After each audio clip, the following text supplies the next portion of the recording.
welcome, dear friends. Thank you for choosing to spend your precious time with us tonight.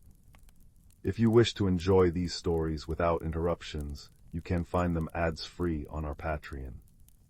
Now cozy up and let the gentle narration whisk you away. As spring graces us with its renewal, it's the perfect time to immerse yourself in peaceful stories. Wishing you a wonderful start to your upcoming day. Sweet dreams. Story 1.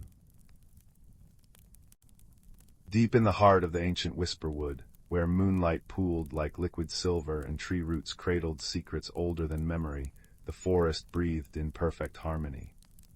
Here the boundaries between earth and enchantment softened like morning mist. Autumn had arrived, painting the canopy in fiery hues of maple red and amber gold, but this year the colors flickered uncertainly, and a brittle chill lingered too long in the air. High in a hollowed oak, a young firefly named Lumina nestled beside her grandmother, their bodies casting a gentle, pulsing glow against the twilight. "Grandmother," whispered Lumina, her voice as soft as a falling leaf, "why do the trees shiver before sunset, and why does the wind carry sighs instead of songs?"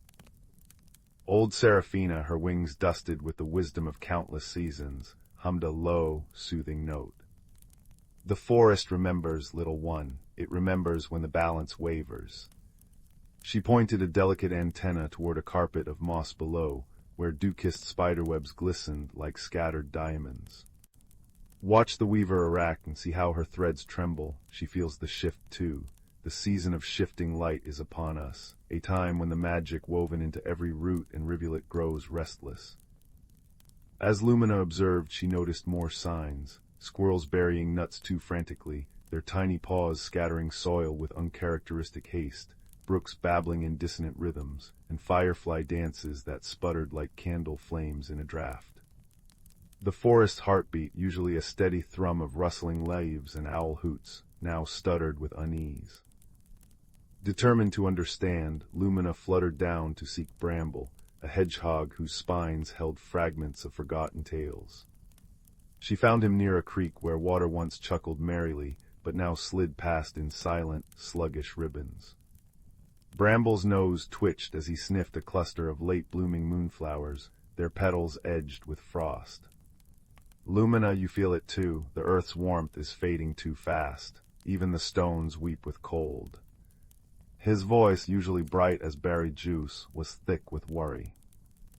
Together they journeyed to the oldest part of the forest, the grove of echoing stones, where Elder Thorn, a tortoise with a shell etched by centuries, slept beneath a quilt of ivy. His slow breath stirred the fallen leaves around him. When Lumina's light brushed his eyelids, he awoke, eyes like polished obsidian holding galaxies of knowledge. "Ah," he rumbled, his voice a landslide of pebbles. "The air tastes of imbalance. Long ago, when frost bit too deep and springs ran dry, the Glimmerfolk taught us the ritual of root and rain."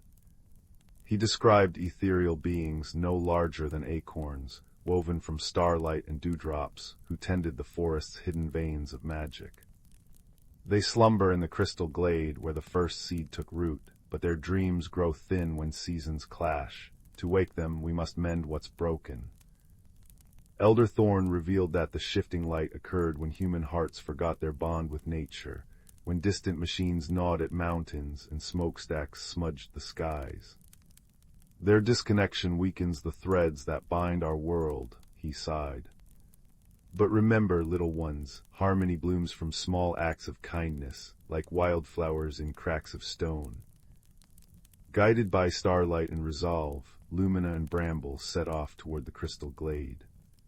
Their path wound through valleys where ferns unfurled like emerald scrolls, across streams bridged by fallen cedars, and into clearings where mushrooms glowed with bioluminescent grace. They encountered Fern, a motherly badger whose den flooded unexpectedly. "The creek's rhythm is lost," she fretted, her snout damp with mud.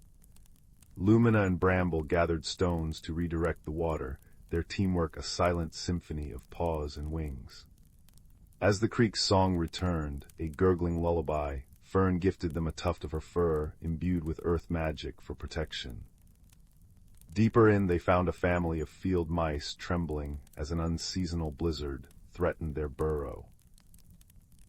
Bramble curled his spiny body around the entrance, shielding them while Lumina hovered above, her light a beacon of warmth. "Courage is a fire shared," she murmured, recalling Seraphina's words. The mice offered a vial of honey sap, its sweetness humming with summer's memory. At last, beneath a crescent moon, they reached the crystal glade. It pulsed with latent magic. Frozen waterfalls hung like shattered crystal, and frost flower blossoms shimmered with trapped rainbows. In the center lay the glimmer folk, dormant in nests of spun ice, their forms flickering faintly as dying embers. Lumina placed Fern's fur upon the frost. Bramble poured the honey sap onto the roots of an ancient willow. Together they began the ritual Elder Thorn described, whispering stories of the forest's resilience. Lumina spoke of spring's first crocus pushing through snow. Bramble recounted how otters mended broken dams with patient paws. As their voices wove through the glade, the ice began to weep. Rivulets of water trickled, carrying the honey sap's warmth into the earth. The glimmerfolk stirred, their bodies brightening like rekindled stars. One floated toward Lumina, its touch a breeze carrying the scent of thawing soil. "You remembered," it chimed, a sound like raindrops on petals. "Balance is not kept by grand deeds alone, but by every creature honoring their place in the tapestry." With a collective sigh, the glimmerfolk rose, weaving threads of light through the air. Snow melted into mist, frost flowers dissolved into perfume. The willow's branches groaned as life surged back, budding with tender green despite the season. Word spread through Whisperwood, a tremor of renewal. Squirrels paused their frantic digging, brooks laughed clear and bright, and fireflies resumed their dances in synchronized swirls of gold. By dawn, Lumina and Bramble returned to the hollowed oak. Seraphina greeted them, her glow steady as a lighthouse beam. "You wove kindness into wisdom," she said, nuzzling Lumina.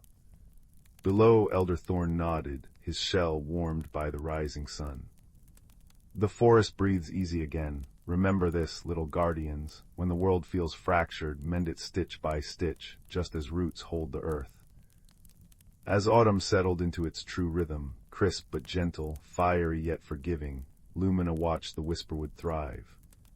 Mice stored nuts in dry burrows, badgers sang lullabies to cubs, and the glimmerfolk's light danced in every dewdrop. High above, the stars seemed to lean closer, their silver whispers blending with the rustle of leaves. For in this ancient forest, magic was not a force to command, but a rhythm to cherish, a balance kept alive by tiny hearts beating in unison, forever tending the quiet, everlasting song of home. And as sleep wrapped around the woodland, Lumina's light dimmed to a contented pulse, knowing that harmony, once nurtured, could weather any storm. Story 2. The twin moons of Verdantia cast silvery paths through the mist as Lily pressed her nose against the observation deck's cool glass. Her family's starliner, the Tilde Wanderlust Tilde, sat crippled in the valley below, steam curling from its fractured engine like a wounded animal's breath.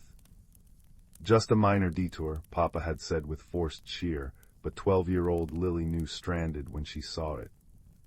Outside, the jungle pulsed with eerie bioluminescence. Ferns glowed emerald, vines shimmered cobalt, and pollen drifted like constellations in the humid air.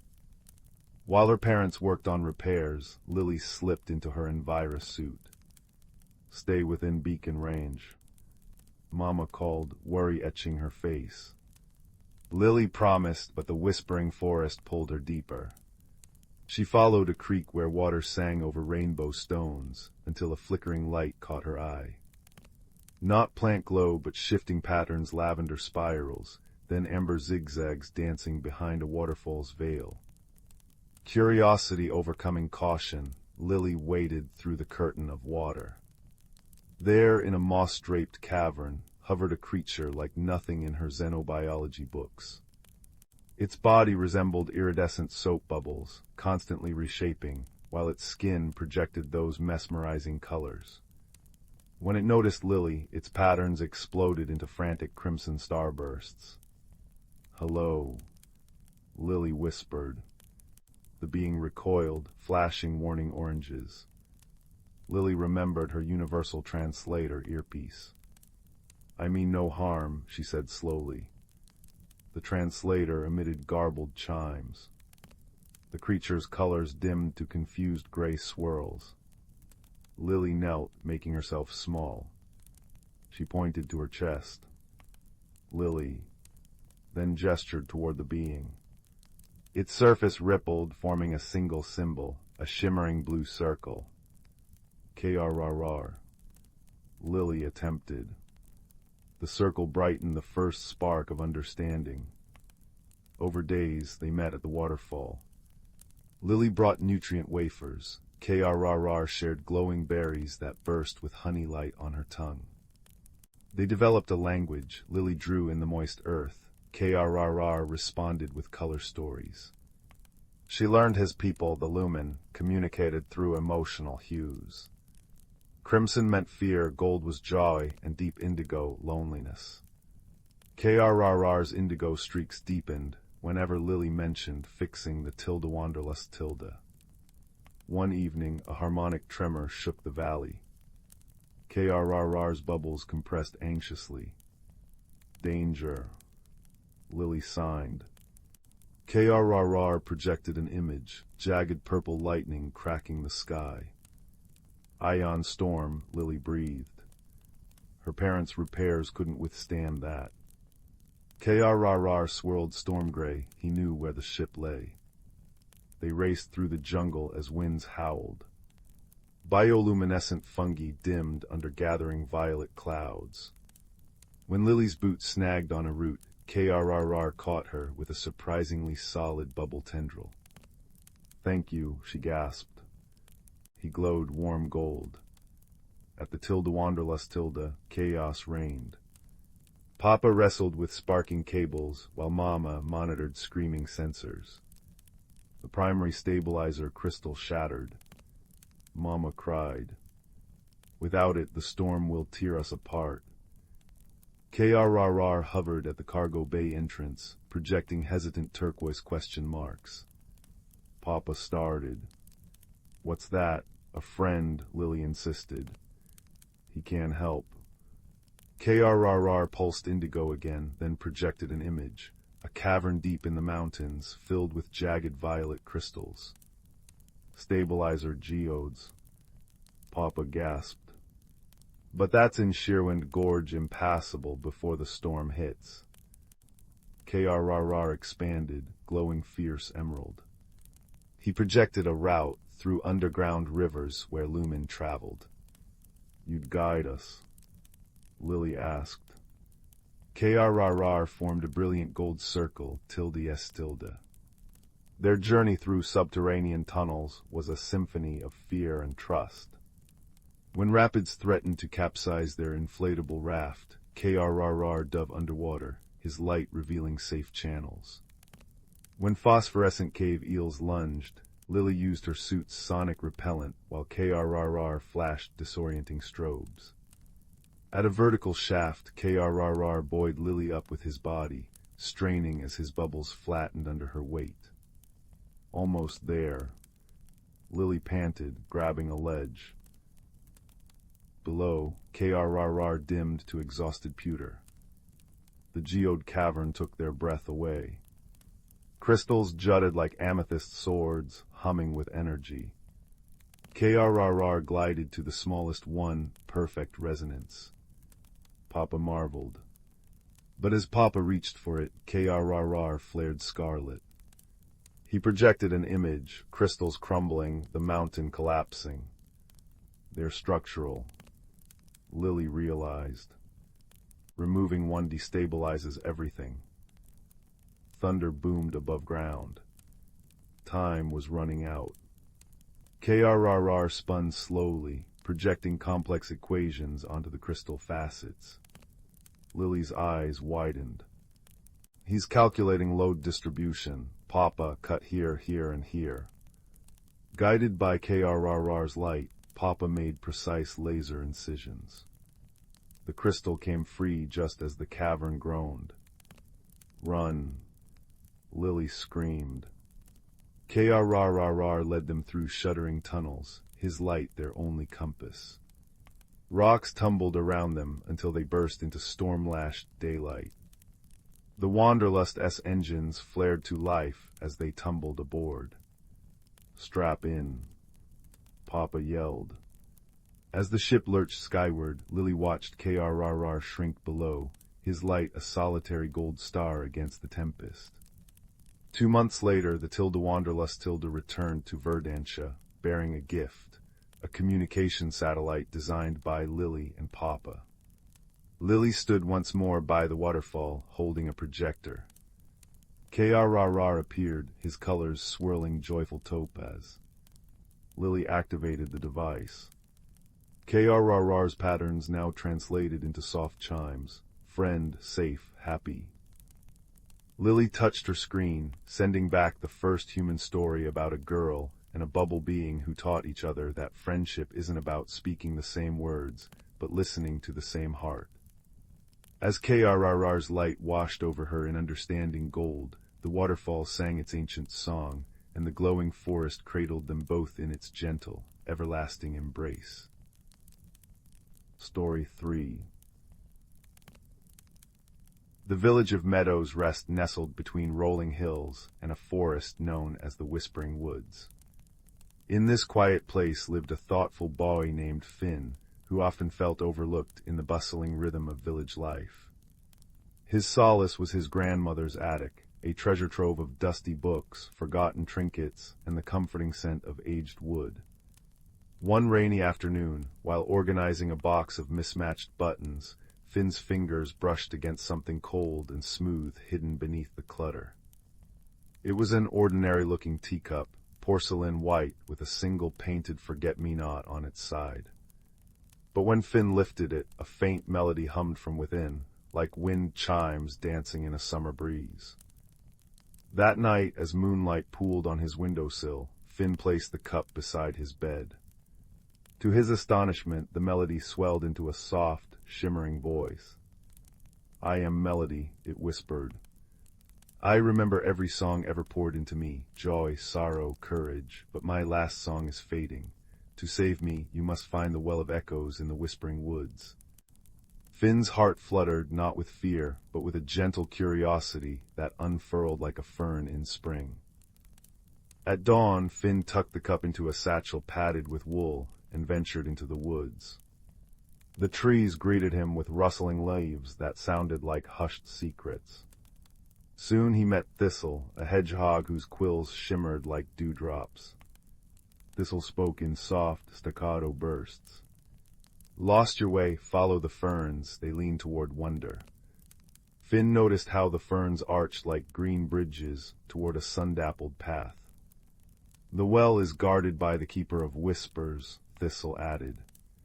"She's lonely, not fierce. Remember, stillness speaks louder than shouts." Deeper in the woods, Finn encountered Bramble, an ancient tortoise with moss-speckled shells and eyes like polished river stones. Bramble moved slowly, but his words flowed like honey. "The well isn't water, child," he rumbled. "It's a place where memories pool. To reach it, you must cross the bridge of sighs, but it vanishes if you rush." Bramble taught Finn to watch for fireflies. They glowed blue where the bridge's invisible planks lay. For days Finn journeyed, guided by Thistle's ferns and Bramble's fireflies. The teacup song grew fainter, its porcelain chilling Finn's hands.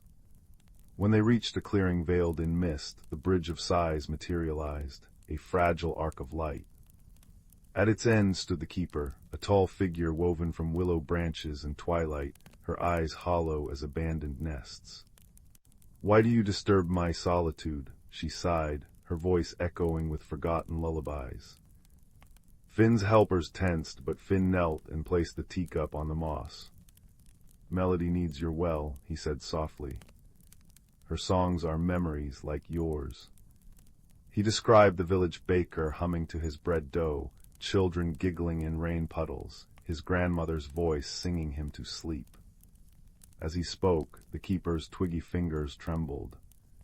"I guard echoes," she whispered, "but no one shares new ones. Loneliness made me brittle." The challenge was clear. The well of echoes was dry, its basin cracked by neglect. To fill it, Finn needed to reignite the keeper's connection to the world, not by force, but by compassion. "May I leave a memory with you?" Finn asked. He poured water from his canteen into the teacup. Instantly, Melody's voice swelled, singing the lullaby Finn's grandmother taught him. The keeper swayed, and a single tear of liquid silver dripped into the well. The cracks sealed. Finn invited the keeper to Meadow's Rest. "Your woods touch our village," he said. "Let us share our songs with you."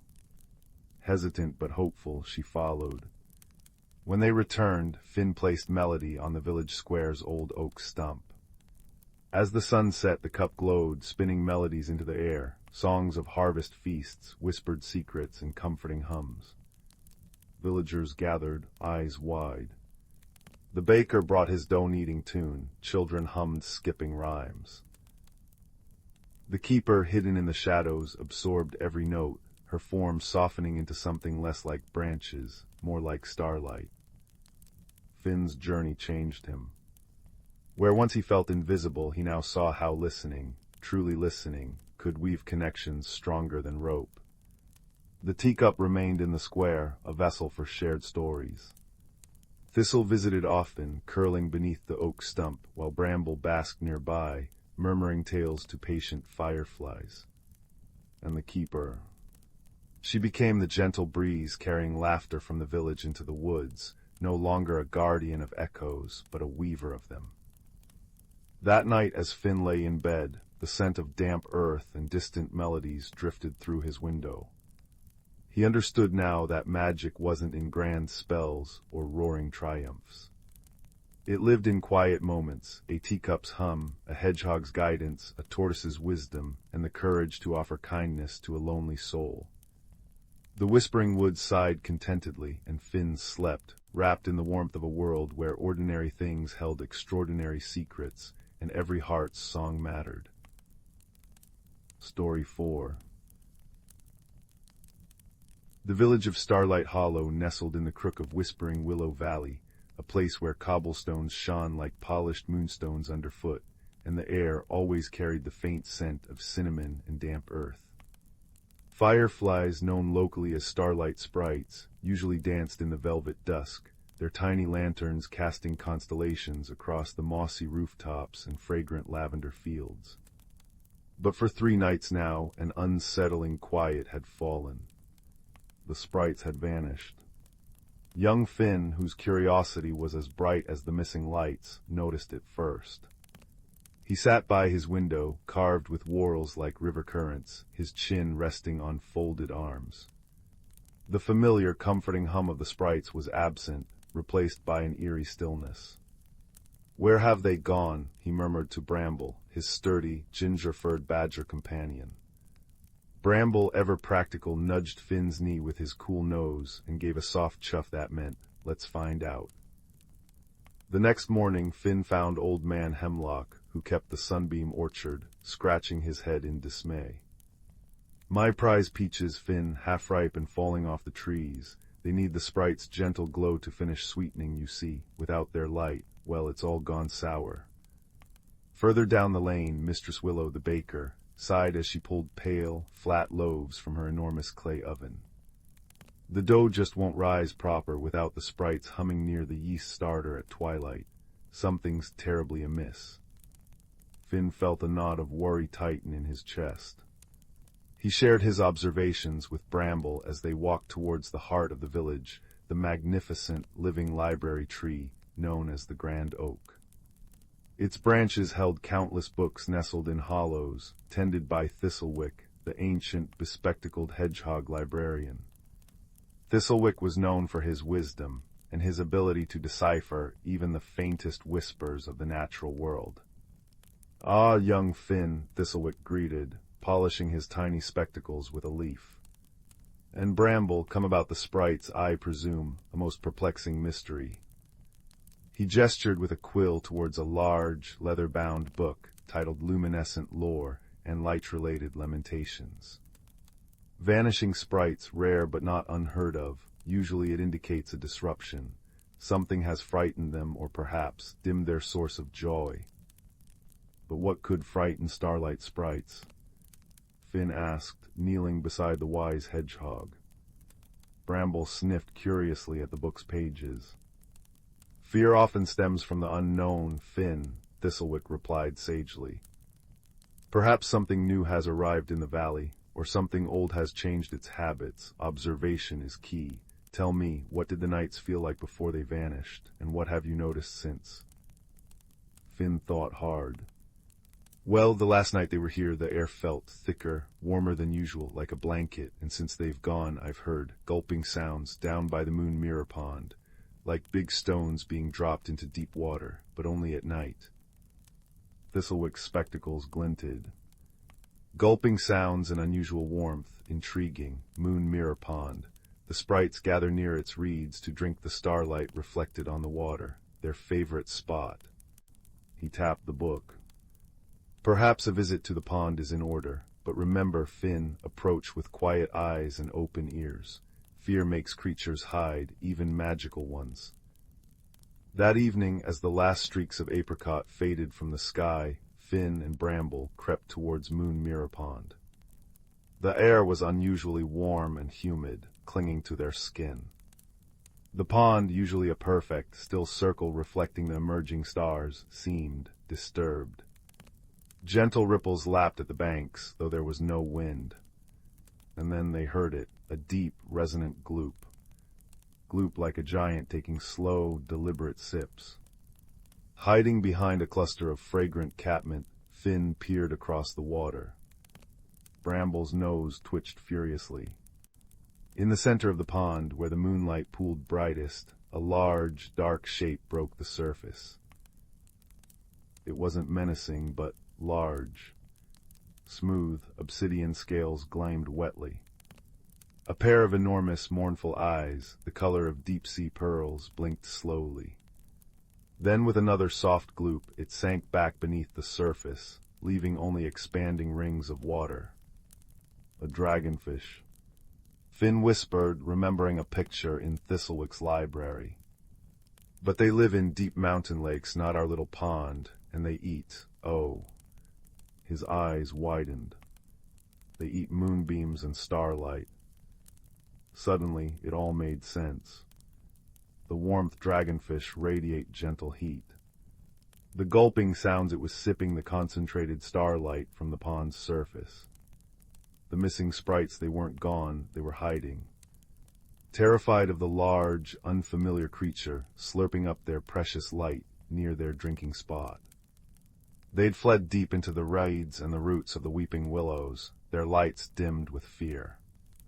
That's why the peaches soured and the bread wouldn't rise, the sprites were too frightened to glow. Finn felt a pang of sympathy for both the sprites and the dragonfish. It wasn't malicious, the dragonfish was probably lost, drawn to the pond's bright reflection, hungry and confused. It didn't mean to scare anyone. He hurried back to Thistlewick, Bramble trotting beside him, and explained his discovery. The hedgehog nodded slowly. Lost, hungry, and inadvertently causing a fright, a classic case of misunderstanding. Fear thrives in the dark, Finn. We need to shed some light, quite literally, on the situation, but gently. Thistlewick had an idea. Finn spent the next day gathering materials. Smooth river stones that held the sun's warmth, strands of resilient spider silk stronger than steel yet light as dandelion fluff, and drops of luminous honeydew secreted by the dawn blossoms that grew high in the oak tree. With Thistlewick's guidance and nimble paws and Bramble's help carrying the heavier stones, Finn crafted a dozen tiny, beautiful lanterns. They glowed with a soft, internal light, warm and golden. As twilight painted the sky in hues of lilac and rose, Finn and Bramble carefully placed the lanterns on small, buoyant lily pads near the edge of Moon Mirror Pond, well away from the sprite's usual reed beds. The lanterns bobbed gently, casting gentle pools of light on the dark water like fallen stars. Finn then sat quietly on the bank with Bramble, humming a soft, soothing tune his grandmother had taught him, a melody about finding your way home. The gloop. Gloop sounded again. The large obsidian head broke the surface near the center of the pond. The pearly eyes fixed on the new lights bobbing invitingly near the shore. Hesitantly drawn by the gentle glow and the soft hum, the dragonfish swam closer. It nudged a lantern with its snout, then, with a contented sigh that sounded like bubbles rising, it began to gently sip the light emanating from it. A warm, golden radiance spread through its scales, making it look less like a shadow and more like a creature sculpted from polished night sky. Seeing the large creature peacefully occupied far from their reeds, a tiny, brave light flickered deep within the willow roots. Then another. Slowly, cautiously, the starlight sprites emerged. Their tiny lanterns, first dim then brighter, began to pulse like hesitant heartbeats. They flitted towards their usual drinking spot near the reeds, casting their cool, silver-blue light upon the water. They saw the dragonfish, now contentedly sipping from Finn's lanterns, looking peaceful and utterly uninterested in them. Relief, like a cool breeze, washed over the pond. More sprites emerged, their lights growing brighter, filling the dusk with their familiar, comforting constellations. Their soft hum returned, a lullaby woven from starlight. Finn watched, a warm feeling spreading through him, as the dragonfish basked in the golden lantern light while the sprites danced in their own silvery glow, sharing the pond peacefully under the watchful moon. The next morning, Old Man Hemlock's peaches glowed with ripe perfection, and Mistress Willow's bread rose high and golden, smelling wonderfully of yeast and warmth. The mystery was solved not through force, but through understanding, careful observation, and a little bit of gently offered light. Finn visited the pond every evening after that, replacing the honeydew in the lanterns. The dragonfish, whom he secretly named Glimmer, became a peaceful fixture, always waiting near the lanterns. Sometimes the bravest starlight sprites would even dance closer, casting fleeting reflections on Glimmer's luminous scales, creating a silent, shimmering ballet on the water. Starlight Hollow hadn't lost its magic. It had simply gained a little more, teaching everyone that even the strangest occurrences could lead to new friendships and comforting light, if met with a kind heart and a quiet mind. And as Finn drifted to sleep each night, the soft hum of the sprites and the distant, contented gloop from the pond blended into the gentlest lullaby, a reminder that all was well and wonderfully bright in their cozy corner of the world. Story 5. The village of Willowbrook nestled in a valley where morning mist clung to the riverbanks like silver cobwebs, and the hills wore cloaks of heather that shifted from purple to soft gray with the seasons. Here, in a cottage with ivy-curtained windows, lived a boy named Theo. Theo loved patterns, the steady tick of the grandfather clock, the way his mother kneaded bread every Tuesday, the predictable flutter of sparrows at dawn. Change, like an uninvited guest, made him curl his fingers into fists and retreat to the window seat, watching the world through rain-streaked glass. One autumn, when the maple leaves blazed crimson and the air smelled of wood smoke and ripe apples, a restlessness stirred in Willowbrook. Theo felt it first in his own chest, a fluttering like a trapped moth. His best friend, Mara, announced her family would journey to the mountain villages for the winter. "It's only till spring," she said, placing a sun-warmed river stone in his palm, their old symbol of friendship. But Theo's throat tightened. Spring felt lifetimes away. That night, as wind sighed through the eaves, he noticed something peculiar. The climbing roses outside his window, usually dormant in autumn, had grown thorns that glittered like frost, and their petals glowed with a faint, silvery light. The next morning the village buzzed. Old Man Hemlock's prize pumpkins had sprouted wings overnight, fluttering clumsily around his garden. Mrs. Gable's knitting needles clicked out scarves that changed color with the wearer's mood. "It's the turning," murmured Alara, the village librarian, her voice as soft as pages turning. She tended a greenhouse where flowers bloomed in impossible hues, their scent weaving through dusty bookshelves. When hearts resist change, magic spills over, like a cup too full. Theo's own magic emerged subtly. Wherever he lingered too long, by the fire at the river's edge, frost patterns bloomed on surfaces delicate as lace. They mirrored the icy knot in his stomach. "You're holding too still, Theo," Alara observed gently, handing him a pot of moon petals. Their silver blooms shivered when touched. "Tend these, they thrive when whispered to." But Theo kept silent, afraid his voice might crack the fragile world he knew. As Mara's departure neared, the magic intensified. Paths in the Whisperwood behind Willowbrook shifted overnight, and trees grew luminous sap that dripped like liquid starlight. Theo avoided the woods until a letter arrived from Mara, "Meet me at the Heartwood Oak." One last adventure. The Heartwood stood deep in the forest, its bark carved with generations of wishes. Reluctant, Theo trudged past birches whose leaves chimed like tiny bells, their sound echoing his unease.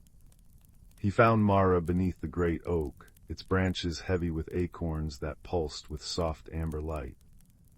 "Look," she said, pointing. Where Theo's feet had touched the moss, frost flowers spiraled, beautiful but brittle. "The magic's trying to tell you something." Suddenly, a thick fog rolled in, swallowing the path home. Panic seized Theo, the frost spread rapidly, icing over ferns and stones. "Breathe, Theo," Mara urged, her hand warm on his sleeve. "Change isn't a storm to outrun, it's a river. You can't stop it, but you can learn to swim." A rustle parted the mist. Alara emerged, carrying a lantern filled with glowing moths. "Ah, the forest mirrors our inner landscapes," she said, her calm voice a lifeline.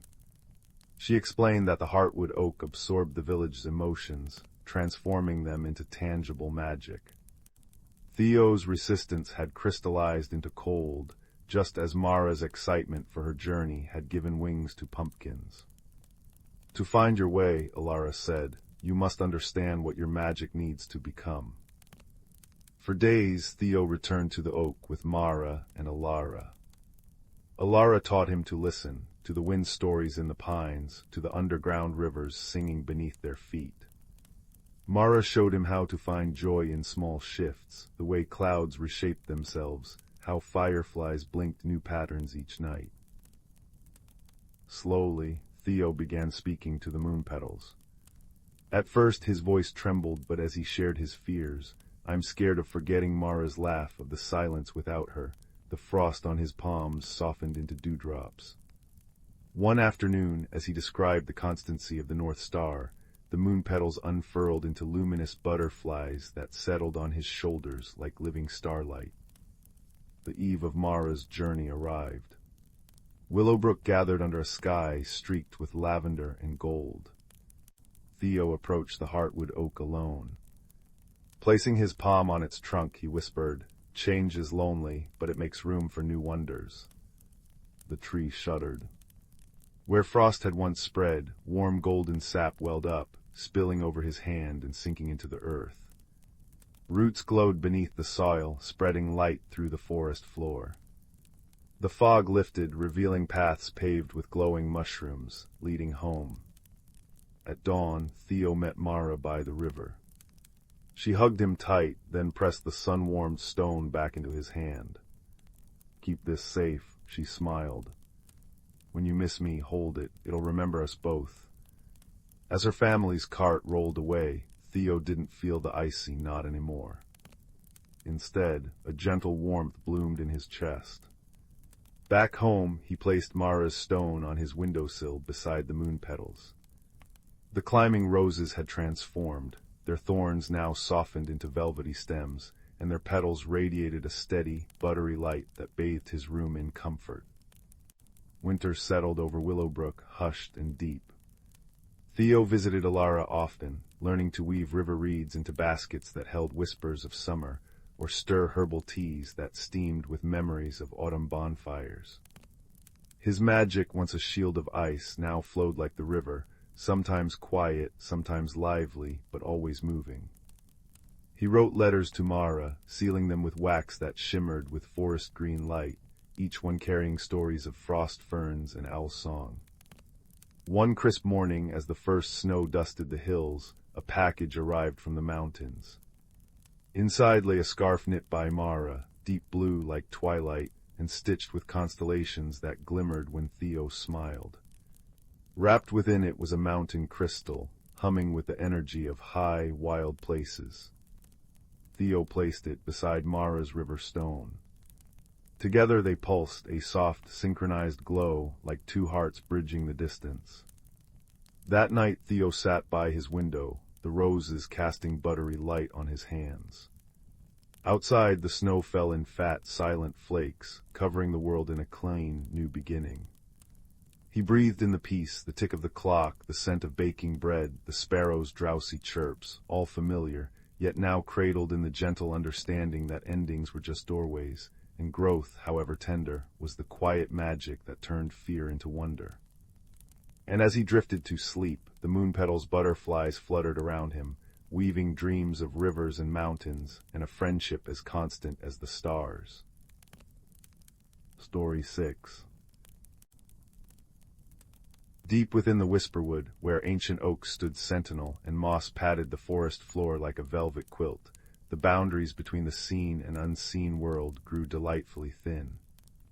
Here, beneath the dappled sunlight filtering through a canopy older than memory, lived a community of creatures whose lives were woven into the very fabric of the woods. Fern, a young hedgehog with quills the color of twilight, scurried along a root path, her tiny nose twitching at the symphony of scents: damp earth, sweet rot, the sharp tang of pine needles, and the faint, honeyed perfume of moonflowers blooming shyly in the shade. Tonight was the autumn equinox, a time of profound balance when day and night held equal sway. It was also when the Whisperwood's most vital magic pulsed strongest, the Lumina veil. This delicate, shimmering energy, visible only to the forest's inhabitants as soft, rainbow-hued lights drifting like pollen on the breeze, connected every root, leaf, wing, and paw. It was the lifeblood of the forest, a manifestation of its perfect harmony, responding to the gentle shifts of weather and season. When rain fell softly, the veil glimmered with silver streaks. When sun warmed the glades, it pulsed golden. Autumn brought hues of russet and amber, winter a soft, blue-white glow. Fern's destination was the Heartroot Hollow, a cavern formed by the immense, gnarled roots of the grandmother oak. Inside, bathed in the gentle, phosphorescent light of glowworm lanterns that clung to the root ceiling, sat Elder Mossback. He wasn't the oldest badger in the wood, but he was its wisest keeper of lore. His fur was silvered with age, and his eyes, deep pools of dark brown, held the quiet knowing of countless seasons. Tonight he gathered the younger creatures: Fern the hedgehog, Pip, a sparrow with feathers like polished chestnuts, and Willow, a young doe whose coat shimmered like morning frost. The veil, Elder Mossback rumbled, his voice as soothing as stones shifting in a brook, is more than light. It is breath. It is song. It tells the story of the Whisperwood. Feel it, children, close your eyes. Fern nestled deeper into the soft moss floor. She closed her eyes, focusing past the chirp of crickets and the rustle of leaves. Slowly she felt it, a gentle thrumming beneath her paws, a warmth against her quills, a faint melody on the air, like wind chimes made of crystal. It felt like safety, like belonging. It was the harmony of the forest, a balance maintained by every creature playing its part. The squirrels burying nuts that sprouted new trees, the worms aerating the earth, the bees pollinating the wildflowers, the owls keeping the vole population in check. For generations, Mossback continued, tracing patterns in the moss with a blunt claw, we have lived by the veil's rhythm. We know the deep sleep of winter comes when the veil turns pale blue, the awakening of spring when it greens, the abundance of summer in its gold, and the letting go of autumn in its fiery hues. We harvest only what we need, tread lightly, and listen to the whispers carried on the breeze. This is the wisdom passed down. Respect the balance, for it sustains us all. The equinox night arrived, crisp and clear, the air smelling of wood smoke and fallen leaves. The forest should have been ablaze with the vale's autumnal colors, rich oranges, deep reds, and warm yellows swirling together. But as Fern emerged from her burrow of woven bracken and dried leaves, a shiver ran through her that wasn't from the cold. The Lumina veil was wrong. Instead of vibrant autumn hues, it flickered weakly, tinged with an unsettling, icy gray. Tendrils of frost, far too early, crept across the moss where it should still be soft and damp.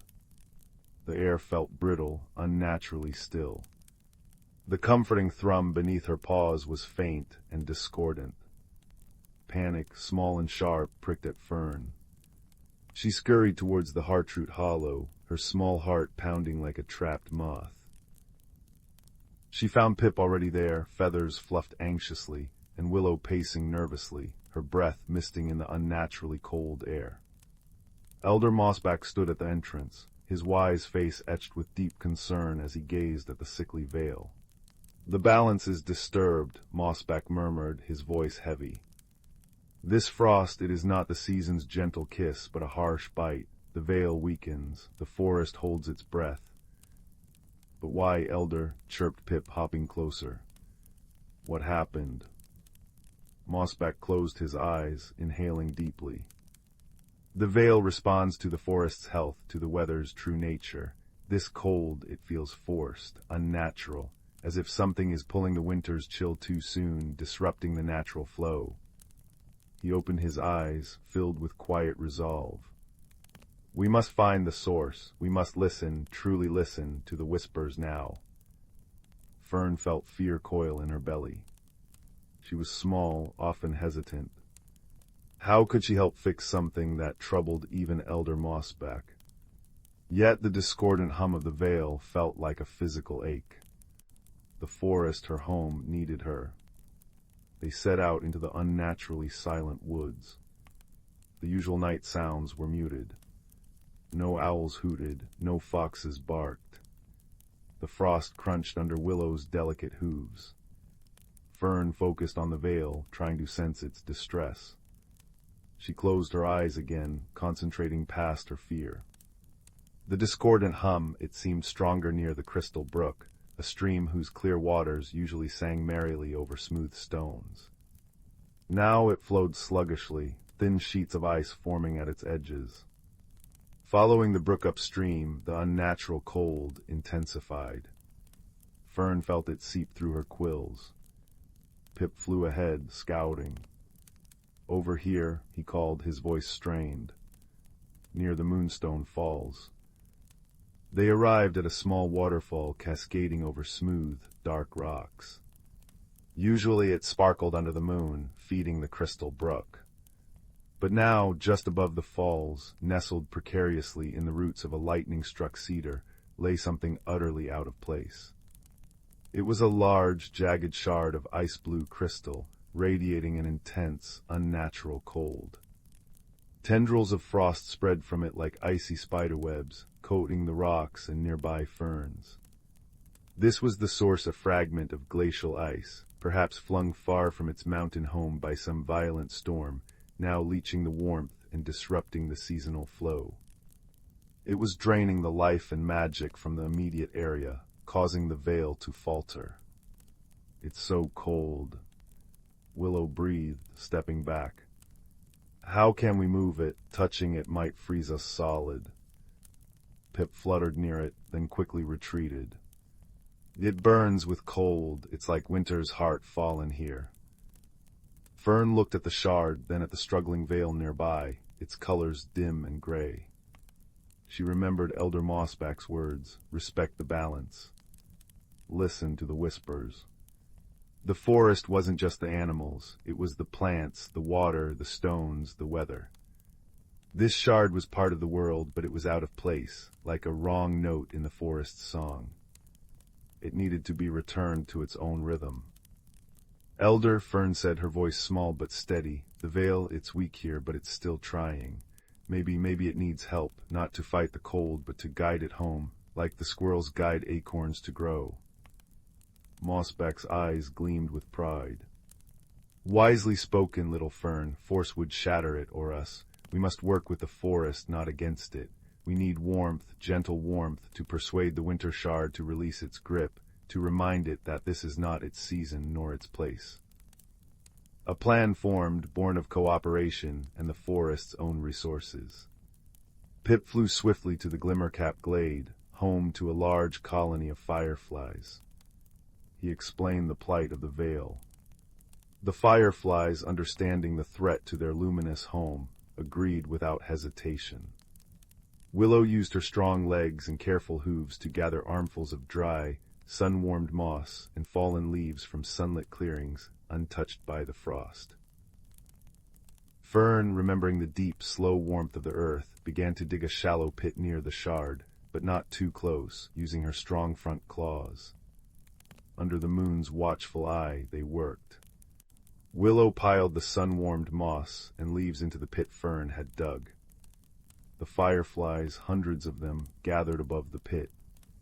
At Pip's signal, they pulsed their lanterns in unison, not brightly, but steadily, bathing the pile in a soft, golden, radiant warmth. It wasn't fire, it was concentrated, gentle sunlight stored in their tiny bodies, amplified by their numbers. Slowly, patiently, the warmth seeped into the pile, creating a glowing, welcoming hearth of light and gentle heat. Fern felt the unnatural chill near the pit lessen slightly. The frost on the nearby ferns began to weep tiny droplets. Now, whispered Mossback, we ask the forest. He placed his broad paws on the earth near the warmth pit. Willow lowered her head, her breath warm mist. Pip landed softly beside Fern. Fern closed her eyes, pressing her small paws firmly onto the cool earth. Together they focused, not on forcing the shard, but on remembering. They thought of the Whisperwood in its true autumn glory, the vibrant leaves, the crisp but not biting air, the rich scent of decay nurturing new life, the strong, colorful pulse of the Lumina Vale. They poured their love for their home, their respect for its balance, into the earth, into the air, into the struggling vale nearby. The fireflies pulsed their light in time with the forest's remembered rhythm. The warmed moss radiated its earthy comfort. The discordant hum of the vale shifted, strengthened by their combined focus. It reached out, not aggressively, but like a gentle hand, towards the icy shard. A soft sigh seemed to ripple through the air. The intense, biting cold radiating from the shard lessened. The icy spiderwebs of frost began to recede, melting into dew. The shard itself started to glow with a softer, internal blue light. It wasn't hostile, it was lost, out of sync. As the warmth and the harmonious intent of the forest creatures enveloped it, the shard began to shrink, not melt, but condense. Its jagged edges smoothed. The unnatural cold faded entirely, replaced by a cool, pure energy. With a final soft chime like frozen bells, the shard dissolved not into water, but into 1,000 tiny, luminous blue motes. They hung in the air for a moment like captured starlight, then drifted upwards, caught by an unfelt breeze, swirling towards the distant, snow-capped mountains where winter truly belonged. Immediately, the change was palpable. The unnatural frost vanished. The crystal brook resumed its cheerful song, freed from the ice. A warm autumnal breeze sighed through the trees, rustling the leaves. And overhead, the Lumina Vale blossomed.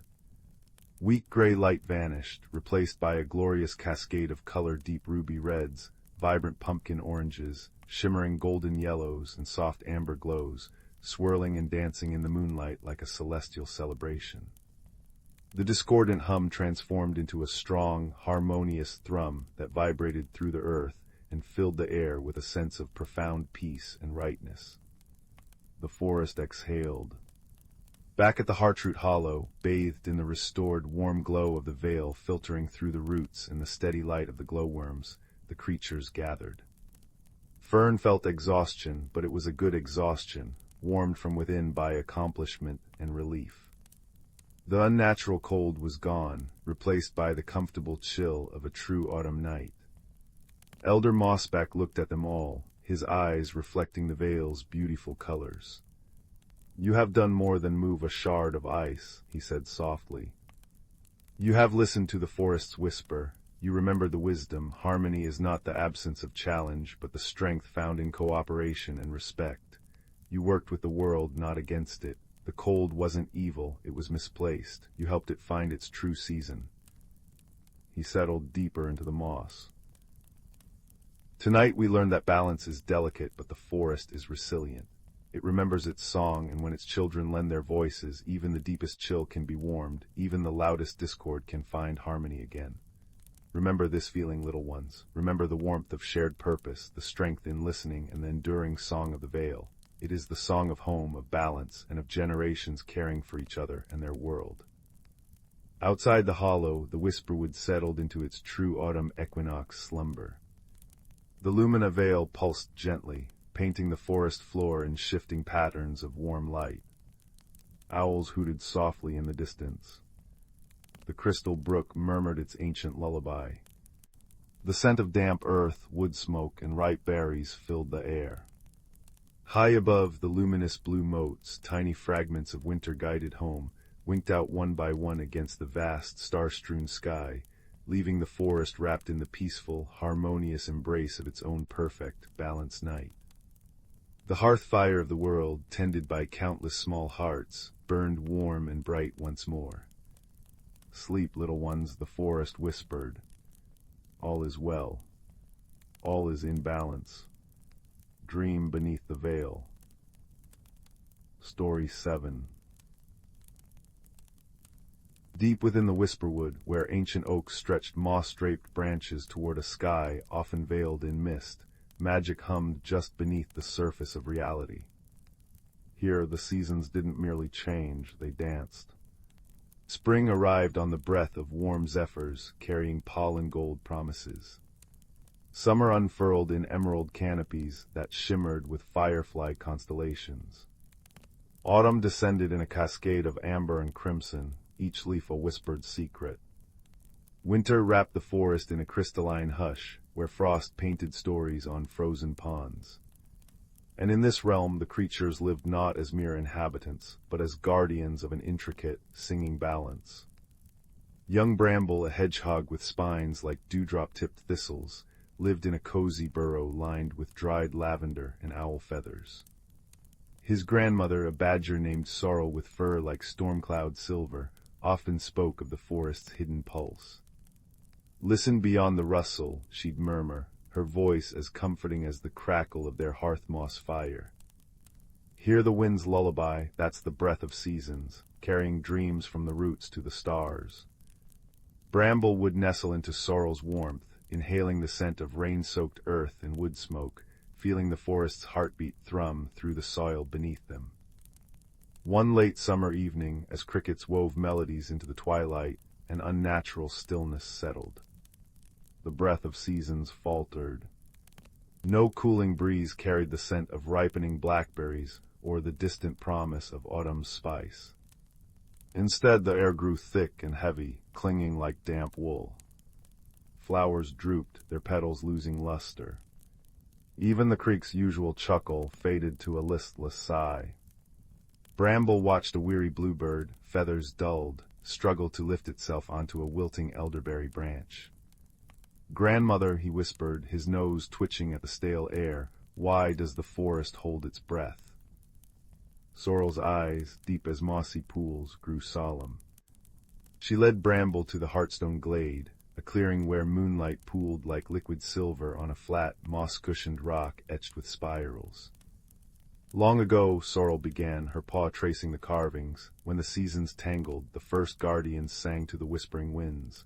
They reminded the winds of their purpose, to weave change, not stagnation."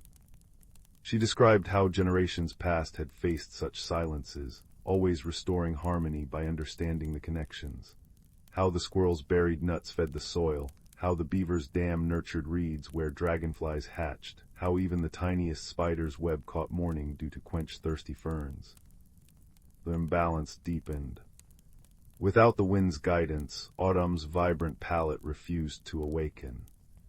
Leaves remained stubbornly green yet brittle, and the air tasted of dust.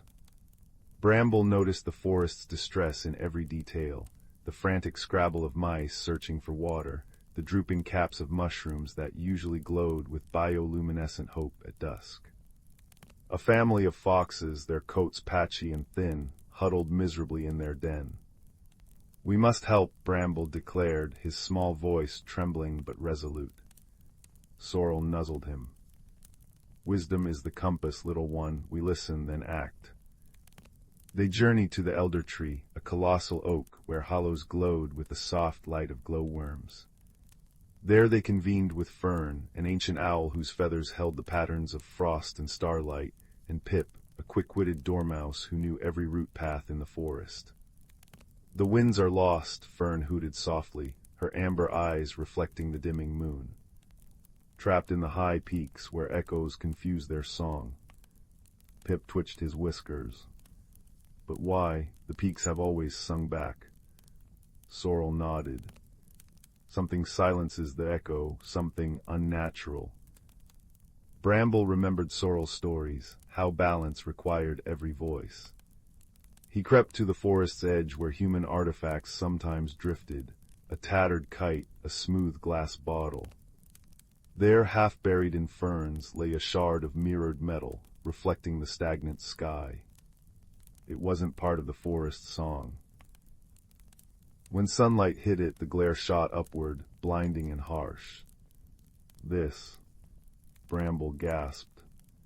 "It steals the mountain's echo." The mirrored shard had fallen from a passing hot air balloon, its unnatural reflection scattering the peak's harmonic response, leaving the winds directionless. With Pip's guidance, they rallied the forest. Badgers dug trenches to tilt the shard.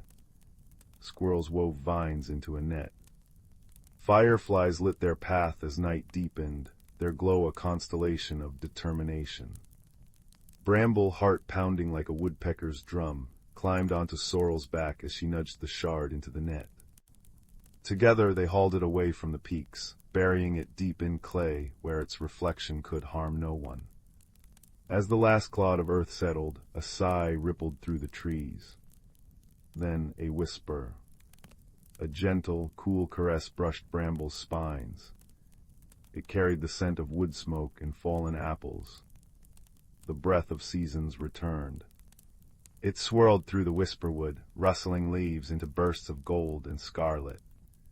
Rain followed, soft and sweet, pattering on the canopy like 1,000 tiny drums. The creek laughed again, and flowers raised their faces to drink. In the Heartstone glade, Fern spread her wings as Pip danced in circles.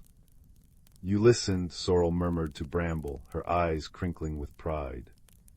"Not just with your ears, but with your heart. Balance isn't kept by force, but by tending every thread in the web." That night, as Bramble curled in his burrow, the forest sang him to sleep. Outside, autumn's first frost painted silver lace on spiderwebs, and the wind hummed the ancient lullaby of change and renewal. He dreamed of roots deep in the dark earth, of stars winking through the canopy, and of Sorrel's voice, warm and sure, "When harmony flows, all things grow." And in that knowing, wrapped in the scent of lavender and the forest's restored breath, Bramble drifted into peaceful slumber, cradled by the eternal dance of the Whisperwood. Story 8. Silas tended his moonpetal garden with trembling fingers. Each morning he checked the exact height of the silvery blooms, the precise angle of their glowing faces towards the east, the moisture level of the deep violet soil. Change was Silas's quiet dread. It whispered in the shifting wind and lurked in unexpected clouds. He preferred the gentle predictability of his walled garden, where everything stayed exactly as he nurtured it to be. Beyond the weathered stone walls, the whispering woods pulsed with wild magic and untamed growth, a thought that tightened Silas's chest. One crisp autumn morning, Silas found his prized moonpetals drooping. Their usual radiant silver glow had dimmed to a dull pewter, and the soft chime they made at dawn was silent. Panic fluttered in his throat like a trapped moth. He checked the soil, the sunlight, the alignment of the protective crystals. Everything was exactly as it should be. Yet the plants were fading, their magic waning.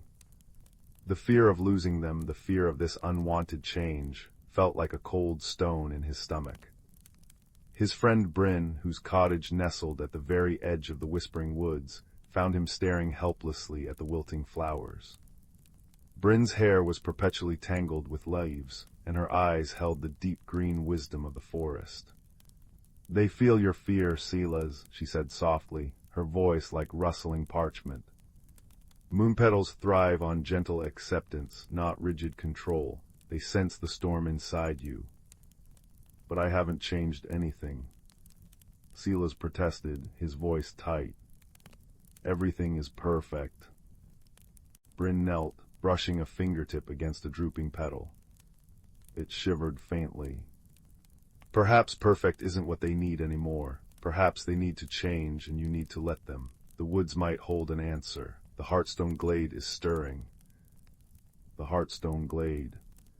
Silas had heard whispers of it, a place deep within the whispering woods, where the oldest magic pooled, reflecting the inner state of those who entered. Legend said it could show your true self in its crystalline waters.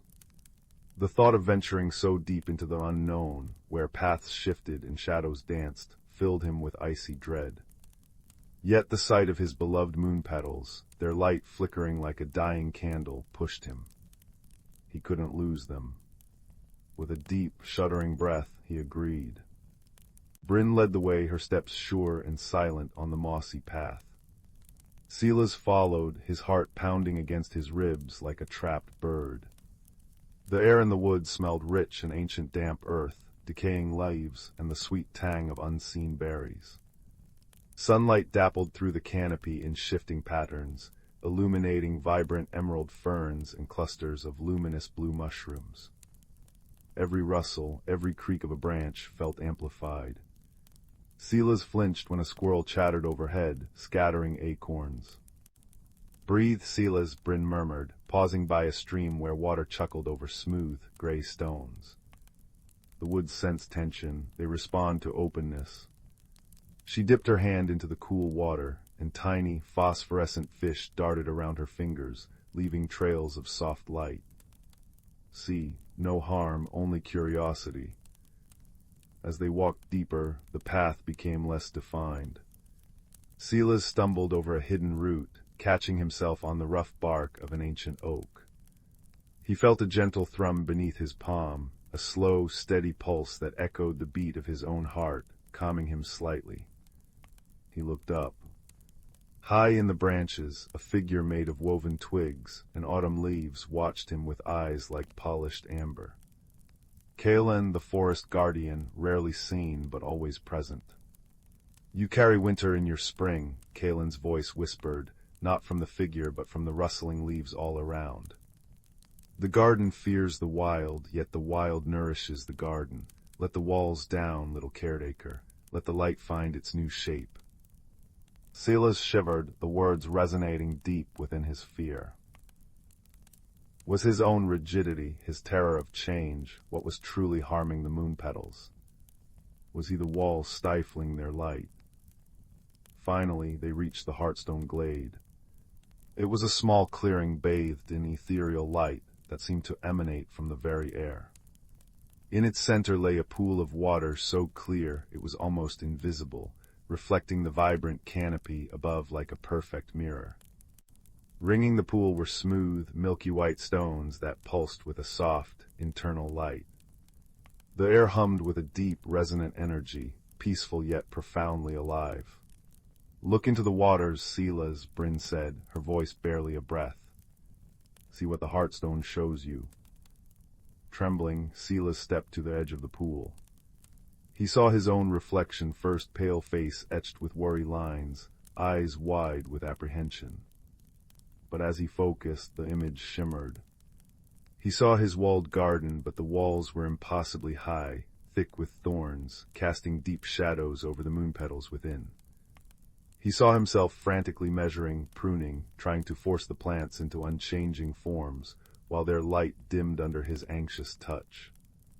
The reflection shifted again, showing the whispering woods vibrant, chaotic, teeming with life in constant, beautiful flux. Vines embraced trees, flowers bloomed in unexpected bursts of color, streams changed course, and everything felt interconnected, pulsing with healthy, dynamic magic. He saw the fear in his own mirrored eyes, fear of the wildness, fear of losing control, fear of becoming something different. Tears welled in Silas's eyes, blurring the vision. The truth was undeniable. His fear wasn't protecting the garden, it was suffocating it. He had built walls not just of stone, but of rigid expectation, shutting out the very elements of growth and renewal. He sank to his knees beside the pool, the cool moss soft beneath him. "I'm afraid," he whispered, the admission carried away by the glade's gentle hum. "I'm afraid of what happens when things change, when I might need to change." As he spoke his fear aloud, something remarkable happened. A single tear fell from his cheek into the crystalline water. Where it landed, a tiny, perfect silver flower bloomed instantly on the surface, a miniature moon petal, glowing with pure, soft light. It floated for a moment, then dissolved into shimmering motes that drifted upwards like fireflies. The water rippled. Silas's reflection shimmered once more. This time he saw the garden walls crumble gently, not into ruin, but into low, moss-covered borders. Sunlight streamed freely onto the moon petals. He saw himself not rigidly measuring, but sitting peacefully among the plants, observing them with wonder as they stretched towards the light, their shapes slightly different, uniquely beautiful. He saw vines from the whispering woods curling over the low walls, bearing unfamiliar, star-shaped blossoms that complemented the moon petals' silver glow. He saw himself smiling, a quiet joy replacing the anxious lines on his face. He saw Bryn and Kaelin nearby, their presence a steady, supportive warmth. The reflection radiated peace and acceptance. A profound sense of calm washed over Silas, deeper than any he had ever known. It wasn't the absence of fear, but the understanding that change wasn't an enemy. It was the rhythm of life itself, the very force that allowed growth and beauty. He felt the rigid knot inside his chest loosen and dissolve, replaced by a gentle warmth, like the first rays of dawn after a long night. He looked up at Bryn, his eyes clear. "They need to grow," he said, his voice steady now, filled with a quiet wonder. "And so do I." Bryn smiled, a sunrise spreading across her face. "Then let's go home." The journey back felt different. The shifting shadows no longer seemed threatening, but playful. The rustling leaves sounded like welcoming whispers. Silas noticed details he'd missed before: the intricate pattern of frost on a spiderweb, the vibrant red flash of a cardinal's wing, the sweet scent of decaying wood nurturing new fungi. He felt connected, part of the vast, changing tapestry, not separate from it. Kaelin's twig and leaf figure watched them pass from a high branch, its amber eyes gleaming with quiet approval. When they reached the walled garden, Silas didn't rush to the moon petals. He stood before the heavy wooden gate, placing his palm flat against the weathered wood. He closed his eyes, remembering the vision in the Heartstone glade. He thought not of control but of trust, not of rigidity but of flow, not of fear but of possibility. He pushed the gate open. The change was immediate, magical. As Silas stepped inside, a gentle wave of silver light pulsed from the center of the garden, washing over the drooping moon petals. They shuddered, then slowly, gracefully, lifted their faces. Their glow intensified, not back to its old state, but into a richer, deeper silver, shimmering with hints of blue and violet. New buds swelled on stems that had seemed barren, unfurling into larger, more intricate blooms that chimed softly, a melody more complex and beautiful than before. The air hummed with their renewed magic, smelling like cool moonlight and fresh rain. Silas didn't measure. He walked slowly among them, feeling the cool, velvety petals brush his fingertips, listening to their gentle song. He saw that some stems leaned slightly, others curved uniquely, each bloom a distinct expression of moon-petal beauty. He noticed tendrils of Bryn's wild honeysuckle, which she'd planted long ago outside the wall, now finding tiny cracks in the stone and curling inward, their golden flowers adding warm counterpoints to the silver light. It wasn't the sterile perfection he'd clung to. It was vibrant, diverse, harmonious chaos. It was alive. He spent the afternoon simply being with his garden. He watered with a light touch, not a strict measure. He hummed along with the moon petals' chime. He welcomed the buzzing bees drawn to the honeysuckle. He felt a profound sense of peace settle over him, deeper than the quiet of routine. It was the peace of acceptance, of trusting the process of growth, both in his garden and within himself. That evening Bryn joined him, carrying 2 steaming mugs of spiced cider that smelled of cinnamon and cloves. They sat on a low stone bench Silas hadn't used in years, watching as the moon petals' glow intensified under the twilight sky, casting dancing silver shadows on the mossy ground. The low walls, now softened by vines and moss, felt welcoming, not confining. "They're more beautiful than ever," Bryn observed, her voice warm. Silas sipped the sweet, warm cider, feeling its comforting heat spread through him. "They needed to change," he said softly, watching a particularly large bloom slowly rotate to follow the rising moon. "And I needed to learn that change isn't loss, it's transformation. It's how we grow into who we're meant to be. Like the garden needed the wildness, I needed to let go of the walls I built." He looked at Bryn, his eyes reflecting the moon petals' gentle light. "Thank you for showing me the way." Bryn simply smiled and nudged his shoulder gently. Above them, in the branches of the old oak just outside the garden, Kaelin's amber eyes glowed softly, a silent guardian witnessing the quiet, magical bloom of courage and acceptance. The air was filled with the soft chime of moon petals, the hum of night insects, the comforting crackle of Bryn's small fire pit nearby, and the deep, peaceful sigh of the forest beyond the walls. Silas leaned back, breathing in the cool, fragrant air, no longer afraid of the changing seasons, the shifting winds, or the wild magic that flowed through everything. He had discovered the greatest magic of all, the courage to grow, held safe in the gentle embrace of friendship and the enduring beauty of a world forever renewing itself. The moon rose higher, bathing the transformed garden and the quiet watchers in its serene, silver light, a perfect lullaby for a heart finally at peace. Story 9. The first tendrils of twilight were weaving through the sleepy village of Oakhaven when Finn slipped away. While other children chased fireflies or helped pack away market stalls, he drifted toward the shadowed embrace of the whispering woods. Finn moved quietly, a habit born from feeling perpetually overlooked. In a family of boisterous farmers and a village of practical folk, his dreamy nature and worn sketchbook seemed like misplaced puzzle pieces. Yet here, where ancient oaks groaned in the wind and ferns unfurled like emerald scrolls, he felt seen by the rustling leaves and chattering brooks. Tonight something shimmered. Deep within the thicket, where moonlight rarely pierced, a pulse of soft blue light beckoned like a fallen star. Finn's heart thrummed against his ribs as he pushed past spider silk veils and dew-heavy ferns. The air grew colder, scented with petrichor and something else, ozone and old magic. And there it lay, a stone no larger than a robin's egg, nestled in velvet moss. It glowed with an inner luminescence, casting dancing shadows on the tree bark.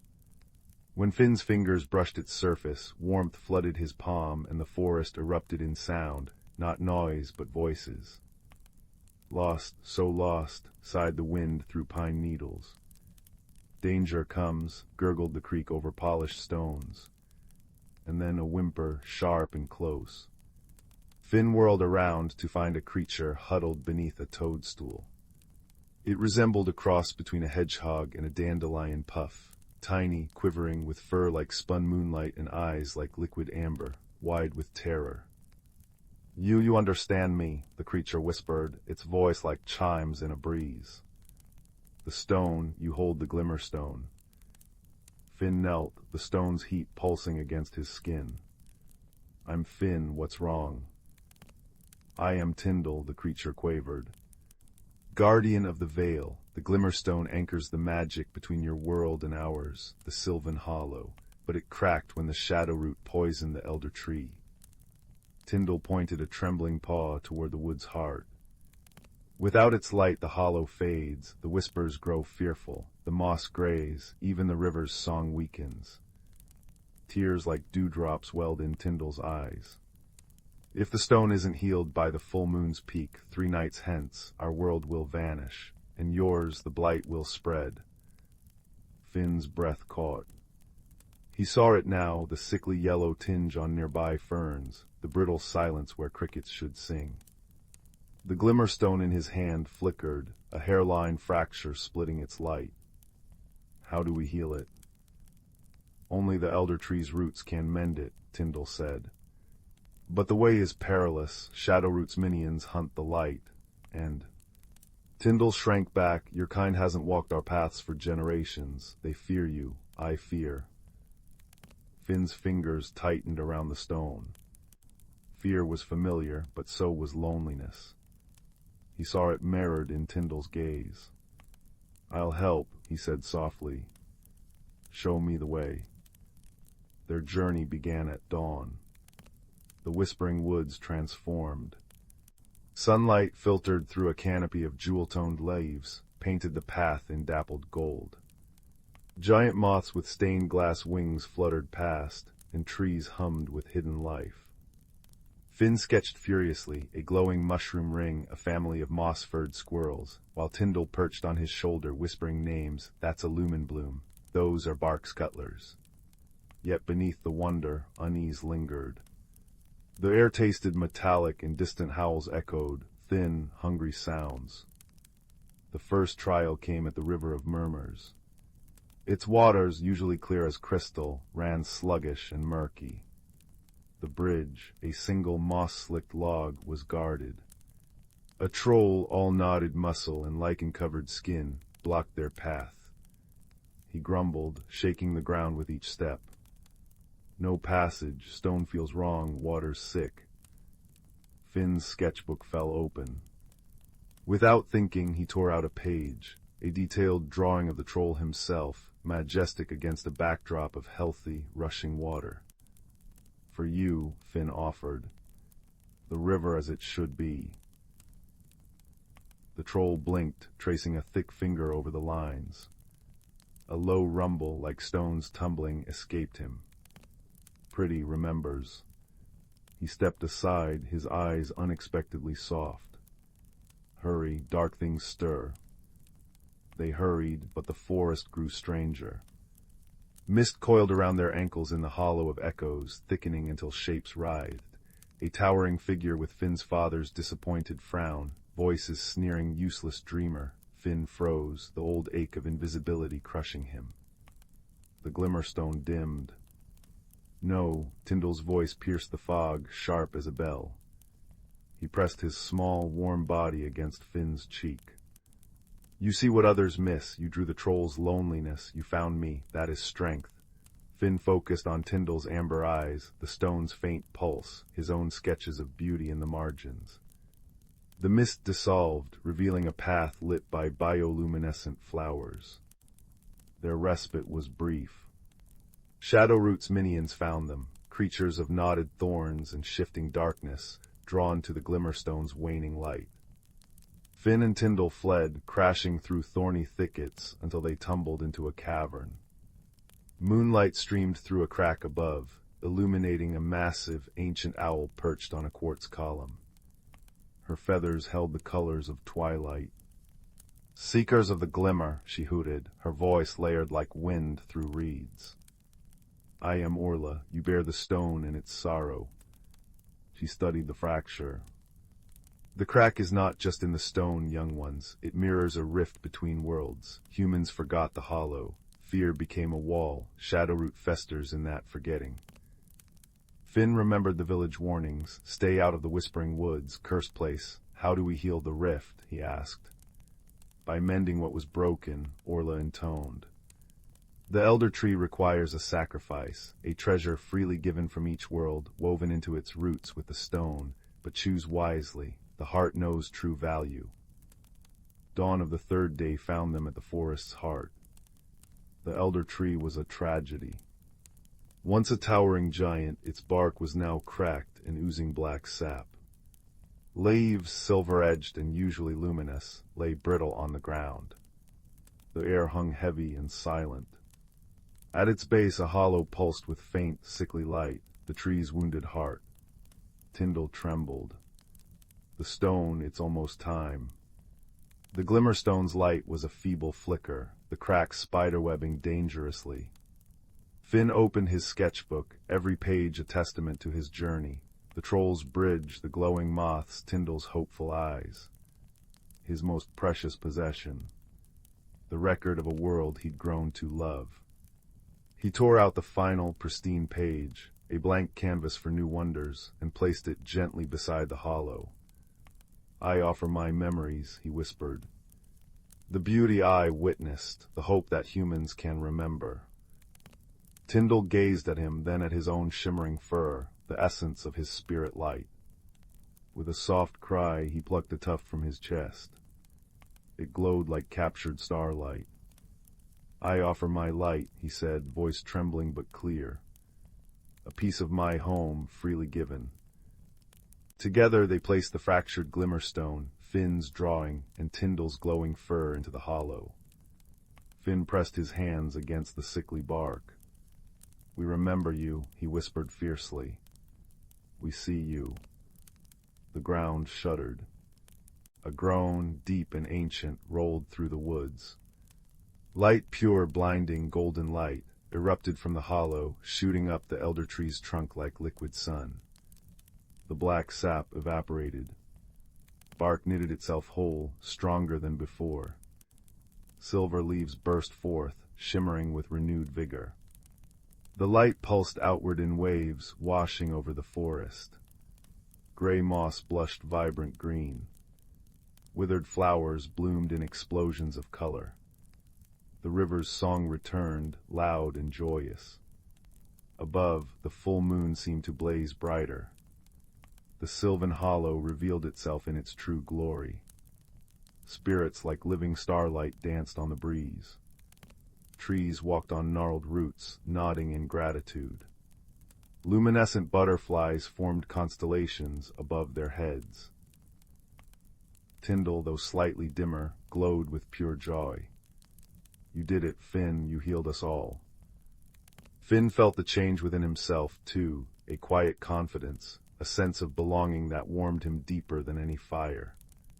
The glimmerstone, now whole and pulsing gently, lay cool in his hand. Its magic had shifted. It no longer translated voices, but hummed with the forest's peaceful song. We did it together, Tyndall.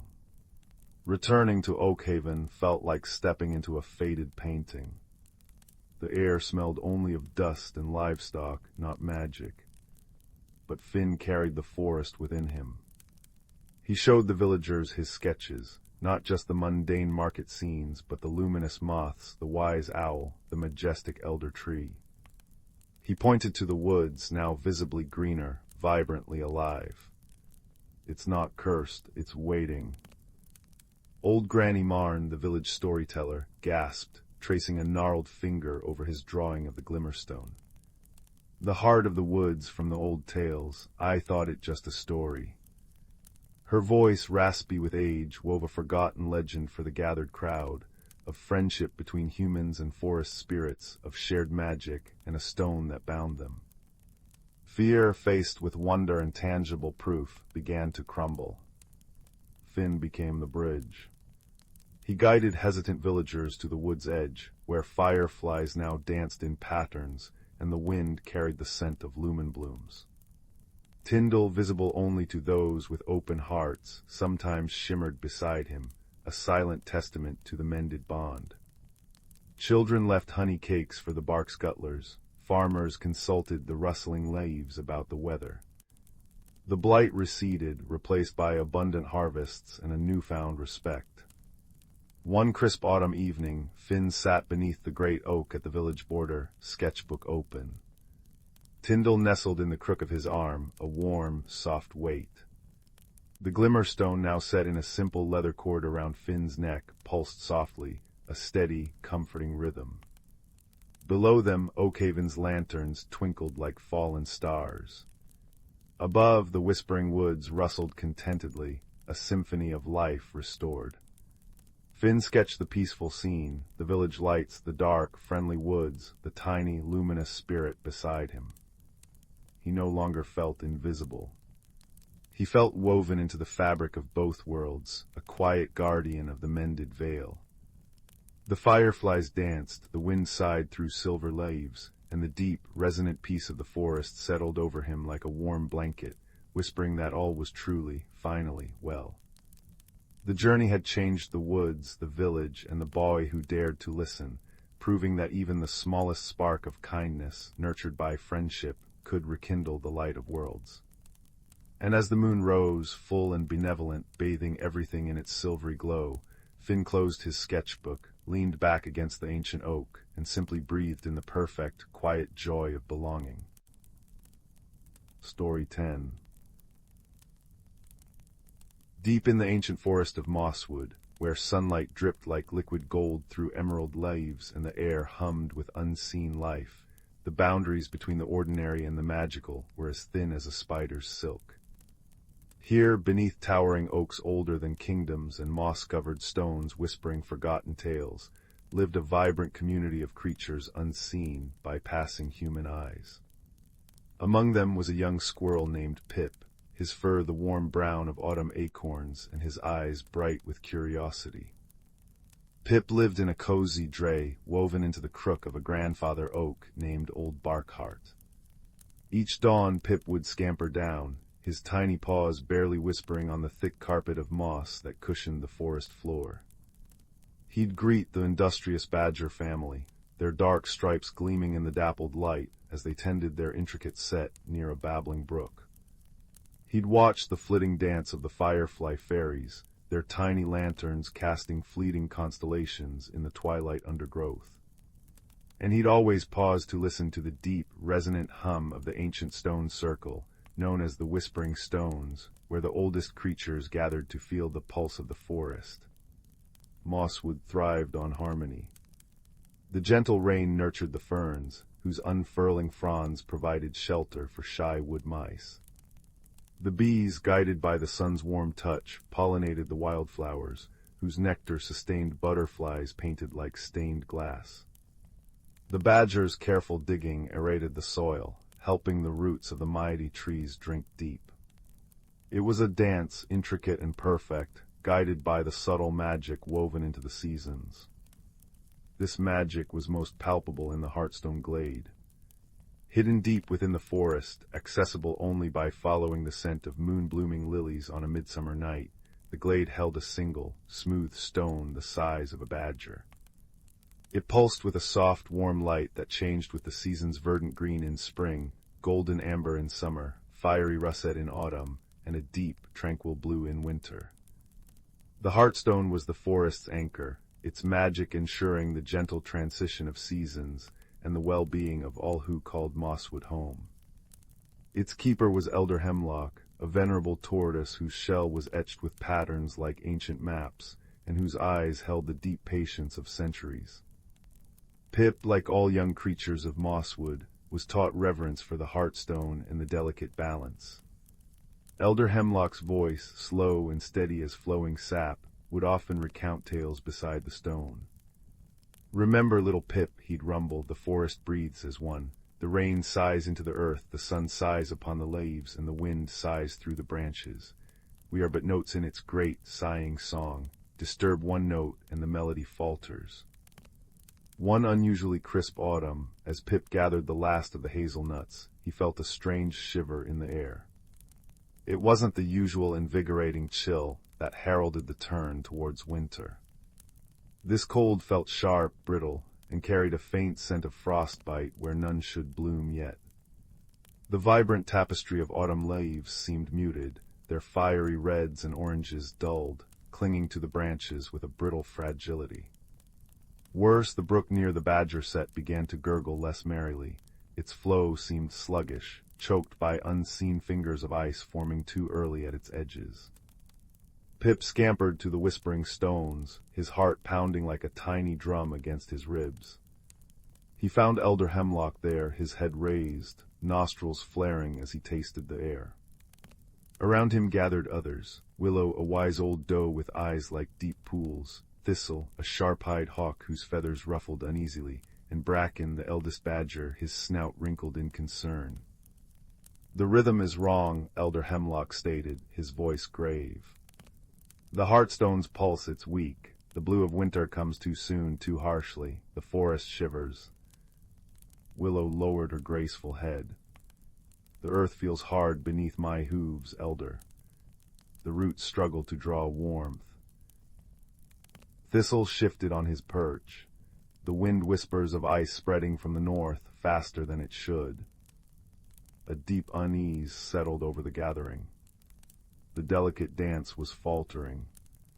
If the Heartstone's magic waned too much, the harsh, unnatural frost would claim Mosswood before winter's true embrace, freezing roots, silencing brooks, and starving the creatures who relied on the forest's bounty. "We must journey to the Heartstone Glade," Elder Hemlock declared. "We must understand why its light dims." The journey was solemn. Pip, nimble and quick, scouted the path ahead, his nose twitching at the unnatural, metallic tang of the premature frost coating the ferns. Bracken used his powerful claws to clear fallen branches, blocked by the sudden cold snaps. Thistle soared overhead, his keen eyes scanning for dangers in the unnaturally still forest. Willow walked steadily beside Elder Hemlock, her presence a calming force. As they neared the glade, the unnatural chill deepened. The air grew still and heavy, devoid of the usual forest sighs. The scent of moon lilies was faint, almost drowned by the sharp scent of ice. When they finally pushed through the final curtain of weeping willow branches into the Heartstone Glade, a gasp escaped Pip. The Heartstone, usually radiating a comforting warmth and vibrant color, was covered in a thick, crystalline rime of frost. Its light pulsed feebly, a sickly pale blue flickering weakly beneath the ice. The magic that usually hummed in the air was muted, strained.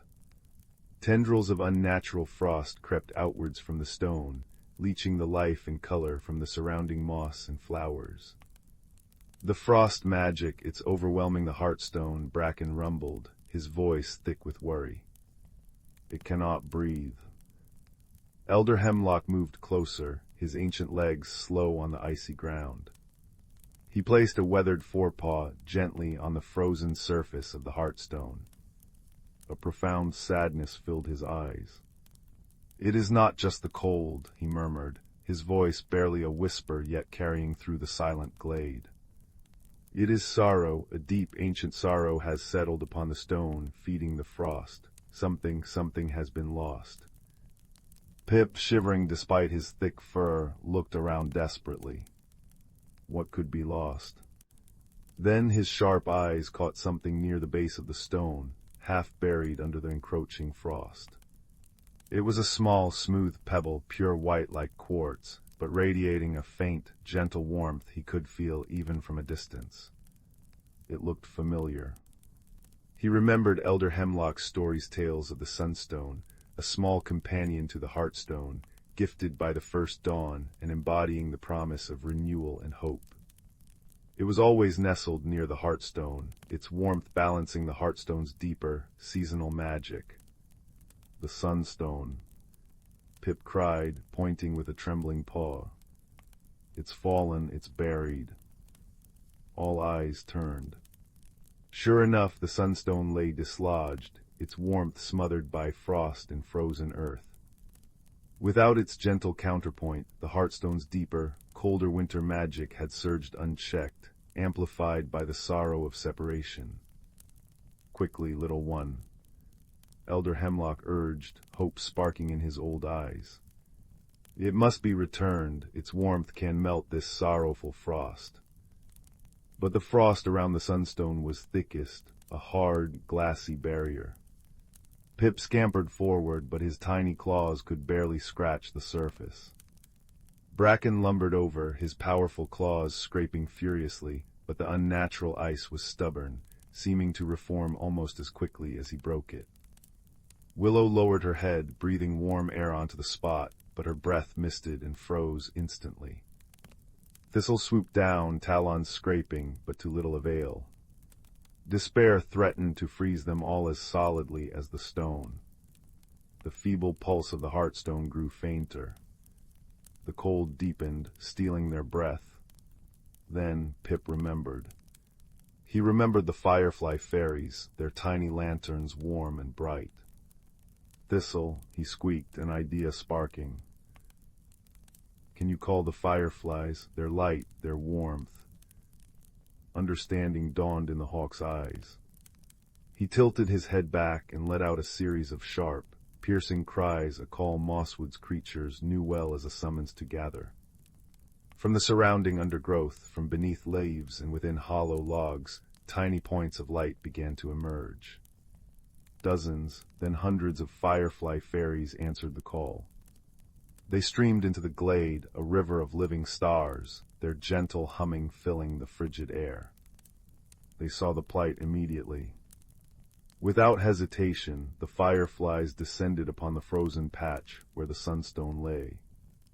They landed, covering the ice like a living, glowing blanket. Each tiny lantern body radiated its own small, persistent warmth. They pulsed their light in unison, a soft, golden rhythm that beat against the cold blue frost. At first, nothing happened. Then a tiny droplet formed. Then another. A faint hissing sound began as the combined warmth of hundreds of fireflies started to melt the unnatural ice. Steam rose, smelling of thawing earth and hope. Pip, Bracken, and Willow watched, breathless. Thistle circled above, his shadow passing over the glowing effort. Elder Hemlock kept his paw on the heartstone, murmuring ancient words of encouragement. Slowly, painstakingly, the ice surrendered. The fireflies' light flickered bravely, some growing dimmer as they expended their energy, but others flew in to take their place. Finally, the last shard of frost melted away, revealing the pure white sunstone, warm to the touch. Pip, his paws trembling, gently nudged the sunstone with his nose. It felt like holding a piece of the summer sun. Carefully, guided by Elder Hemlock's low instructions, Pip pushed the warm pebble back to its rightful place, nestled snugly against the base of the heartstone. The moment the sunstone touched the heartstone, a soft thrum vibrated through the glade. The thick rime of frost covering the heartstone cracked. It didn't shatter violently, but softened, melting like dew under the morning sun. The sickly blue light brightened, deepened, and then shifted not to winter blue, but back to the rich, fiery russet of true autumn.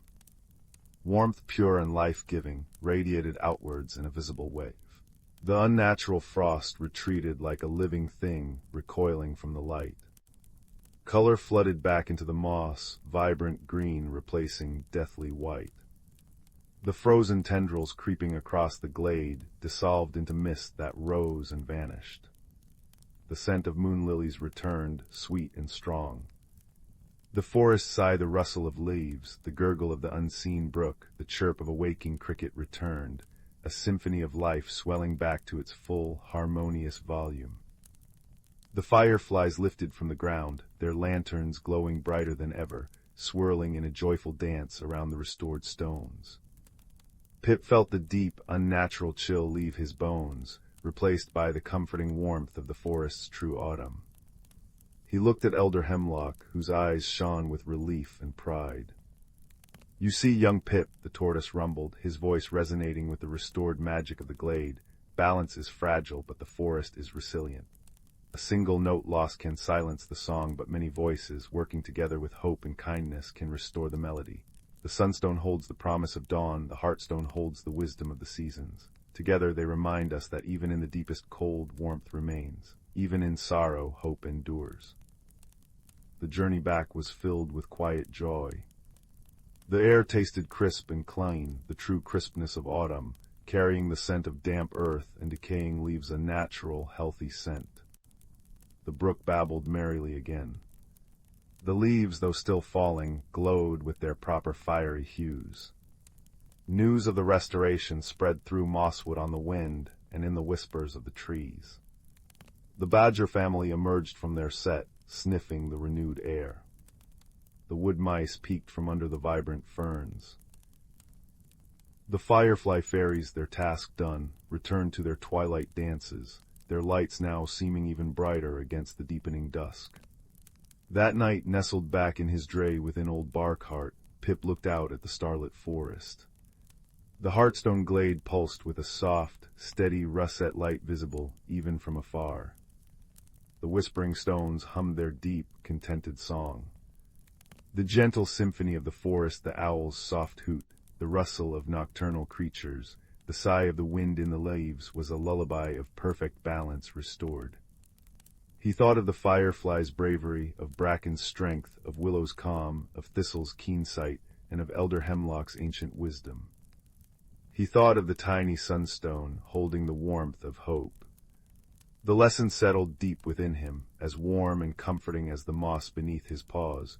True magic wasn't just in the stones or the seasons. It was woven into the connections between all living things, in the shared responsibility to nurture and protect their shared home. It was the courage to act, the wisdom to seek help, and the enduring warmth of kindness that could melt even the deepest frost of despair. As sleep gently claimed him, wrapped in the familiar, comforting smells of wood, moss, and damp earth, Pip felt the forest breathe around him a deep, slow, peaceful breath. The ancient magic of Mosswood, its harmony restored, flowed through every root, every leaf, every tiny creature, singing its timeless song of balance, resilience, and the quiet, enduring power of hope. And in that song, Pip drifted into dreams of golden autumn days and the gentle promise of seasons turning, forever in harmony. Good night, little listener. Sleep now, wrapped in the warmth of the forest sigh. Story 11. Deep within the Whisperwood, where ancient oaks wore cloaks of velvet moss and sunlight dappled the forest floor like scattered gold coins, lived a world unseen by hurried human eyes. Here, beneath gnarled roots and within hollow logs, thrived the folk of the undergrowth. Fern, a young rabbit with fur the soft gray of twilight mist, spent her days exploring fern-choked glades, her nose twitching with the scent of damp earth and wild thyme. Her mother often spoke of the wood's delicate balance, a harmony woven by countless tiny hearts beating in unison with the turning seasons. One crisp autumn morning, Fern noticed something amiss.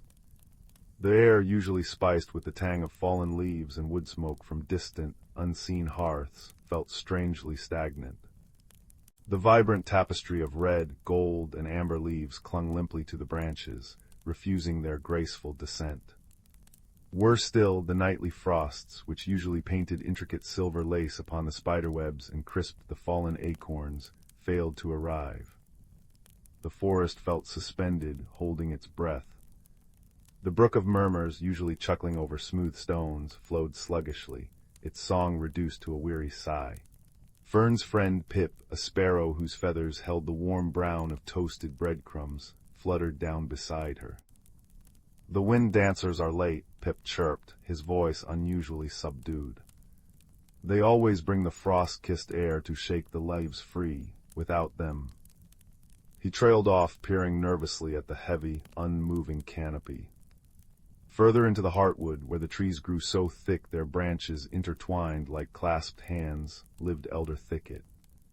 He was not one creature, but an ancient, wise badger whose silvered muzzle bore the stripes of countless seasons, and the venerable great oak, whose bark was deeply carved with the history of the wood. Their knowledge was the forest's memory. Fern and Pip sought them out, their small hearts heavy with worry. They found Elder Thicket basking in a rare shaft of weak sunlight near the great oak's colossal roots, which rose from the earth like the knuckles of a slumbering giant. The air here hummed with a low, resonant energy. Elder Thicket, Fern began, her voice small against the vast quiet. The seasons, they feel stuck. The leaves won't fall, the frost won't come. The brook of murmurs sounds so sad. The old badger opened one wise, dark eye. Ah, young Fern, he rumbled, his voice like stones tumbling in a deep creek. You feel it too, the spindle of seasons wobbles. He gestured with his snout towards the great oak. Tell them, old one. A gentle creaking filled the air, a sound like distant, soothing music. It wasn't spoken words, but Fern and Pip felt the meaning bloom in their minds, rich with the scent of loam and the cool touch of deep roots. The stones of season, the thought resonated. Deep in the crystal caves beneath the singing falls, they rest sunstone, frostheart, rain pearl, and bloomseed. Their harmony spins the wheel of the year. Their light has dimmed. The crystal caves. Pip chirped, puffing out his chest. That's miles away, past the glimmering meadows and the whispering reeds. It is, Elder Thicket nodded gravely. And the path is known only to those who listen to the oldest whispers of the wood, but the stones need tending. Dusk gathers on forgotten magic, their connection to the heart of the forest weakens. Without their balanced light, the seasons falter and the harmony frays. Fern felt a tremor, not of fear, but of purpose. We must tend them, Pip and I, we can go. We know the paths through the thickets and over the streams. She remembered her mother's words about every creature having a part to play in the great balance. The great oak's creaking grew softer, imbued with warmth. Small paws tread lightly. Gentle wings see far. Seek the moss maiden by the falls. She guards the way. Their journey began at dawn the next day. Dew jeweled the cobwebs, and the air, though still oddly warm for autumn, held the sweet, decaying scent of mushrooms pushing through the damp earth. They navigated by landmarks known only to the folk, the three-stone cairn where fireflies gathered on Midsummer Eve, the hollow stump where the glowworms spun constellations on its inner walls, and the bend in the brook where the water chuckled secrets over polished pebbles. The glimmering meadows unfolded like a tapestry, woven with sunlight and wildflowers. Butterflies, their wings like shards of stained glass, danced on air perfumed with clover and honeysuckle. Pip soared above, his keen eyes scanning the path. Look, Fern, he called down. The whispering reeds, they bend towards the sound of falling water. Soon the gentle murmur of the brook of murmurs swelled into the powerful roar of the singing falls. Mist hung in the air, cool and refreshing on their fur and feathers, tasting of minerals and pure mountain snowmelt. Rainbows danced in the spray where sunlight pierced the canopy. At the base of the falls, where the water crashed into a shimmering pool, grew cushions of the most vibrant emerald moss Fern had ever seen.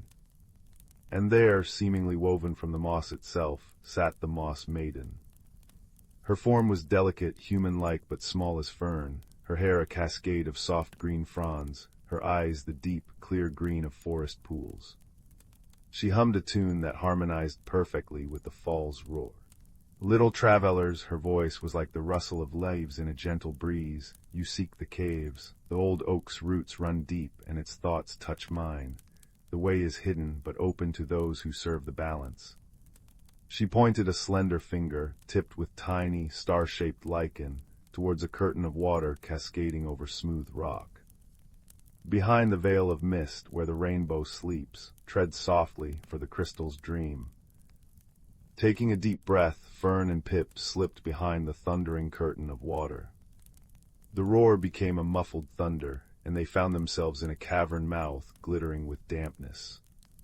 The air here was cool, clean, and smelled of wet stone and something else, something ancient and electric. Soft, bioluminescent fungi clung to the walls, casting an eerie, beautiful blue-green light that reflected in countless facets deeper within. The crystal caves were breathtaking.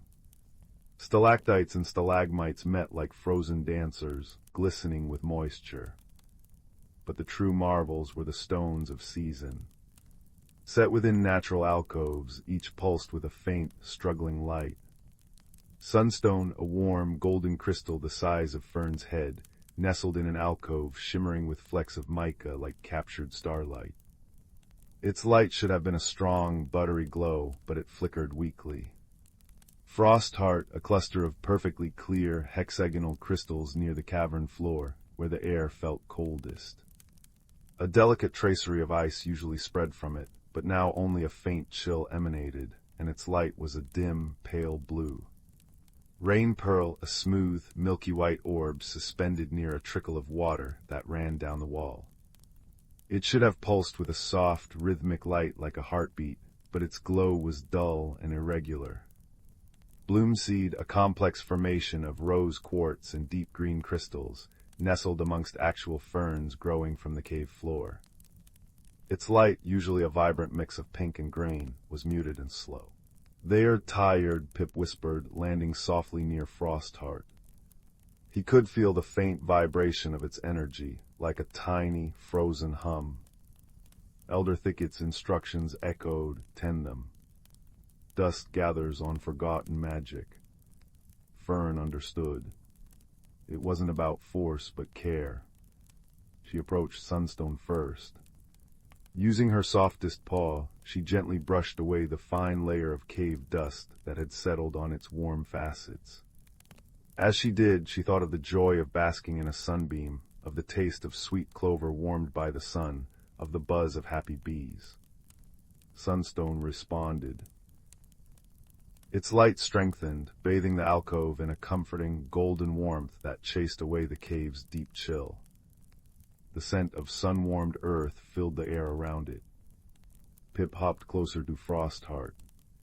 He couldn't brush it like Fern, but he remembered the sharp, clean scent of the first frost, the satisfying crunch of ice underfoot on a still morning, the way moonlight turned the world into silver and shadow. He puffed out his warm breath, not to melt, but to gently stir the air around the crystals, whispering his frosty memories. Frostheart shimmered. A delicate tracery of ice spread across the rock beneath it, sparkling in the fungal light, and its pale blue glow intensified, radiating a refreshing, crisp cold. The air tasted suddenly sharp and pure. Together they turned to Rain Pearl. Fern used a large, soft leaf she carried in, dipping it into the trickle of water running down the wall. Carefully she let droplets fall onto the milky orb, washing away the dust. Pip, perched above, thought of the gentle patter of rain on leaves, the rich smell of petrichor rising from thirsty soil, the way raindrops gathered on spiderwebs like diamond necklaces. Rain Pearl absorbed the water, its surface gleaming. Its light steadied into a soft, rhythmic pulse, like a deep, contented sigh. The trickle of water nearby seemed to strengthen, its sound clearer, more musical. Finally they approached Bloomseed. Fern gently cleared debris from the ferns growing around it. Pip plucked a fallen petal from a tiny cave flower and laid it tenderly near the rose quartz.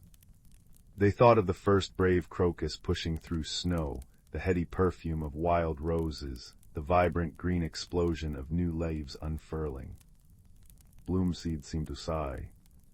Its pink and green light brightened, swirling gently, filling the air with the subtle, sweet fragrance of spring blossoms and damp, fertile earth. As the last stone, Bloomseed, regained its gentle radiance, something profound happened within the cavern. The lights of the four stones didn't just brighten individually, they began to resonate. Sunstone's warmth flowed towards Frostheart's chill, not canceling it but harmonizing. Rain Pearl's pulsing rhythm seemed to sync with the deeper thrum of the earth beneath them. Bloomseed's swirling colors reached out, weaving the energies together. A soft, harmonious chime filled the crystal caves, a sound like wind chimes made of ice and sunlight, rain and petals. The very air vibrated with restored balance. Emerging from behind the veil of mist, Fern and Pip felt the change immediately. The air was crisper, carrying the unmistakable, spicy sweet scent of autumn leaves finally surrendering. High above, a gust of wind, fresh and lively, the wind dancers, rushed through the canopy. A shower of crimson, gold, and amber leaves spiraled down like joyful confetti, carpeting the ground in a rustling mosaic. Pip flew a loop, catching a falling leaf. They're dancing. That night, deep in the Whisperwood, the first true frost arrived. Fern sat with Elder Thicket and Pip near the great oak. The forest floor glittered under the moon like a field of scattered diamonds. The brook of murmurs chuckled happily over its stones, its song clear and strong once more. The air was sharp and clean, smelling of frozen earth, wood smoke from unseen, friendly hearths, and the lingering perfume of damp leaves. Elder Thicket watched the frost crystals form intricate patterns on a fallen log. The spindle turns true again, he rumbled contentedly. The stones remember their song, thanks to young hearts who listened to the whispers of balance. The great oak creaked softly, a sound like deep contentment. Small acts of tending, great acts of harmony. The forest breathes with many lungs, beats with many hearts. Remember this, little ones. When the dusk gathers, kindness clears it. When the light dims, care rekindles it. Fern snuggled into her mother's soft fur, watching her breath puff out in little silver clouds in the frosty air. The forest around her was alive with peaceful sounds, the distant hoot of an owl, the rustle of a hedgehog in the undergrowth, the gentle sigh of the wind in the pines. She felt the deep, quiet pulse of the earth beneath her, connected to the stones far below, connected to Pip's heartbeat beside her, connected to the vast, ancient rhythm of the Whisperwood. It wasn't just the seasons that were balanced. It was a feeling deep inside, a profound sense of belonging, of being a vital, cherished note in the forest's eternal, lullaby-like song. The magic wasn't just in the stones or the phenomena. It was in the tending, the listening, the quiet courage of small creatures caring for their world. And as the moon silvered the frosted leaves and the ancient trees stood sentinel, Fern drifted into sleep, wrapped in the deep, comforting peace of a forest restored, her dreams filled with dancing leaves and the gentle, resonant chime of harmony echoing from the heart of the earth. Story 12. The village of Willowbrook nestled in a valley where the seasons danced with particular grace. Autumn painted the hills in fiery hues, winter cloaked everything in silent white, spring coaxed shy blossoms from the earth, and summer hummed with drowsy warmth. Yet for young Silas, who tended the village gardens with gentle hands, change felt less like a dance and more like a stumble. He loved the familiar rhythm, the precise placement of seeds, the predictable unfurling of petals, the comforting cycle of growth he could nurture and control. When unexpected frost nipped a tender bloom or a sudden storm battered his carefully staked vines, a knot of unease would tighten in his chest. He longed for things to stay just as they were, predictable and safe. Silas lived in a small cottage on the edge of the Whisperwood, a forest rumored to hold gentle magic. Its trees were ancient, their bark etched with patterns that seemed to shift when glimpsed from the corner of the eye, and their leaves shimmered with colors unseen in the ordinary woods. Silas rarely ventured deep, finding the forest's subtle unpredictability unsettling. He preferred the ordered rows of his cabbages and the sturdy predictability of his sunflowers. One crisp autumn morning, Silas noticed something peculiar. The maple tree beside his cottage, usually a reliable blaze of scarlet, was stubbornly holding onto its green leaves. More troubling still, the vibrant marigolds lining his path seemed faded, their gold dimmed to a dull ochre. A ripple of that familiar unease washed over him. He tried extra watering, careful pruning, and whispered encouragements, but the plants remained listless, as if holding their breath. That night, as the first true frost painted the window panes with delicate silver feathers, Silas felt a profound chill settle not just in the air, but deep within himself. His world felt strangely brittle, resistant to his care. The next day, seeking solace or perhaps just a distraction, Silas ventured further into the Whisperwood than he ever had before. The air here was different, cooler, sweeter, carrying the scent of damp earth, decaying leaves, and something else, like distant chimes. Sunlight filtered through the canopy in dappled patterns that seemed to move independently of the breeze. He walked until he found a small clearing dominated by an enormous, ancient oak. Its trunk was wide and gnarled, its branches reaching out like welcoming arms. Beneath it sat Fernwood, the village's oldest resident, known for his quiet wisdom and his collection of strangely potent teas. He was sketching in a worn notebook. Trouble finds its way even into the Whisperwood, young Silas. Fernwood's voice was like dry leaves rustling, warm and calm. He didn't look up from his sketch. Silas sighed, sinking onto a mossy log opposite the elder. He poured out his worries, the reluctant maple, the fading marigolds, the unsettling feeling that his carefully tended world was somehow slipping away from him. "I don't understand it, Fernwood. I do everything the same. Why won't things just stay?"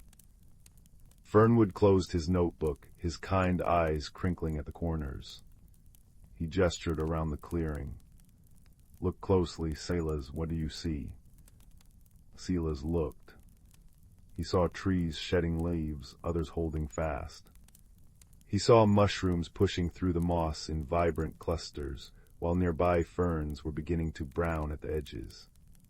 He saw a squirrel, its fur a patchwork of summer brown and winter gray, busily burying nuts. "I see change," he admitted reluctantly. "Lots of it." "Indeed," Fernwood murmured.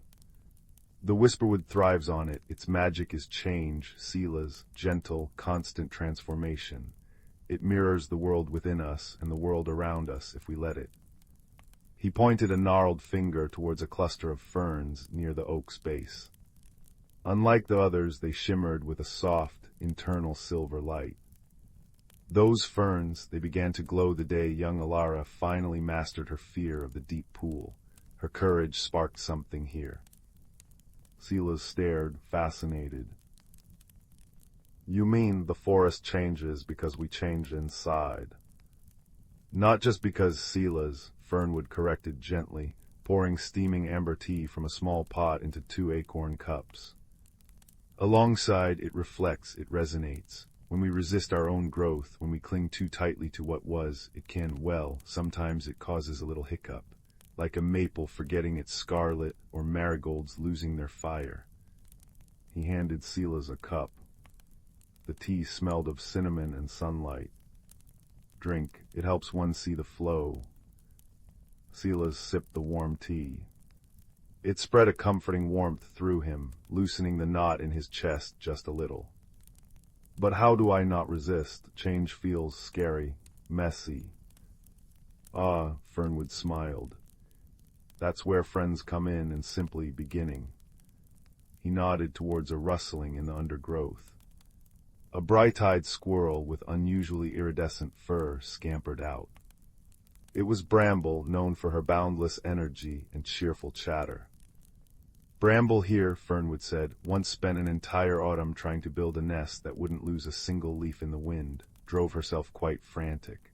Then she learned to weave with flexible willow twigs instead of rigid oak. Now her nests dance with the breeze but hold strong. Adaptation, you see. Bramble chattered affirmatively, puffing out her chest proudly. She nudged a smooth, gray river stone towards Silas with her nose. It felt cool and solid in his hand. "Hold on to that," Fernwood advised. A reminder of constancy amidst the flow. "Now tell me, Silas, deep down, is there something new trying to grow within you? A thought, a wish, a skill you've pushed aside?" Silas looked down at the stone, then at his own hands, usually stained with soil. He thought of the intricate patterns on the Whisperwood trees, the shifting light. He'd always loved shapes and colors, but practical gardening had taken precedence. I used to love drawing," he confessed quietly. Just little sketches, but it felt impractical, not like growing food. Ah, Fernwood's eyes twinkled. Perhaps your garden isn't the only thing needing to bloom. Perhaps the marigolds fade because a different kind of light is waiting to shine through you, not just around you. Try drawing the forest, Silas, not to make it stay, but to capture a moment of its beautiful becoming. Armed with Fernwood's wisdom, Bramble's encouraging chitters, and the smooth stone in his pocket, Silas returned to the edge of the Whisperwood the next day. He brought charcoal and rough paper. He sat beneath his reluctant maple, feeling foolish at first. He sketched the stubborn green leaves, the faded marigolds. He drew the lines stiffly, trying to force them onto the page. It felt awkward, wrong. Frustration bubbled up again. Then he remembered Fernwood's words. Capture a moment of its beautiful becoming. He took a deep breath, inhaling the crisp air, the scent of damp earth and distant wood smoke. He listened to the wind sighing through the pines. He really looked, at the way the sunlight caught the edge of a single, persistent scarlet leaf clinging high up on the maple. He noticed the intricate veins in a fading marigold petal, like tiny golden rivers. He began to draw again, not forcing but flowing. His lines became looser, capturing the curve of a leaf, the delicate droop of a flower. He drew the texture of the bark, the way the light pooled in the hollows. He drew Bramble peeking from behind a bush, her bright eyes curious. As he lost himself in the act of seeing and feeling rather than controlling, a warmth spread through his fingers, different from the tea's warmth. It felt like sunlight blooming inside him. He didn't notice at first. He was too absorbed in capturing the way a single shaft of light illuminated a patch of moss. But Bramble chattered excitedly, pointing with her nose. Silas looked up. The high scarlet leaf on his maple tree seemed to glow faintly, pulsing with a soft, inner light. As he watched, mesmerized, the glow spread, leaf by leaf, down the branch. It wasn't forced, it was like the tree was sighing in relief, finally releasing its autumn fire. The leaves transformed from dull green to vibrant, luminous scarlet, each one shimmering with captured sunlight. Below, the marigold petals he just sketched seemed to drink in the reflected light. Their dull ochre deepened, then ignited into pure, radiant gold, brighter than they had ever been before. A gentle hum filled the air, like the forest itself was sighing in contentment. Word spread quickly through Willowbrook. The baker, whose bread had been mysteriously flat that week, brought Silas a warm loaf shaped like a leaf. "Heard about your maple," she said with a knowing smile. "Seems inspiration makes the yeast rise better too." The weaver brought a scarf of soft, forest green wool. "Change is just a new thread in the pattern, Silas," she murmured, draping it around his shoulders. Even the gruff woodcutter paused by Silas's fence, admiring the glowing maple. "Pretty sight," he grunted. "Reminds me spring always comes back, even after the hardest winter. Takes its own time, though." Their quiet support, their understanding without pressure, was like warm soil nurturing a seedling. Silas didn't stop gardening. He still loved the earth, the smell of turned soil, the miracle of a sprouting seed. But now he carried his sketchbook everywhere. He drew the first brave crocus pushing through snow, the intricate frost patterns on his window, the way Bramble's fur changed with the seasons. He drew the villagers Fernwood sipping his tea, the baker kneading dough, children chasing falling leaves. His drawings weren't perfect representations. They were impressions, feelings, moments captured in lines and shades. He learned to embrace the unexpected smudge, the line that went awry sometimes they led to the most beautiful parts of the drawing. He learned that growth wasn't about rigid control, but about flexibility, adaptation, and trust in the process. The Whisperwood became his sanctuary and his mirror. When he felt uncertain about a new drawing technique, he'd find ferns glowing silver nearby. When he mastered a challenging perspective, luminescent mushrooms would sprout along his path. The forest reflected his inner landscape, celebrating his small triumphs and offering quiet solace during moments of doubt. He learned that personal transformation, like the forest's magic, wasn't a sudden, dramatic event, but a slow, beautiful unfurling. It required patience, kindness towards oneself, and the courage to let go of what no longer served, making space for the new light waiting to emerge. One starlit evening, months later, Silas sat beneath the now dormant but still majestic maple. Spring was a whispered promise in the air. He sketched the night sky, the intricate patterns of stars mirrored in the bare branches above. Bramble slept curled in his lap, a small, warm weight. Fernwood sat beside him on the bench, sipping his tea in companionable silence. Silas looked at his drawing, then at the vibrant tapestry of stars. He thought of his faded marigolds, his fear of the unpredictable, the rigid lines of his first forest sketch. He thought of the glowing maple, the supportive villagers, the feeling of charcoal flowing freely across paper, capturing not just what was, but the potential of what could be. He felt a deep sense of peace, a quiet understanding settled in his bones like the roots of the ancient oak. He hadn't conquered change, he had learned to dance with it. He understood now that the magic wasn't just in the Whisperwood, or even solely within himself. It was in the connection, the way his inner growth resonated with the world, the way the forest reflected his journey, the way friendship nurtured his courage. His garden thrived, richer and more vibrant than before, its colors deepened by the light he now carried within. And as the first shy notes of a nightingale's song drifted through the cool air, Silas knew, with a heart full of quiet wonder, that the most beautiful transformations often begin with a single, hesitant step into the unknown, guided by kindness and the gentle magic of simply becoming.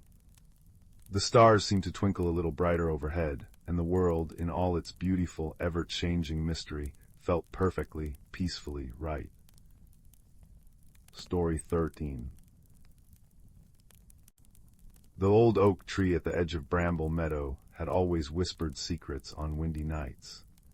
Young Silas, tucked beneath his patchwork quilt, would press his ear to the cool glass of his attic window, trying to catch the rustling murmurs. He was a boy perpetually caught between restlessness and wonder, his mind buzzing with questions about the world beyond his familiar village of Hearthwood. His fingers itched to explore, his heart yearned for something more. Yet bedtime felt like walls closing in. One crisp autumn afternoon, while helping his grandmother, Ilara, though Silas called her Gran, tidy the dusty attic, Silas stumbled upon a forgotten wooden chest tucked beneath the eaves. It smelled of cedar and thyme. Inside, nestled in folds of faded blue velvet, lay a curious object. It wasn't quite a pocket watch, nor a compass in the ordinary sense. It was a disk of warm, honey-colored brass, etched with swirling patterns that seemed to shift in the dim light. At its center, instead of a needle, rested a single, perfect acorn, polished smooth by years. Tiny, almost invisible symbols ringed its edge: a leaf, a raindrop, a winding path, a star. Gran, Silas called, his voice hushed with awe. What's this? Gran climbed the creaking ladder, her eyes softening as she saw the disk resting in his palm. Ah, the Heartwood compass, she murmured, a gentle smile touching her lips. I wondered where it had got to. It belonged to my grandfather, a man who saw the world differently. He called it a compass not for finding north, but for finding wonder. How does it work? Silas breathed, tracing the swirling lines with a fingertip. It felt warm, alive. Hold it still, Gran instructed. Close your eyes, think not of where you want to go, but of what you wish to feel. Silas obeyed. He concentrated, pushing aside thoughts of distant mountains or bustling cities. Instead, he focused on the yearning he felt at the window, the quiet ache for magic, for peace, for a place where the whispering oak's secrets might be understood. He thought of the cool scent of damp earth after rain, the soft rustle of unseen creatures, the feeling of being perfectly, peacefully found. When he opened his eyes, the acorn had shifted.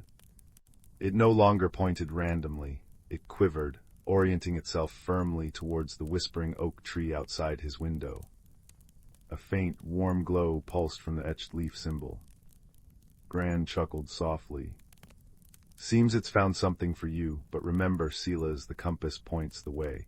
The journey is yours, and journeys begun at twilight often lead to places best seen with an open heart. Be home before dawn.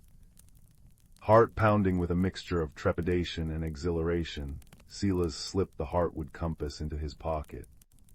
Its warmth seeped through the fabric, a comforting anchor. As twilight painted the sky in lavender and burnt orange, he crept down the stairs, past Gran, who was humming softly by the fire, and out into the cooling air. The whispering oak seemed taller, its gnarled roots forming deeper shadows. Following the compass's unwavering acorn needle, he walked right up to its massive trunk. The needle pulsed brighter. Hesitantly, Silas placed his palm against the rough bark. Instead of solid wood, his hand sank in as if through thick, warm moss. A gasp escaped him. He pushed gently, and the world seemed to fold around him. There was a sensation of falling upwards, a rush of cool air carrying the scent of pine resin and wildflowers, and then silence. Utter, profound silence. He stood blinking in a soft, silvery light. He wasn't in Bramble Meadow anymore. He stood in a forest unlike any he'd ever seen. The trees were colossal, their bark shimmering with faint, internal light deep amethyst, emerald green, soft topaz. Moss like velvet covered every surface, glowing gently. Gigantic mushrooms, some as tall as he was, dotted the forest floor, their caps pulsing with soft bioluminescence. Above, instead of stars, the sky was a vast, swirling canopy of leaves in every conceivable shade, filtering the moonlight into a million shimmering beams. The air hummed with a quiet, resonant energy, like the deep breath of the earth itself. This was the verdant veil, a hidden world within the world. The heartwood compass in his pocket felt like a tiny sun, its warmth radiating reassurance. The acorn needle now pointed down a winding path carpeted with luminous blue moss. Silas took a deep breath, the air tasting sweet and clean, and began to walk. He hadn't gone far when a rustle came from a thicket of glowing ferns. Silas froze. A creature emerged, unlike anything in his storybooks. It was roughly the size of a large rabbit, covered in sleek, iridescent scales that shifted from deep indigo to shimmering turquoise in the light. It had large, liquid black eyes that held an unnerving intelligence, and 6 slender legs ending in delicate, clawed feet. A crest of feathery spines ran down its back, twitching nervously. It tilted its head, studying him with intense curiosity. "Hello," Silas whispered, his voice sounding loud in the profound quiet. The creature flinched, its spines flaring. It made a soft chittering sound, almost like pebbles tumbling in a stream. Silas remembered Gran's words about open hearts. Slowly, carefully, he crouched down, making himself smaller, less threatening. He held out his empty hand, palm up. "I won't hurt you," he murmured. "My name's Silas. I'm a bit lost." The creature chittered again, a softer, more melodic sound. It took a tentative step closer, its large nostrils flaring as it sniffed the air. It seemed fascinated by Silas's pocket. The compass. Silas carefully drew it out. The acorn needle still pointed down the path, but the leaf symbol glowed brighter as the creature approached. The scaled creature chirped excitedly, bouncing on its delicate feet. It pointed one clawed digit towards the path, then back at Silas, then made a beckoning motion with its head. "You want to show me the way." Silas guessed. Another enthusiastic chirp. The creature whom Silas decided to call Chime, for the sound it made, darted a few paces down the path, then looked back expectantly. Thus began an unlikely friendship. Chime proved an invaluable guide, scampering ahead, alerting Silas to patches of treacherous, glowing quicksand disguised as solid moss. The raindrop symbol on the compass pulsed a warning blue when they neared, and pointing out edible berries that tasted like sunshine. They communicated in gestures, expressions, and chimes, increasingly varied chimes and chirps. Silas learned Chime was a lumiscale, a guardian of the lower paths of the verdant vale. He also learned Chime was deeply worried. As they journeyed deeper, following the compass's unwavering guidance, Silas noticed troubling signs. Patches of the glowing moss were dull and gray, crumbling to dust. Some of the magnificent trees looked sickly, their inner light dimmed, their leaves drooping. A faint, discordant hum sometimes undercut the forest's peaceful resonance, sending shivers down Silas's spine. Chime grew increasingly agitated, her scales dulling whenever they passed these blighted areas. She would point at the dying moss and make a mournful, whimpering sound. The heartwood compass confirmed the unease. When they neared the sickened areas, the acorn needle would tremble erratically, and the warm glow of the leaf symbol would flicker and dim. The path symbol, however, remained steady, leading them ever onward towards the heart of the malaise. They reached a clearing dominated by an ancient, immense tree, its trunk wider than Silas's cottage. This was the sentinel oak, Chime conveyed through urgent gestures, and pointing at carvings on its base that matched the symbols on the compass. But the great tree was in distress. Its bark, usually a vibrant gold, was streaked with sickly black veins. Its canopy, normally ablaze with light, was sparse and dim. The source of the discordant hum seemed strongest here, emanating from a dark, tangled mass of thorny vines choking the base of the tree. The vines pulsed with a malevolent, oily black light, leeching the life from the sentinel, and Chime indicated with sweeping gestures their entire verdant vale. This was the mystery unfolding, the slow poisoning of the hidden world's heart. And Silas, guided by the heartwood compass and his unlikely friend, was here. Chime approached the thorny mass cautiously, chittering warnings. She tried nipping at a smaller vine with her sharp teeth, but yelped and jumped back as the thorn pulsed darkly. The vine lashed out like a whip, narrowly missing her. Silas's heart hammered. How could they fight this? He looked at the heartwood compass. The acorn needle pointed directly at the sentinel oak. The star symbol, which had remained faint until now, began to glow with a soft, steady silver light. Star, light, hope, guidance. He remembered Gran's words, overcome challenges through wisdom and friendship. Force wasn't the answer here. The dark vines thrived on struggle. Silas thought about the compass's purpose, finding wonder. He thought about what the verdant vale felt like when it was welled the peaceful hum, the gentle light, the feeling of belonging. He thought of Chime's bright chimes and the taste of sunshine berries. He focused on that feeling of pure, peaceful wonder, letting it fill his mind and heart. He held the compass out towards the sentinel oak, focusing all his intention on that feeling, on the life the tree represented. The star symbol flared brilliantly, bathing the clearing in pure, cool silver light. It didn't burn, it cleansed.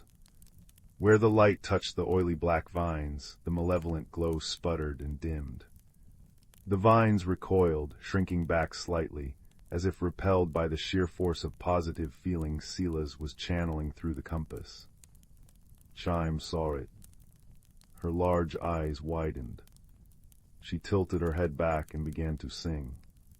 Not a chime or a chirp, but a true, clear, bell-like melody that resonated with the silver light. It was a song of the forest, of deep roots and starlight, of resilience and quiet strength. As she sang, her scales began to glow brighter, reflecting the compass's silver light and amplifying it.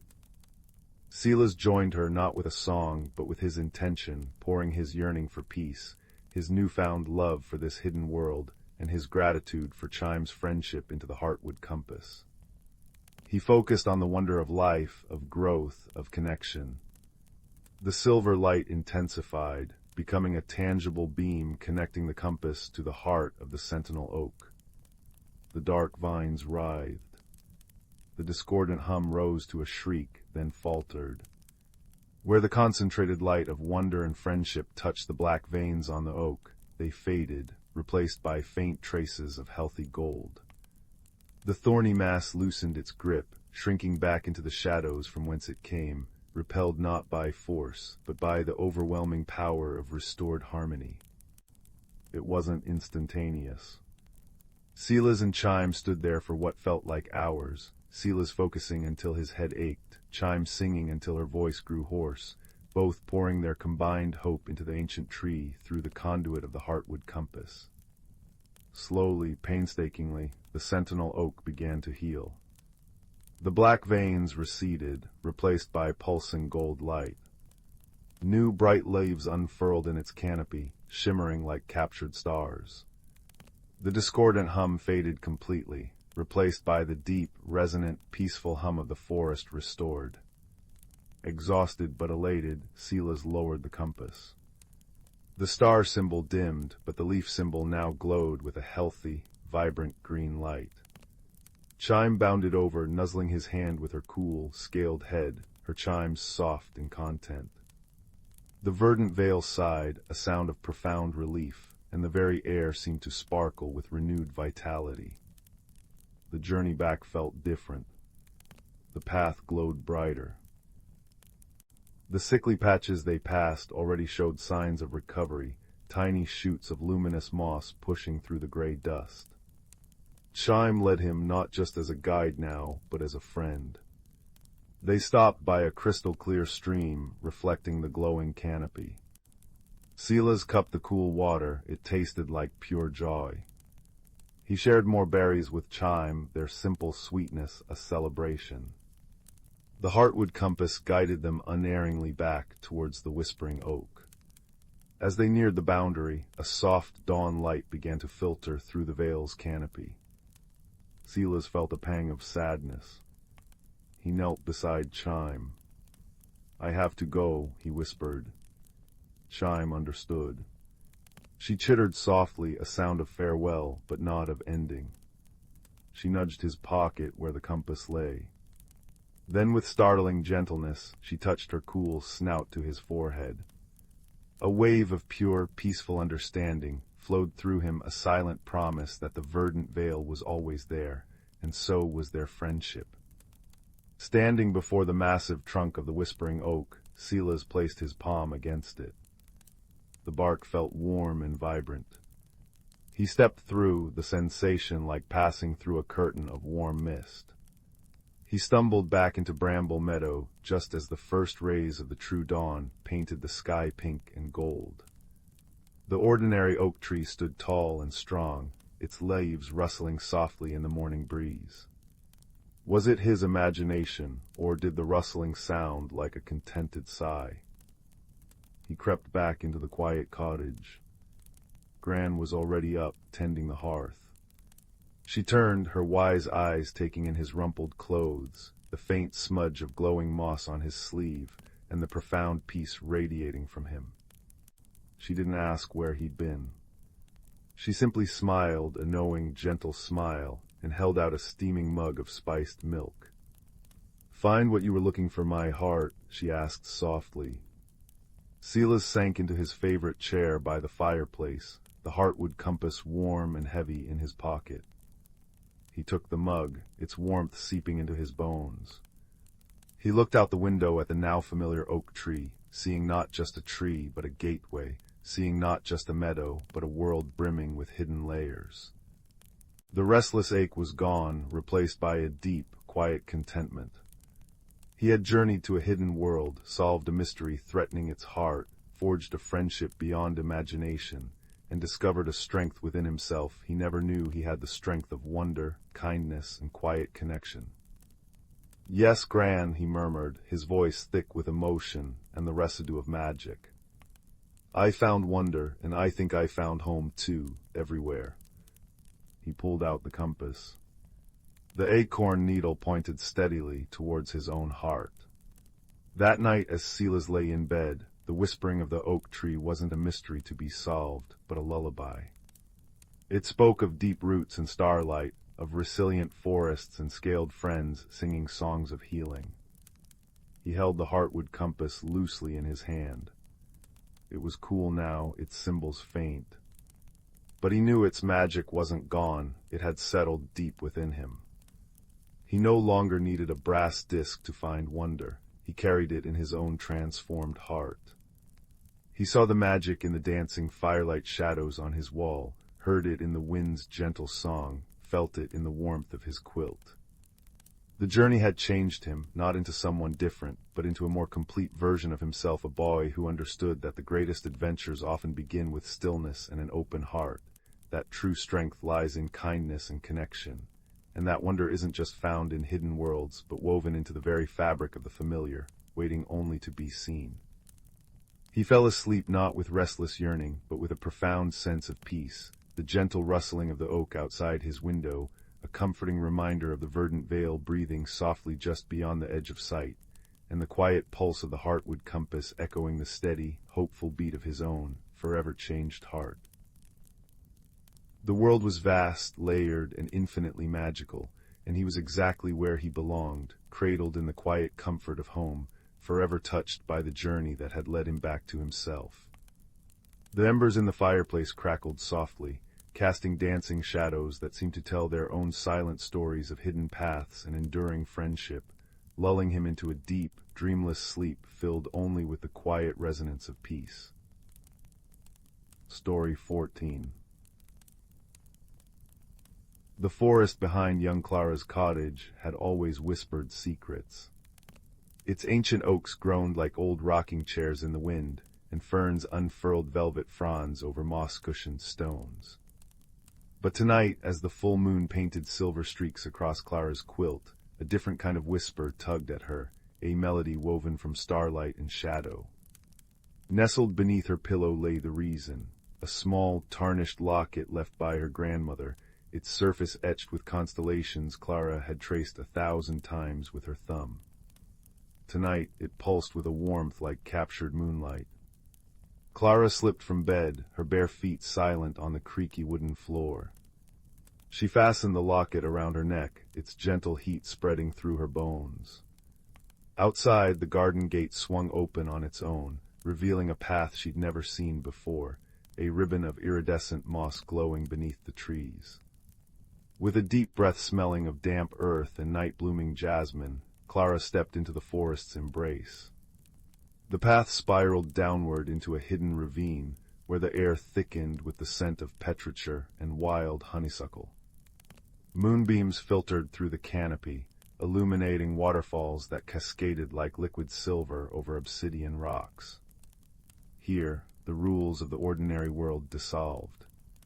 Fireflies pulsed in complex symphonies, and flowers hummed lullabies.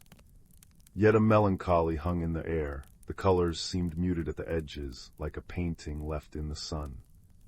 Ferns drooped, their usual emerald vibrancy fading to ashen green, and the waterfall's song hitched with weary pauses. A low, distressed whimper drew Clara to a clearing.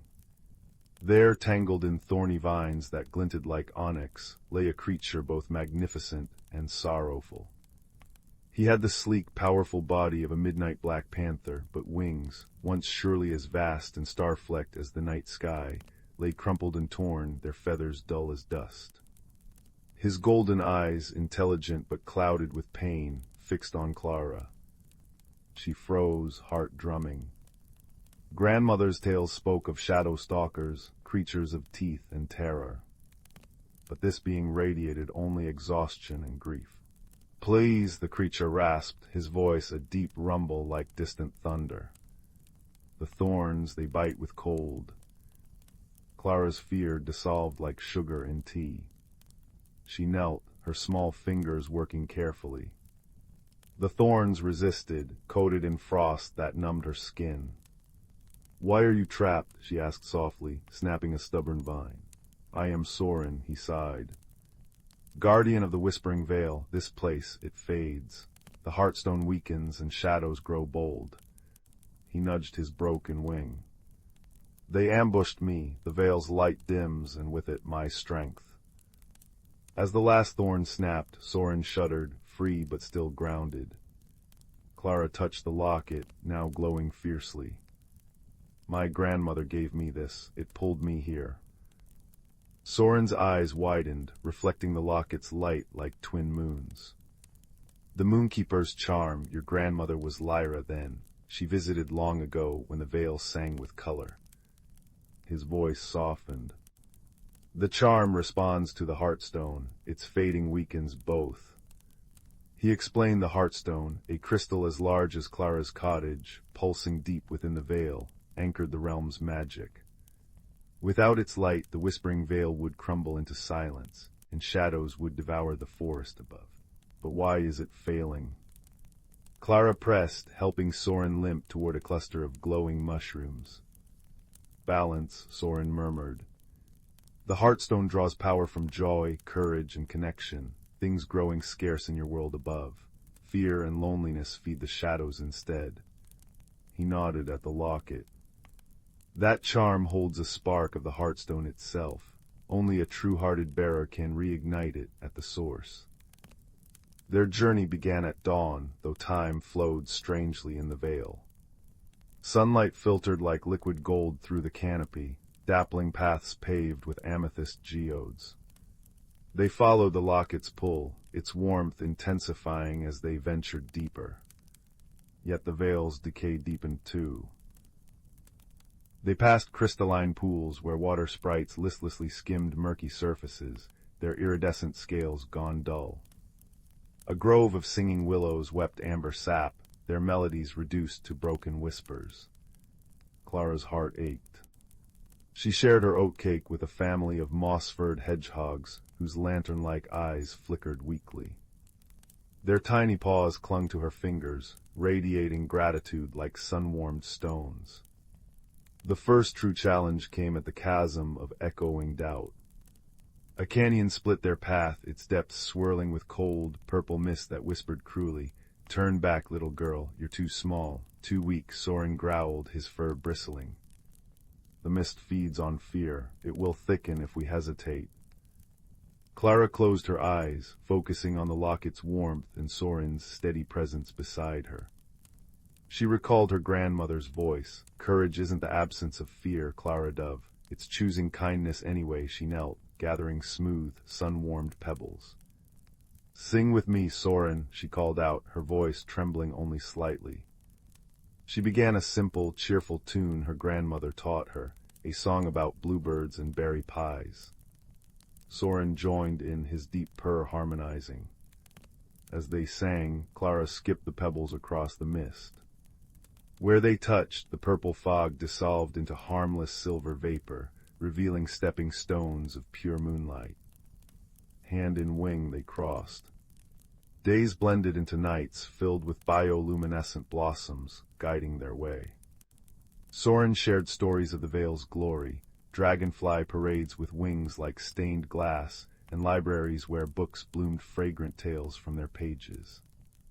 Clara spoke of her grandmother's garden, the taste of sun-warmed strawberries, and the comforting weight of a purring cat. With each shared memory the locket glowed brighter, and Soren's wings, though still torn, seemed less heavy. Near the Vale's heart, they encountered the weeping caves. Stalactites dripped icy tears that pooled into treacherous mirrors, reflecting distorted, fearful versions of themselves. Clara saw herself small and forgotten. Soren saw a broken guardian, useless and shamed. The reflections hissed accusations. "You failed your grandmother. You let the shadows win."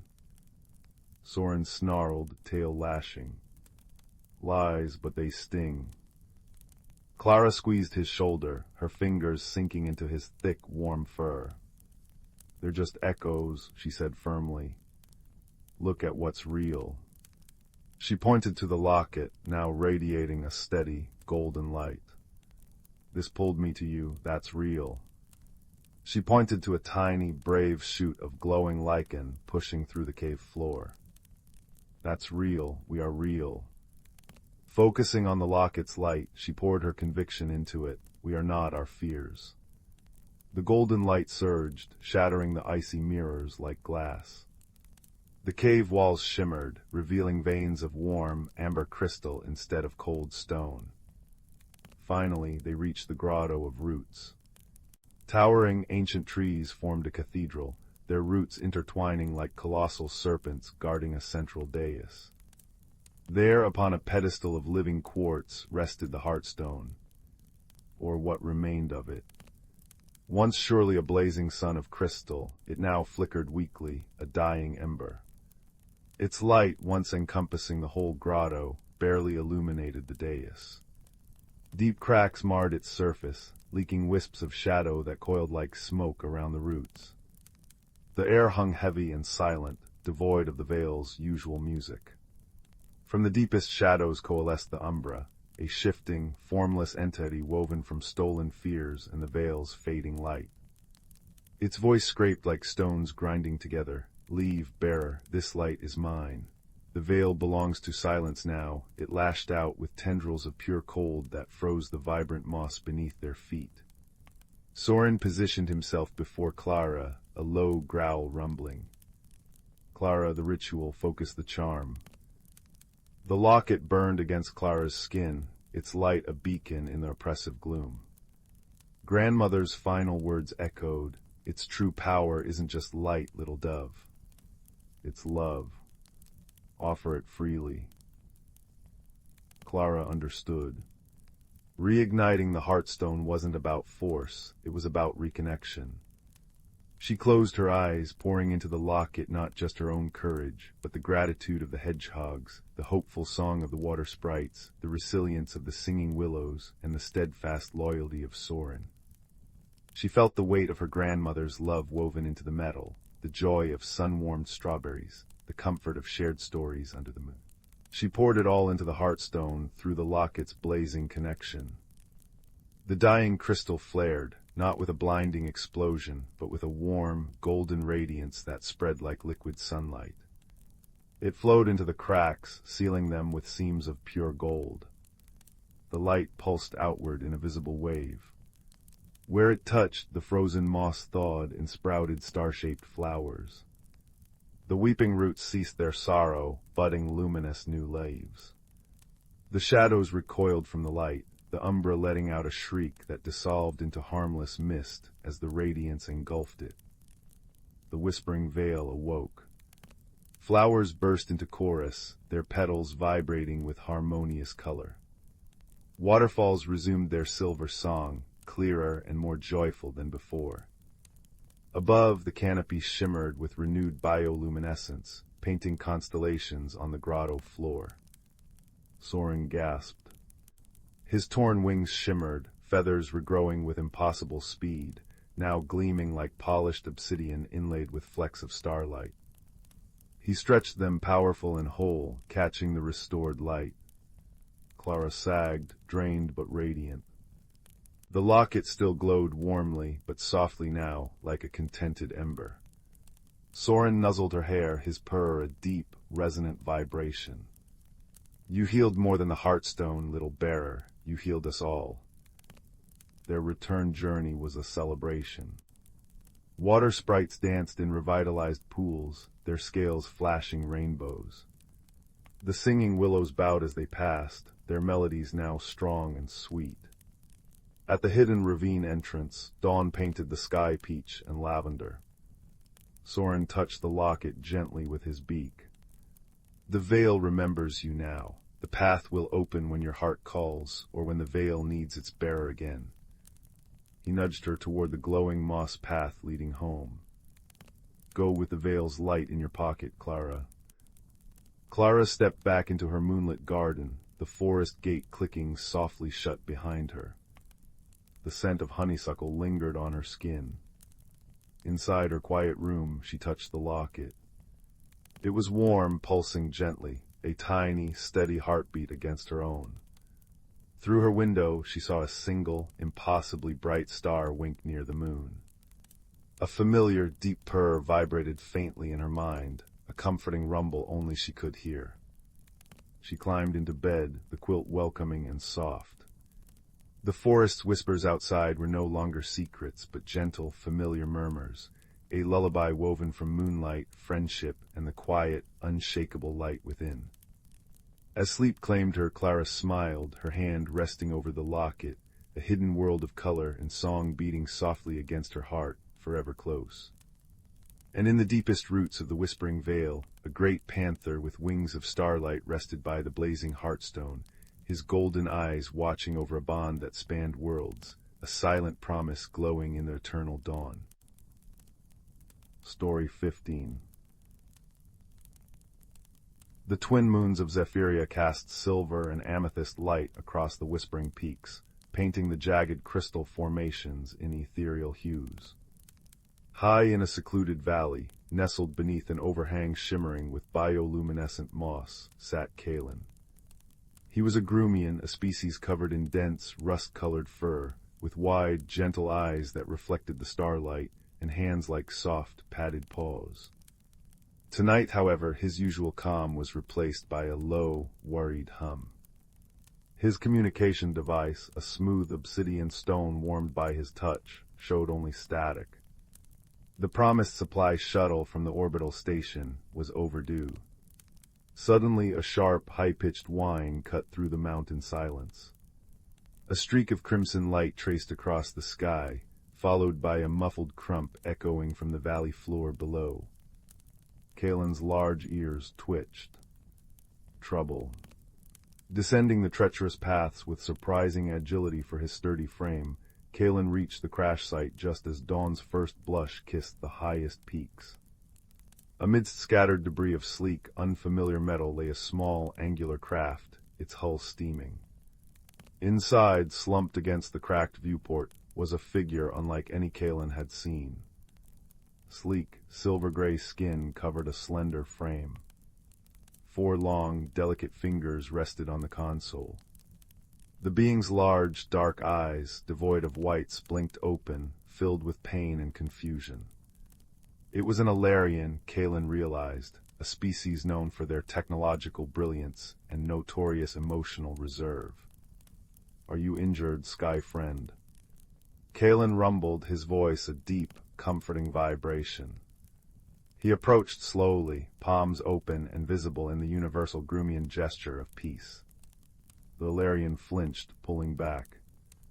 Designation VIX, systems critical. Environment hostile. Query your designation and intent. The words were clipped precise, devoid of warmth. "I am Kalen, this valley is my home. Your craft fell, you are hurt, let me help." Kalen reached out instinctively to gently touch Vix's arm, a gesture of comfort among his people. Vix recoiled violently, a high-frequency whine escaping their thin lips.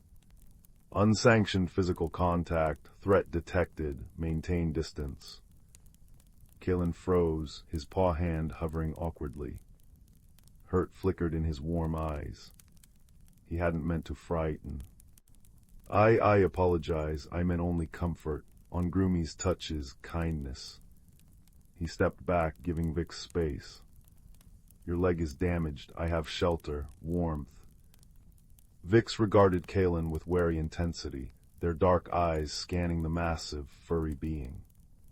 Physical contact was strictly regulated on Alara, reserved only for specific medical or familial protocols among bonded pairs.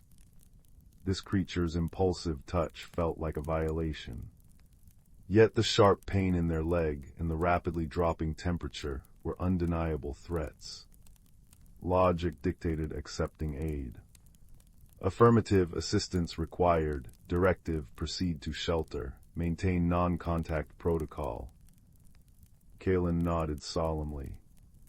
Non-contact understood. He carefully fashioned a makeshift stretcher from strong, flexible vines and broad crystalline leaves. Guiding Vix onto it without a single brush of fur against skin was a delicate dance. The journey back to the overhang was silent except for Vix's occasional pained gasp and the crunch of Kalen's heavy steps on the frost-rimed ground. The overhang, however, presented the first true test of their uneasy truce. Kalen's shelter was warm, filled with the scent of drying herbs and the soft glow of the moss. But it was also small. Kalen moved with a natural, fluid grace within the space, while Vix seemed perpetually on the verge of bumping into fur or rock. Every accidental near-miss made Vix tense, their dark eyes flashing with alarm. Query, why is ambient light source fluctuating? Vix demanded, pointing a slender finger at the moss. Ah, Kalen chuckled softly, a sound like stones tumbling in a brook. The whisper moss. It pulses with the mountain's heartbeat. It's alive. It sings to the crystals. He hummed a low, resonant note, and the moss responded, glowing brighter in rhythm. Biomechanical resonance, illogical, light emission should be constant for efficiency, Vix stated flatly. Not everything needs efficiency, Kalen murmured, tending the small heating stone. Sometimes beauty is enough. Their fundamental differences became starkly clear. Kalen spoke of feelings, of the mountain's spirit, of the comfort of the familiar. Vix spoke of systems, protocols, energy signatures, and optimal trajectories. Kalen offered a steaming bowl of hardy root stew. Vix produced a nutrient paste from a compartment in their suit, declining the unidentified organic matter. Kalen felt a pang of loneliness deeper than the mountain cold. Vix, analyzing the Groomian's drooping ears and lowered gaze, registered an inexplicable drop in ambient social cohesion metrics. They didn't understand why the big creature seemed sad. The misunderstanding deepened when Kalen found Vix disassembling a small, carved stone figure, a guardian spirit important to his people, mistaking it for a broken component. This unit appeared non-functional, attempting diagnostics, Vix explained, tools in hand. Kalen's breath hitched. That is not technology, it is memory, it is my. Words failed him. He gently took the figure, cradling it. It holds stories, my family's stories. Vix stared, processing. Stored data in mineral form, inefficient, why not digital? Because, Kalen said softly, his voice thick, some things are meant to be held, to be felt, not just stored. Before Vix could formulate a response, the mountain itself intervened. A deep, groaning rumble shook the overhang. Ice and rock, loosened by the vibrations of Vix's crash in the warming day, thundered down the slope above. With a deafening roar, a cascade of snow and debris slammed into the entrance of the overhang, sealing them in complete darkness, save for the frantic pulse of the whisper moss. Panic, cold and sharp, seized them both. Kalen's comforting hum turned into a low moan of fear. Vix's system screamed warnings about oxygen depletion, pressure, and imminent structural failure. In the suffocating dark, their differences didn't matter. Survival did. Oxygen levels critical. Estimated time to depletion, 42 standard units, Vix reported, their voice tight with a fear they couldn't name. Structural integrity compromised at entrance. Kalen took a deep, shuddering breath, forcing calm. The mountain tests us, we must listen. He closed his eyes, placing his large paws against the cold rock wall. He began to hum, deep and resonant, the same note he used for the moss. The crystals, they sing back, they show weaknesses, paths. He hummed, listening intently to the subtle vibrations echoing through the stone. There, a thin point to the left of the blockage.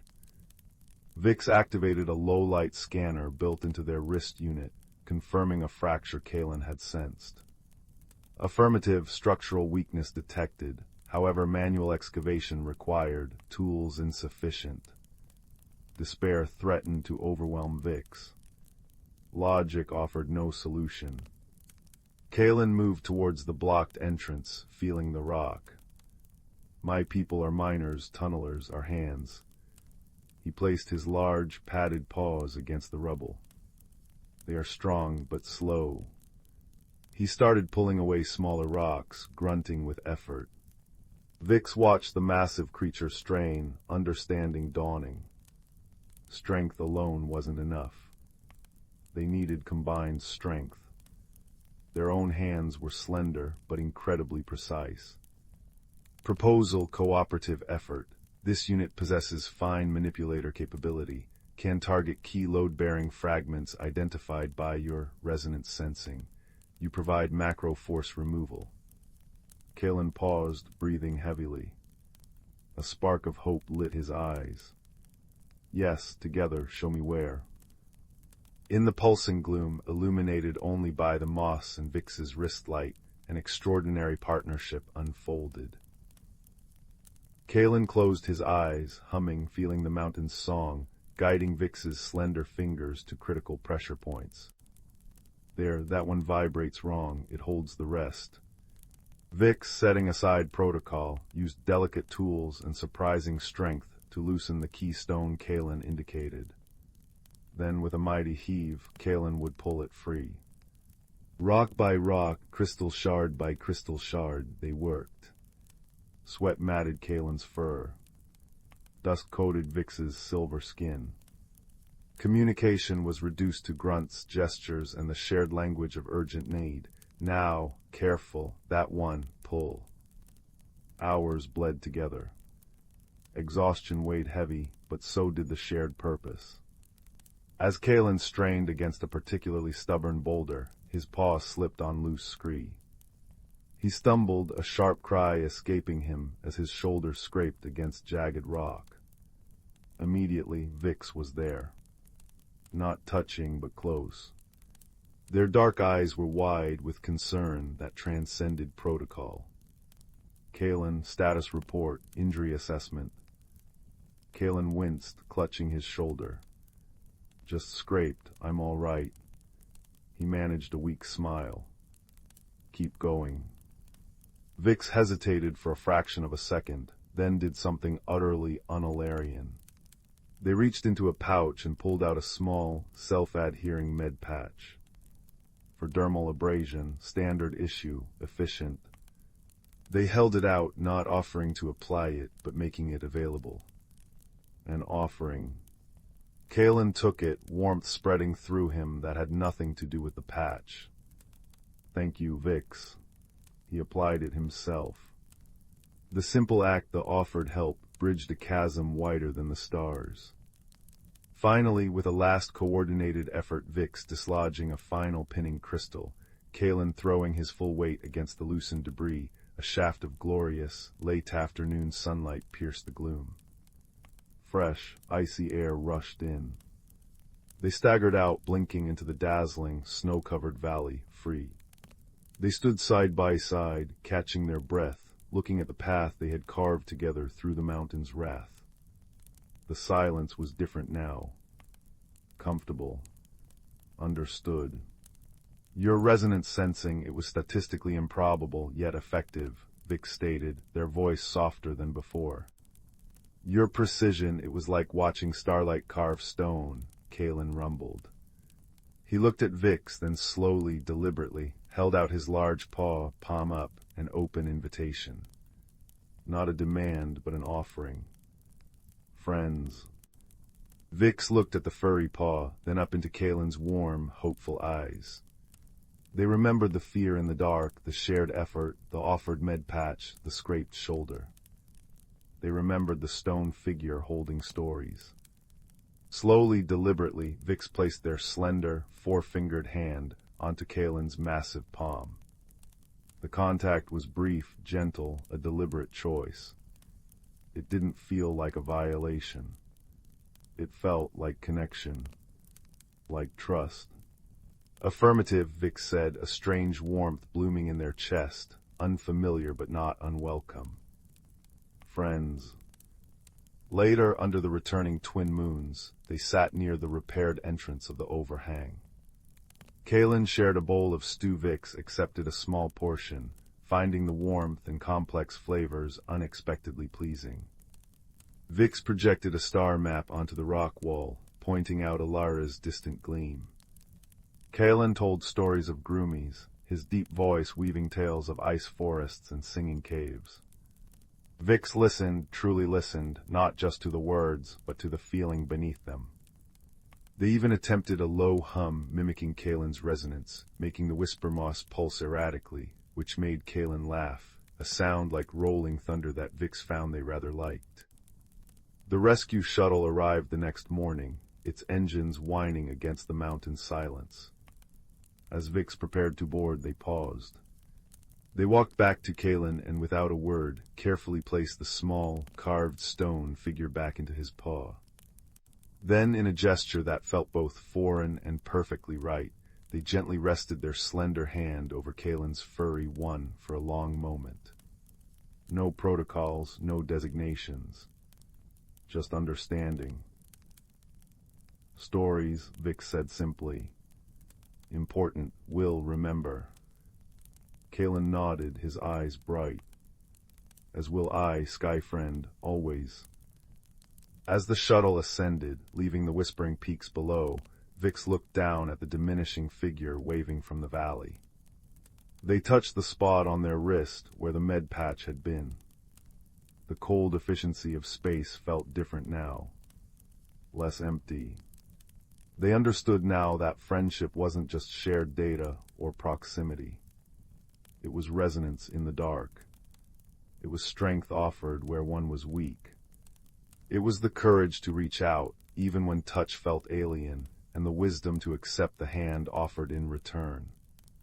It was, they realized, the most complex and beautiful system of all. And as the stars wheeled outside the viewport, Vix felt the unfamiliar warmth bloom again, a quiet echo of the Groomian's hearth, a connection that spanned the vastness between their worlds, a true meaning discovered beneath the twin moons of Zephyria. Story 16. The old oak wardrobe in Timothy's attic held more than moth-eaten coats and forgotten photo albums. Tucked behind a box of chipped teacups wrapped in faded velvet lay a compass. Not the brass and glass kind sailors used, but a humble thing carved from river-smoothed wood, its needle a slender pine twig sealed in amber. It had belonged to Timothy's great-aunt Alois, who'd whispered it was a finder of quiet things. Timothy, a quiet boy himself with eyes the color of storm clouds, found it one rainy Tuesday. He held it, expecting nothing.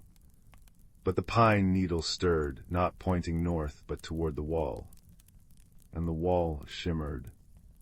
Where solid plaster should have been, a path unfurled. It wound through tall ferns dripping with dew, under arches of glowing mushrooms, into a twilight forest humming with secrets. The compass warmed in Timothy's hand, pulsing like a sleepy heartbeat. He stepped through. The whispering woods greeted him. Trees with bark like crumpled parchment murmured stories in rustling sighs. Lost, chuckled a voice like pebbles tumbling in a stream. Perched on a mossy stump was Barnaby, a squirrel whose fur shimmered russet and silver. He wore tiny spectacles balanced on his nose. Ah, the quiet compass chose you, excellent taste, I'm the keeper of crossroads. Where does your heart lane, young traveler? North to the Ice Singer's Peak, east to the sunken library. Timothy stared at the compass. Its needle now quivered toward a deeper part of the woods, where shadows gathered like spilled ink. There, he whispered. Oho, the valley of still moments. Barnaby adjusted his spectacles. Tricky place, time gets sticky there, like honey in winter, you'll need thistle. He whistled, a sharp, sweet sound. From a hollow tumbled a small, round hedgehog, her spines dusted with iridescent pollen. She blinked sleepy, in quell-dark eyes. Thistle sniffs out hidden paths, Barnaby explained. And I know every shortcut and snaggle route. Lead on, compass-bearer. Their journey was a tapestry woven with wonder. They crossed bridges spun from spider silk, strong as steel and glistening with dawn's first light.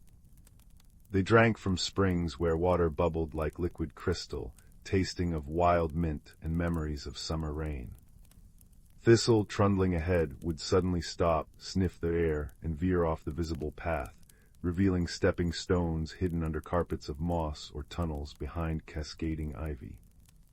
Barnaby chattered endlessly, explaining how the bluebell flowers chimed on hour, or how the grumpy old badger guardian of the Pebble Glen preferred walnuts polished to a shine. Timothy, usually hesitant, felt a quiet courage bloom within him, watered by their kindness. The Valley of Still Moments was breathtakingly eerie. Sunlight hung suspended in dusty golden shafts, frozen mid-fall. Butterflies hovered motionless, wings like painted glass. A stream flowed upstream, its droplets paused in midair, catching the light like scattered diamonds. In the valley's heart stood a colossal ancient clock, its face cracked, its hands still. But it wasn't silent.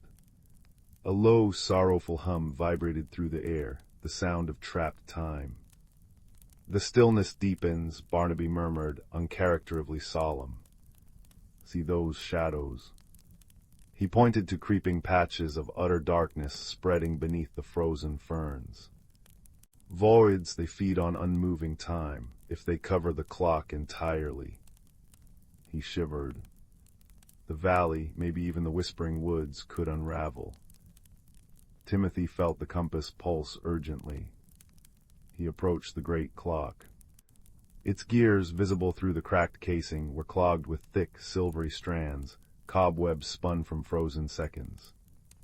The humming grew louder, mournful. He touched a gear. It was cold and immovable. Pulling or pushing would do nothing. Wisdom, not force, the compass seemed to whisper in his palm.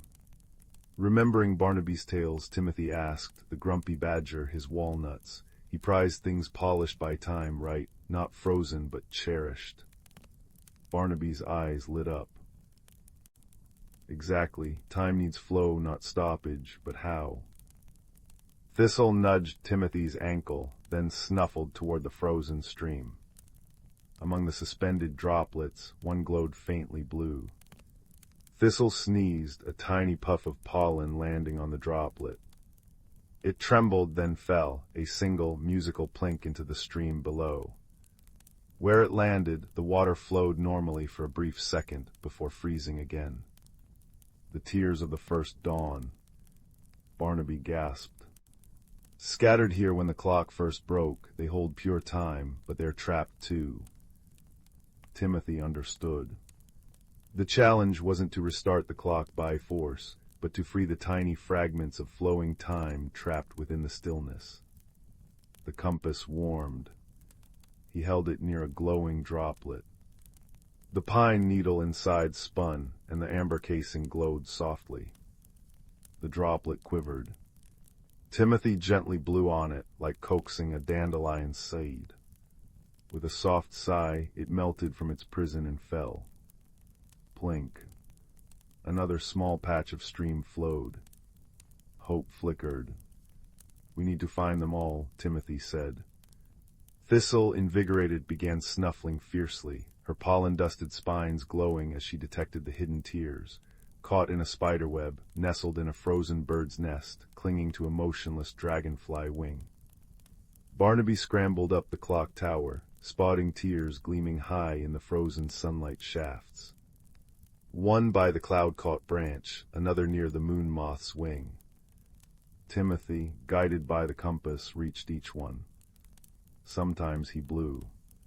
Sometimes he hummed the lullaby his mother sang, the melody making the tears shiver free. For tears high above, Barnaby gathered dewdrops on a broad leaf, and Timothy used them like mirrors to reflect the compass's light onto the tears, warming them until they fell. It was slow, patient work. The voids hissed, creeping closer to the clock's base. Timothy's arms ached, and doubt whispered. What if it wasn't enough? He looked at Thistle, diligently sniffing, and Barnaby, his spectacles fogged with effort. The compass pulsed steadily in his hand, a constant reminder of the quiet, persistent path. He breathed, focusing not on the vast stillness, but on the next single tear. Plink, plink, plink. As the 100th tear fell, landing directly on the clock's central spindle, a deep click echoed through the valley. The frozen cobwebs sealing the gears dissolved into silver mist. The great hands of the clock lurched, then began to turn with a soft, rhythmic tick-tock. The humming shifted from sorrow to a deep, contented purr. Sunlight shafts slid gracefully down. Butterflies completed their wing beats. The stream gurgled merrily downstream, carrying the fallen tears like tiny stars. The voids shrank, vanishing with faint pops like bubbles. The valley of still moments breathed. Time flowed again, not as a torrent, but as a gentle, steady stream. The sorrowful hum was replaced by the sigh of the wind through unfrozen leaves and the cheerful babble of the stream. Barnaby did a jubilant jig on the clock face. Thistle curled up on a sun-warmed rock, snoring softly, her pollen glowing faintly. Timothy looked at the quiet compass. The pine needle now pointed steadily back toward the shimmering path home. It felt warmer, quieter, as if satisfied. "You found the quiet thing," Barnaby said softly, landing beside him. Not stopping time, but understanding its flow, holding moments gently, letting them go when it's right. He patted Timothy's shoulder with a tiny paw. "Wise work, compass-bearer, very wise." Walking back through the whispering woods, the path felt familiar. The compass pulsed contentedly. When Timothy stepped back into his attic, the wall was solid once more. Rain still tapped against the window. He placed the compass carefully back in its velvet wrap, next to a single, perfectly round, iridescently polished walnut Barnaby had slipped into his pocket. That night, as Timothy lay in bed, the soft tick-tock of his own bedside clock sounded sweeter. He thought of flowing streams and falling droplets, of patient steps and quiet understanding. The attic, once just a place of dust and old things, now held the echo of a valley where time danced again, and the memory of friends found in twilight woods. He smiled, the storm clouds in his eyes clearing to reveal a quiet, starlit peace. The world was full of extraordinary secrets, and he'd learned the gentlest magic of all, the courage to listen, the patience to mend, and the wisdom to let moments flow, one precious plink at a time. Sleep came easily, wrapping him in the warmth of a journey completed, and a heart forever changed. Story 17. The distant hum of the starship Stardust Serenity had fallen silent, replaced only by the anxious sputter of failing backup systems. Outside the thick viewports, the swirling nebula known as the Whispering Veil painted the darkness in hues of violet and emerald, beautiful but treacherous. It was here, amidst the eerie quiet of a crippled vessel, that two very different souls found themselves stranded. Pip was a small, fur-covered being from the lush forest world of Veridia. Her large, luminous eyes, adapted to dappled sunlight, now scanned the dim, emergency-lit corridors with nervous energy. Her fur, the color of moss after rain, bristled slightly at the unfamiliar chill of recycled air. She communicated through soft chitters, expressive ear twitches, and gentle gestures, a language of rustling leaves and warm breezes. Across the trembling deck plates stood Kale, a being from the crystalline deserts of Xylos. Tall and angular, his body was formed of interlocking plates of amber-hued mineral that caught the dim light, casting soft, prismatic patterns on the walls. He communicated not with sounds, but with resonant hums that vibrated through the floor and intricate patterns of light that flickered across his facets, a language of deep resonances and silent observations. Their initial encounter was a dance of profound misunderstanding. Pip, seeing Kale's imposing, silent form blocking a junction, chittered a friendly greeting, her ears swiveling forward. Kale, interpreting her rapid movements and high-pitched sounds as agitation or even aggression, responded by emitting a low, warning hum that made the deck plates tremble and flaring his facets into a sharp, staccato pattern of red light. Pip recoiled, flattening her ears, mistaking the light for hostility. fear, cold and sharp, prickled through her fur. Kale, sensing her retreat, dimmed his lights, a low thrum of confusion replacing the warning. He saw only a small, noisy creature exhibiting unpredictable behavior. They retreated to opposite ends of the central hub, a chasm of alien perception between them. The shared challenge arrived not with a bang, but with a chilling hiss. A pressure alarm blared, harsh and insistent. The main life support regulator, damaged during the nebula's turbulent passage, had ruptured in a secondary conduit. Frigid air began swirling into the hub, carrying the metallic tang of escaping coolant. Warning lights bathed the room in an urgent crimson glow. Survival demanded cooperation. Pip, shivering violently, knew the intricate ductwork from her explorations. With frantic chitters and pointing gestures, she indicated a narrow access panel near the ceiling where the leak seemed loudest. Kale, his logical mind processing the thermal readings his facets detected, saw the wisdom in her direction. He moved with surprising grace, his crystalline limbs extending to reach the panel. But his large, angular fingers fumbled with the delicate latches designed for smaller hands. Pip, seeing his struggle, didn't hesitate.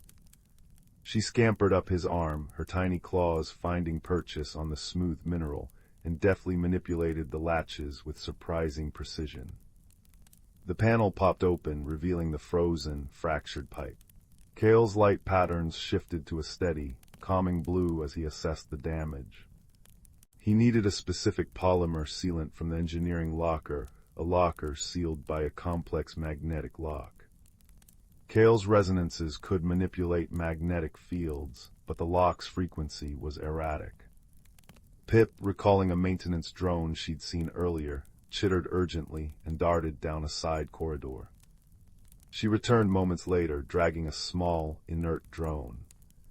With nimble fingers, she pried open its casing, revealing a small, humming power core. She held it up to Kale, her eyes wide with hope. Kale understood. He focused his resonant hum, a deep, pure tone that vibrated the air itself, directing it towards the core. The core glowed brighter, its frequency stabilizing. Pip placed it near the locker, and Kale's resonance amplified its signal. The lock clicked open. Working side by side in the freezing air, their differences became strengths. Pip's agility and intuitive understanding of small mechanisms allowed her to apply the sealant deep within the cramped conduit, guided by the shifting patterns of light. Kale projected onto the pipe warm yellow for good, cool blue for adjust. Kale's immense strength braced the fractured section, his resonant hums keeping the sealant molecules aligned as it cured, while his innate mineral composition radiated a surprising, gentle warmth that kept Pip from freezing. They communicated in a new, hybrid language. Pip's gestures interpreted Kale's light patterns, Kale's hums responding to the tilt of Pip's head or the flick of her ear. As the seal held in the crimson lights faded, replaced by the soft, steady glow of restored life support, exhaustion washed over them. They retreated to a relatively warm spot near a functioning heating vent. Pip, her fur still fluffed against the lingering chill, cautiously approached Kale. She held out a small, wrapped bundle of Viridian seed pod, sweet and nutty, her last piece of home. Kale, understanding the significance, gently extended a crystalline hand. Pip placed the pod onto his smooth palm. Kale couldn't eat it, but he cradled it carefully, his facets glowing with a soft, appreciative gold. In return, he focused his inner light onto a small, loose shard of amber crystal from his shoulder. It warmed, radiating a gentle, soothing heat. He placed it near Pip. She curled around it, the warmth seeping into her bones, a silent comfort. Later, as rescue shuttles finally docked, they sat together, watching the swirling colors of the nebula through the viewport. Pip chittered softly, a story about the singing trees of Veridia. Kale responded with a deep, melodic hum, a Xylosian tale told through resonance, of canyons that echoed with the songs of ancient winds. They didn't need perfect translation. The warmth of the shared crystal, the quiet companionship, the memory of hands and facets working together, it spoke volumes. They had faced the void's indifference, not as strangers, but as allies forged in necessity and misunderstanding. When the time came to board separate shuttles, Pip pressed her forehead gently against Kale's cool, smooth arm. Kale lowered his head, his facets pulsing with a slow, steady rhythm of deep blue and soft gold a promise. He carefully detached the warmed amber shard and placed it in Pip's small hands. She clutched it, feeling its enduring heat. As Pip's shuttle departed, she watched Kale's tall form recede, his facets catching the starlight, shining like a distant beacon. She held the amber shard, no longer just a source of warmth, but a tangible piece of understanding. Across the void, Kale felt the faint, familiar vibration of the rescue shuttle engines fade, carrying his small friend away. He carried the memory of a seed pod, a symbol of trust offered and received. True friendship, they had learned beneath the whispering veil, wasn't about speaking the same language or sharing the same form. It was about the courage to reach across the chasm of the unknown. It was about listening not just with ears or sensors, but with the heart. It was found in the shared warmth against the cold, in the strength offered without demand, in the quiet understanding that bloomed when fear gave way to trust. And as their journeys carried them back to their own worlds, one of rustling forests, the other of resonant deserts, they carried that warmth within them, a tiny, enduring star against the vastness of space, a reminder that even the unlikeliest companions could find a home in each other's kindness. The silence of the cosmos was no longer empty, but filled with the gentle echo of a friendship forged in starlight and sealed with a seed pod and a shard of amber light. Story 18. The old oak tree at the end of Oliver's garden had always whispered secrets when the wind blew. Its leaves rustled tales of distant lands, but tonight, as Oliver pulled his patchwork quilt higher, a faint, new light pulsed gently from a hollow in its ancient trunk. It wasn't Firefly light, it was warmer, deeper, like liquid sunshine held within the wood. Curiosity, that familiar tickle behind his ribs, grew too strong to ignore. Slipping on his worn slippers, Oliver padded silently outside. The light beckoned. As he neared the hollow, the familiar garden scents of damp earth and night-blooming jasmine faded, replaced by the sweet, clean fragrance of rain-washed pine and something else like crushed mint and starlight. Peering inside the hollow, he didn't see the tree's dark core. Instead, he saw a path winding away into a luminous twilight. Taking a deep, steadying breath, Oliver stepped through. He emerged onto a soft carpet of moss that glowed faintly emerald underfoot. Towering trees surrounded him, their bark shimmering with intricate silver veins, and their leaves weren't green, but a cascade of deep blues and violets, rustling like silk. Above, instead of stars, tiny floating lanterns drifted like luminous dandelion seeds, bathing everything in a soft amber light. The air hummed gently, a soothing vibration that seemed to come from the very earth. This was the Whisperwood. His first encounter was almost immediate.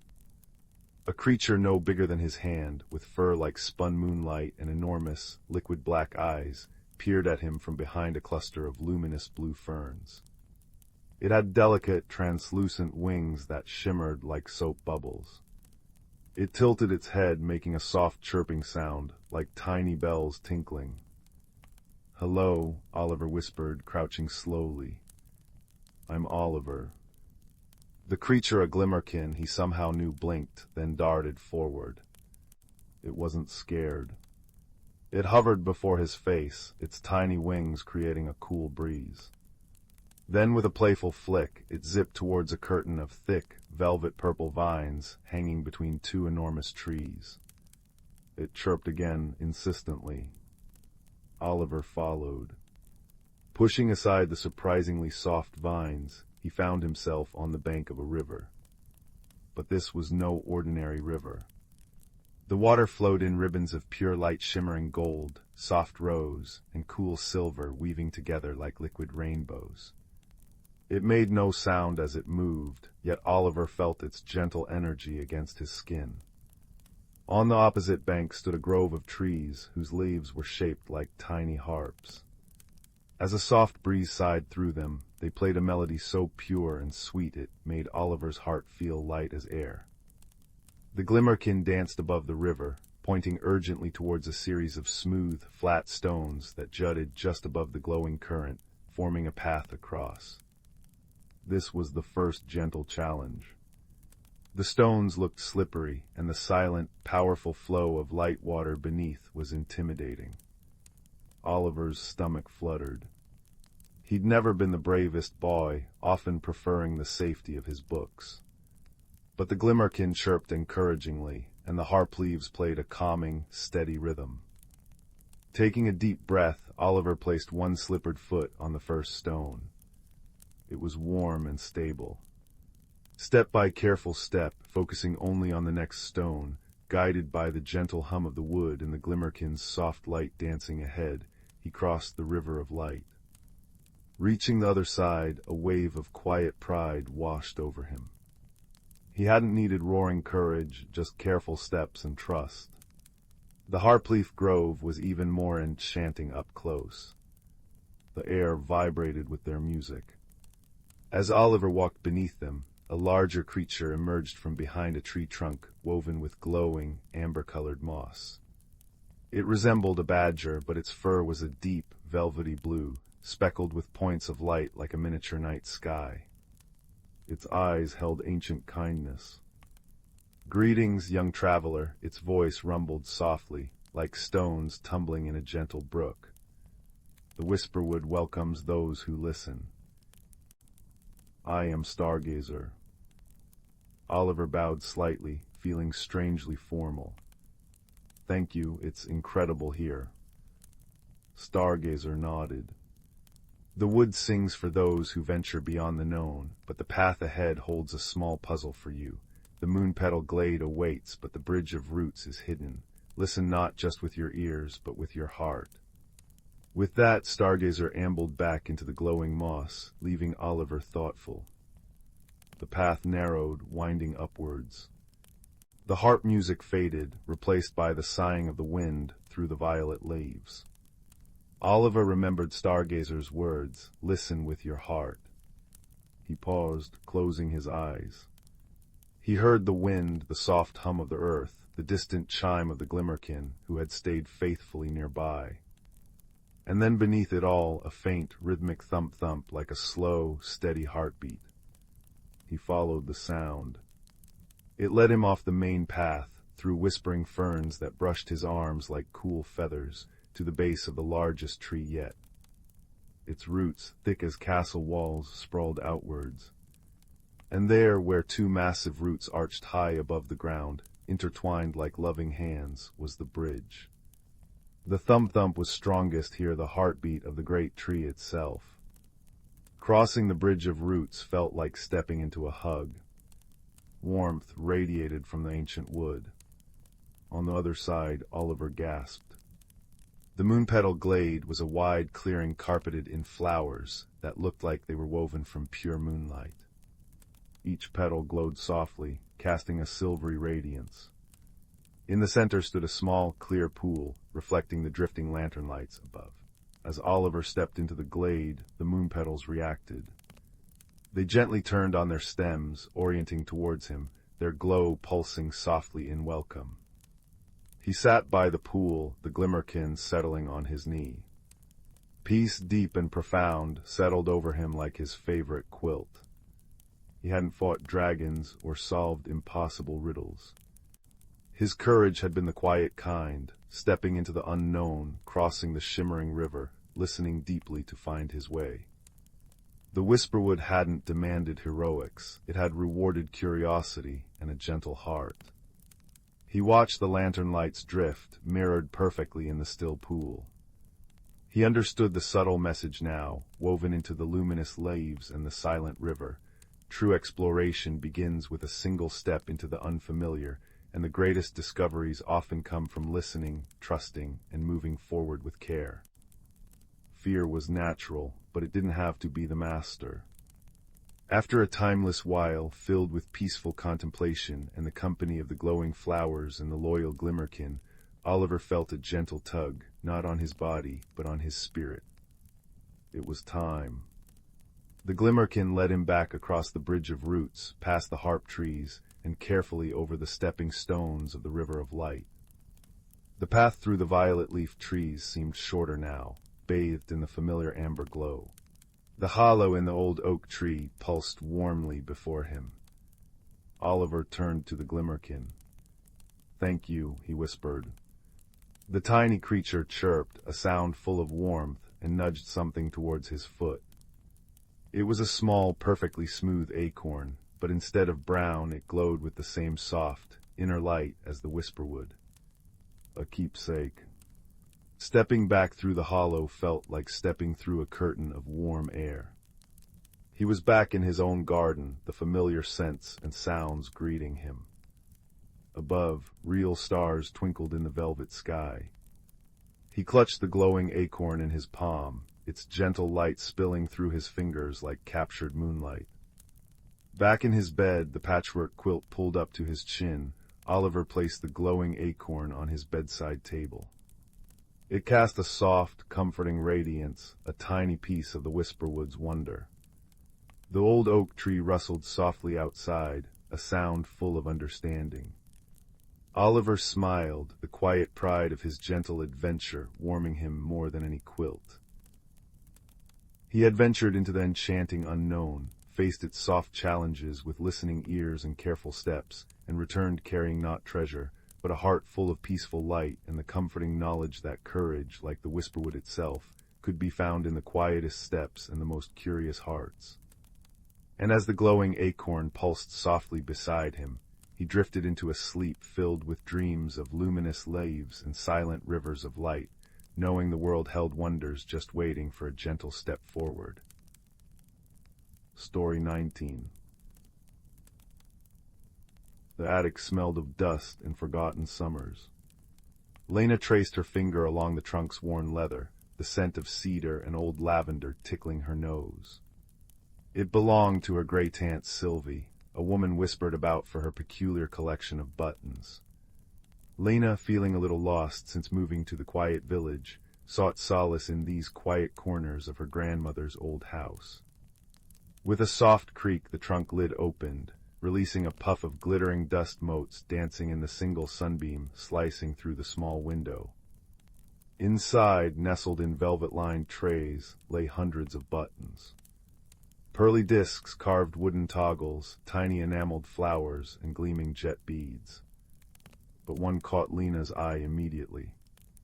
It was unassuming, a simple, slightly chipped porcelain circle, painted with a faded sprig of forget-me-nots. Yet as her fingertip brushed it, a faint warmth bloomed against her skin, and a sound impossibly delicate, like the chime of a distant silver bell, echoed just behind her ears. She picked it up. The warmth intensified, and the air around it seemed to shimmer faintly, like heat rising from sun-baked stone. Curiosity, a quiet spark in her usually reserved heart, ignited. She slipped the button into her pocket. That night, tucked in bed, she felt its gentle warmth through her nightgown. She held it close, and as sleep began to claim her, images bloomed in her mind. Not dreams, but clear, sharp pictures. A towering oak tree, ancient and gnarled, standing alone in a moonlit clearing deep within Whisperwood, a flash of silver thread tangled in its roots, and a feeling, deep and resonant, of profound sadness. The next morning, the images lingered. Lena knew with a certainty that surprised her, that the button was showing her something important. It wasn't speaking words, it was sharing a feeling, a location, a need. Armed with a small satchel holding a jam sandwich, an apple, and the warm button, she told her grandmother she was going exploring. Whisperwood lived up to its name. Sunlight filtered through the dense canopy in dappled patterns on the mossy floor, and the air hummed with the quiet industry of insects and the distant calls of birds. The deeper Lena ventured, guided by the subtle tug of warmth from the button in her pocket, the more the forest seemed to notice. A rustle in the ferns revealed not a predator, but a small, bright-eyed squirrel with fur the color of autumn chestnuts. He tilted his head, whiskers twitching. "Lost your way, little sapling," he chirped, his voice surprisingly clear and crisp like snapping twigs. "Name's Bramble, forest's deeper than it looks, especially near the Old One." "The Old One?" Lena asked, kneeling down. "The heartwood oak," Bramble explained, scampering onto a nearby root. "Been sad lately, makes the whole wood sigh, something's tangled." He glanced at her pocket. "You carry a piece of its song." Lena showed him the button. It glowed faintly, a soft blue light pulsing like a tiny heartbeat. Bramble gasped. "A memory button, Aunt Sylvie's work. She wove forest whispers into things. That button holds a piece of the oak's heart song. It must be calling you to help." Bramble insisted on guiding her. As they walked, the path grew less defined, the underbrush thicker. The air grew cooler, carrying the scent of damp earth and decaying leaves. The gentle sadness Lena had felt intensified, pressing down like a soft, heavy blanket. Bramble, usually so chatty, grew quiet, his bushy tail drooping. A low, resonant hoo-oh echoed through the trees. Perched on a high branch, surveying them with large, wise eyes the color of molten amber, was a great horned owl. Her feathers were the soft gray of twilight mist. "Bramble," the owl hooted, her voice deep and soothing like stones rolling in a stream. "And a child carrying starlight, you walk towards sorrow." She tilted her head. "I am sorrel, the old oak weeps, its roots remember." Sorrel glided down silently to a lower branch. "The sadness isn't just its own."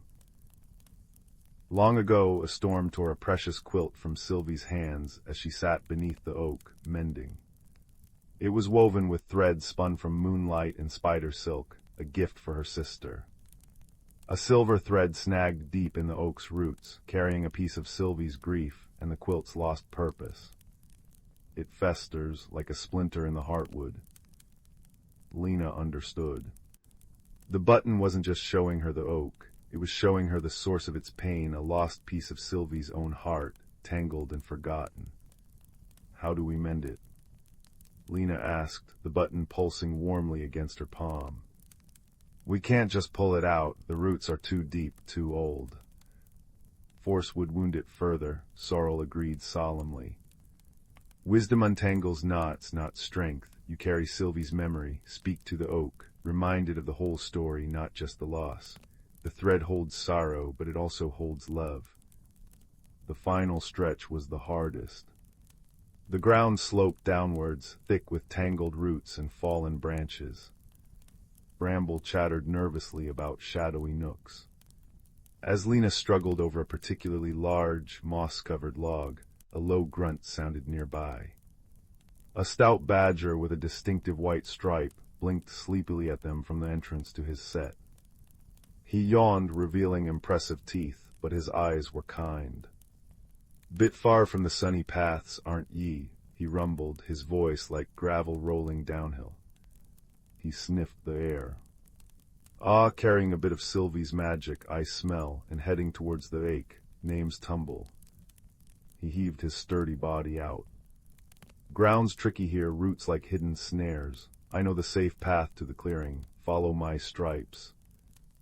Tumble, slow and deliberate, led them on a winding route, avoiding treacherous sinkholes and thick patches of thorny brambles.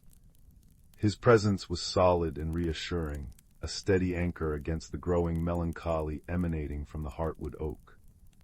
They emerged into a wide, silent clearing.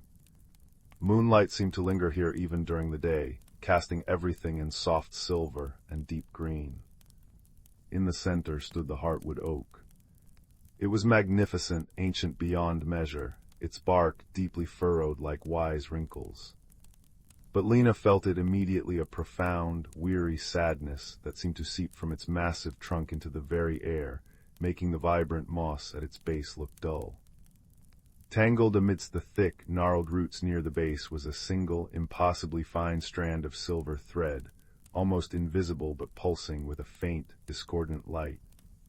Lena approached slowly, Bramble clinging to her shoulder, Sorrel watching from a nearby branch, and Tumble standing guard nearby. She placed her hand gently on the cool, rough bark. The sadness washed over her, a wave of ancient grief and loneliness.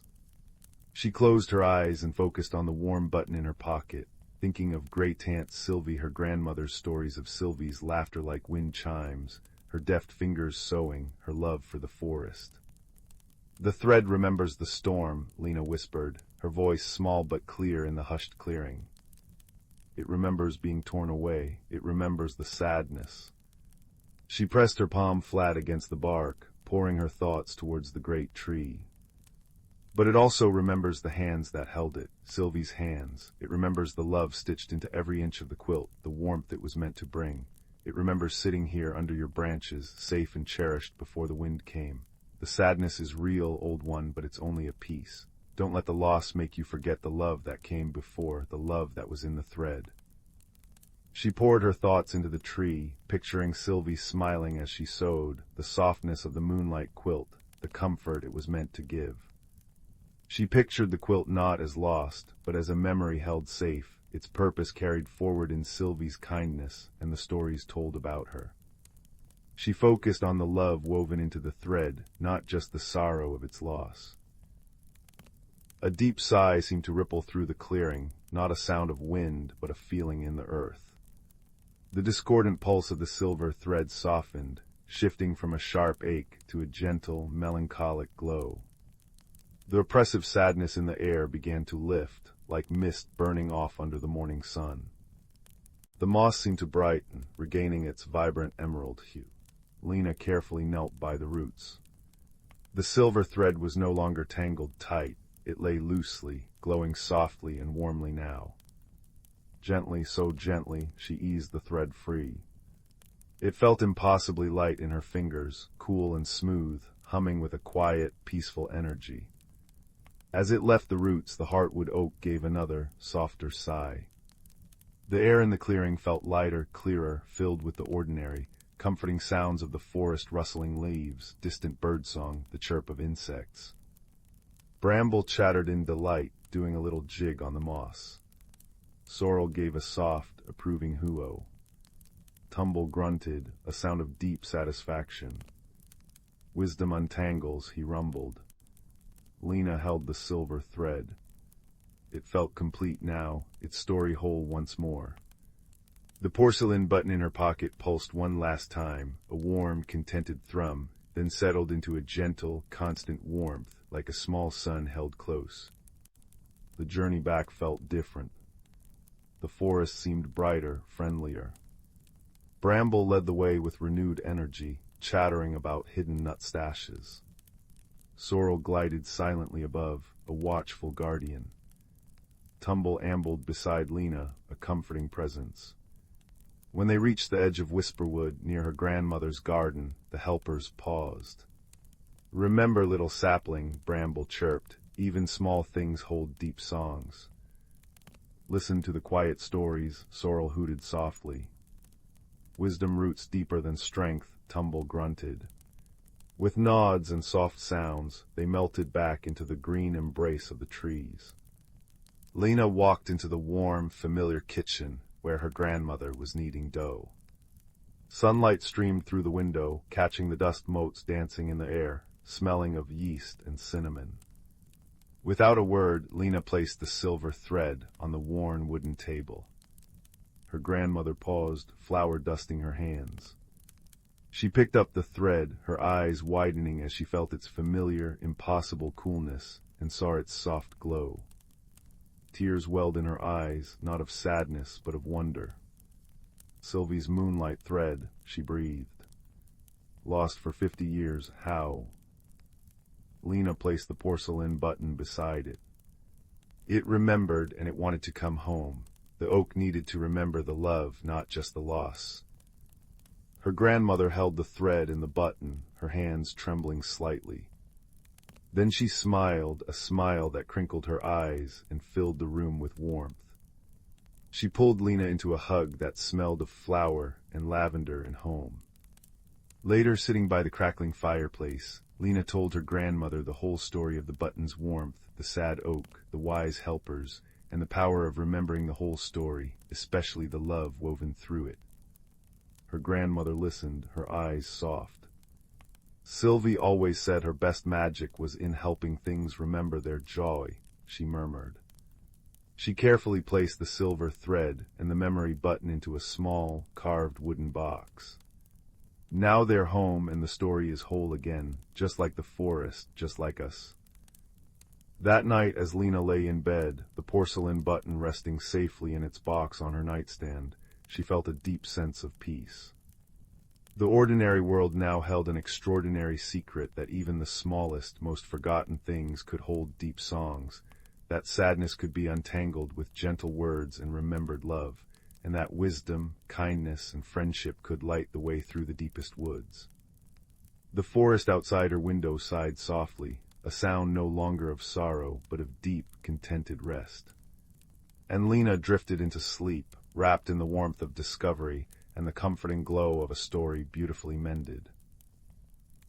Story 20. Leo curled deeper into the window seat, his breath fogging the thick plexiglass.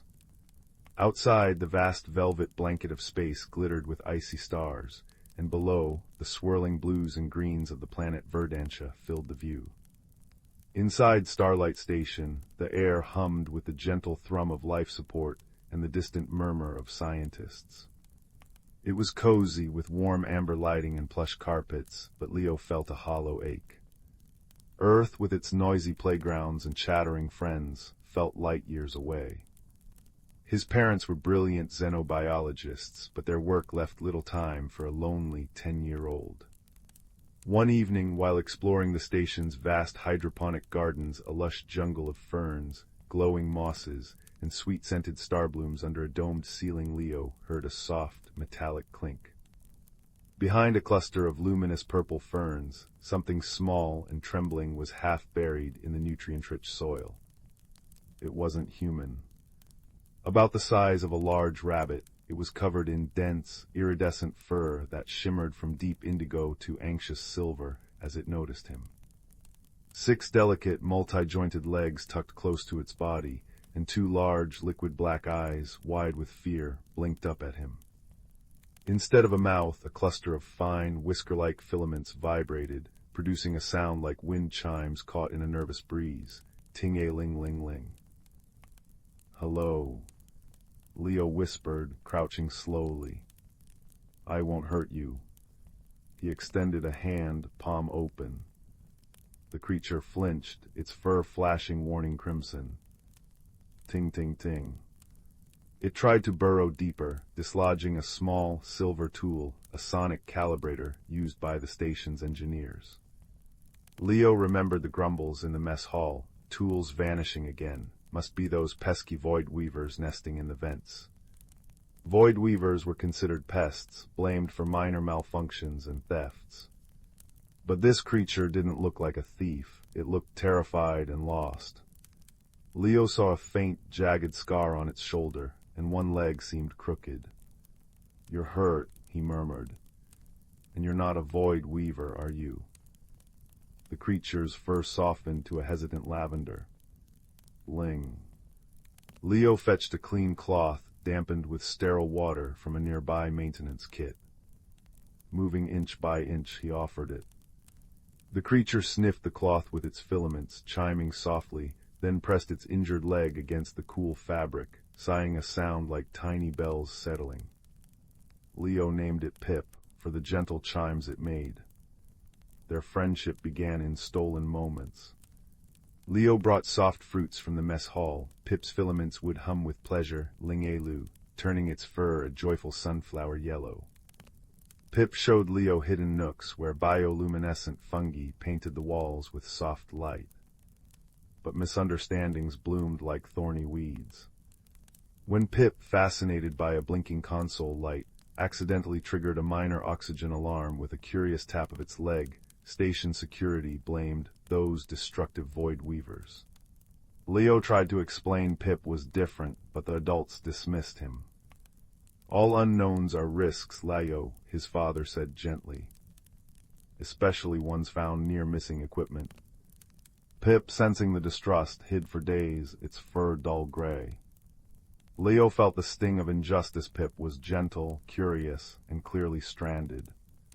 He found it shivering behind a water recycler, fur the color of storm clouds. Ting, ting it chimed, a sound of profound sadness. Leo wrapped it in his favorite knitted sweater. I believe you, he whispered. We'll figure this out together. Their shared challenge arrived with a shuddering groan that vibrated through the station's deck plates.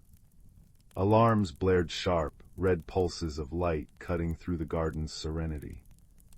Critical failure, primary oxygen regulator, Sector Gamma 7. Sector Gamma 7 was the heart of the hydroponic gardens. Without it, the plants would die, and the station's air recyclers would fail within hours. Panic rippled through the corridors. Engineers scrambled, but the regulator was deep within a maze of overgrown roots and malfunctioning service tunnels too narrow for adults. Commander Vance's voice crackled over the comms. Evacuate non-essentials. We can't reach the core in time. Leo stared at Pip, whose fur was now swirling with urgent blues and whites. He remembered Pip's incredible agility, squeezing through gaps Leo couldn't. He remembered the sonic calibrator Pip had been found with a tool for repairing regulators. Pip hadn't been stealing, it had been trying to help, perhaps drawn by the hum of machinery similar to its own world's tech. Pip, Leo said, urgency tightening his voice. Can you get to the regulator? I think you know how to fix it. Pip's eyes met Leo's. Its filaments chimed a determined ting-ting. Fur blazing emerald green, the color of courage, it nodded. While the crew prepared evacuation pods, Leo guided Pip through the frantic station to a hidden access vent near Gamma 7. It's through there, Leo pointed, his heart hammering. The regulator core looks like a big, pulsing crystal with wires, if it's broken. Pip nuzzled Leo's hand, a warm ling-chiming reassurance, then vanished into the dark duct with the grace of a shadow. Inside the cramped, root-choked tunnel, Pip used its sensitive filaments to navigate. It found the regulator core cracked and sputtering erratic energy. Remembering the sonic calibrator's purpose, Pip used its delicate legs to adjust the fractured energy pathways, its innate understanding of harmonics guiding its movements.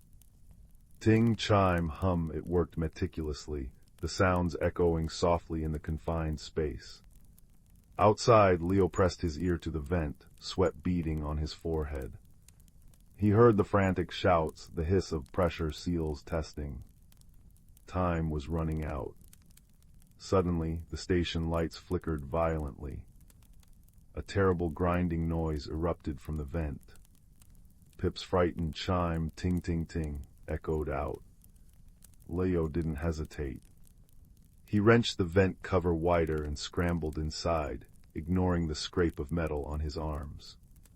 He found Pip pinned under a fallen support strut, tangled in thick roots, fur flashing pain red. The regulator core beside it was almost repaired, pulsing a healthier rhythm, but one critical connection sparked dangerously. I've got you. Leo grunted, heaving the strut just enough. Pip wriggled free. Together, they faced the sparking connection.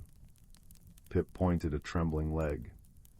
Leo, understanding, braced himself. Now, he yelled. Pip delivered a precise sonic pulse chime from its filaments, stunning the spark.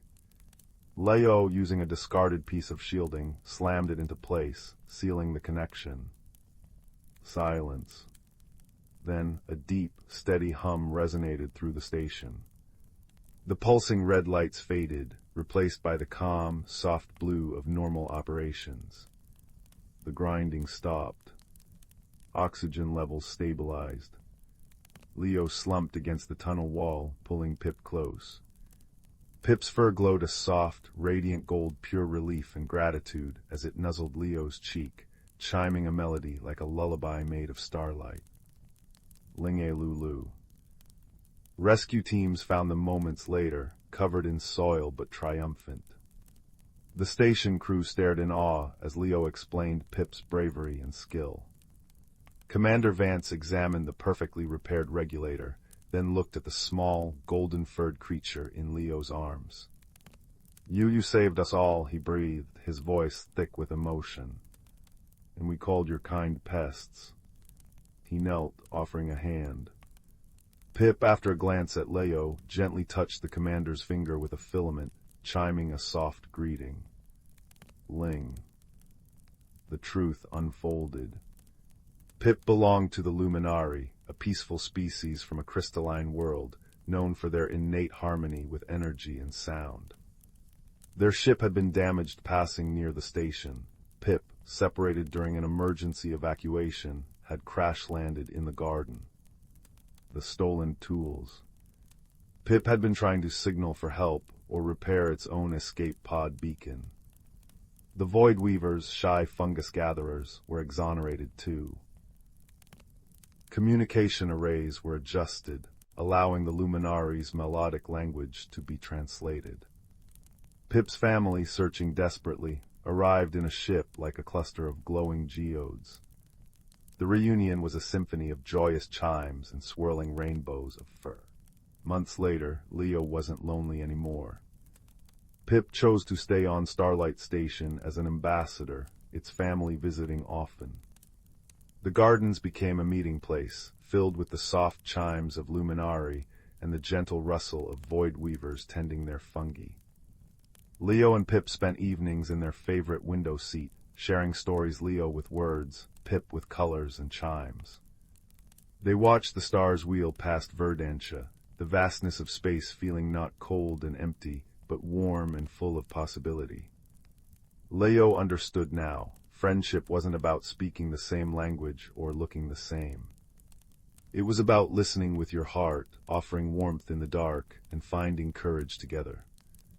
Pip nestled against him, fur glowing a contented, steady blue, like a piece of the twilight sky held close, its gentle chimes a soothing counterpoint to the station's peaceful hum, a lullaby of trust, woven across light years, sung in the quiet language of belonging. And as Leo drifted towards sleep, the stars outside seemed to shimmer just a little brighter, reflecting the unspoken bond that had turned a lonely station into a haven, proving that even in the infinite cosmos, the smallest spark of kindness could light the way home. Story 21. Story 22. Story 23. Story 24. Story 25. 26. Story 27. Story 28. Story 29. Story 30. Story 31. Story 32. Story 33. Story 34. Story 35. The Whispering Woods and the Lantern of Luminara. In the small village of Amberley, nestled at the edge of the Whispering Woods, tales of enchantment and mystery were as old as the trees themselves. The woods were a place of wonder, where the air was thick with secrets and magic lingered in the rustling leaves. Yet it was also a place avoided by many, for deep within its heart lay a hidden world, known only to those with the courage to seek it.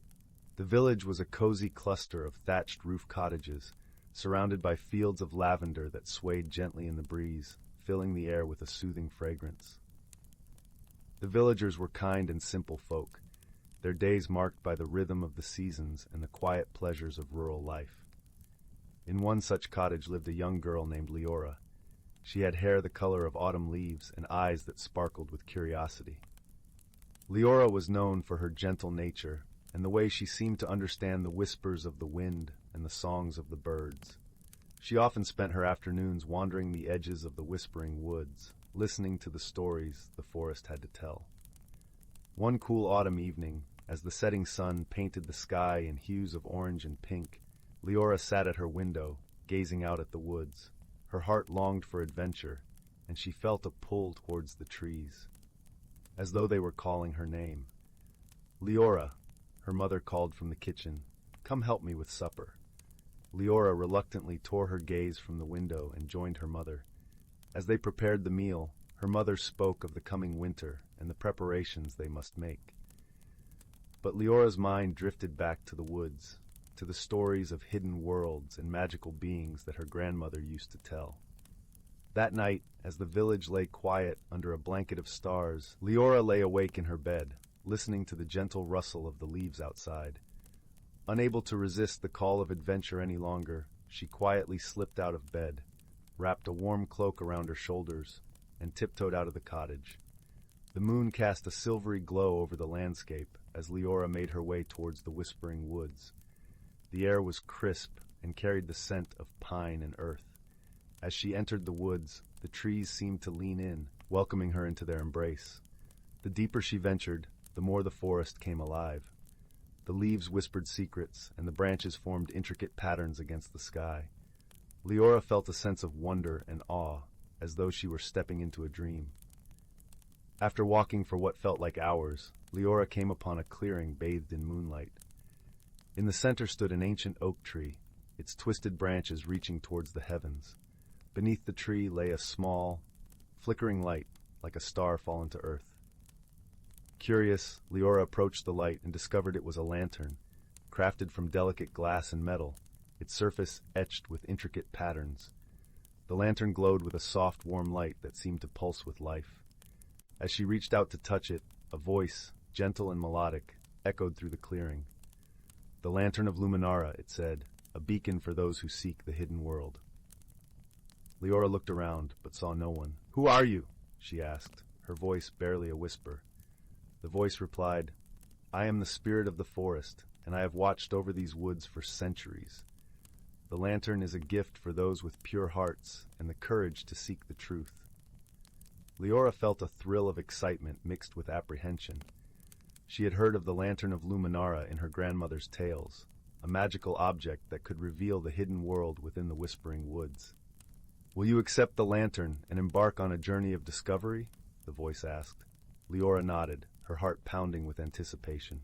"Yes, I will." As she lifted the lantern, its light grew brighter, illuminating the clearing with a warm, golden glow. The air shimmered, and the world around her seemed to shift and change. The trees swayed gently, their leaves whispering secrets in a language she couldn't quite understand. With the lantern in hand, Leora began her journey deeper into the woods. The path before her was bathed in light, and she felt a sense of peace and purpose guiding her steps. As she walked, Leora encountered creatures she had only heard of in stories. A family of fireflies danced around her, their tiny lights twinkling like stars. A wise old owl perched on a branch, its eyes gleaming with wisdom. And a gentle deer with antlers like branches nodded in greeting as she passed. Each encounter filled her with a sense of wonder and belonging, as though she were part of a world she had always known in her heart. The forest seemed endless, a labyrinth of trees and shadows, but Leora felt no fear. The lantern's light guided her, and she trusted in its magic to lead her to the hidden world. As she journeyed deeper, the air grew cooler and the shadows longer. The forest was silent now, save for the gentle rustle of leaves. Leora felt a sense of anticipation, as though she were on the brink of discovering something extraordinary. Finally, she reached a glade where the moonlight danced upon a shimmering pool. The water was as clear as glass, reflecting the stars above. At the center of the pool stood a small island, and on it, a stone altar, ancient and weathered by time. Leora approached the water's edge, her reflection rippling in the surface. The lantern's light cast a golden glow over the pool, revealing a path of stepping stones that led to the island. With each step, Leora felt the weight of the forest's magic surrounding her, a tangible presence that filled her with awe. When she reached the altar, she placed the lantern upon it, the light casting intricate patterns over the stone. In that moment, the air shimmered, and a figure appeared before her, ethereal and radiant. It was the spirit of the forest, its form shifting like the wind through the trees. "Welcome, seeker of truth," the spirit said, its voice a melody of the earth. "You have come far, guided by the light of Luminara. What do you seek?" Leora took a deep breath, her heart filled with the courage of her journey. "I seek to understand the world hidden within these woods, to learn its secrets and share its wonders." The spirit smiled, its light flickering like the lantern. "You have shown courage and kindness, and the forest has embraced you as one of its own. The hidden world is within you, a place of wisdom and magic that can only be found by those who seek with an open heart."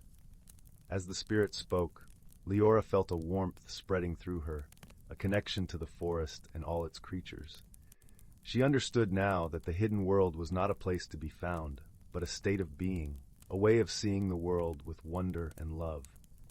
"You are part of the forest, Leora," the spirit said, "and its magic will be with you always. Go forth and share its light with the world." With those words the spirit faded, leaving Leora standing by the altar, the lantern's light still glowing brightly. She returned to the village, her heart filled with the magic of the whispering woods. She knew that her journey had changed her, that she carried the hidden world within her. And so, Leora became a storyteller, sharing the tales of her adventures with the villagers. Under her guidance, they learned to see the magic in the everyday, to find wonder in the world around them. The Whispering Woods remained a place of mystery and enchantment, a source of inspiration for all who dared to listen to its whispers. And Leora, with the lantern of Luminara as her guide, continued to explore its secrets, her heart forever open to the magic of the hidden world. Story 36. The first frost had painted silver cobwebs on Lily's window pane that morning.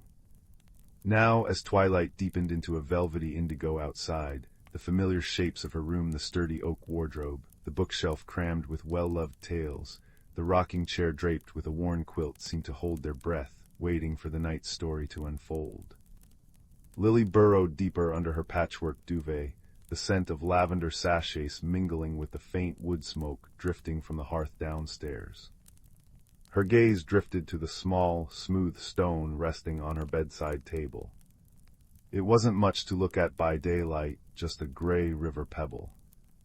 But in the fading light it held a secret, a faint, pulsing warmth deep within its core, like a captured ember. She'd found it weeks ago, washed up on the bank of the Whispering Creek, and it felt alive. Tonight the stone hummed softly against her palm when she picked it up.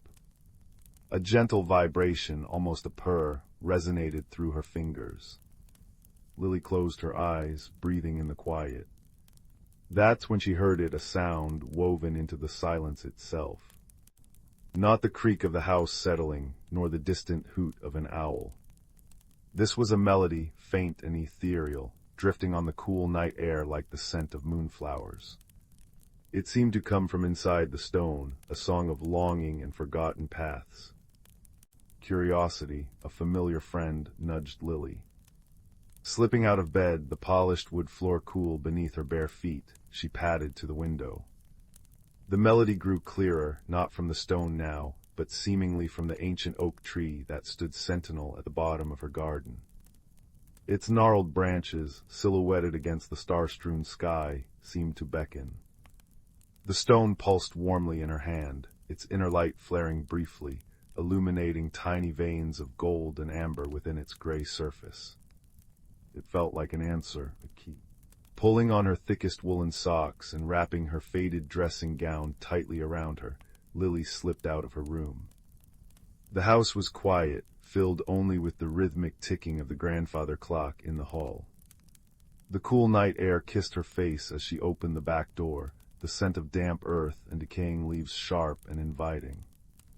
Holding the glowing stone aloft like a tiny lantern, its soft amber light casting long, dancing shadows, she made her way down the dew-kissed garden path towards the old oak.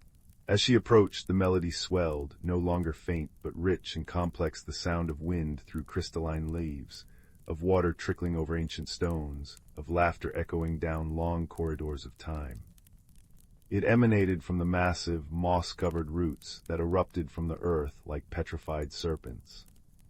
Nestled between two particularly large roots, half hidden by curtains of ivy, Lily saw something she'd never noticed before, a gap. Not a crack, but an opening, dark and inviting, shaped like an arched doorway. The stone in her hand flared brightly, its warmth intensifying, pulling her gently forward. Taking a deep breath, the song filling her ears and the stone's light guiding her way, Lily stepped through the root arch. The air changed instantly. It became warmer, thicker, tasting faintly of ozone and damp moss. Instead of the expected darkness of a hollow tree, she found herself on a winding, downward path. It wasn't earth or wood beneath her feet, but smooth, cool stone, worn by time and countless unseen footsteps. Bioluminescent fungi clung to the walls, casting an eerie, beautiful blue-green glow that mingled with the warm amber light from her stone.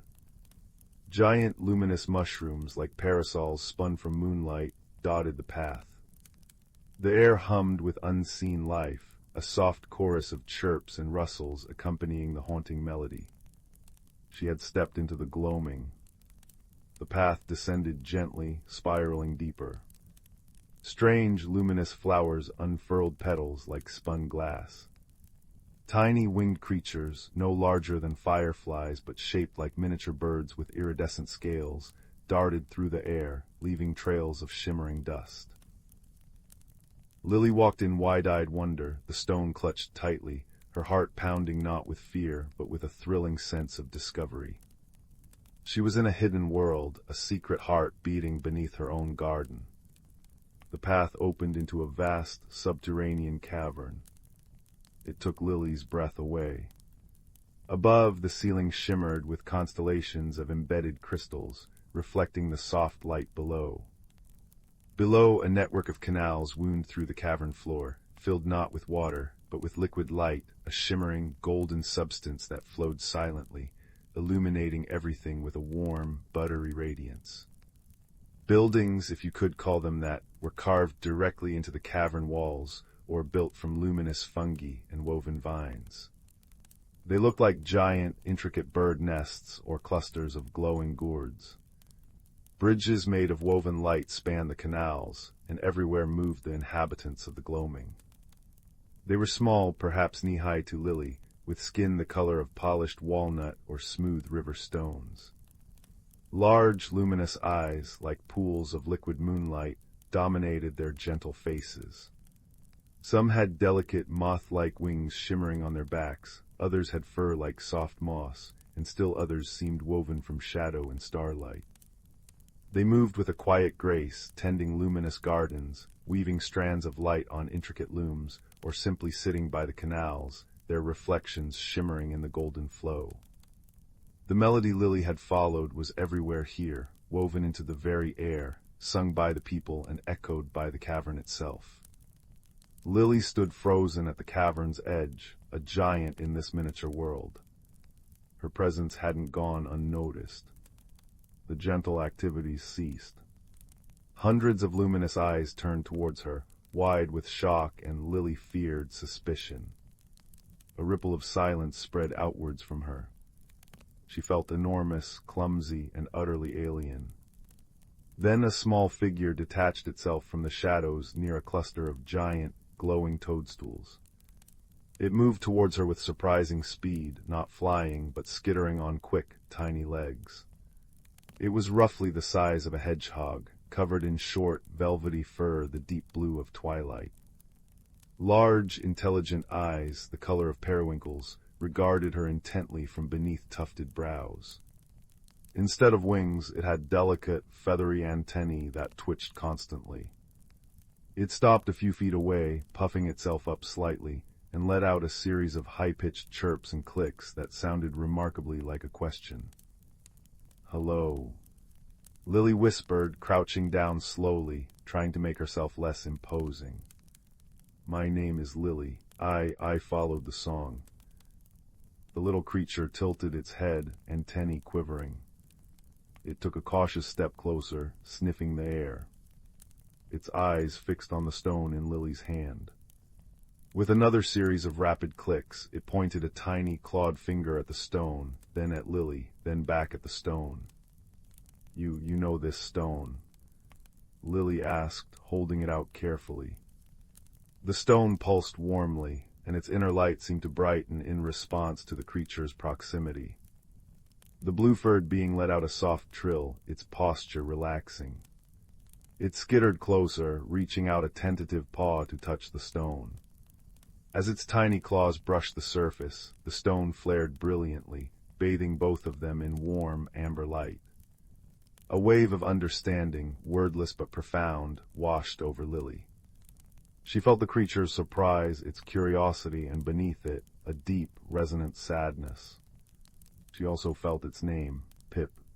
Pip, Lily thought, the name feeling right. "You're Pip." Pip's large eyes widened further. It chirped excitedly, a sound like tiny bells.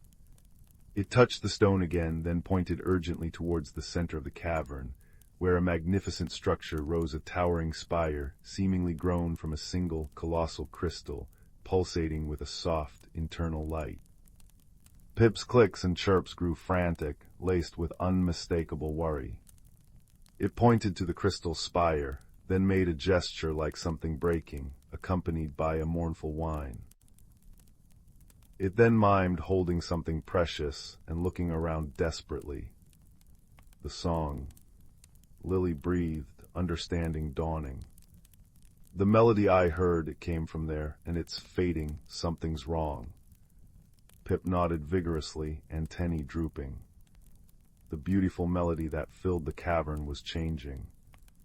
Where it had been rich and full, now thin, discordant threads wove through it, like a tapestry beginning to unravel. A murmur of unease ran through the watching, gloaming folk. Their luminous eyes were no longer fixed solely on Lily, but darted nervously towards the central spire. Pip tugged gently on the hem of Lily's dressing gown, chittering insistently. It pointed again towards the spire, then back at Lily's stone, its tiny face etched with desperate hope. Lily looked from the anxious Pip to the troubled faces of the gloaming folk, then to the pulsing crystal spire whose light seemed to flicker uncertainly. The humming stone in her hand felt like an anchor, its warmth spreading courage through her. This hidden world, this fragile, beautiful place beneath her feet, was in trouble. And somehow Pip believed her stone, and perhaps her, could help. "I don't know how," Lily whispered, more to herself than to Pip, "but we have to try." She straightened up, meeting Pip's determined gaze. "Lead the way, Pip." A collective sigh, like wind through reeds, seemed to ripple through the cavern. The suspicion in the luminous eyes softened into wary curiosity and a flicker of desperate hope. Pip gave a determined little chirp and scampered off along a path of smooth, glowing stones that wound towards the crystal spire. Lily followed, her bare feet silent on the cool surface, the stone held aloft like a beacon. The gloaming folk parted silently before her, their watchful gazes now carrying the weight of their world's fragile song. The path led to the base of the immense crystal spire. Close up, it was even more breathtaking. Veins of gold, silver, and deepest amethyst ran through its translucent heart, pulsing slowly with light that seemed to breathe. The discordant notes in the cavern's melody were stronger here, jarring against the spire's inherent harmony. At the spire's base was an arched opening, leading into its cool, shimmering interior. Inside, the air hummed with power. The walls glowed softly, casting shifting patterns of light on the smooth floor. In the very center of the chamber stood a pedestal carved from the same living crystal. Resting upon it wasn't a grand gem or a complex machine, but something surprisingly simple. A large, perfect seashell, spiraled like a unicorn's horn, crafted from mother-of-pearl that shimmered with all the colors of dawn and dusk. This, Lily understood instinctively, was the heart shell. It was the source of the gloaming's song, the focus of its harmony. But its light was dim, flickering erratically. Fine cracks like spiderwebs of shadow marred its luminous surface. The beautiful melody emanating from it was strained, thin, and punctuated by jarring silences. Surrounding the pedestal were three elderly gloaming folk, their fur or skin etched with deep lines, their large eyes clouded with worry. They were singing, their voices high and pure, weaving intricate harmonies aimed at the heart shell. But their song seemed weak, unable to penetrate the shadowy cracks or mend the fraying melody. One of them, a being with bark-like skin and hair like silvery moss, looked up as Lily and Pip entered. His eyes, ancient and weary, widened slightly at the sight of Lily, then fixed on the stone in her hand. A spark of something recognition, disbelief, flickered within them. Pip skittered forward, chattering urgently at the elders, pointing emphatically at Lily and her stone. The elder with bark-like skin listened, his gaze never leaving the pulsing pebble. He raised a gnarled hand, silencing Pip. His voice, when he spoke, was surprisingly deep and resonant, like stones shifting in a deep riverbed, yet Lily understood its meaning through the same wordless connection the stone seemed to provide. The songstone, he murmured, his voice thick with emotion. It returns after so many turnings of the great wheel. He stepped towards Lily, his movements slow and deliberate. Child of the surface, bearer of the sun's echo, you hold a fragment of the first light, a piece of the world heart that birthed both our realms. The heart shell weakens, the veil between worlds thins, and shadow seeps in, stealing our harmony. He gestured towards the cracked shell. Our song alone is not enough. The songstone, it remembers the first song. It can mend what is broken, but only if its light can reach the heart. Lily looked down at the warm stone in her hand, then at the faltering heart shell. The weight of responsibility settled on her small shoulders, but it felt less like a burden and more like a purpose. "What must I do?" she asked, her voice steady. "You must sing," the elder said simply. "Sing with your heart, let the songstone guide you. Its light carries the memory of the first song. Your voice, amplified by its power, might reach where ours cannot. Sing." Lily's heart fluttered nervously. She loved to hum to herself in the garden, but singing here, in front of these ancient beings, to save their world. The discordant notes from the heart shell seemed to mock her uncertainty. Pip nudged her ankle, chirping softly, its large eyes filled with unwavering trust. Lily looked at her small friend, then at the worried faces of the elders, and finally at the beautiful, suffering heart shell. This hidden world, discovered through wonder and a strange stone, needed her. Taking a deep breath, Lily stepped closer to the pedestal. The air vibrated with the strained song of the heart shell and the weakening harmonies of the elders. She closed her eyes, shutting out the enormity of the crystal chamber and the watchful eyes. She focused instead on the warm, pulsing stone in her hand. It felt like holding a tiny sun, a fragment of pure, ancient light. She remembered the melody that had drawn her here, the song of the gloaming, the song of the heart shell in its strength. It was a song of roots delving deep, of stars reflected in underground rivers, of quiet growth and enduring peace. She opened her mouth. No practiced melody came out, just a single, clear note. It was hesitant at first, thin as a spider's thread. But as the note hung in the air, the songstone in her hand flared.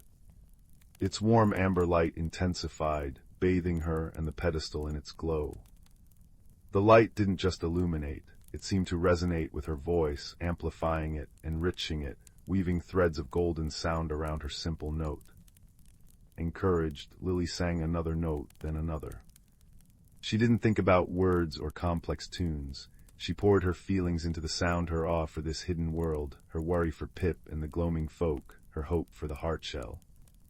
She sang of the cool garden earth, the rustling leaves of the old oak, the comforting crackle of the fireplace, the vast, starry sky above. She sang of connection, of light finding its way through darkness, of strength found in kindness. The songstone blazed. Its light streamed from her hand, not as a beam, but as tendrils of liquid gold, flowing towards the cracked heart shell.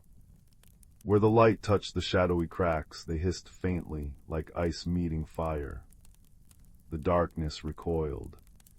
Lily's voice, amplified and transformed by the stone's power, filled the crystal chamber. It wasn't loud, but it was profound, rich with the warmth of the surface world and the ancient memory held within the stone. It wove around the faltering song of the elders, strengthening it, guiding it. The discordant notes faltered. The jarring silences shortened. The heartshell itself began to glow brighter, its internal light fighting back against the invading shadows. The mother of pearl shimmered fiercely, the colors deepening.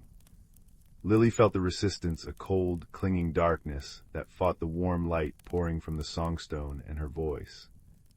It felt like singing against a gale. Her throat ached. Doubt whispered, could she hold on? Then a new sound joined hers. A soft, determined chirping. Pip, standing tall beside her, was singing too. Its tiny voice, pure and high, wove into Lily's melody, adding a thread of fierce courage. Then one of the elders joined, his deep voice rumbling like bedrock, adding strength. Another added their harmony, then the third. The combined song lilies amplified by the songstone, Pip's bright chirp, and the elders' ancient harmonies became a powerful river of sound and light, washing over the heartshell. With a final, resonant chime that echoed through the entire cavern, the last shadowy crack sealing the heartshell vanished. The shell blazed with pure, radiant light, bathing the crystal spire in colors more vibrant than any rainbow. The melody that burst forth was triumphant, healing, and whole, the true song of the gloaming, restored in all its breathtaking complexity and beauty. It surged outwards from the spire, filling the cavern, washing over the gloaming folk who stood watching. A collective sigh of relief and joy rose from them, like leaves rustling in a grateful wind. Tears streamed down Lily's cheeks, but they were tears of pure, exhausted joy. The songstone's light slowly subsided, returning to its gentle, pulsing warmth. Lily lowered it, her voice falling silent. She felt utterly drained, yet filled with a profound sense of peace.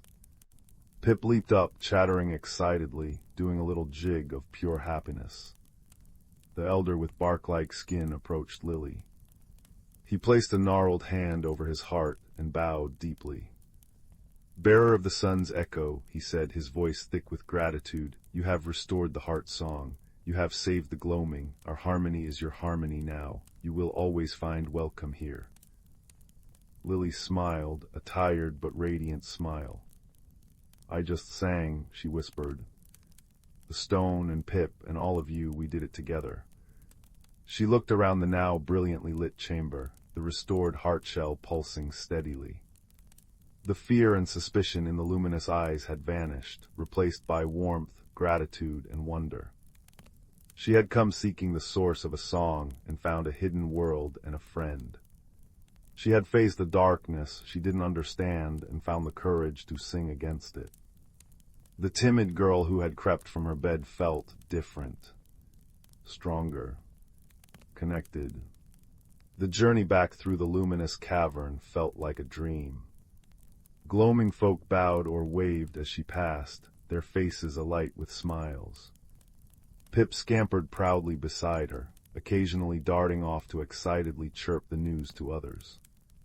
The path upwards, lit by the gentle glow of the fungi and her now softly humming stone, seemed shorter. Stepping back through the root arch into her own cool, quiet garden felt like emerging from a vivid dream into comforting reality. Dawn was just beginning to blush the eastern sky, painting the frost on the grass with pale pinks and golds. The melody of the gloaming was a soft, contented hum in her mind now, no longer a call, but a gentle connection. Back in her room, the familiar shapes welcomed her. She placed the songstone back on her bedside table. It was warm, its inner light pulsing slowly, peacefully, like a resting heartbeat. The faint, beautiful melody of the gloaming seemed to resonate softly from it, a lullaby just for her. Pip had insisted on accompanying her to the surface, a tiny, blue-furred guardian.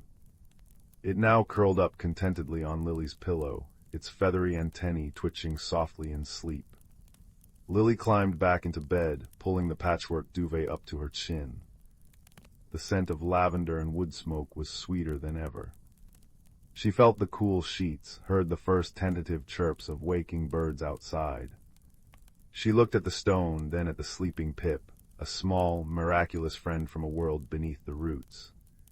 She had journeyed into the unknown, faced darkness with light and song, and discovered that courage wasn't about being unafraid, but about singing anyway when something precious needed saving. She had learned that friendship could bridge worlds, and that the smallest stone could hold the greatest light. As the first rays of true dawn painted her windowpane gold, Lily closed her eyes. The gentle melody from the stone, intertwined with Pip's soft snores, wove around her like a blanket woven from starlight and gratitude. The world above and the world below felt connected, held in harmony by the song in her heart and the warm, pulsing stone beside her. Sleep, deep and peaceful, claimed her, filled with the quiet certainty that she was part of something vast and beautiful, a guardian of light and song, forever changed by the wonders hidden just beneath the surface. And somewhere deep below, in the heart of the gloaming, the restored heartshell pulsed with a melody of enduring peace, a silent thank you echoing through the roots of the ancient oak, reaching up to the girl who had sung their world whole. 37. Story 38. Story 39. Story 40. Story 41. Story 42. Story 43.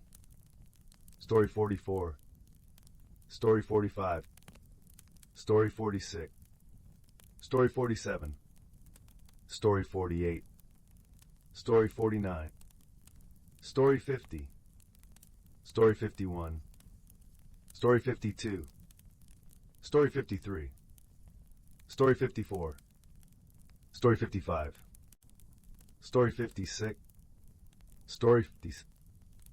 Story 58. Story 59. Story 60. 61. Story 62. Story 63. Story 64. Story 65. Story 66. Story 67. Story 68. Story 69. Story 70. Story 71. Story 72. Story 73. Story 74. Story 75. Story 76. Story 77. Story 78. Story 79. Story 80. In the velvet hush of twilight, when the last honey-colored rays of sun cling to the horizon like shy children reluctant to bed, there exists a cobblestone path behind old Mrs. Willoughby's rhododendron bushes that wasn't there yesterday.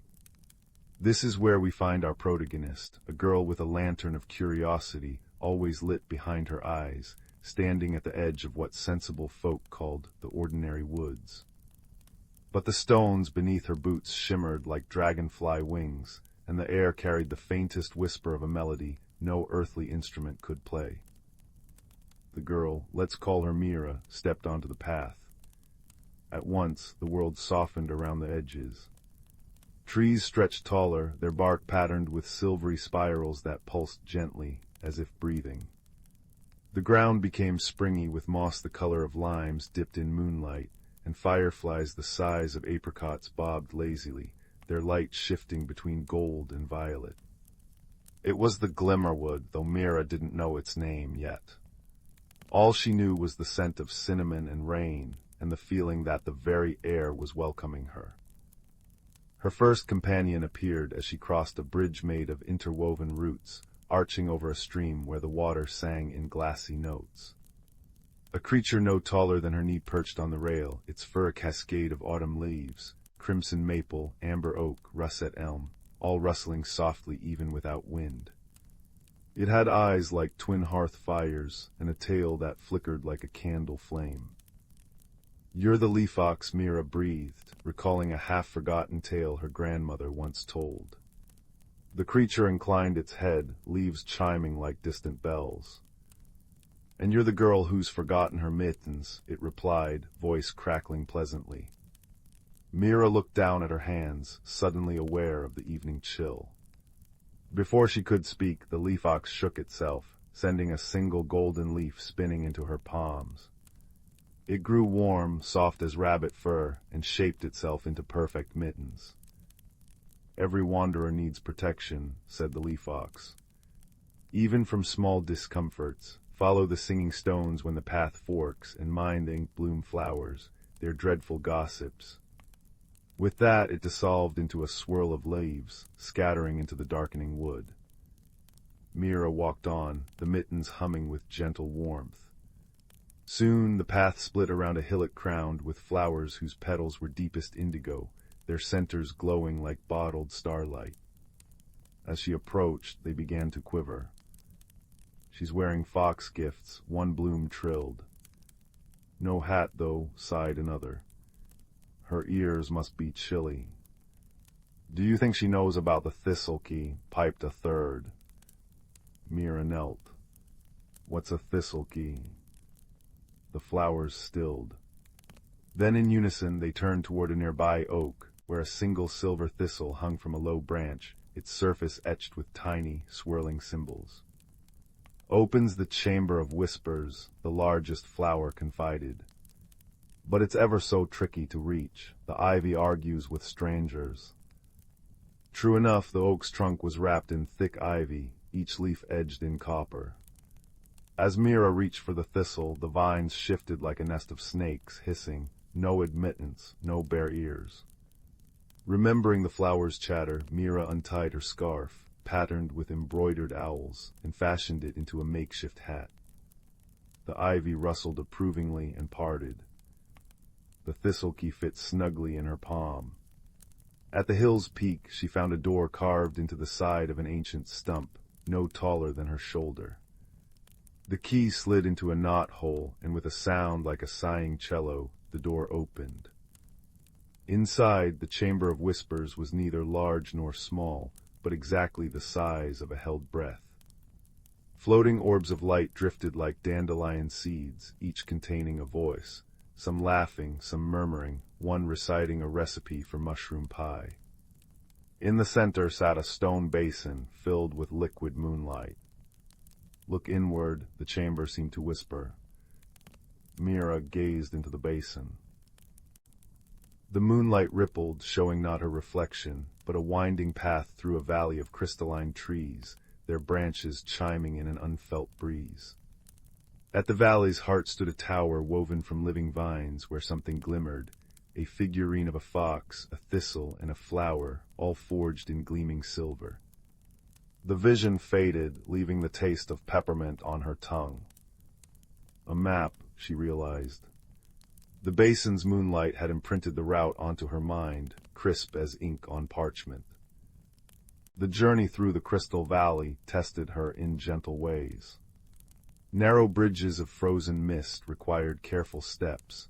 A river of liquid amber demanded she trade a story. She told of the time she'd helped a baby crow learn to fly for passage on a lily pad boat.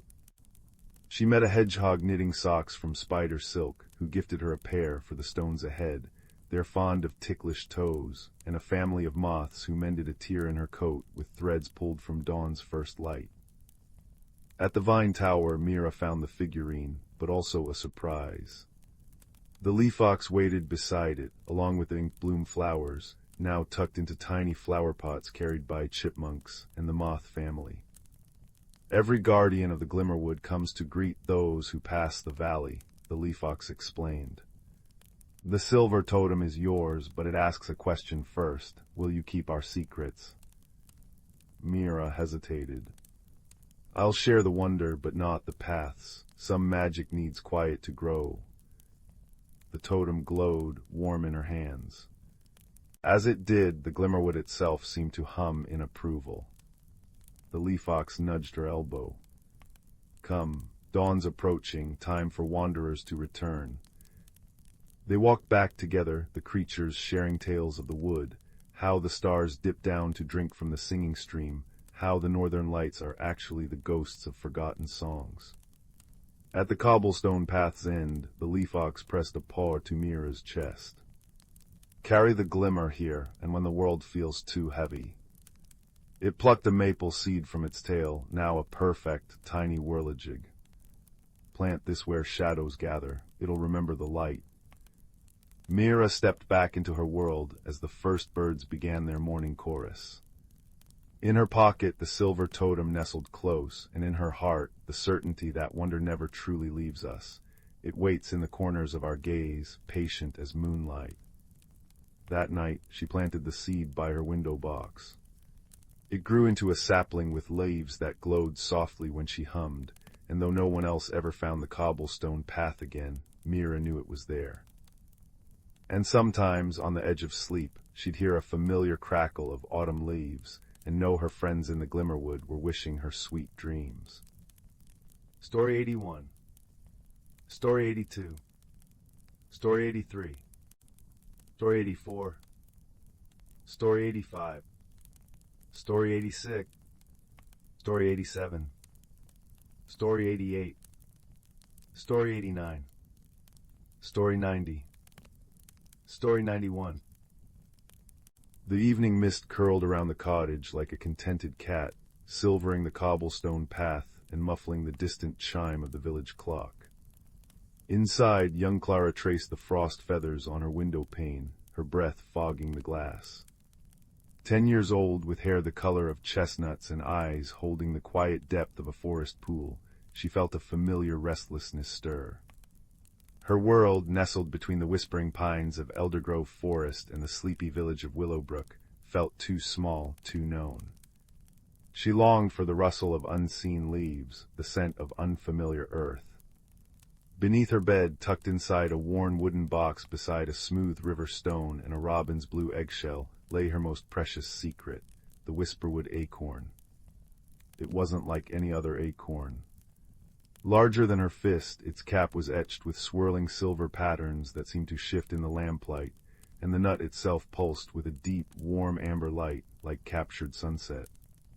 She'd found it months ago beneath the oldest oak in Elder Grove, its glow drawing her through a thicket she'd never dared enter before.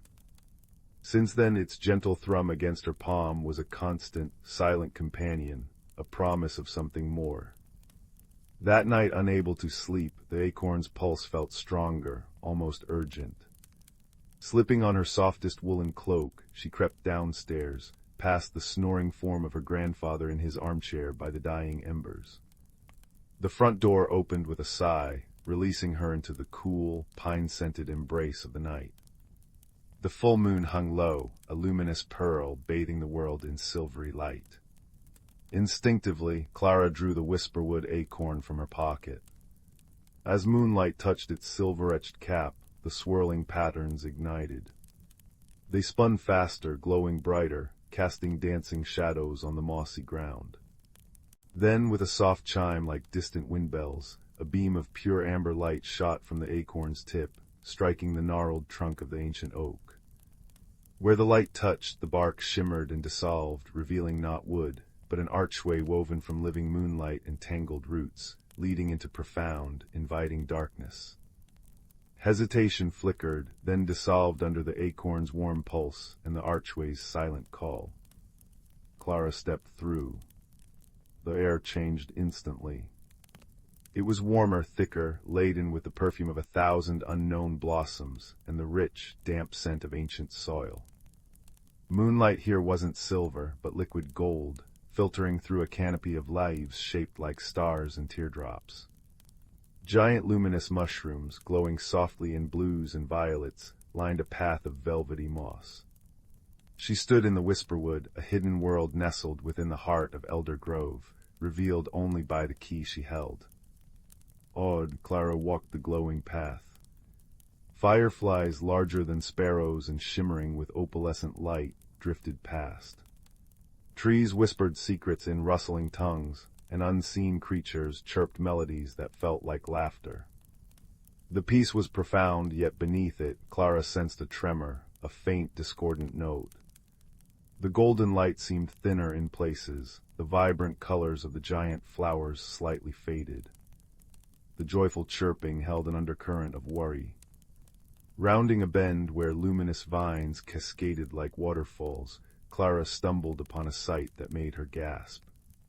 A large, grumpy-looking badger, his coarse fur striped silver and obsidian in the moonlight, was wrestling with a tangled mass of shimmering, thorny vines that seemed intent on engulfing a cluster of tiny, trembling star blooms.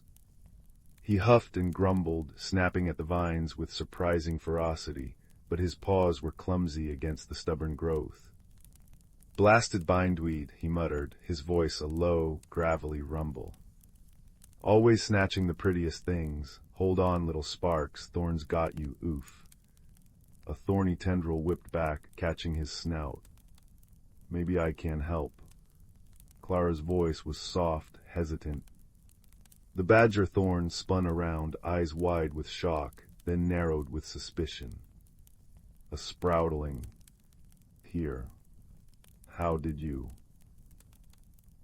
His gaze fell on the Whisperwood acorn still glowing warmly in her hand. "Ah, the key-bearer. Didn't expect one so small." He sniffed, then winced as another vine tightened around his hind leg. "Well, don't just stand there gawping, sproutling. These star blooms need light, and this infernal bindweed thrives on shadow. It's choking the joy right out of them." Clara stepped forward, the acorn's light flaring brighter as if responding to the threat. She noticed the bindweed recoiled slightly from its amber glow. "It doesn't like the light?" she asked, moving closer, holding the acorn near the thickest tangle near the badger's leg. "Course it doesn't." Thorn snapped, but his tone held less bite as the vine loosened its grip under the acorn's radiance. "Darkness is its home, but mere light won't stop it for long. Needs cleverness, it does, and paws or hands that can work the knots." Working together, an unlikely alliance formed. Thorn, despite his grumbling, had surprising knowledge of the Whisperwood's plants.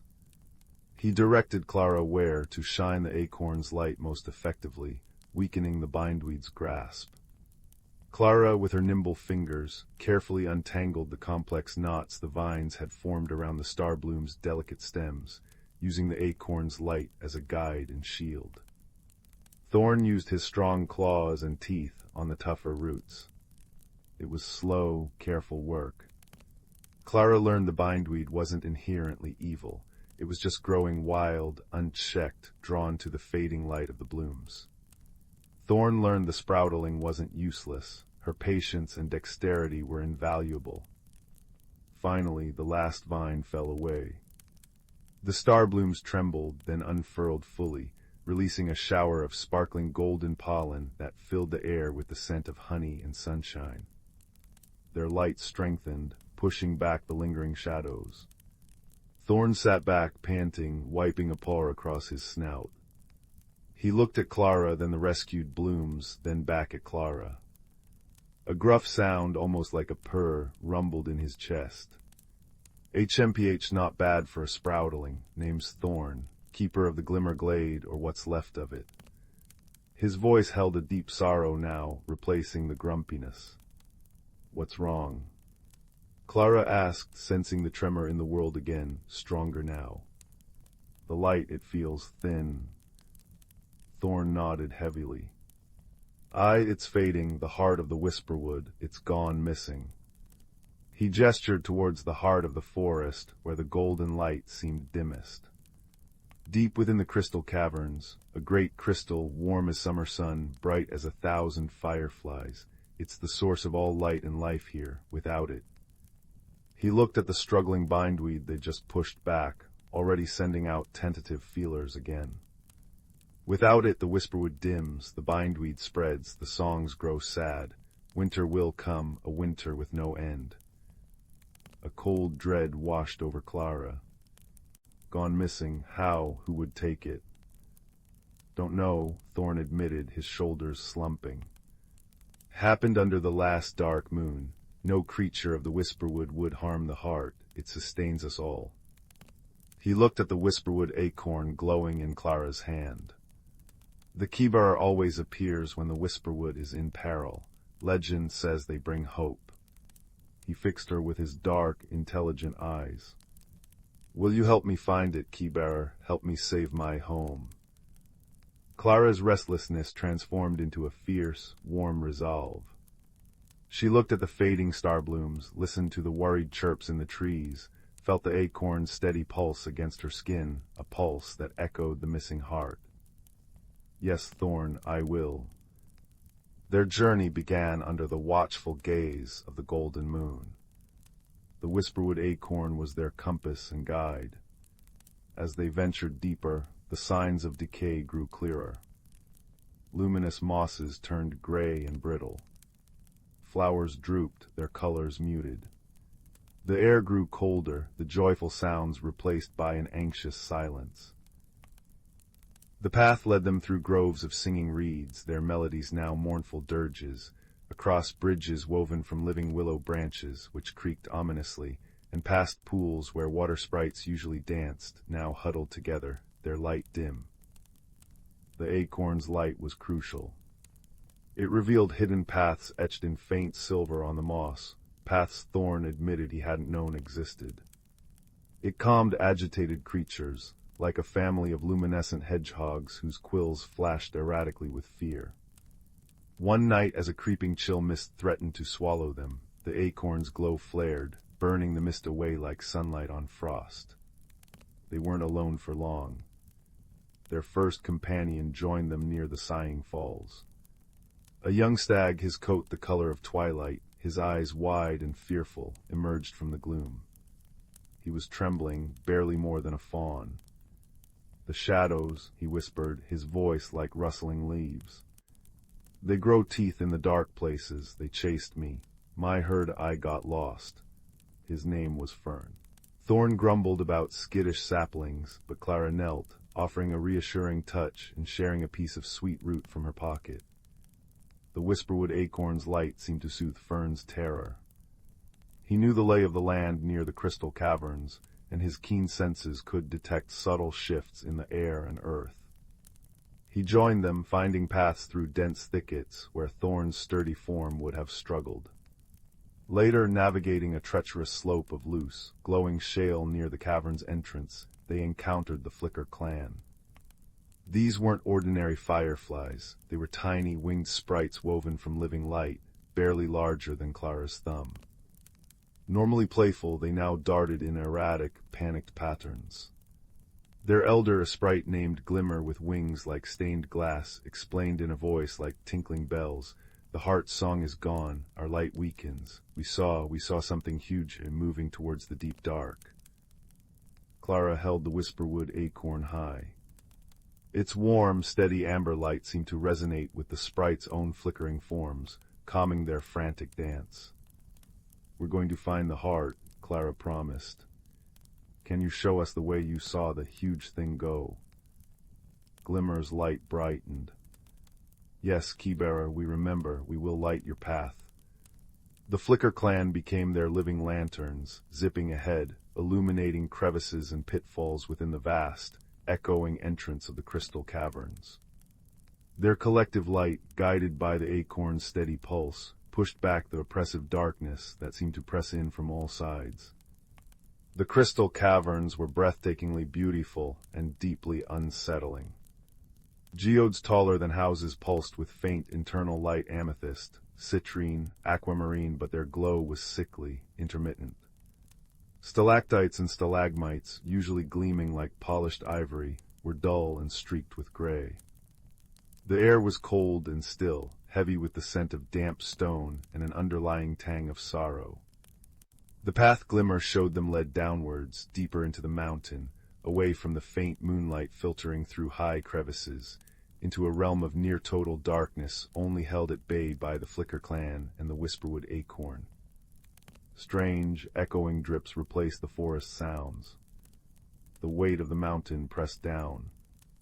They followed signs only Fern could fully decipher, deep, heavy footprints sunk into patches of softer sediment, enormous scratch marks on the crystalline walls, and a lingering scent, Thorn confirmed, of stone, loneliness, and damp wool.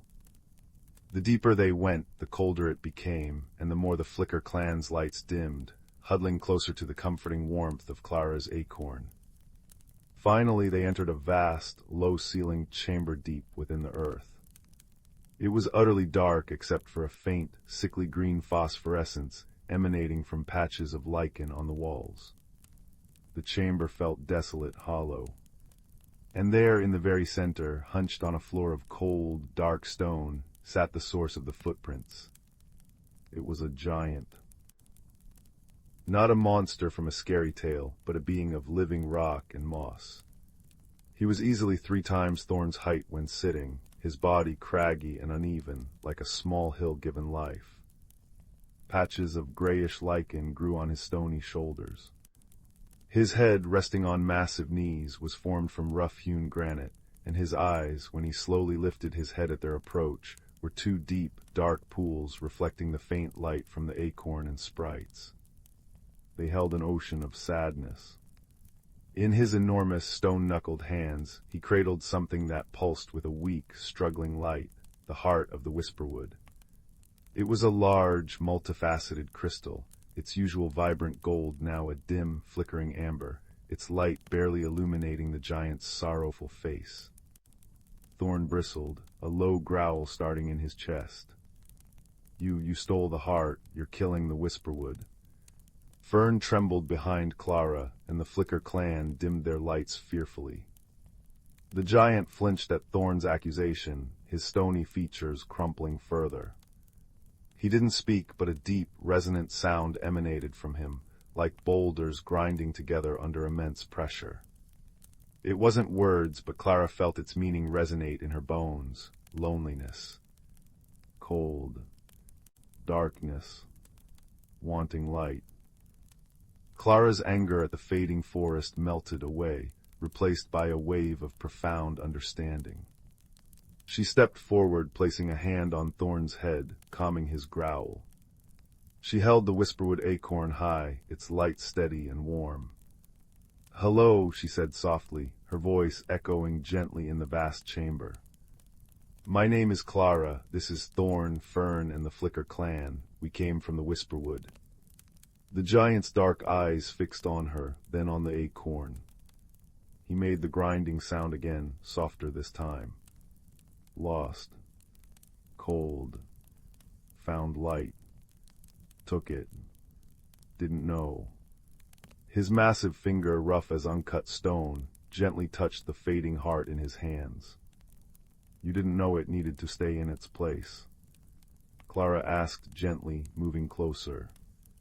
The giant shook his massive head slowly. "Dark here. Always dark. Light, warm. Wanted it close." Clara understood. He wasn't a thief driven by malice, but a lonely soul trapped in the deepest dark, drawn to the only warmth and light he'd ever encountered. He hadn't understood the consequences. "The light from the heart," she explained, her voice filled with compassion. "It needs to be free. It needs to shine for everyone in the Whisperwood, the trees, the flowers, the badgers, the deer, the firefly sprites. Even the bindweed needs a little light, though not too much." She offered a small smile. "When it's trapped down here, it fades. The whole forest is growing cold and dark. The creatures are scared." The giant looked down at the heart in his hands, its weak pulse reflecting in his deep eyes. He made a sound like a sighing mountain. "Hurting. I hurt them." Genuine anguish filled the resonant sound. He looked at the struggling light, then at Clara, Thorn, Fern, and the flickering sprites. He saw their determination, their fear, and Clara's unwavering kindness. Slowly, ponderously, the giant rose to his full height, making the chamber seem smaller. He looked from the fading heart to Clara, then to the dark passage leading upwards. He made a questioning rumble, pointing a massive finger towards the surface. "Yes," Clara said, relief washing over her like warm sunlight. "It needs to go back to the crystal caverns, to its proper place. Then its light will be strong again for everyone." The giant nodded, a slow, heavy movement. He cradled the heart carefully against his stony chest. Then with surprising gentleness, he extended his other enormous hand, palm open and flat, towards Clara and her companions. Come. Hesitantly, Clara stepped onto the giant's palm. Thorn, after moments grumbling about undignified transport, climbed on beside her, followed by Fern, who nuzzled Clara reassuringly. The Flicker clan settled on their shoulders and heads like living jewels. The giant's hand was surprisingly warm, not cold stone, but warmed by the faint pulse of the heart he held. With careful, earth-shaking steps that echoed through the tunnels, he carried them back the way they had come, retracing their path through the oppressive darkness that now felt less threatening. The Whisperwood acorn's light, combined with the giant's presence and the heart's weak pulse, pushed back the gloom. The journey upwards felt quicker.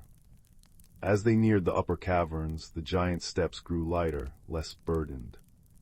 Hope was a tangible thing in the air. Finally, they reached the heart's rightful chamber, a vast, cathedral-like space near the cavern entrance, bathed in the strengthening moonlight filtering from above. A natural pedestal of pure white crystal stood in the center, waiting. The giant approached the pedestal. He looked at the heart, then at Clara and her friends on his palm. His deep eyes held a complex mix of sorrow, understanding, and dawning hope. With infinite care, as if placing the most fragile bird's egg, he lowered the Whisperwood heart onto the crystal pedestal. For a breathless moment, nothing happened. The heart lay there, its light still faint and flickering. Then a single pure note rang out, like a crystal bell struck deep within the earth. The heart flared. Not weakly, but with a sudden, blinding burst of pure, golden light that filled the cavern, washing over the walls, igniting the geodes within. Amethyst burned violet, citrine shone like captured sun, aquamarine glowed with the depth of tropical seas. The light pulsed outwards, a wave of warmth and energy that flowed through the caverns, down the tunnels, and out into the Whisperwood beyond. On the giant's palm, Clara, Thorn, Fern, and the Flicker clan felt it wash over them, a wave of pure, revitalizing joy. Outside, they knew without seeing, the gray moss turned emerald and luminous, the star blooms burst forth in radiant showers of gold, the bindweed shrank back, seeking only the dappled shade it preferred.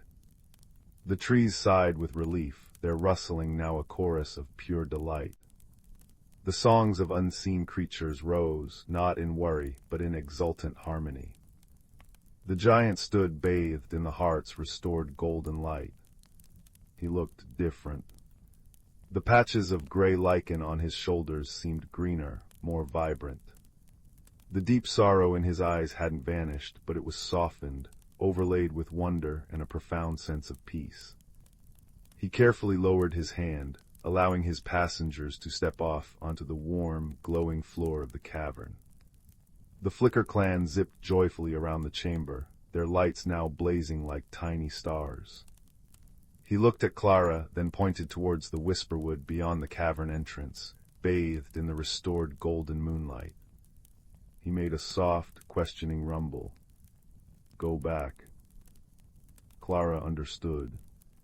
The Whisperwood is your home too now, she said gently. The light is for everyone, you belong here. The giant looked around the cavern, now alive with light and color, then back at the vibrant forest visible through the archway. He made a sound like distant, contented thunder. Home.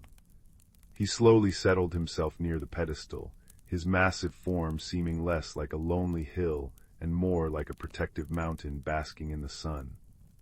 He would watch over the heart, not take it, but share in its light. Clara felt a profound shift within herself. The restlessness was gone, replaced by a deep, warm contentment. She had journeyed into the unknown, faced fear and misunderstanding, and found wisdom and friendship in the most unexpected places.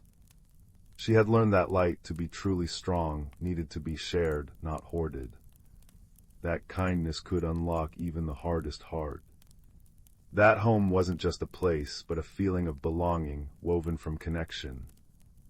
Thorn nudged her hand with his snout. "Well, Keybearer," he said, his gruff voice thick with an emotion Clara had never heard in it before gratitude. "Seems you found more than the heart. You found a friend for the Whisperwood and quieted an old badger's fears." Fern nuzzled her shoulder and the Flicker clan settled on her head, their light warm against her hair. It was time to go home. The Whisperwood acorn pulsed warmly in her hand, no longer urgent but content. It had guided her, illuminated her path, and now it felt like a promise kept. They walked back through the Whisperwood, transformed. The golden light was stronger, richer, than even when Clara first arrived. The air hummed with life and song. Creatures peeked from blossoms and branches, their eyes bright and curious, waving tiny limbs or rustling leaves in thanks. Emerging through the moonlit archway, woven by the acorn back into Eldergrove, felt like stepping from a vivid dream into a familiar, yet subtly changed reality. The ordinary forest seemed imbued with a deeper magic, a quieter song. She could now hear the rustle of leaves holding secrets, the scent of pine carrying whispers, the moonlight feeling like a gentle embrace. The archway shimmered and faded back into the solid bark of the ancient oak, leaving only the scent of honey and starlight lingering in the cool air. Clara slipped back into the quiet cottage. The embers in the fireplace glowed warmly. Her grandfather still snored softly in his armchair. Everything was as she left it, yet nothing was the same. She placed the Whisperwood acorn back in its wooden box beneath her bed. Its pulse was slow, steady, peaceful. It had done its work. Climbing into her own bed, the soft quilt pulled up to her chin, Clara looked out at the moonlit forest. She no longer felt the ache of the too small world. She knew the vastness within it, the hidden light, the unexpected friendships. She knew the giant, Borin, for that was the name that resonated in her heart for him, was watching over the heart, sharing its warmth. She knew Thorn was patrolling his glimmer glade, grumbling contentedly. Fern was safe with his herd. The Flicker clan danced in the restored light. She closed her eyes, the scent of star blooms and warm earth faint in her memory. The echoes of the Whisperwoods song a gentle lullaby. The world was vast, beautiful, and full of hidden light waiting to be shared.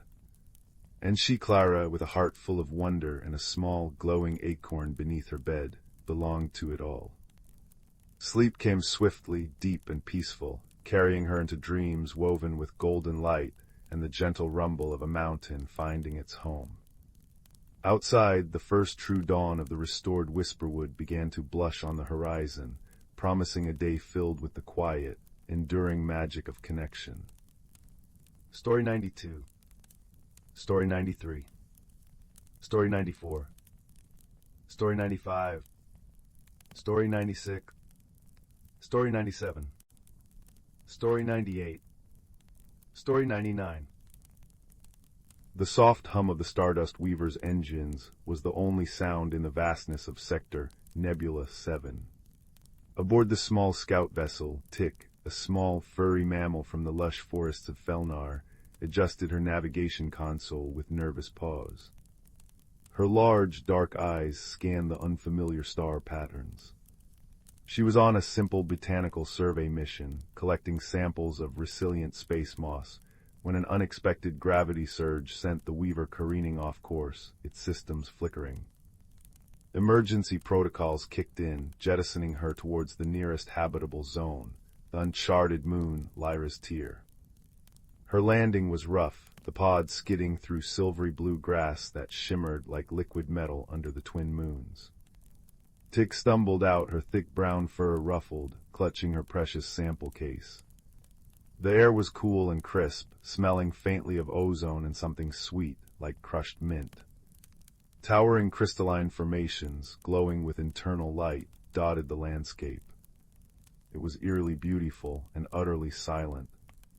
Suddenly, the ground trembled. A massive figure emerged from behind a cluster of glowing spires. Tick froze, heart pounding against her ribs. It stood easily 3 times her height, its body composed of smooth, interlocking plates of what looked like polished obsidian and amber crystal. 4 long, multi-jointed limbs ended in delicate, claw-tipped appendages. Where a face might be, a cluster of deep blue crystals pulsed with a soft, rhythmic light. This was Core, a mineralogist from the molten core world of Xylos, whose own survey craft had been damaged by the same gravity anomaly. Stranded and scanning for usable mineral deposits, Core had detected Tick's landing. To Tick, Core was a terrifying, silent monolith. The way the crystals pulsed felt like a threatening glare. She chittered a warning, baring small teeth, and scrambled backwards, hiding behind her overturned escape pod. Her fear was a sharp, acrid scent in the air. To Core, Tick was a chaotic, vibrating bundle of unpredictable energy. The high-pitched chittering sounded like aggressive static, and the sudden movements were jarring against the moon's natural harmonic resonance. Core emitted a low, subsonic rumble, a sound of confusion and caution that vibrated through Tick's bones, amplifying her fear. Core took a step closer, a long limb reaching out slowly. "Stay back." Tick squeaked, throwing a small pebble. It harmlessly bounced off Core's crystalline chest. The pebble's strike registered to Core not as pain, but as a sharp, discordant note disrupting the ambient harmony. Core recoiled, the blue crystals flaring brighter for a moment. Aggression, Core thought, interpreting the vibration. A profound misunderstanding settled between them, thick as the moon's strange fog. Night fell swiftly on Lyra's tier, bringing a deep chill and a howling wind that swept across the plains. Tick shivered violently in the meager shelter of her pod's wreckage.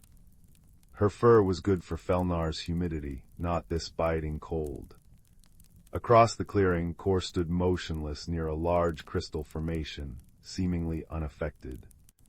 Tick watched, teeth chattering, as the wind whipped around the giant being. Then she noticed something. Core's crystal plates were subtly realigning, channeling the wind into a low, resonant hum that generated warmth. The air directly around Core shimmered slightly with heat haze. Desperation overcoming fear, Tick inched closer, drawn by the promise of warmth. Core, sensing the small creature's approach and its intense shivering, understood its distress cold. Core shifted slightly, angling a large, flat crystal plate towards Tick. Instantly, a wave of gentle, radiant heat washed over her. It was blissful. Tick cautiously sank down near Core's massive foot, the warmth seeping into her bones. She looked up at the pulsing blue crystals. The light seemed softer now. She tentatively reached out a paw, not to touch, but to feel the heat radiating from the crystal surface. Core remained perfectly still, observing. The next day brought a shared challenge. A violent ionic storm, common on Lyra's tier, rolled in with terrifying speed. Jagged forks of purple lightning split the sky, and the howling wind turned ferocious, threatening to sweep Tick away. Rain, cold and stinging, lashed down. Tick huddled against Core's warm leg, terrified. Core, however, perceived the storm differently. The intense electromagnetic bursts were painfully loud, a cacophony of screeching frequencies that vibrated Core's very core, threatening to shatter delicate internal structures. The wind's roar was physically jarring. Core needed shelter from the sound. Tick needed shelter from the elements. Core scanned the terrain with senses attuned to mineral densities and spotted a cave entrance partially hidden behind a curtain of glowing vines, nestled within a large crystal mountain. Core pointed a long limb towards it, emitting a series of low, pulsed rumbles that Tick felt as vibrations in the ground. This time, Tick didn't interpret it as a threat, but as communication. She saw the cave. Shelter. Go. Tick squeaked, pointing frantically at the cave as a particularly fierce gust nearly lifted her off her feet. Core understood the gesture. Moving with surprising swiftness despite the buffeting wind, Kor scooped Tick up gently in one large, clawed hand, shielding her from the worst of the rain and wind with the other. Tick gasped but didn't struggle, feeling the secure enclosure. Kor lumbered towards the cave, the chaotic storm frequencies causing visible distress, small cracks appearing on some of Kor's outer plates. Tick felt the vibrations of pain through Kor's hand. Inside the cave, it was blessedly quiet and dry. Bioluminescent moss coated the walls, casting a soft green glow. Kor carefully set Tick down, then retreated deeper into the cave, pressing large crystal hands against the walls. A deep, resonant hum filled the space as Kor tried to ground the painful frequencies, small fractures spreading further on Kor's limbs. Tick watched, understanding dawning. Kor wasn't immune, Kor was hurting. Tick remembered her sample case. Among the space moss was a rare Felnarian plant, the whisper root. When chewed, it emitted a powerful, localized field of harmonic dampening, used to calm agitated flora. Tick hurriedly dug it out, a gnarly brown tuber. She broke off a piece and cautiously approached Kor, who was shuddering with the residual vibrations. She held up the root, making chewing motions with her mouth. Kor's blue crystals pulsed slowly, observing. Tick took a small bite herself, then offered the larger piece. Trusting the small creature who shared warmth, Kor took the root. As Kor's crystalline mandibles ground the fibrous material, a wave of profound silence washed over the cave.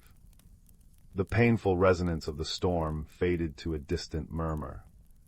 Kor straightened, the cracks on the plates stopping their spread.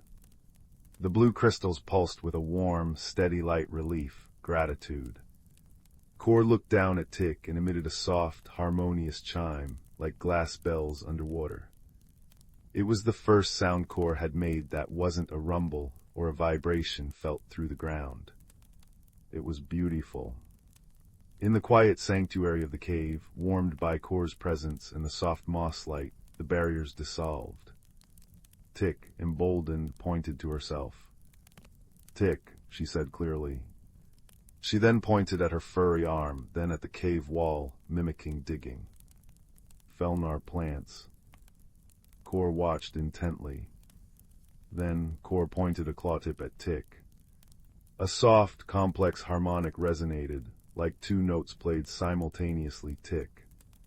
Kor then touched a large crystal plate on its chest, producing a deeper, richer chord core. Kor gestured towards the ground, then upwards, mimicking flight, followed by a low, grinding sound. Xylos. Minerals. They spent hours like this, sheltered from the storm. Tick showed Kor samples of Felnarian moss, explaining through gestures and simple sounds how it stored starlight. Kor showed Tick how to tap certain crystals to make them glow brighter or resonate with different pitches, demonstrating the musical geology of Xylos. Tick learned that Kor's glare was often just focused observation, and the rumbles were attempts at communication or expressions of emotion Kor couldn't vocalize like Tick. Kor learned that Tick's quick movements weren't aggression, but curiosity or anxiety, and her chittering could mean many things depending on the pitch. They laughed, Tick with a series of high-pitched giggles, Kor with a cascade of shimmering chimes that vibrated pleasantly in Tick's chest. When the storm finally passed, revealing Lyra's tear bathed in serene moonlight, they emerged together. They worked as a team to gather materials. Tick, with her small size and dexterity, collected edible glowing berries from high vines and soft, insulating moss for bedding. Kor, with immense strength and mineral senses, broke off specific resonant crystals to repair critical components on Tick's escape pod beacon, and located rare minerals needed for Kor's own craft's power core. One afternoon, while searching for a specific conductive ore, Kor's massive foot dislodged a rock slide near a precarious cliff edge where Tick was foraging. Tick shrieked as the ground gave way. Without hesitation, Kor lunged, a long limb snapping out faster than thought. The powerful claws closed gently but firmly around Tick, lifting her to safety just as the rocks tumbled into the abyss. Tick clung to Kor's claw, her heart hammering, not with fear of Kor, but with gratitude. Kor set her down carefully, the blue crystals pulsing rapidly with concern. Tick patted the cool crystal surface reassuringly. Safe, Kor safe, Tick. Later, when a territorial, six-legged reptilian creature, attracted by the glow of Kor's crystals, lunged from the undergrowth, Tick didn't freeze. She remembered Kor's sensitivity to sound. She let out a piercing, sustained shriek, a sound specifically designed on Felnar to startle predators. The frequency was agonizingly high for the reptile, which screeched and retreated. Kor, protected by the dampening effect still lingering from the whisper root, watched in astonishment as the tiny creature defended the giant. Kor chimed a melody of profound thanks. The day came when both their crafts were repaired enough to send signals. A Felnarian recovery ship and a Xylosian mineral barge responded, homing in on their beacons. As the ships descended through the lavender sky, casting long shadows on the shimmering grass, Tick and Kor stood side by side near the cave entrance. Tick felt a pang of sadness sharper than the moon's chill. She looked up at Kor, her large eyes glistening. She reached into her sample pouch and pulled out her last, perfectly preserved whisper root, the one that had eased Kor's pain. She held it up. Kor understood. The giant crystalline being knelt, bringing its cluster of blue crystals level with Tick. Kor carefully pried off a small, perfect shard from an inner plate not damaged, but deliberately chosen. It pulsed with a warm, steady blue light. Kor offered it to Tick with infinite gentleness. Tick placed the whisper root into Kor's large claw. Kor placed the glowing blue crystal shard into Tick's small paws. It was warm to the touch, radiating a soft, comforting hum that resonated deep within her. It wasn't just a crystal, it was a piece of Kor's harmony, a tangible memory of shared warmth in a cold cave, of protection, and of understanding forged in silence and storms. The recovery teams found them like that, the small, furry botanist from the green world, holding a pulsing blue crystal, and the towering crystalline geologist from the molten core, cradling a gnarled brown root. They exchanged no words their rescuers could understand, only a look that spoke volumes. Tick's eyes soft with affection, Kor's crystal light pulsing with a gentle, steady warmth. As Tick's pod lifted off, she pressed the blue crystal shard against the viewport. Far below, Kor stood, a dark silhouette against the glowing landscape, holding the whisper root. Kor raised a limb in farewell, a single, pure harmonic note rising through the air, reaching Tick even through the pod's hull, a sound of friendship, clear and true. Tick settled back in her seat, the crystal's soft hum a constant, soothing presence against her chest. It was a reminder that across the vast, silent gulf of space, under different suns and moons, friendship could bloom in the most unexpected soil. It wasn't about understanding every word, but about listening with the heart, sharing warmth in the cold, and offering shelter from the storm. The universe felt less lonely, filled not just with stars, but with the quiet, resonant echo of an unlikely, precious bond. And as the stars blurred past, Tick knew the true treasure she brought back wasn't moss or samples, but the warm, humming memory of Kor, a friend written not in words, but in light and harmony, forever held close. In the heart of the whispering woods, where sunlight fell in dappled coins through ancient oaks, there existed a village unseen by human eyes. Mossy cottages with roofs of woven ferns clustered around a clearing, where moonflowers bloomed by day and fireflies scribbled stories in the dusk. Here lived Marlowe, a hedgehog with quills like frosted cinnamon sticks, who tended the library of roots, a labyrinth of tunnels where stories grew as living vines, their blossoms releasing tales when touched.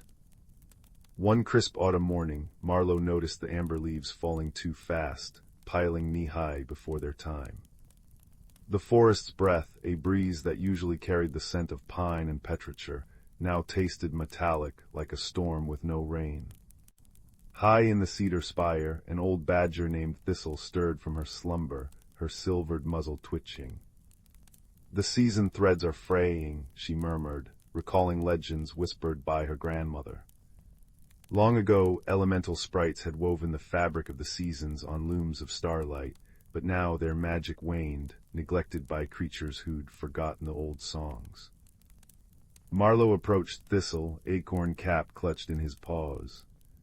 "The maple saplings are shivering," he said, "and the river's song has gone flat." Thistle nodded, her claws tracing a map in the soil, a path to the sylvan glade where the last weavers of seasons dwelled. "We must mend the threads before the solstice," she declared, "but the way is perilous. The bramble wastes guard the glade, and shadows have teeth there."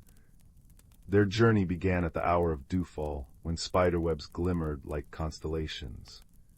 Fireflies lit their path through valleys where mushrooms glowed with bioluminescent sighs. Marlowe marveled at ice-blue lichen that chimed when brushed, while Thistle taught him to read the stories written in bark grooves and birdsong cadences.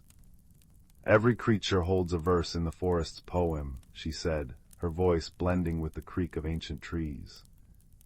In the hollow of echoes they met Juniper, a fox whose fur held the russet hues of sunset. She'd been stranded when the autumn winds stalled, leaving her without the zephyrs that usually guided her home. "The air's gone still as a held breath," Juniper fretted, her tail stirring eddies of crimson leaves. Together they devised a plan. Juniper would use her knowledge of hidden trails, Thistle would navigate by star moss patterns, and Marlowe would coax directions from the library's story vines, now twined through his satchel. The bramble wastes rose before them, a snarled sea of thorns that hissed like angry serpents. Marlowe spied pale blossoms among the spikes, moonclery flowers whose nectar could soften even the cruelest bramble. But the blooms shriveled at touch, their healing essence lost unless harvested with perfect care. Like stories, Marlowe realized, they need gentle hands. Holding his breath, he plucked a petal, singing the lullaby his mother had hummed when he was a kit, a tune older than the oldest oak. The thorns stilled. As twilight painted the sky in lavender washes, they reached the sylvan glade. There, beneath a cathedral of interlocked branches, 3 sprites hovered over a crumbling loom. Spring's sprite flickered weakly, her hair a wilted cascade of cherry blossoms. Summer's flames dimmed to ember glow, autumn's crown of wheat had unraveled into straw. "We've forgotten the rhythm," sighed the autumn sprite, her voice like rustling parchment. "The dance requires 4. Thistle's eyes widened with understanding. From her pouch she produced a vial of hoarfrost collected from the first winter morning, a memory preserved for generations. Marlowe added a story vine blooming with tales of snowfall, while Juniper offered a tuft of her fur, imprinted with the scent of crisp air. The sprites wove these into the loom alongside fallen leaves, sunbeam fragments, and raindrop pearls. Suddenly, the glade shimmered. Winter's sprite emerged from the frost vial, a being of crystalline breath and snowflake lace. The loom hummed as seasons flowed anew. Spring buds pushed through thawing soil, summer rains danced in prismatic arcs, autumn's harvest swelled golden, and winter's quiet wrapped the world in reflective peace. The sprite's laughter tinkled like icicles in sunlight, weaving harmony into every thread. Returning home, the forest greeted them with restored balance. Maple leaves drifted lazily, each descent a waltz. The river's song bubbled with renewed vigor, carrying echoes of the sprite's loom. Juniper found her zephyrs waiting, playful gusts that tousled her fur like old friends. Thistle retired to her cedar spire, content that the old wisdom had taken root in Marlowe's heart. That winter, when the first snow blanketed the whispering woods, creatures gathered in the moonflower clearing. Marlowe unspooled a new story vine, this one glittering with frost patterns, and shared the tale of how fragile threads hold the world together. Fireflies traced the words in the air as he spoke, their light reflecting in countless dewdrop lenses. And high above, unseen but deeply felt, the seasons turned in their eternal dance, not as rulers but as partners, each giving way to the next with grace. The lesson of the loom became hearthside lore, that balance is not stillness but the art of harmonious surrender, and that even the smallest creature, with gentle paws and a listening heart, could mend the frayed edges of the world. As the final words settled like snowflakes, the forest sighed contentedly. Somewhere a sprig of moonclory bloomed through the frost, its petals holding the soft glow of stories yet to be told. The Whispering Woods, a tale of friendship and magic. In the heart of the serene village of Elderglen, nestled amidst rolling hills and sparkling streams, there lay a secret known only to the children who dared to imagine beyond the mundane. Elderglen was a place where time seemed to amble along at its own gentle pace, where the air was always sweet with the scent of blooming wildflowers, and the hum of bees created a melody that lulled its inhabitants into tranquility. It was here, beneath the shade of the ancient oak trees, that a hidden world whispered its secrets to those who would listen. The village itself was a quaint tapestry of cobblestone paths, thatched roof cottages, and gardens bursting with marigolds and daisies. The people of Elderglen were simple folk, their lives intertwined with the rhythm of nature, celebrating harvests and moonlit nights with equal fervor. But it was the children, with their wide eyes and curious hearts, who held the key to the village's most enchanting secret, the Whispering Woods. The Whispering Woods bordered the northern edge of Elderglen, a dense forest that seemed to breathe with life.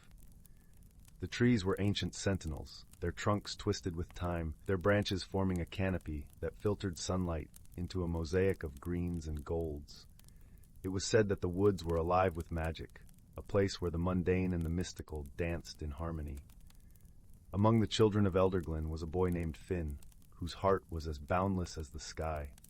Finn was a dreamer, with hair as wild as the wind and eyes that sparkled with the promise of adventure.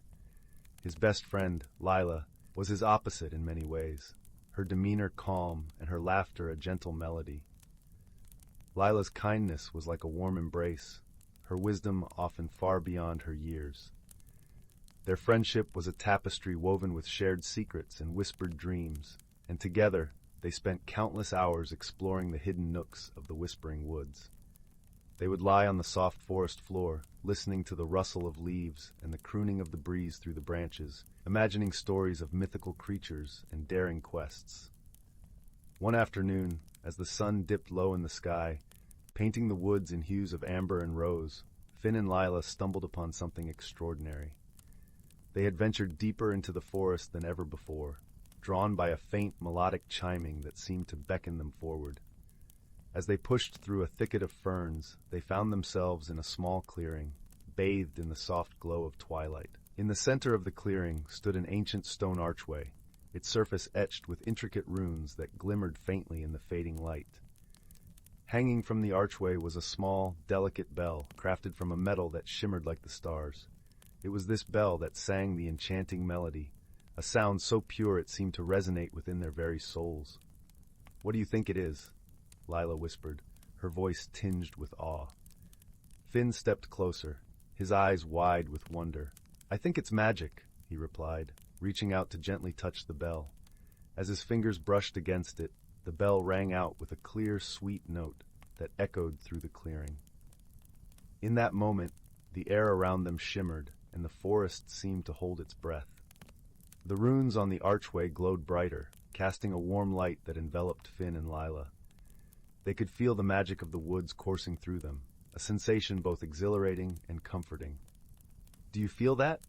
Finn asked, his voice barely more than a whisper. Lila nodded, her eyes alight with wonder. "It's like the woods are speaking to us," she said softly. As the light from the runes gradually faded, the world around them seemed to settle into a gentle stillness. The bell continued to chime softly, its melody weaving through the air like a tender lullaby. From that day forward, the clearing and its magical bell became a sanctuary for Finn and Lila.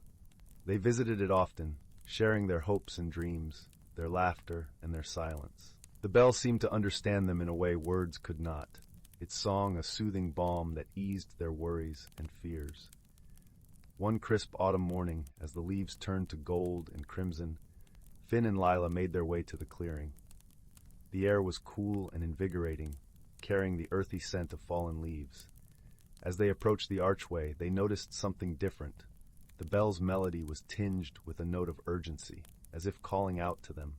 Curious and a little apprehensive, they hurried forward, their footsteps crunching on the carpet of leaves. As they reached the clearing, they saw that the runes on the archway were glowing brightly, casting a warm, inviting light. "What's happening?" Finn asked, his heart racing with a mixture of excitement and unease. Lila studied the archway, her brow furrowed in concentration. "I think the woods are trying to tell us something," she said thoughtfully. With a shared glance of determination, they stepped closer to the archway, feeling the familiar warmth of its magic enveloping them. The bell's song grew louder, its melody weaving around them like a protective embrace. Suddenly, the light from the runes flared brightly, and the world around them seemed to shift. They found themselves standing in a place both familiar and new, a hidden world within the Whispering Woods, a realm where magic was woven into the very fabric of existence. The air here was alive with energy, shimmering with colors that defied description. The trees were taller, their leaves sparkling with iridescent hues. Creatures of all shapes and sizes flitted through the branches, their eyes bright with curiosity and mischief. Finn and Lila stood in awe, their hearts swelling with the wonder of it all. They had stepped into a world where the impossible was possible, where dreams and reality intertwined. "This is incredible," Finn breathed, his eyes wide with amazement. Lila nodded, her gaze sweeping over the enchanted landscape. "It's like a dream come true," she said softly. As they explored this magical realm, they discovered a community of gentle, kind-hearted beings who called the woods their home. These creatures, known as the Elderglen Fairies, were as old as the forest itself, guardians of its secrets and its magic. The fairies welcomed Finn and Lila with open arms, recognizing in them the same love for the woods that they themselves held dear. They shared stories of the forest's ancient history, tales of bravery and friendship, of challenges overcome through wisdom and compassion. Among the fairies was a wise elder named Thistledown, whose presence was as calming as the forest's embrace. Thistledown took a special interest in Finn and Lila, seeing in them the potential to become protectors of the Whispering Woods. "You have a rare gift," Thistledown told them one evening, as they sat beneath the branches of a great willow tree. "The woods have chosen you to be its guardians, to protect its magic, and share its secrets with those who would cherish it." Finn and Lila listened intently, their hearts swelling with pride and responsibility. They understood the importance of their newfound role, the trust that the woods had placed in them. Over time, they learned the ways of the forest, guided by the wisdom of the fairies and the magic of the woods themselves. They discovered how to listen to the whispers of the trees, to feel the pulse of the earth beneath their feet. They learned to see the beauty in every leaf and stone, to hear the music in the rustle of the breeze. Their friendship, too, deepened and grew, rooted in the shared bond of their magical journey. They learned to lean on each other, to draw strength from their differences and find comfort in their shared dreams. But as with all tales of magic and wonder, challenges arose that tested their resolve. One stormy night, as thunder rumbled through the sky and rain lashed against the trees, a dark shadow crept into the Whispering Woods, a shadow that threatened to unravel the very fabric of the enchanted realm. The shadow was a creature of malice, drawn to the forest's magic with a hunger that knew no bounds. It sought to consume the light and wonder of the woods, to turn it into a place of fear and darkness. The fairies were powerless against such a force, their magic unable to repel the creature's malevolent presence. It was then that Finn and Lila, guided by the bell's urgent song, stepped forward to protect the woods they loved. With the wisdom they had gained and the strength of their friendship, they devised a plan to confront the shadow. They knew that only by working together, by combining their unique gifts, could they hope to banish the darkness and restore the forest's light. The battle was fierce, the air crackling with energy as the shadow writhed and howled in defiance. But Finn and Lila stood strong, their hearts united in purpose, their determination unwavering. With each step they took, the forest rallied around them, lending its magic to their cause. The trees whispered words of encouragement, the fairies sang songs of hope, and the bell's melody wove through it all, a beacon of light in the darkness. In the end, it was not brute strength that vanquished the shadow, but the power of their friendship and the love they held for the whispering woods. As the first light of dawn broke through the clouds, the shadow dissolved into nothingness, leaving the forest bathed in a golden glow. The woods sighed with relief, its magic restored, its beauty undimmed.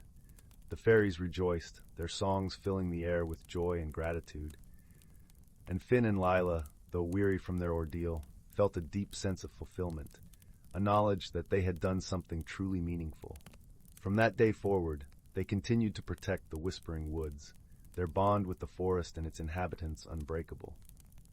They shared their story with the villagers of Elderglen, inviting those with open hearts to discover the magic that lay hidden within the woods. As the years passed, Finn and Lila grew into wise and gentle souls, their lives intertwined with the rhythms of the forest. They carried with them the lessons of their journey, the importance of friendship, the power of love, and the magic that could be found in the most unexpected of places. And so, the Whispering Woods remained a place of enchantment, a haven for dreamers and believers, its secrets whispered on the breeze for those who dared to listen. And Finn and Lila, the guardians of its magic, stood watch over it all, their hearts forever entwined with the forest they called home. In the cozy glow of the village hearths, where stories were told and dreams took flight, the tale of Finn and Lila and the Whispering Woods lived on, a gentle reminder that in the heart of nature, true magic could always be found. Deep within the Whisperwood, where ancient oaks wore cloaks of velvet moss and sunlight dappled the forest floor like scattered gold coins, the boundaries between the seen and unseen were as thin as a spider's silk. Here, beneath the sighing branches and amidst the rustling ferns, lived a community of creatures whose lives were woven into the very fabric of the forest's magic. They were the keepers of the Glimmerdew, guardians of a delicate balance tied to the turning seasons. Among them lived Sorrel, a young field mouse with fur the color of damp earth and eyes that held the curious spark of dawn. Her dearest friend was Linden, a venerable red squirrel whose russet coat was touched with silver at the tips, and whose knowledge of the Whisperwood's ways was as deep as its oldest roots. Linden often spoke of the Glimmerdew, a mystical substance that appeared only at the cusp of seasons, clinging like liquid starlight to the heart-shaped leaves of the moonpetal plants deep within the forest's oldest grove. "The Glimmerdew isn't just dew, little Sorrel," Linden would murmur, his voice a comforting rasp like dry leaves skittering over stone. They sat on a moss-covered log, the air thick with the sweet, decaying scent of autumn leaves and the damp, rich aroma of loam. It's the forest's breath condensed. It holds the promise of spring's growth, the strength of summer's sun, the wisdom of autumn's release, and the quiet hope of winter's sleep. It keeps the magic flowing, the roots strong, the streams singing. Without it, the balance wavers. Sorrel twitched her whiskers, tasting the crisp air. She could feel the subtle shift, the vibrant greens of summer yielding to the fiery golds and scarlets of autumn. The usual symphony of bird calls held a different note, a touch more melancholic. But how does it work, Linden, and why only at the season's turn? Linden's bushy tail flicked thoughtfully. "Ah, that's the dance, little one. The magic gathers when the world holds its breath between one season and the next. It needs stillness, anticipation. And it needs the harmony of all who dwell here, the industrious beetles turning the soil, the patient spiders spinning their silver webs, the owls watching with wise eyes, even the grumbling badgers in their deep sets. Our respect, our quiet existence in tune with the woods. Feeds it disruption, fear, disharmony. These things can thin the Glimmerdew, make it harder to form." He pointed a claw towards a patch of particularly vibrant ferns. "See how the light catches there? That's the edge of the Glimmer Grove. When the true cusp arrives under the hunter's moon, the dew will bloom." As the days shortened and the nights grew colder, a palpable unease began to ripple through the Whisperwood. Sorrel, while gathering hazelnuts near the Whispering Brook, felt at first a tremor beneath her paws, not of the earth, but of the magic itself. The brook's song seemed strained, a little hoarse. The vibrant colors of the turning leaves looked duller, muted, as if dusted with ash. Most worrying of all, whispers reached her tiny ears. The glimmer-dew wasn't forming as it should. Only faint, scattered sparks appeared on the moonpetal leaves, not the usual shimmering veil. Linden's face grew grave when Sorrel shared her observations. His usual calm demeanor was replaced by a deep, troubled frown. "The balance is tipping," he rasped, his claws digging into the soft bark of his favorite perch. "Something disturbs the deep quiet. Fear has crept in like a cold fog." He explained that a family of newcomers, boisterous young foxes unused to the Whisperwood's subtle ways, had been chasing smaller creatures recklessly near the Glimmer Grove, their loud barks and crashing steps shattering the precious stillness needed for the dew's formation. Their fear and the fear they instilled was poisoning the harmony. But the cusp is almost here. Sorrel squeaked, her heart pounding like a trapped bird. Under the hunter's moon, without the glimmer-dew. She couldn't finish the thought. She remembered stories Linden told of past imbalances, streams running sluggish, plants wilting prematurely, the very magic of the woods growing thin and brittle. "We must act," Linden declared, his voice firm despite its age. "But not with force, with wisdom and with the strength of the whole forest." He shared an ancient tale passed down from squirrel to squirrel, about a time when discord silenced the brook. The solution hadn't been confrontation, but understanding and shared purpose. "We must show them the way, Sorrel. We must show them they belong, and that their belonging requires respect." So, guided by Linden's wisdom, a quiet plan unfolded. Sorrel, swift and nearly silent, became the messenger. She visited the warren of Thistle the badger, whose deep, rumbling voice commanded attention. She spoke with Pip, the swiftest kingfisher, whose dazzling blue feathers could catch any eye. She whispered to the venerable owl Orla, whose knowledge of the night was unmatched. She even braved the intricate tunnels of the beetle clans, led by the sturdy elder Korax. Each creature understood the peril. The harmony was their lifeblood.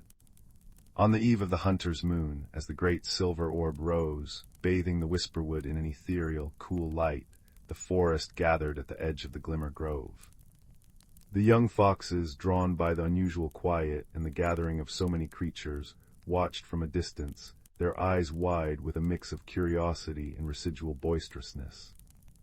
Linden stepped forward onto a flat, mossy stone. His voice, amplified by the profound stillness of the expectant woods and the watchful moon, carried clearly.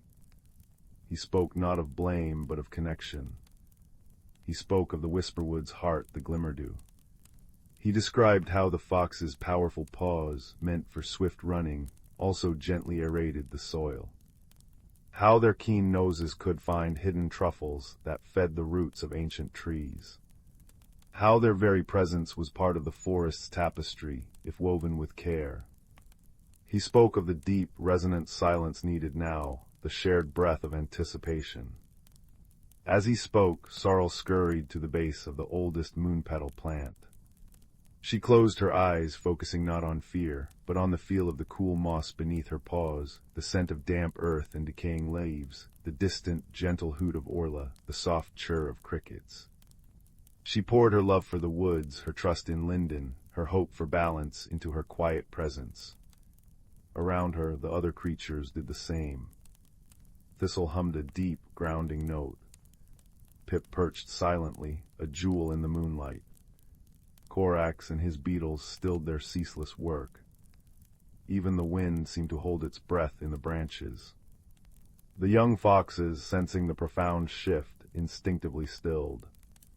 Their playful energy melted into watchfulness.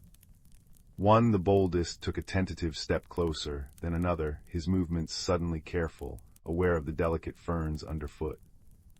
He lowered his head, sniffing the air, not with hunting intent, but with newfound curiosity about the subtle magic swirling around him. In that deep shared silence, charged with the focused harmony of the forest's heart, the magic responded. A soft sigh seemed to ripple through the air. Then, as if woven from moonlight and starlight, tiny points of luminescence began to bloom on the heart-shaped leaves of the moon-petal plants. Not just sparks, but a soft, cohesive glow that spread like a living veil. The glimmer-dew, pure and potent, formed before their eyes. It pulsed with a gentle, internal light, casting soft, dancing shadows on the forest floor, silver, gold, and the faintest hint of spring green. The air itself hummed with a pure, clean energy, tasting like cold, clear water and wild honey. The strained song of the whispering brook nearby suddenly regained its melody, clear and strong. A collective sigh of relief and wonder rustled through the gathered creatures. Linden nodded, his eyes reflecting the dew's soft glow. "The balance is restored," he whispered, the sound blending with the brook's renewed song. "Through shared purpose and quiet respect." The young foxes watched, awestruck, as the magical dew shimmered. The bold one who had stepped forward dipped his nose towards a low-hanging leaf, not to disturb, but to gently touch the cool, glowing moisture. A sense of profound belonging, a feeling deeper than play or territory, washed over him. He understood, not with words, but with his whole being, his place in the intricate web. Later, as the hunter's moon began its descent, painting long, soft shadows, the forest settled. Sorrel curled up in her cozy nest of dried grasses and thistledown, tucked beneath the gnarled roots of Linden's oak. The scent of the glimmerdew, faint but unmistakably pure, lingered on the cool air drifting in. She could hear the deep, rhythmic breathing of the old squirrel nearby, a comforting counterpoint to the gentle gurgle of the brook and the occasional soft call of a night bird. Linden's words echoed in her mind, a warm ember in the peaceful darkness. "Remember, little sorrel, the magic isn't just in the dew. It's in the listening, in the stillness, in the understanding that every rustle, every chirp, every paw print is part of the great song of the Whisperwood. Guard the harmony, nurture the quiet, and the glimmerdew will always return, season after season, a promise kept." Outside, the forest slept under the watchful moon, bathed in the soft aftermath of magic. The glimmerdew glowed gently on the moonpetal leaves, a silent testament to wisdom shared, fear overcome, and the enduring, peaceful balance of a world where every creature, seen and unseen, played its part in the ancient, enchanting dance of life. And in that deep, harmonious quiet, filled with the scent of dew-kissed moss and the promise of renewal, Sorrel drifted into a sleep as peaceful and deep as the Whisperwood itself. In the serene village of Willowgrove, nestled amidst rolling green hills and surrounded by whispering woods, lived a gentle soul named Lyra. Lyra was known for her caring heart and love for nature, yet she often felt a whisper of unease deep within her, a longing for something she couldn't quite name. This feeling was like a tiny pebble in her shoe, persistent and urging her to change, though she feared the unknown. Lyra lived in a quaint, ivy-covered cottage at the edge of the forest. Her days were filled with the simple joys of tending her vibrant garden and listening to the melodies of the wind as it danced through the leaves. The villagers adored her for her kindness and often sought her wisdom, but Lyra secretly wondered if she was missing out on a greater adventure. One crisp autumn morning, as the golden sunlight poured through the canopy of trees, Lyra decided to wander deeper into the forest than ever before. She followed the path as it wound like a playful ribbon through the woods, the air rich with the scent of pine and earth. It was there she met a creature unlike any she had ever seen, a small, shimmering dragon named Finn. Finn was a curious and cheerful dragon, his scales glistening with a spectrum of colors that shifted and changed like the sky at sunset. He had been watching Lyra for a while, drawn to her gentle spirit and sensing her inner turmoil. With a voice as soft as a summer breeze, he greeted her. "Greetings, dear Lyra. I am Finn, a guardian of these woods. I sense you are seeking something, perhaps even without knowing what it is." At first, Lyra was startled by the dragon's presence, but his warm eyes and gentle demeanor quickly set her at ease. "I don't know," she admitted, her voice barely louder than a whisper. "I feel as though there's something more I should be doing, something I should become, but I don't know what it is." Finn nodded knowingly. Change can be daunting, but it is through change that we grow. Perhaps a journey of discovery is what you need.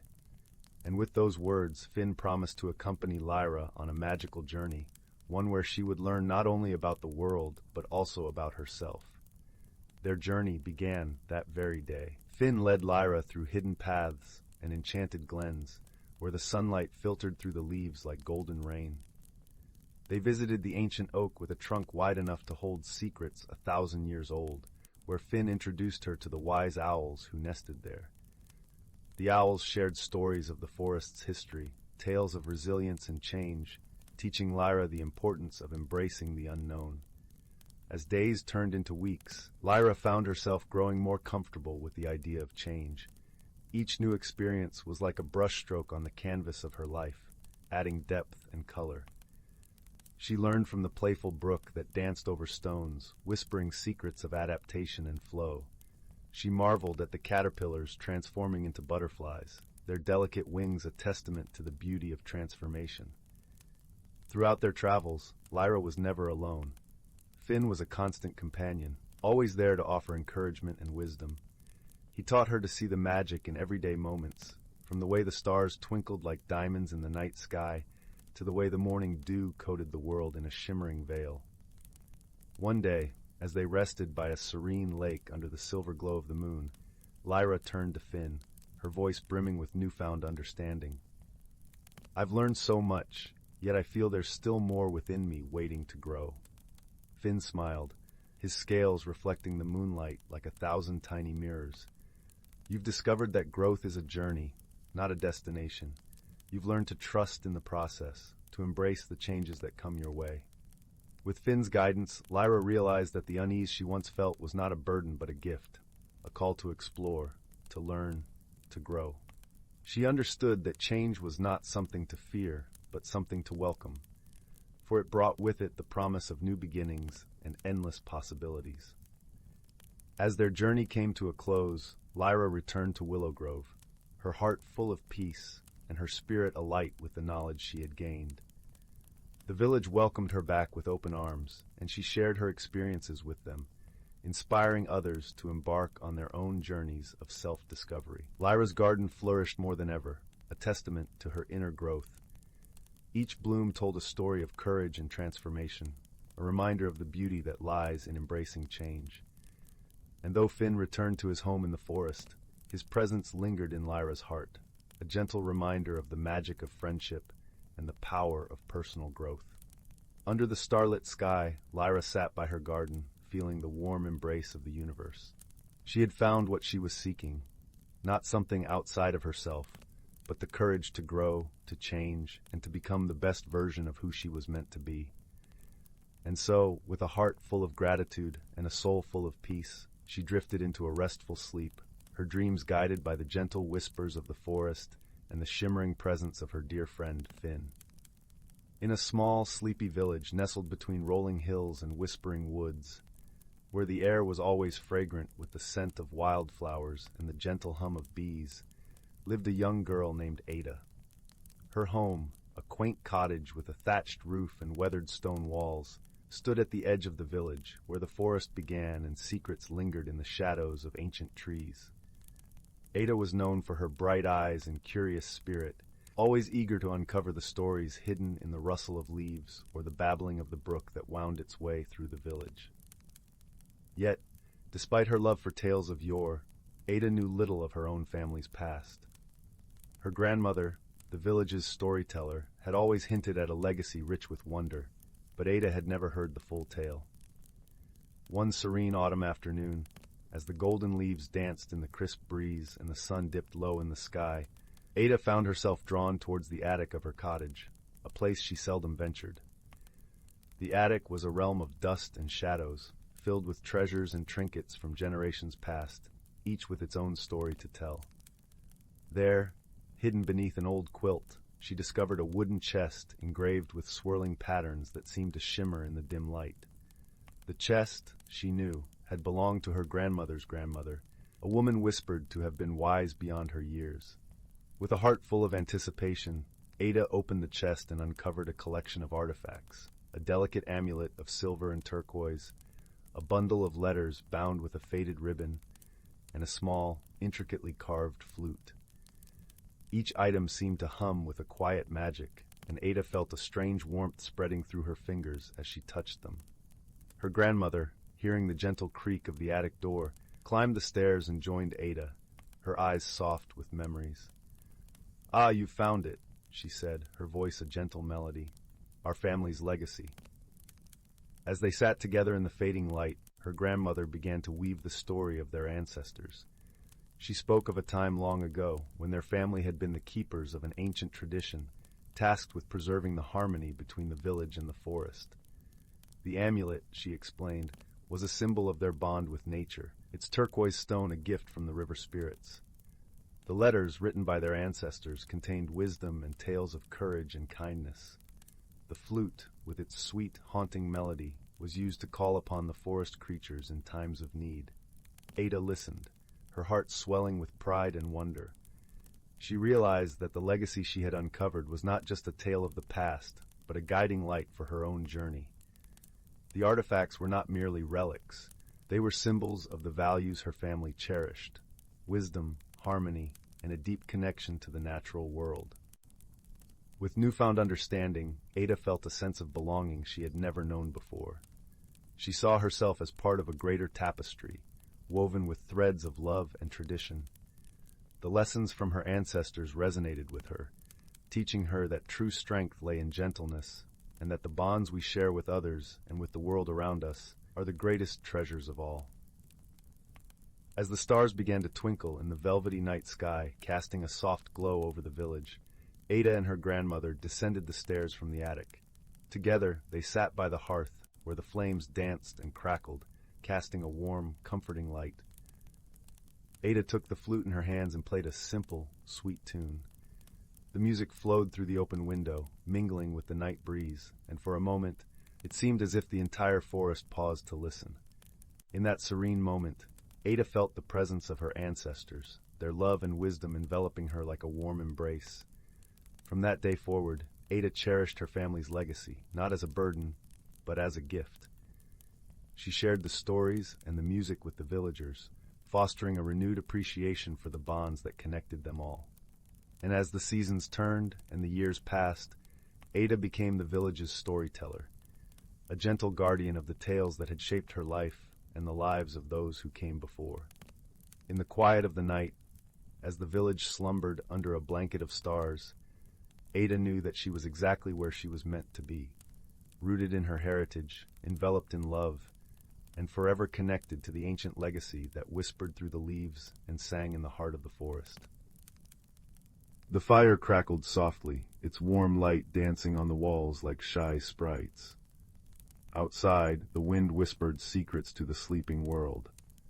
Tonight, dear listener, we journey to the heart of Greenwood Hollow, a village nestled in a valley where the air smelled perpetually of damp earth and wild thyme, and where the gardens held whispers of magic. In this village lived a young gardener named Silas. Silas had hands that knew the language of the soil, fingers that could coax the shyest seedling from the earth with infinite patience. His garden, tucked behind a cottage with a mossy roof, was a tapestry of vibrant blooms and lush greenery, each plant thriving under his gentle, predictable care. Silas loved the rhythm of his days, the cool dawn mist settling on petals, the warm afternoon sun coaxing fragrance into the air, the quiet evenings spent listening to the rustle of leaves. Change, however, even the gentle shift of seasons, filled his heart with a quiet unease. He preferred the familiar hum of bees to the unpredictable flutter of a new butterfly. One crisp autumn morning, Silas discovered a peculiar sight. Nestled amongst his prize-winning moon petals, known for their cool, silver luminescence at dusk, was a plant he had never sown. It was a fern, but unlike any ordinary fern. Its fronds were a deep, velvety green that seemed to drink the light, and at their very tips, tiny, gem-like buds glowed with a soft, internal warmth, a deep, shifting rose gold. Silas felt a prickle of anxiety. This unknown beauty felt like an intrusion on his carefully ordered world. He tentatively named it the blushing fern, for the buds reminded him of a shy maiden's cheeks. Yet as days turned into weeks, the fern became Silas's secret worry. Despite his meticulous care, the exact amount of water, the perfect dappled shade, the rich compost he made himself, the fern seemed restless. Its fronds would tremble faintly when he approached, a soft sighing sound rustling through them. The rose-gold buds remained tightly closed, their light dimming. Silas felt a pang of failure, a familiar knot tightening in his chest whenever he looked at it. He felt like he was failing this strange, magical guest. His unease didn't go unnoticed. Silas often sought solace and advice from Mistress Willow, the village's oldest gardener, whose own cottage was practically swallowed by an astonishing jungle of plants. Her eyes, the color of moss after rain, held centuries of green wisdom.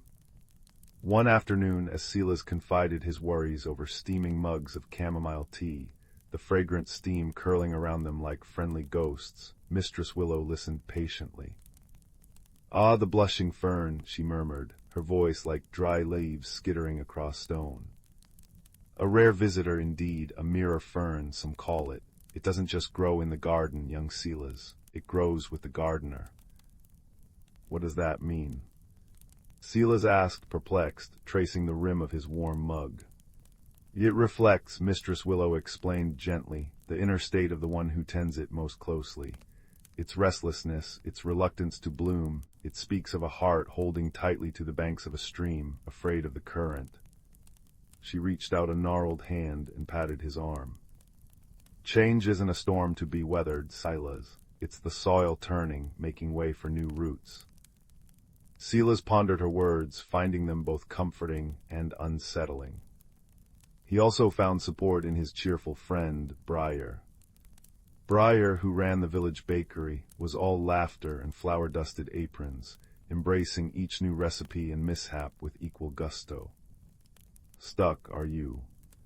Briar chuckled one day, handing Silas a warm honey oat roll that smelled like sunshine.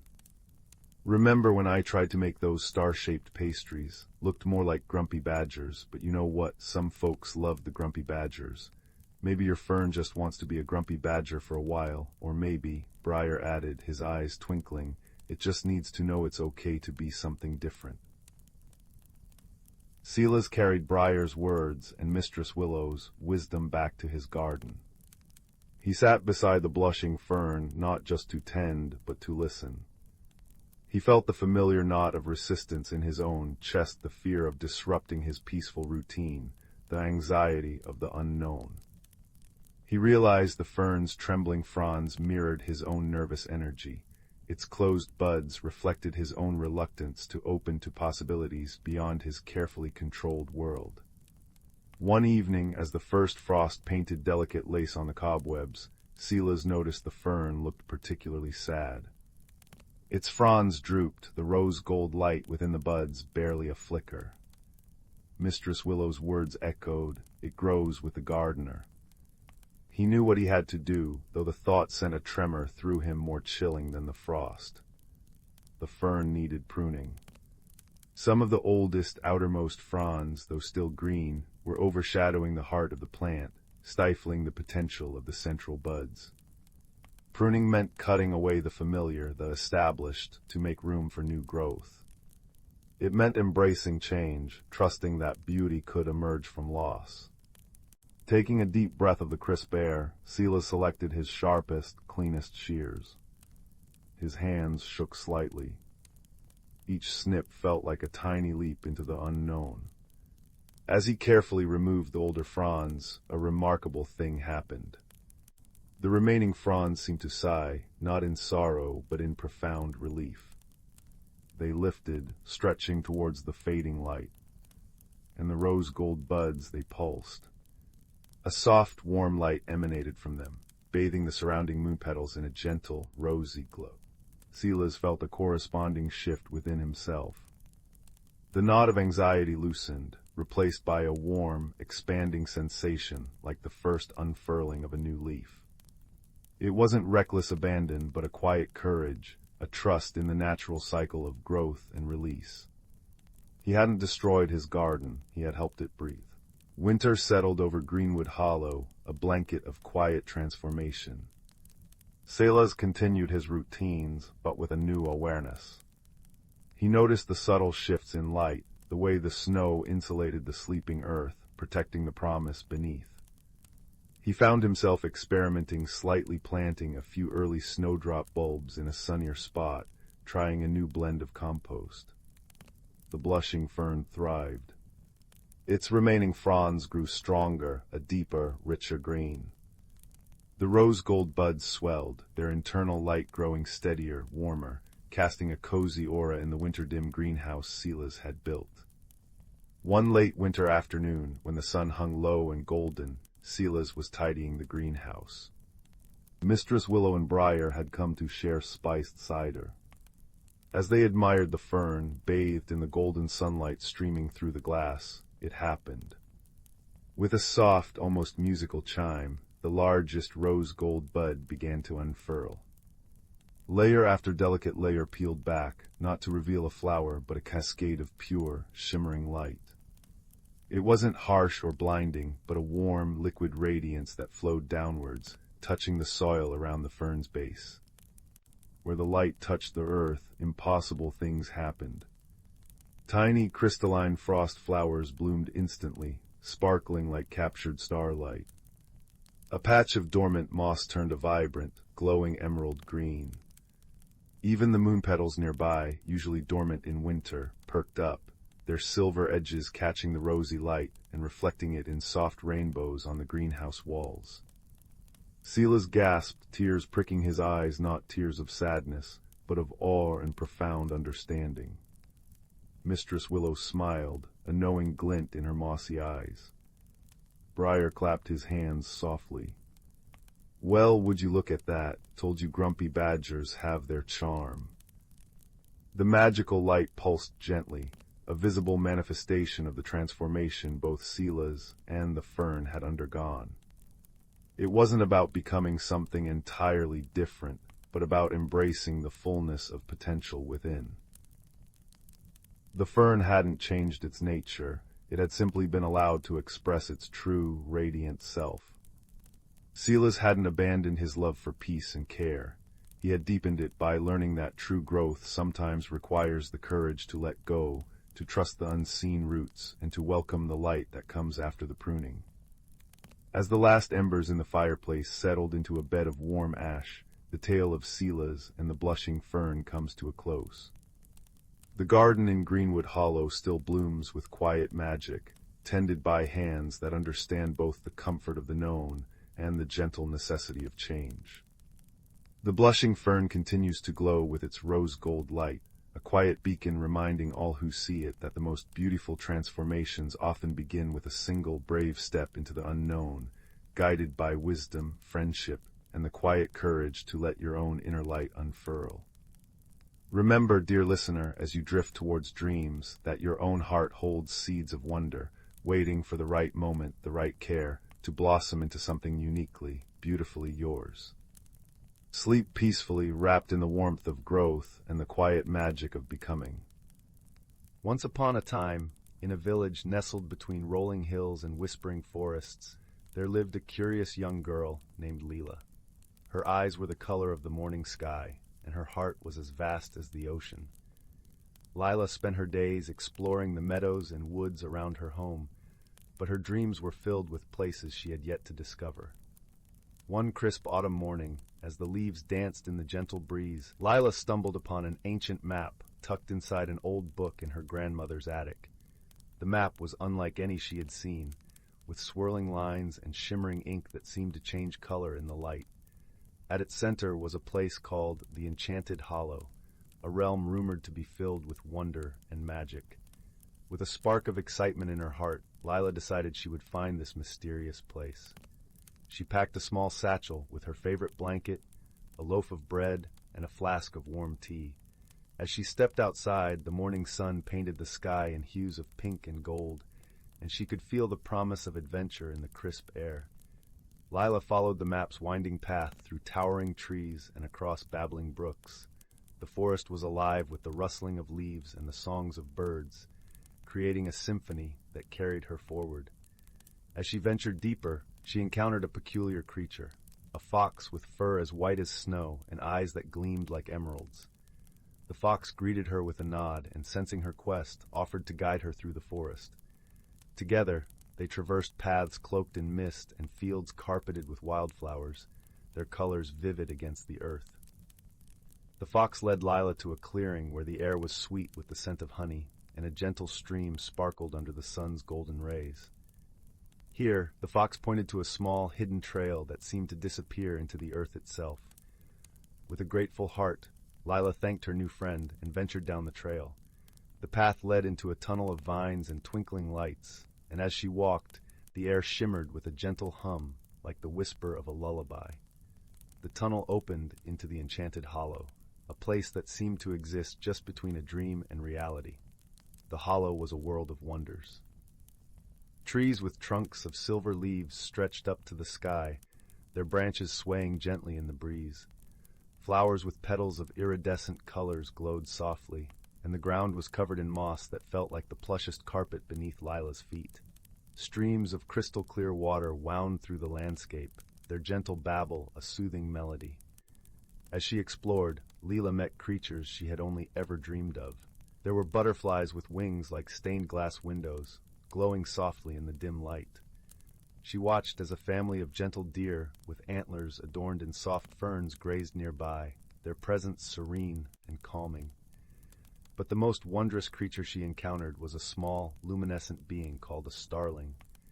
It hovered in the air, its wings twinkling like the night sky, and spoke in a voice as soft as a summer breeze. The starling told Lila of the heart of the hollow, a place where wishes were whispered and dreams were born. With the starling as her guide, Lila traveled to the heart of the Enchanted Hollow. There she found a pool of water so clear and still that it reflected the world above like a perfect mirror. The starling encouraged her to look into the pool and whisper her heart's deepest wish. Lila closed her eyes, and with a heart full of gratitude and wonder, whispered her wish for courage and the strength to explore the unknown. As her words floated into the air, the pool shimmered, and a warmth spread through her, filling her with a sense of peace and confidence. With her journey nearly complete, Lila realized it was time to return home. She bid farewell to her new friends, each one leaving her with a token of their world, a silver leaf, a tiny fern, and a single glowing petal. As she retraced her steps through the forest, the fox rejoined her, leading her back to the edge of her village. Under the light of the setting sun, Lila returned home, her heart brimming with stories and newfound courage. She tucked the tokens from the hollow into her satchel, reminders of her journey and the friends she had made. As she drifted off to sleep that night, the wind carried the scent of the forest through her window, and the stars outside twinkled with a familiar glow. Lila knew that whenever she needed courage, she only had to close her eyes and remember her journey to the Enchanted Hollow, where magic and dreams lived in harmony. And so, with a heart full of wonder and the whisper of the hollow in her dreams, Lila slept peacefully, ready for whatever adventures awaited her in the days to come. Deep within the Whisperwood, where ancient oaks stretched gnarled fingers towards a sky perpetually dappled with starlight even at noon, lived a community unseen by ordinary eyes.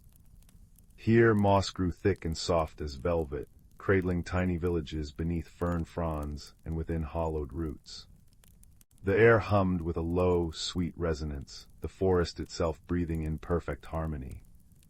Sunlight filtered through the canopy in shafts of liquid gold, illuminating dust motes dancing like shy sprites. In this realm, the seasons weren't merely marked by the calendar, but by the shifting breath of the heartstone. This wasn't a stone one could hold, but a pulsing nexus of energy deep within the oldest oak, its rhythm dictating the forest's magic. When spring arrived, the heartstone glowed emerald, and the Whisperwood erupted in luminous blossoms that chimed softly in the breeze, their scent a heady mix of honey and rain-washed earth. Summer saw it blaze amber, warming the streams and coaxing fireflies into intricate, swirling dances that painted the night with living constellations. Autumn turned it russet, and the leaves fell not just with color, but with whispered stories that settled like ancient parchments on the mossy floor, waiting to be read by those who understood the rustling language. Winter brought a cool, sapphire light, weaving frost into intricate lace on spiderwebs, and silencing the world into a deep, expectant hush. Bramble, a thoughtful hedgehog whose quills shimmered with captured dew, was the keeper of the dew cups. His duty, passed down through generations of his family, was to collect the first morning dew from the heart-shaped leaves of the moonpetal flowers. This dew, infused with the heartstone's magic at dawn, was essential. It nourished the shy glimmerroots that anchored the forest floor, their delicate tendrils weaving a net of stability that prevented erosion and kept the magic flowing smoothly. Bramble took his responsibility seriously, his small paws moving with gentle precision each morning, the cool liquid like liquid starlight in his tiny cups made of woven grass. One crisp autumn morning, as the heartstone pulsed its russet light and the air smelled richly of damp earth and decaying leaves, Bramble noticed something troubling. The stream near the moonpetal glade, usually chuckling merrily over smooth stones, was dwindling to a mere trickle. The moss-skinned, tiny beings woven from lichen and moonlight who tended the forest's moisture flitted anxiously above the exposed, drying mud. The usual symphony of frogs and crickets near the water's edge had fallen silent, replaced by an uneasy stillness. The glimmerroots near the bank looked pale and listless. "This isn't right," Bramble murmured, his voice a soft rasp against the unnerving quiet. He remembered his grandmother Quill's stories. She had spoken of a great dryness long ago, when the streams faltered because the connection to the heartstone's deeper currents had been blocked. "The forest breathes together," she had said, her voice like dry leaves skittering. "When one part suffers, the whole feels the thirst. Balance is the root of life here." Driven by concern, Bramble knew he had to seek counsel. He journeyed deeper into the Whisperwood, towards the root spire of the immense, ancient oak where the heartstone pulsed most strongly. Its bark was deeply furrowed, etched with patterns that seemed to shift and tell stories in the dappled light. Nestled within a cradle of thick roots lived Elder Fern, a venerable badger whose fur was silvered with age and whose eyes held the deep, patient wisdom of centuries. Her den smelled of dried herbs, rich loam, and quiet contemplation. "Elder Fern," Bramble squeaked, bowing his prickly head respectfully. "The stream by the moonpetal glade weakens, the mosskin are distressed, and the glimmerroots thirst." Elder Fern stirred, her deep-set eyes opening slowly. She sniffed the air, long and deep. "Ah, young Bramble." The dryness returns, a whisper on the wind. Her voice was low and resonant, like roots shifting deep underground. The heartstone's autumn pulse is strong, yet something disrupts its flow beneath the earth. The great stones that channel its water song near the sunken ridge have shifted. An earth tremor, perhaps deep and silent. She sighed, a sound like wind through dry reeds. The balance tilts. "But what can we do?" Bramble asked, a tremor of worry in his voice. "Without the stream." "The forest acts as one," Elder Fern replied gently. "No voice is too small, no effort insignificant in the symphony of healing. Seek Willow, the swift squirrel. She knows the paths above, and gather the mosskin. Their touch understands the language of stone and soil." Bramble scurried back, his tiny heart pounding with purpose. He found Willow leaping effortlessly through the canopy, her bushy tail a banner of russet against the autumn sky. She listened intently, her bright eyes wide. "Sunken Ridge, that's a tricky climb, but I know the way. I'll see what the stones are doing." With a flick of her tail she was gone, a blur of movement through the golden leaves.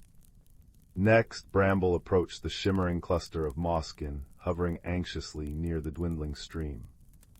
Their tiny forms glowed faintly green and gold. "Elder Fern says you understand the stones," he explained. "The Heartstone's water song is blocked near Sunken Ridge. Can you help guide us?" The mosskin chimed softly, a sound like tiny bells and rustling silk. They swirled together, forming a shimmering cloud that pulsed with agreement. light, their collective voice whispered on the breeze. The journey to the sunken ridge took them through parts of the Whisperwood Bramble, rarely visited. They navigated carpets of fragrant pine needles, crossed clearings where giant mushrooms glowed with an internal, soft blue light, and skirted pools reflecting the fiery autumn canopy. Willow met them at the ridge, her expression grave. Below, nestled amongst giant, moss-covered boulders, was the problem.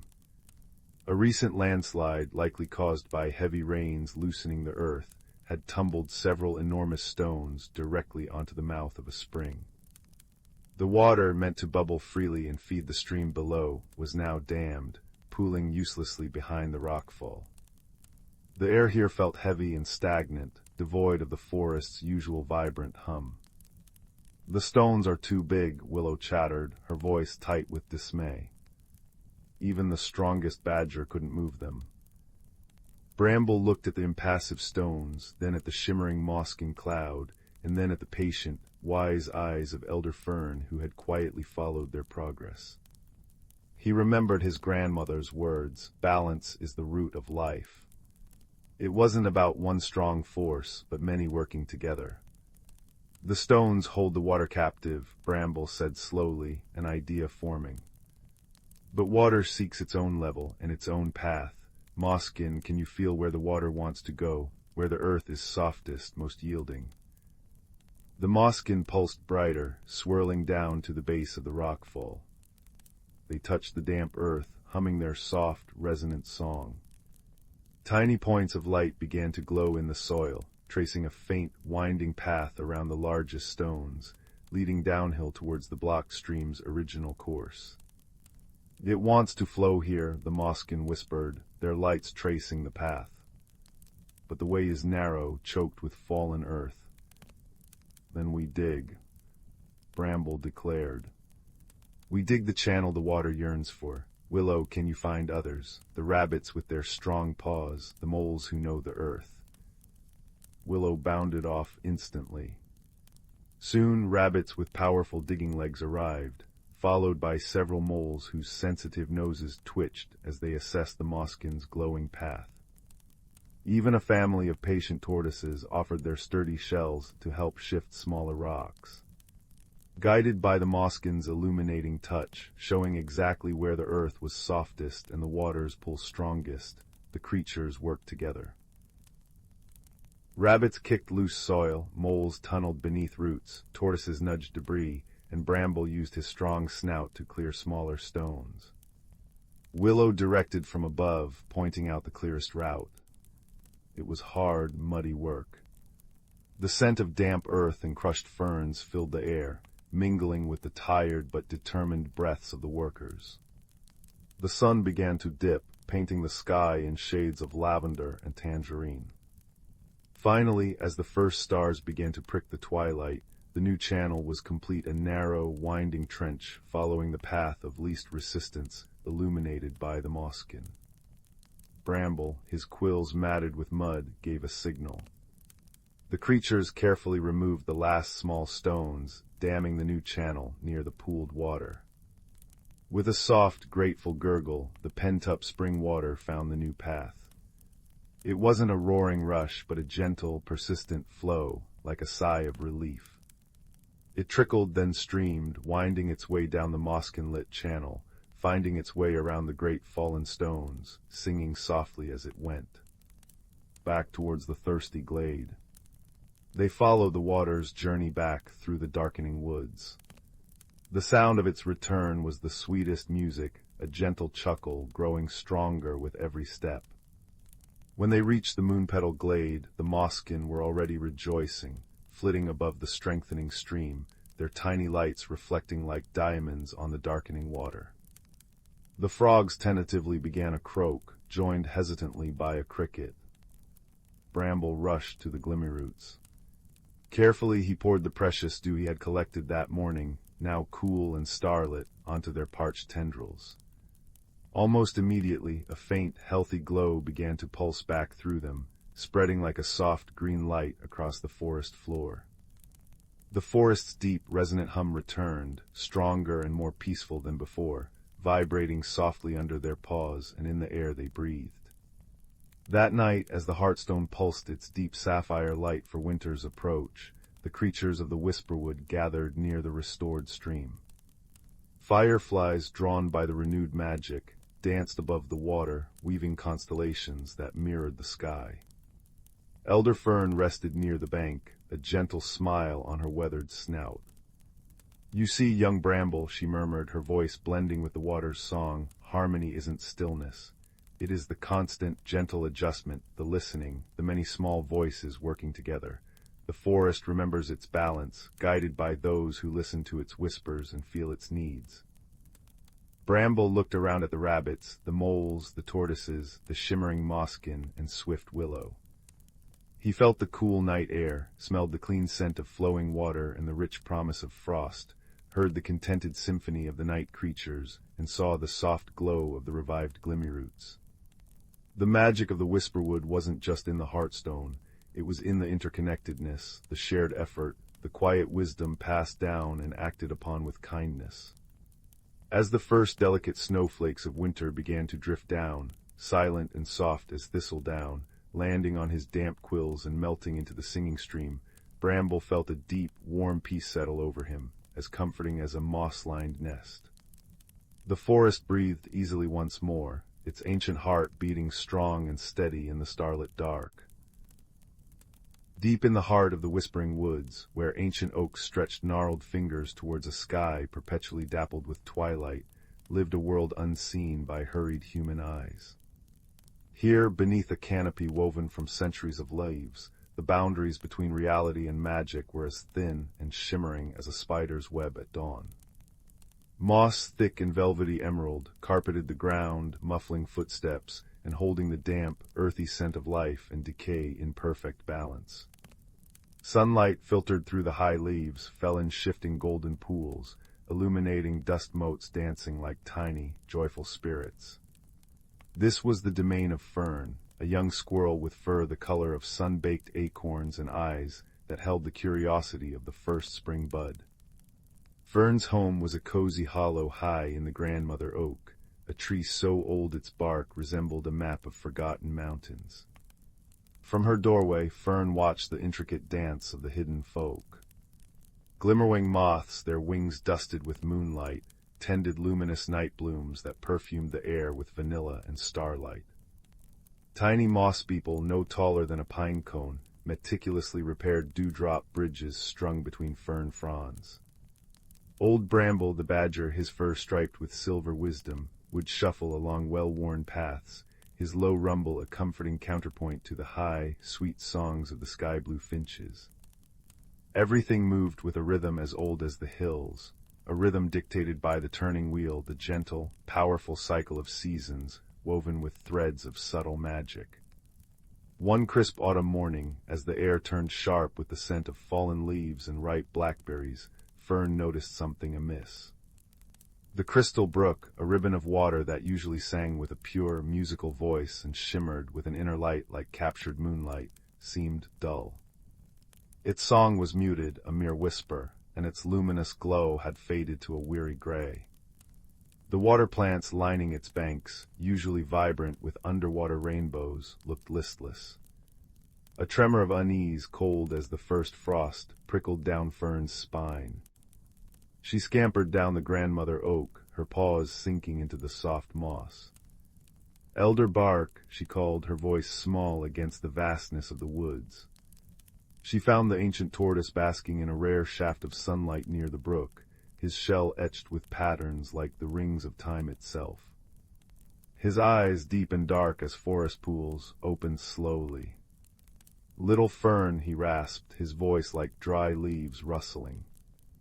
"Your steps carry worry. What troubles the green heart?" "The brook, Elder," Fern said, her whiskers twitching anxiously. "It's lost its song. Its light is fading. It feels sad." Elder Bark shifted ponderously, his heavy head turning towards the water. He studied it for a long moment, the silence filled only by the diminished gurgle and the distant cry of a hawk. "Ah," he sighed, a sound like wind through ancient pines. The turning wheel wobbles, the balance tilts. The crystal brook draws its life from the heart song of the whispering woods itself, from the roots deep in the earth, the sigh of the leaves, the laughter of the rain. When that harmony falters, so does the brook's magic. But why? Fern asked, her bushy tail flicking. What's wrong? The story is old, little one, Elder Bark murmured, his gaze distant. Older than my shell, it is whispered that the brook's light dims when the natural order is strained, when the deep roots thirst too deeply because the rains forget their path, when the leaves fall too soon because the wind grows harsh and restless, when the creatures forget to listen, truly listen, to the woods. He nudged a small, perfectly smooth river stone with his nose. See this? Once stones like these glowed softly in the brook, guiding the night fish. Now they sleep. Fern felt a profound sense of responsibility settle upon her small shoulders. The magic wasn't just a pretty shimmer, it was the lifeblood of her home. What can we do, Elder? How do we mend the wheel? The old tortoise blinked slowly. The answer lies not in grand gestures, but in understanding the whispers. Seek the keeper of the veil. She watches the threads where weather and seasons meet magic. The keeper of the veil was Willow, a creature rarely sane but deeply felt. She was said to dwell where the mist clung longest, near the singing stones, ancient, moss-covered monoliths that hummed when the wind swept through them just right. Fern set off, her heart pounding like a woodpecker's drum. The journey took her deeper into the woods than she'd ever ventured. She passed through groves where autumn had painted the maples in fiery hues of crimson and gold, the leaves crunching softly underfoot, releasing a scent like spiced apples. She crossed meadows where late-blooming asters held up purple faces to the weakening sun, and butterflies, wings edged in frost, danced their final waltzes. The air grew cooler, damper, carrying the clean, sharp smell of impending rain and the distant ozone tang of magic. Finally, she reached the Valley of Mists. Gray tendrils curled around the bases of colossal ancient firs, their tops lost in the perpetual twilight haze. In the center stood the Singing Stones, 5 towering pillars of gray rock, veined with silver and draped in emerald moss. As Fern approached, a gentle breeze sighed through the valley. It touched the stones, and they began to hum a deep, resonant sound that vibrated in Fern's bones, a sound like the earth itself singing a lullaby. The mist swirled, coalescing near the largest stone. From the shifting vapor emerged a figure both strange and beautiful. Willow was tall and slender, seemingly woven from the mist itself, and the pale green light filtering through the canopy.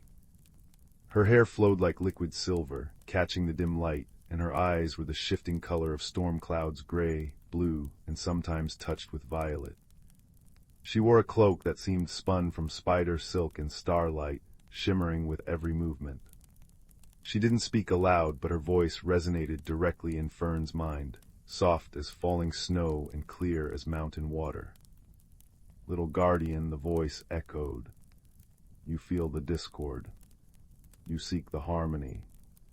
Images flashed in Fern's mind, parched earth cracking beneath thirsty roots, a nestling shivering under an unnaturally early frost, leaves shriveling before their time. The wheel turns heavy. The deep springs sleep too deeply. The sky forgets its gentle tears. The wind whispers harshly, not softly. The heart song weakens. What can be done? Fern thought back, pouring all her worry and hope into the silent question.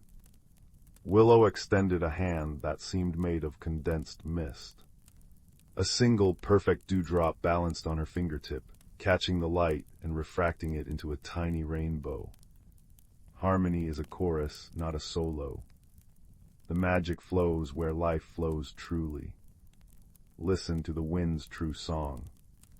Feel the earth's deep thirst. Remember the old ways. Gather the voices. Rekindle the connection. She gestured towards the singing stones. The stones remember the ancient rains. Let them sing the sky back. Understanding, fragile but bright, blossomed in Fern. It wasn't about one grand spell, but about restoring the natural flow, the connection everyone had neglected. She needed to rally the creatures, remind them to truly be with the forest, to listen and respond to its needs. Fern raised back, her small form a blur of russet fur against the autumn tapestry. She found Bramble the badger, diligently turning the soil near his set.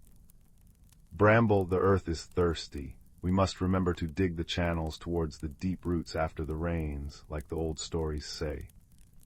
Bramble paused, his dark eyes thoughtful, then gave a gruff nod, immediately starting to clear an old, silted channel leading towards the grandmother oak's roots. She found the sky-blue finches flitting nervously. "Finches," the wind whispers harshly, "we need your songs, the gentlest ones, to soothe it, to remind it of soft breezes." The finches, understanding the urgency in her chitter, gathered on the highest branches and began to sing not their usual territorial calls, but the soft, fluting melodies used to calm fledglings, a sound like liquid silver pouring through the leaves. She sought the moss people. The deep springs sleep, the stones need singing. The tiny folk, understanding the gravity, swarmed towards the valley of mists, carrying droplets of dew and fragments of luminous lichen. They climbed the singing stones, anointing them with moisture and light, their tiny voices adding a high, sweet counterpoint to the stones' deep hum. Fern herself climbed to the very top of the grandmother oak. She closed her eyes, feeling the rough bark beneath her paws, the cool autumn air ruffling her fur, the faint vibration of the distant singing stones through the ancient wood. She listened, truly listened. She heard the rasp of a beetle under bark, the distant gurgle of the sad brook, the sigh of the wind moving through countless leaves. She poured her own small heart song into the listening, a song of love for the moss, the acorns, the dappled light, the scent of damp earth. A song of hope for the brook's light. All across the whispering woods, the hidden folk focused. The badgers dug, remembering forgotten water paths. The finches sang lullabies to the wind. The moths tended their glowing blooms with extra care, their light a beacon in the gathering dusk. The moss people sang upon the stones. And high in the grandmother oak, Fern listened and sang with her whole being. As dusk deepened, painting the sky in lavender and rose, a change began. The wind, carrying the finches' gentle songs and the scent of turned earth, softened. It no longer snatched leaves harshly, but cradled them as they drifted down. It carried a new scent, the clean, wet promise of rain. High above, the first stars winked into existence. Then it came. Not a storm, but a gentle, soaking rain. Soft, silver threads fell from the darkening sky, kissing the parched earth, pattering on the broad leaves, filling the air with the most beautiful scent petrichor, the breath of the earth sighing in relief. The rain fell upon the singing stones. The deep hum grew louder, richer, resonating through the valley and beyond, vibrating through the roots of the trees, pulsing through the very air. Fern watched, breathless, as the raindrops hit the crystal brook. Where each drop landed, a tiny point of light sparked silver, blue, then gold. The gray dullness dissolved like mist under the sun. The brook began to shimmer, faintly at first, then with growing intensity, its inner light rekindled. Its song returned, no longer a whisper, but a clear, musical chuckle, harmonizing perfectly with the rain's gentle percussion and the stone's deep resonance. The water plants perked up, their colors deepening, tiny underwater lights flickering back to life along their stems. The stones in the brook began to glow with a soft, steady light, guiding the way once more. Downstream, the creatures gathered at the water's edge. Bramble dipped his snout, drinking deeply, a rumble of contentment in his chest. The finches bathed in the shallows, their feathers sparkling with droplets and reflected light. The moss people danced on lily pads, their tiny forms illuminated by the brook's renewed radiance. Elderbark watched from the bank, a profound peace in his ancient eyes. Fern scampered down and joined them, the cool, luminous water soothing her paws. The air hummed with restored magic, a tangible warmth like sunlight held in water. The turning wheel had righted itself not by force, but by the combined, conscious effort of every creature listening, remembering, and acting in harmony with the deep, natural rhythms. Willow watched from the edge of the mist, a faint smile touching her ephemeral lips. The threads of weather and season, life and magic were realigning, woven back together by the gentle strength of friendship, wisdom, and shared purpose. As the last raindrops fell and the full moon rose, casting the whispering woods in a silvery blue glow, the crystal brook flowed stronger and brighter than ever. Its light reflected in the eyes of the gathered creatures, a constellation of peaceful stars mirrored on earth. The ancient stones hummed their deep, satisfied song, the finches offered soft night-time carols, and the gentle gurgle of the brook wove through it all, a lullaby of perfect balance.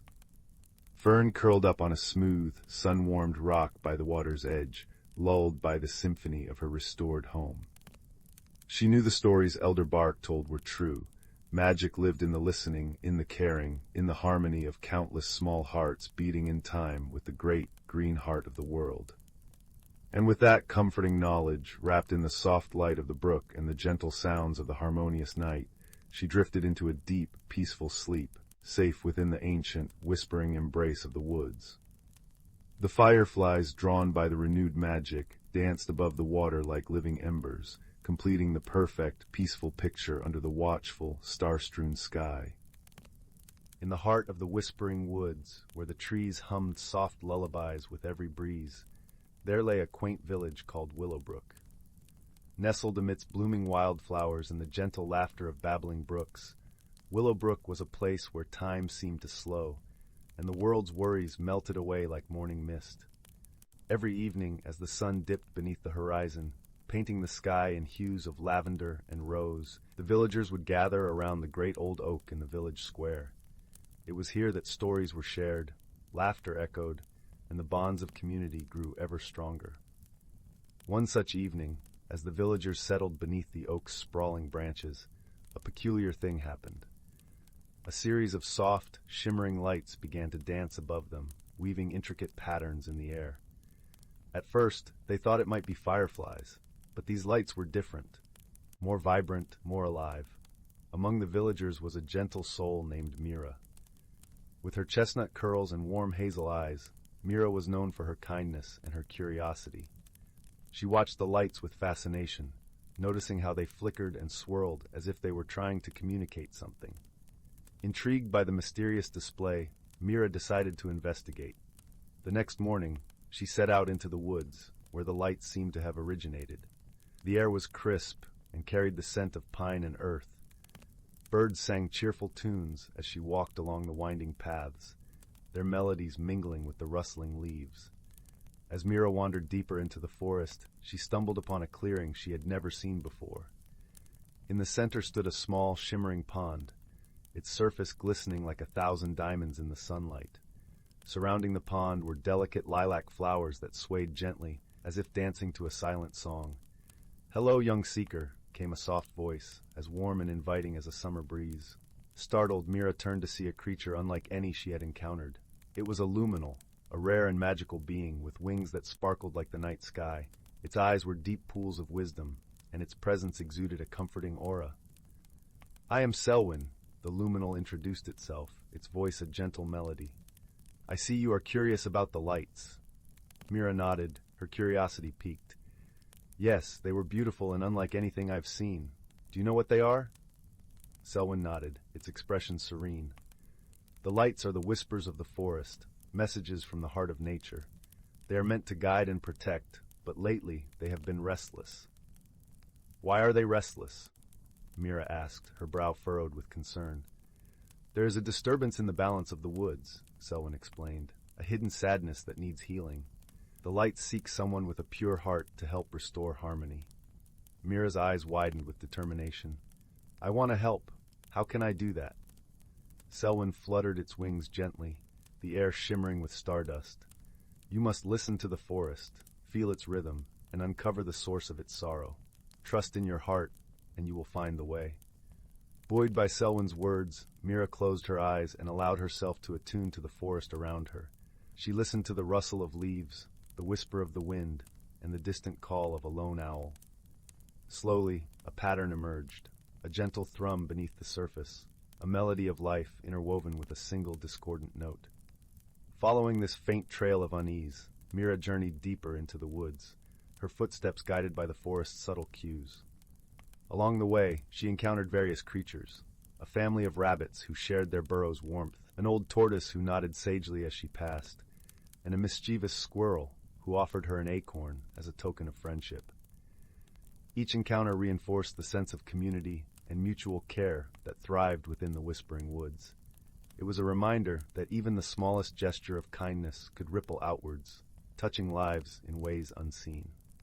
At last, Mira arrived at a thicket where the air felt heavy with a quiet sadness. Peering through the intertwined branches, she discovered a small grove where the trees stood tall and proud, yet their leaves drooped as if burdened by unseen weight. In the center of the grove lay a young fawn, its eyes wide with fear and confusion. The source of the forest's sorrow was clear, a creature lost and alone, seeking the warmth of companionship. Approaching slowly so as not to startle the fawn, Mira spoke softly, her voice a soothing balm. "Hello, little one. You're not alone anymore. I'm here to help." The fawn blinked, its ears twitching as it listened to Mira's kind words. Gradually it relaxed, sensing the genuine care in her tone. With gentle hands, Mira guided the fawn out of the thicket and back towards the heart of the forest. As they walked, the trees seemed to sigh with relief, their leaves lifting as the weight of sadness began to dissipate. Selwyn appeared once more, its eyes alight with gratitude. "You have done well, Mira.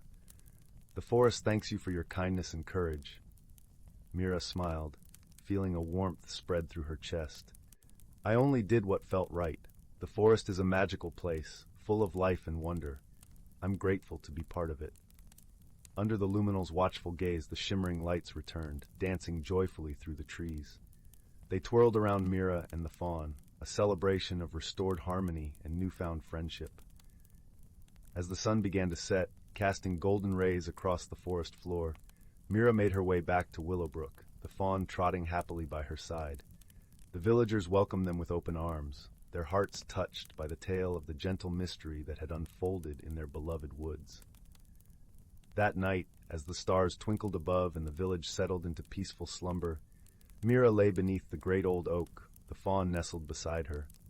She closed her eyes, her dreams filled with shimmering lights and the whisper of a forest at peace.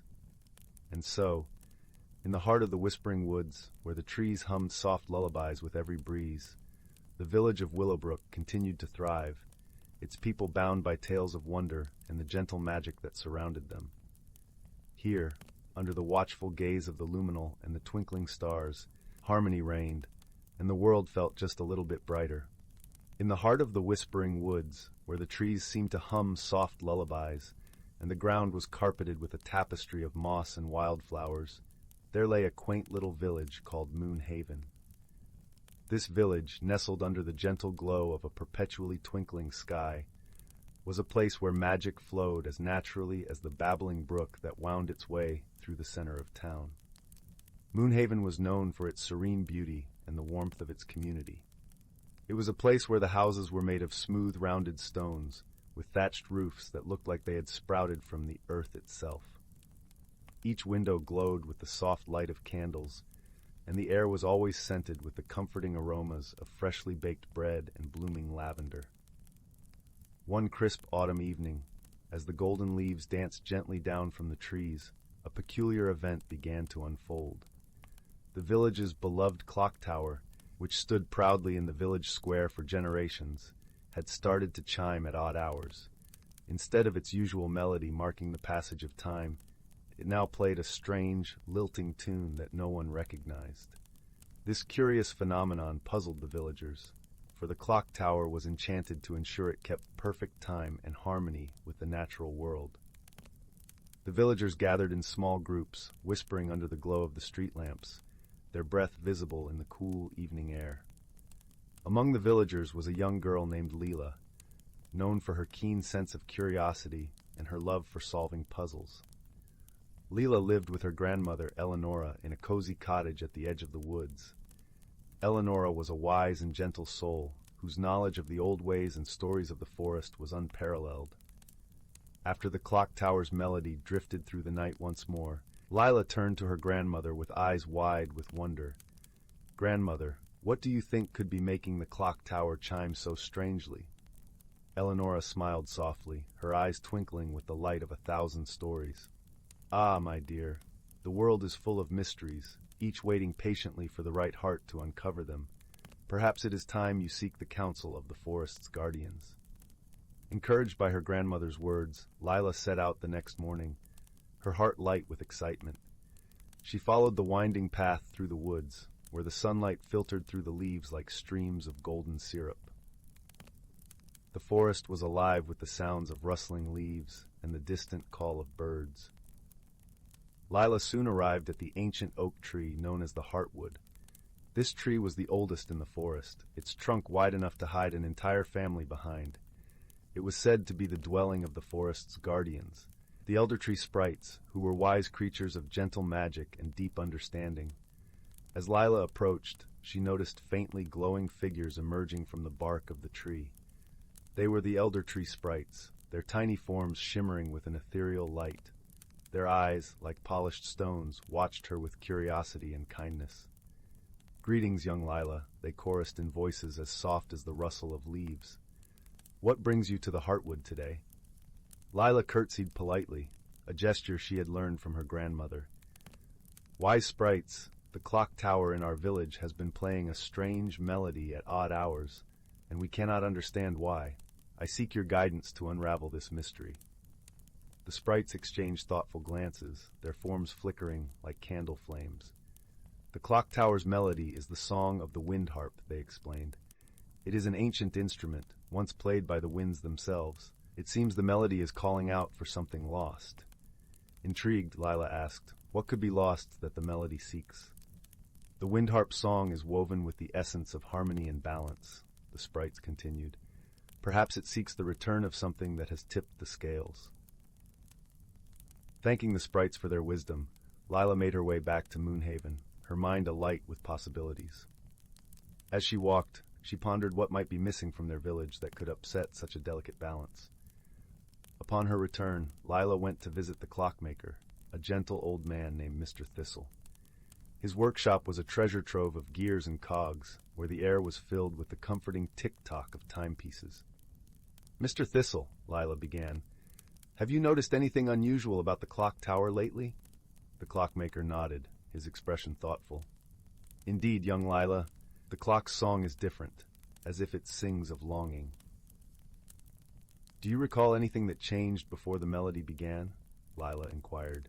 Mr. Thistle scratched his head, his brow furrowed with concentration. "Now that you mention it, a few weeks ago, a little bird's nest was found empty beneath the clock tower. The nest had been there for years, but the birds have vanished." Lila's eyes widened with realization.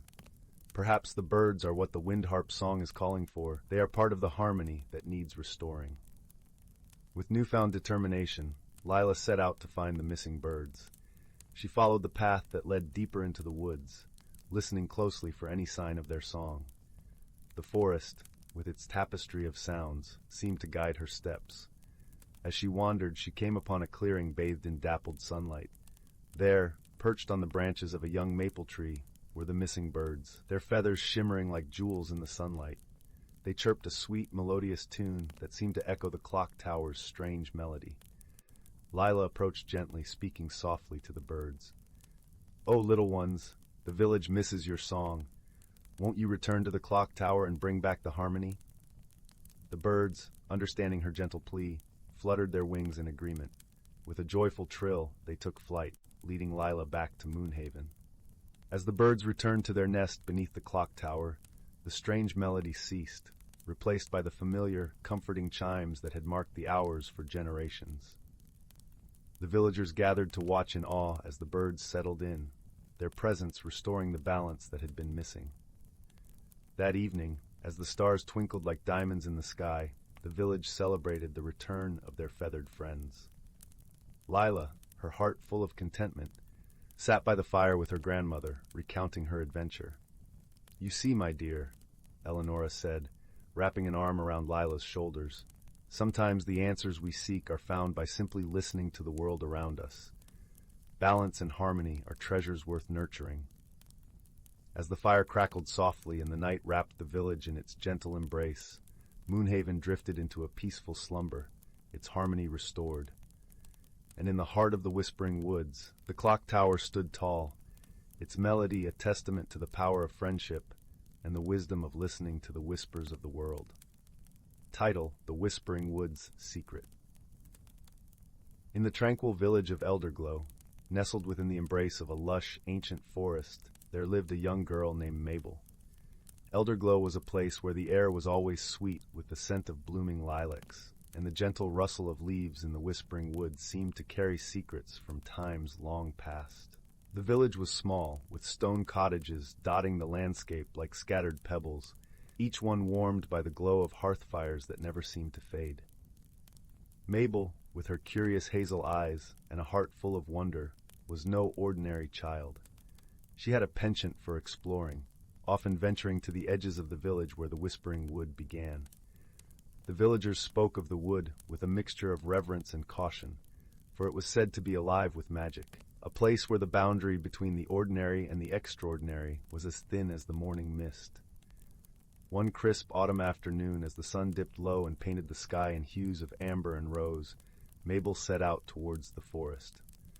Her mother had tucked a warm woolen scarf around her neck and placed a gentle kiss on her forehead, saying, "Stay on the path, my little adventurer, and listen to the whispers of the trees. They speak if you know how to listen." Mabel nodded, her eyes gleaming with excitement. She knew the woods well, having spent countless afternoons beneath its towering oaks and whispering pines. Today, however, felt different. There was a tingling in the air, a sense of anticipation that danced along her skin like the first touch of winter's breath. As she wandered deeper into the forest, the world around her shifted subtly. The light filtering through the canopy was dappled and golden, casting playful shadows on the forest floor. The leaves crunched softly under her boots, and the air was filled with the earthy scent of fallen leaves and damp moss. It wasn't long before Mabel came across something unusual, a glimmering stone, half buried in the soft earth. It was the size of a robin's egg, and shimmered with an iridescent glow that seemed to pulse with its own gentle light. Mabel knelt down, her heart pounding with the thrill of discovery. As she reached out to touch it, a soft, melodic voice filled the air, so faint it was almost a sigh. "Seek the heart of the wood, little one, and the truth shall be revealed." Startled, Mabel glanced around, her eyes wide. The voice seemed to come from nowhere and everywhere at once, as if the forest itself had spoken to her. She picked up the stone, feeling its warmth seep into her palm, and slipped it into her pocket, determined to follow its silent call. The deeper she ventured, the more the forest seemed to change. The trees grew taller and more ancient, their bark etched with patterns that looked like mystic runes. The air grew cooler, and a gentle breeze whispered through the branches, carrying with it a soft, tinkling sound like distant chimes. As she walked, Mabel noticed something extraordinary. The forest floor was dotted with clusters of tiny, luminescent mushrooms that glowed with a soft blue light, illuminating her path. She followed the trail of light deeper into the heart of the wood, her breath visible in the cool air. At last, Mabel arrived at a clearing bathed in moonlight. In the center stood an ancient oak, its gnarled branches stretching skyward like the arms of a wise old guardian. At the base of the tree, nestled among its roots, was a small door carved into the trunk.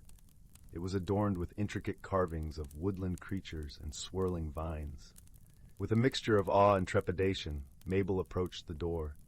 She felt the stone in her pocket grow warm, and the carvings on the door seemed to shimmer in response. Taking a deep breath, she gently pushed it open and stepped inside. The interior was a wonderland of light and color. The walls glowed with a soft golden hue, and the air was filled with the scent of honeysuckle and wild roses. At the center of the room stood a table carved from a single piece of crystal, its surface reflecting the light in a myriad of colors. Seated at the table was a figure cloaked in shadows, yet Mabel felt no fear.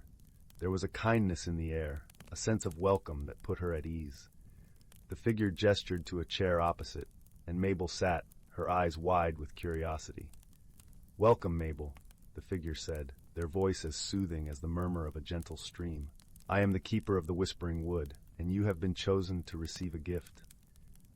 Mabel listened intently, her heart filled with wonder. "A gift?" she asked, her voice barely above a whisper. The keeper nodded, and with a wave of their hand, the room filled with images, scenes of the forest through the ages, its beauty and magic captured in a tapestry of light. "This stone you carry," the keeper said, "is a shard of the forest's heart, a fragment of its ancient magic. With it, you hold the power to listen to the whispers of the world, to understand the language of nature." Mabel gasped, her fingers brushing the stone in her pocket. "But why me?" she asked, her voice filled with awe. The keeper smiled, their eyes twinkling like stars. "Because, dear child, you have the heart of a true listener, one who sees the beauty in the world and cherishes it. Use this gift wisely, and you will bring joy and harmony wherever you go." Mabel nodded, her heart swelling with gratitude. "I will," she promised, her voice strong and clear. As the keeper faded into the shadows, the room began to dissolve into a swirl of light and color. Mabel felt herself being gently lifted, the world spinning around her until she found herself back in the clearing, the ancient oak standing silent sentinel under the moonlit sky. The journey back through the forest was a blur of wonder and joy. The stone in her pocket pulsed with warmth, and the forest seemed to hum with life around her. As she emerged from the woods, the village of Elderglow lay ahead, its lights twinkling like stars in the gathering dusk. Mabel returned home, her heart filled with the magic of the Whispering Wood. She knew that her life would never be the same, that she had been forever changed by the gift she had received. And as she lay in bed that night, the stone glowing softly on her bedside table, she listened to the whispers of the world, her heart open to its secrets. In the days that followed, Mabel discovered that her new gift allowed her to communicate with the natural world in ways she had never imagined. She could hear the songs of the birds, the gentle murmur of the brook, and even the soft sighs of the wind as it danced through the trees. The village of Elderglow seemed to come alive with magic, its beauty magnified by Mabel's newfound ability to listen and understand. Word of Mabel's gift spread quickly through the village, and soon people began to seek her out, eager to hear the stories she could tell and the wisdom she had gained. Mabel, ever kind and generous, shared what she had learned, helping those around her see the world with new eyes. One day, a young boy named Oliver approached Mabel with a look of worry etched on his face. Oliver was known for his mischievous spirit, often getting into trouble with his playful antics. He was well liked, but his restlessness sometimes got the better of him. "Mabel," Oliver said hesitantly, "there's something strange happening in the meadow near my house. The flowers have stopped blooming, and the bees are nowhere to be found. Can you help?" Mabel nodded, her heart filled with determination. "Of course, Oliver. Let's go see what we can do." Together, they made their way to the meadow, the soft grass whispering beneath their feet. As they arrived, Mabel noticed the silence that hung heavy in the air, the absence of the usual buzz of life that filled the summer days. Closing her eyes, Mabel reached out with her senses, listening to the whispers of the earth beneath her feet. She felt the pulse of the meadow, its energy dampened and subdued. Slowly the truth revealed itself. A patch of tangled brambles had grown unchecked, their thorny vines choking the life from the flowers and blocking the bees' path.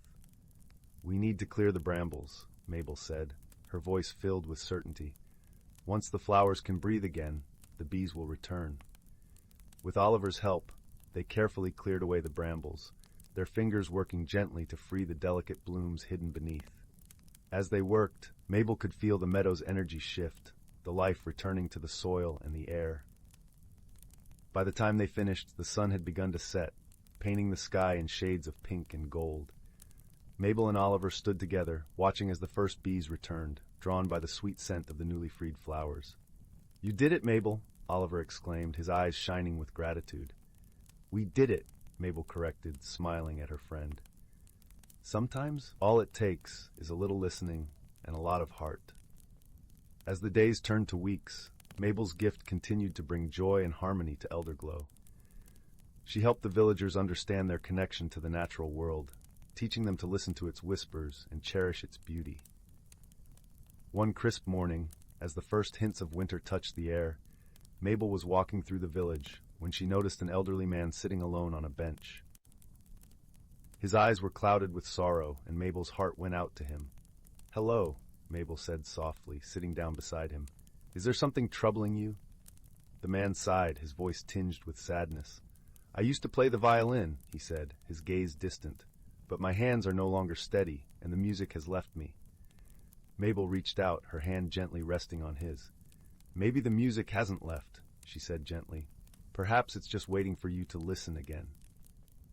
The man looked at her, hope flickering in his eyes. "Could you help me find it?" Mabel smiled, nodding with understanding. "Close your eyes and listen with your heart," she instructed softly. "Feel the rhythm of the world around you."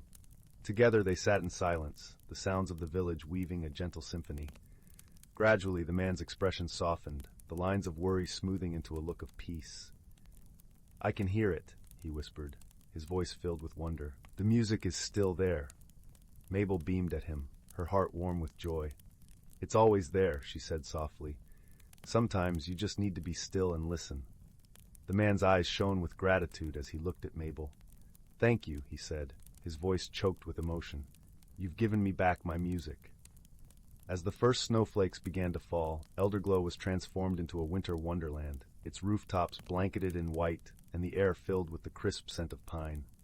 Mabel continued to share her gift with the village, her heart full of the magic that had been entrusted to her. One evening, as she sat by the fireplace, her family gathered around her. Mabel's mother smiled at her daughter with pride and love. "You've brought so much light to our village, Mabel," she said softly. "The forest chose well." Mabel looked around at her family, her heart swelling with happiness. "The forest taught me to listen," she replied, her voice gentle and warm, "and in listening, I found a world full of wonder and friends." As the fire crackled and the wind whispered outside, Mabel knew that her journey had only just begun. With each new day, she would continue to listen, to learn, and to share the magic of the Whispering Wood with those around her. And as she drifted into a peaceful sleep, she dreamed of the endless possibilities that lay ahead, her heart open to the whispers of the world and the promise of tomorrow. And so, in the village of Elderglow, where the air was always sweet and the forest alive with magic, Mabel's story became a cherished tale of friendship and wisdom, a reminder that sometimes all it takes to change the world is a little listening and a lot of heart. The first time Sam noticed the shimmer in the woods behind Gran's cottage, it was mid-October, when the air smelled of damp earth and cinnamon bark. 10 years old and perpetually lost in daydreams, Sam often sat on the creaky porch, swing-tracing patterns on a tarnished silver locket, the only keepsake from parents they barely remembered. That evening, as amber light slanted through sugar maples, a flicker of emerald green danced between the oaks. Not firefly light, but deeper, like sunlight through stained glass. When a faint melody followed wind chimes playing a tune, no human hand composed, Sam tucked the locket beneath their sweater and stepped into the forest's embrace. Moss cushioned each footfall, and the ordinary woods transformed. Ferns unfurled silver fronds that chimed softly. Birch trunks gleamed with embedded starlight, and the path ahead rippled like water. Deeper in where shadows should have pooled, Sam found a clearing bathed in perpetual twilight. Velvet-soft grass shimmered with dew that tasted of honey when Sam knelt to touch it. And there, curled beneath a weeping willow with laves of liquid moonlight, was the creature. It resembled a fox crossed with a dragonfly, no larger than a rabbit. Translucent wings, veined like stained glass, lay folded against fur the color of crushed violets. One foreleg was bent unnaturally, and its breathing came in shallow hitches. "You're hurt," Sam whispered, hand hovering. The creature's eyes snapped open twin pools of molten gold. It tried to scramble away, whimpering like rustling parchment. "Easy now," Sam soothed, voice softer than dandelion fluff. I won't touch if you don't want. Slowly Sam unwrapped their woolen scarf, blue as a jay's wing, and laid it nearby. For warmth, the creature blinked, nostrils flaring. After a trembling moment, it nudged the scarf with its nose. Sam smiled. I'm Sam, what's your name? A series of chimes answered 3 high notes, too low. Pip. The creature chirped, a sound like raindrops on crystal. Friendship bloomed in that glade, fragile as a spiderweb, sealed when Pip allowed Sam to gently splint its leg with a twig and bind it with blades of singing grass. Pip revealed the hidden world, Sylvan Hollow, a realm woven from forgotten dreams and twilight. Its magic stemmed from the heartwood tree, whose roots drank starlight and whose leaves hummed with ancient songs. But the heartwood was fading. Colors dulled at the edges, flowers lost their glow by dawn. The luminous key is lost, Pip chimed sorrowfully, gesturing with its good paw toward Sam's locket. Your metal sings with old magic, it is kin to the key. The locket, warm against Sam's chest, clicked open at Pip's touch. Inside, where Sam expected a photo, lay a single seed carved from opal. It pulsed with soft light, matching the rhythm of Sam's heartbeat. This, Sam breathed. Pip nodded urgently. Without the key in the heartwood's roots, Sylvan Hollow fades, forever. The weight of the seed felt immense, a tiny thing holding up a world. Their journey began at moonset. Pip rode on Sam's shoulder, wings brushing their ear with soft chimes. They traversed forests where trees walked on roots like tangled knees, their bark etched with stories that shifted as Sam passed. They crossed the river of whispers, its waters murmuring secrets Sam almost understood, stepping stone to stone on the backs of giant, sleepy turtles. Sam, who once hesitated to speak in class, now bartered passage with the Moss King, a towering figure of lichen and patience offering stories of the human world in exchange for safe passage through his caverns. Pip translated, their chimes weaving Sam's tales into something richer, stranger. Challenges tested them. In the valley of echoing fears, shapeless shadows whispered Sam's deepest anxieties. You'll fail them all, too small to matter. Sam's knees trembled, but Pip pressed close, a warm vibration against their neck. Echoes lie, Pip chimed fiercely. Sam clutched the locket, feeling the seed's steady pulse. My name is Sam, they declared, voice ringing clear. And I'm helping my friend. The shadows recoiled, melting into mist. They faced the treacherous Glimmer Gorge next, spanned only by a bridge of solidified moonlight. It flickered perilously. Halfway across, a section dissolved beneath Sam's foot. Pip darted down, wings a frantic blur, catching Sam's sleeve with surprising strength. Dangling over an abyss of swirling nebulas, Sam locked eyes with the terrified creature. Let go, save yourself, Sam rasped. Pip's golden eyes blazed. Hold, they chimed, a command woven with pure trust. Summoning strength they never knew, Sam swung their other arm, grasping a solid beam of moonlight. Together, they scrambled to safety. The bridge solidified fully behind them. You caught me, Sam panted, heart hammering. Pip nuzzled their cheek. We caught each other. Days blended into an endless, magical twilight. Sam learned to listen to the language of rustling leaves, to taste direction on the wind. They shared meals of starlight berries bursting with cool sweetness, drank from springs that bubbled with laughter. Sam told Pip about school, about grand cinnamon rolls, about the quiet ache of loneliness. Pip chimed stories of sky dances among firefly swarms, of tending bioluminescent orchards, of the Hollow's collective worry. A bond formed, deeper than words, a shared heartbeat between human and sylvan. Finally, they stood before the heartwood. It was magnificent, a colossal oak woven from living light, but its glow was sickly, dimming like a guttering candle. Great roots thick as cottage walls pulsed weakly where they met the earth. At the base lay a depression shaped exactly like Sam's opal seed. "The key's home," Pip chimed, voice thick with hope and dread. As Sam approached, the air thickened, resisting.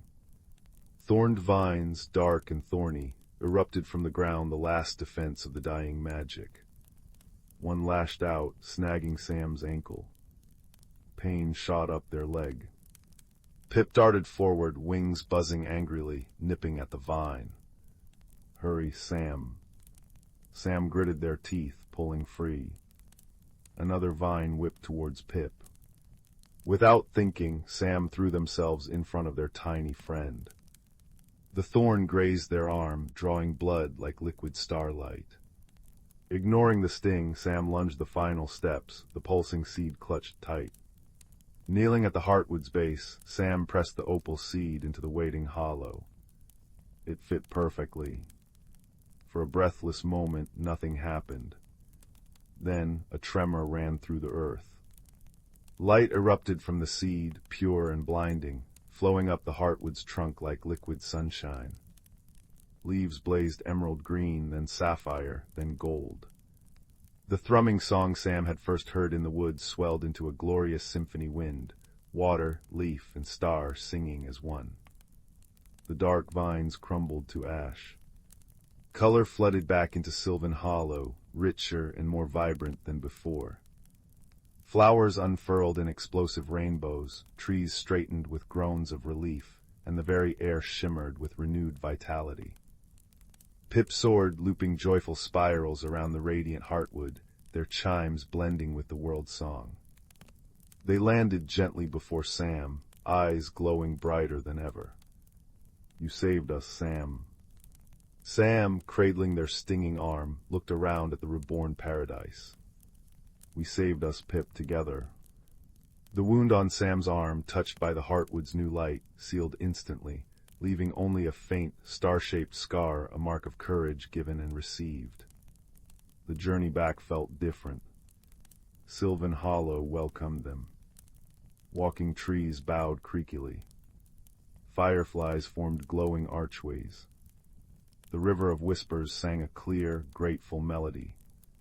At the edge of the ordinary woods, Sam and Pip paused.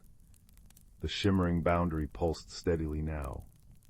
"It will always be here," Pip chimed, understanding the unspoken question. "For you, the key chose its bearer." They nuzzled Sam's hand. "Friend." Gran noticed the change immediately. "You seem taller, Sprout," she remarked, her eyes crinkling as Sam helped knead bread dough with newfound vigor. The quiet child who lingered in corners now spoke of constellations with quiet confidence, their eyes holding a depth that hadn't been there before. Sam wore the locket openly now, the opal seed warm beneath their shirt, a secret anchor to another world. Loneliness was a forgotten ghost. Every evening as the sun dipped low, Sam would sit on the porch swing. Sometimes they'd simply listen to the wind sighing through the maples. Other times a familiar shimmer would dance between the trees, accompanied by the faint, joyous chimes of a tiny friend emerging for a twilight stroll. Sam would step onto the mossy path, greeted by Pip's leap onto their shoulder, the violet fur soft against their neck. They'd walk together in the ordinary woods that now held an extraordinary secret, sharing stories in the language of rustles, chimes, and comfortable silence. Sam learned that courage wasn't the absence of fear, but the choice to act despite it. They learned that true friendship could bridge impossible worlds, built on trust as delicate and strong as a dragonfly's wing. And they learned that even the smallest heart, like a single seed or a quiet child, could hold magic potent enough to heal a world. Back in their small room, the scent of grand cinnamon rolls drifting up, Sam would trace the star-shaped scar on their arm, a quiet smile playing on their lips. Outside, the woods stood sentinel, holding the gentle luminescence of Sylvan Hollow close, a hidden world humming just beyond the veil, waiting for the next shared adventure beneath the watchful, loving stars. The locket rested warm against their heart, a silent promise of twilight wonders and the enduring melody of an impossible friendship. The old apothecary shop at the edge of Willowbrook village had always smelled of forgotten things, dried lavender clinging to cedar shelves, cinnamon sticks whispering secrets to jars of tarnished buttons, and the faint metallic tang of rain-soaked copper pipes. It was here, beneath a drift of cobwebs in the attic, that 12-year-old Mira discovered the teacup that changed everything. Not a grand goblet nor a shimmering chalice, but a simple porcelain cup the color of storm clouds, its handle shaped like a crescent moon embracing a tiny star. When Mira blew dust from its rim, the star began to glow with soft amber light, and the cup filled with steaming liquid that smelled of her grandmother's apple orchard after spring rain. "That," said a voice like creaking floorboards, "isn't for drinking." Mira nearly dropped the cup. Perched on a box of weathered encyclopedias was a striped garden badger wearing round spectacles and a waistcoat stitched from maple leaves. His claws, polished to a chestnut sheen, adjusted a tiny cravat pin made from a milkweed pod. "You're talking," Mira breathed. "And you're holding the stardust samovar's missing piece," the badger huffed. "Though I suppose we should thank you. Been missing since the great kitchen flood of '63. He gestured with a walking stick fashioned from a goose feather. "Come along then, the others will want to see." The others turned out to be a collection of household objects brought to gentle life. In the shadowy workshop below, a quilted owl with button eyes presided over a sewing circle of animated thimbles, while a grandfather clock with a face carved like a wise old willow conducted a debate between a candlestick and a feather duster about the merits of wax versus polish. "Her name is Leora," the badger said, patting the massive copper samovar occupying the room's heart, its surface etched with constellations. "And you found her heart cup." As Mira placed the teacup against a dent in the samovar's side, golden seams flared to life, connecting stars into pictures, a fox reading poetry to ferns, mountains rearranging themselves like furniture, a river pausing mid-flow to admire its reflection. "It's a storykeeper," Leora hummed, her spout curling like a contented cat's tail.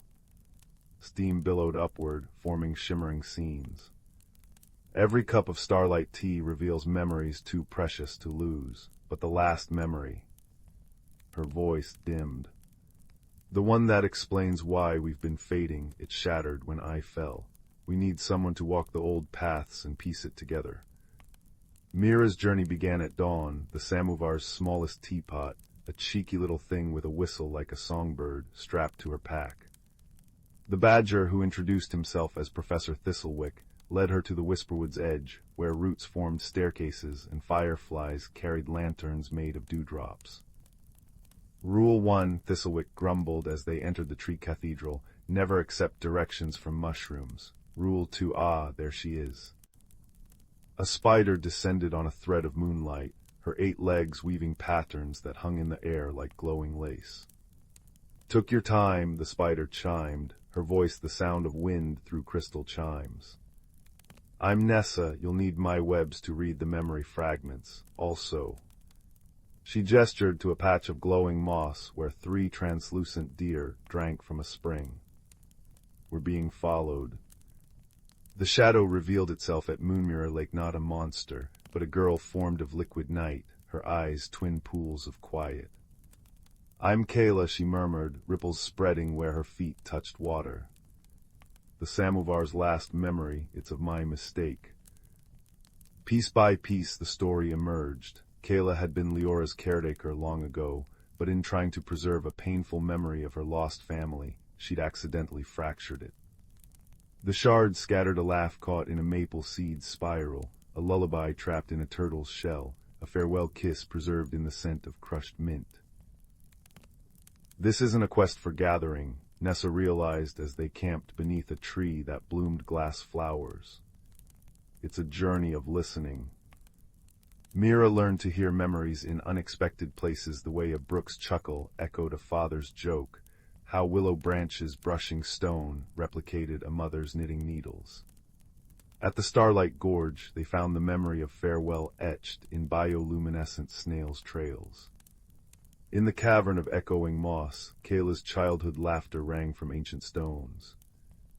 The true challenge came at the memory vault, a glacier preserving moments like insects in amber.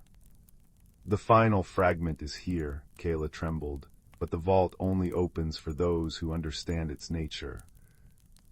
Mira studied the ice. Within its depths she saw not just Kayla's memory, but countless others: a baker's pride in his first loaf, a child's wonder at catching a frog, an old woman's contentment watching sunset paint the hills. She pressed her palm to the ice. It's not a prison, she realized. It's a library. The glacier melted into a million butterflies, each carrying a memory to the stars. Kayla's restored memory wasn't of loss, but of her parents' hands teaching her to pour tea from Leora clumsy spills met with laughter, not scolding. Back at the apothecary, as Leora hummed with restored warmth, Thistlewick cleared his throat. Seems we've a new story keeper, if you're interested. Now, when villagers come to the shop on evenings when the northern lights dance, they find Mira serving tea from the crescent moon cup. The shy girl who once struggled to make friends now helps others find their own memories. The blacksmith discovers his late wife's smile in the clang of his hammer. Children find courage in storm clouds that mirror the teacup's hue, and even the postman rediscovers letters' magic after tasting tea that smells of sealing wax and adventure. But on quiet nights when the shop is closed, you might spy them: a girl, a badger, a spider, and a shadow sipping starlight tea, as Leora's steam weaves tales of mountain-sized tortoises carrying entire ecosystems on their shells, of libraries where books grow like flowers, and of the simple, extraordinary truth that every moment holds magic if one knows how to listen. In the heart of an ancient forest, where the whispers of time brushed through the leaves and the sunlight danced in dappled patterns on the forest floor, there lived a community of creatures whose lives were woven together like the roots of the towering trees. This forest, known only to those who listen to the secrets of the earth, was a sanctuary where magic and reality intertwined as naturally as the rivers flow. The creatures of this forest were gentle beings, each unique yet connected by the threads of their environment. There was Silva, the wise old owl, whose feathers shimmered like silver under the moonlight, and whose eyes held the knowledge of countless seasons. Her perch was an ancient oak, its gnarled branches stretching high above the canopy, offering a vantage point from which she could observe the world below. Beneath her, nestled in the soft moss that blanketed the forest floor, was a family of rabbits. The youngest among them, a curious little one named Thistle, was known for his playful spirit and boundless curiosity. His fur was the color of autumn leaves, and he moved with a nimbleness that spoke of his youth and his wonder for the world. Every year, as spring whispered its promise of renewal, the forest came alive with a symphony of sights and sounds. The babbling brook that wound through the trees became a ribbon of laughter, its banks adorned with clusters of wildflowers that swayed in the gentle breeze.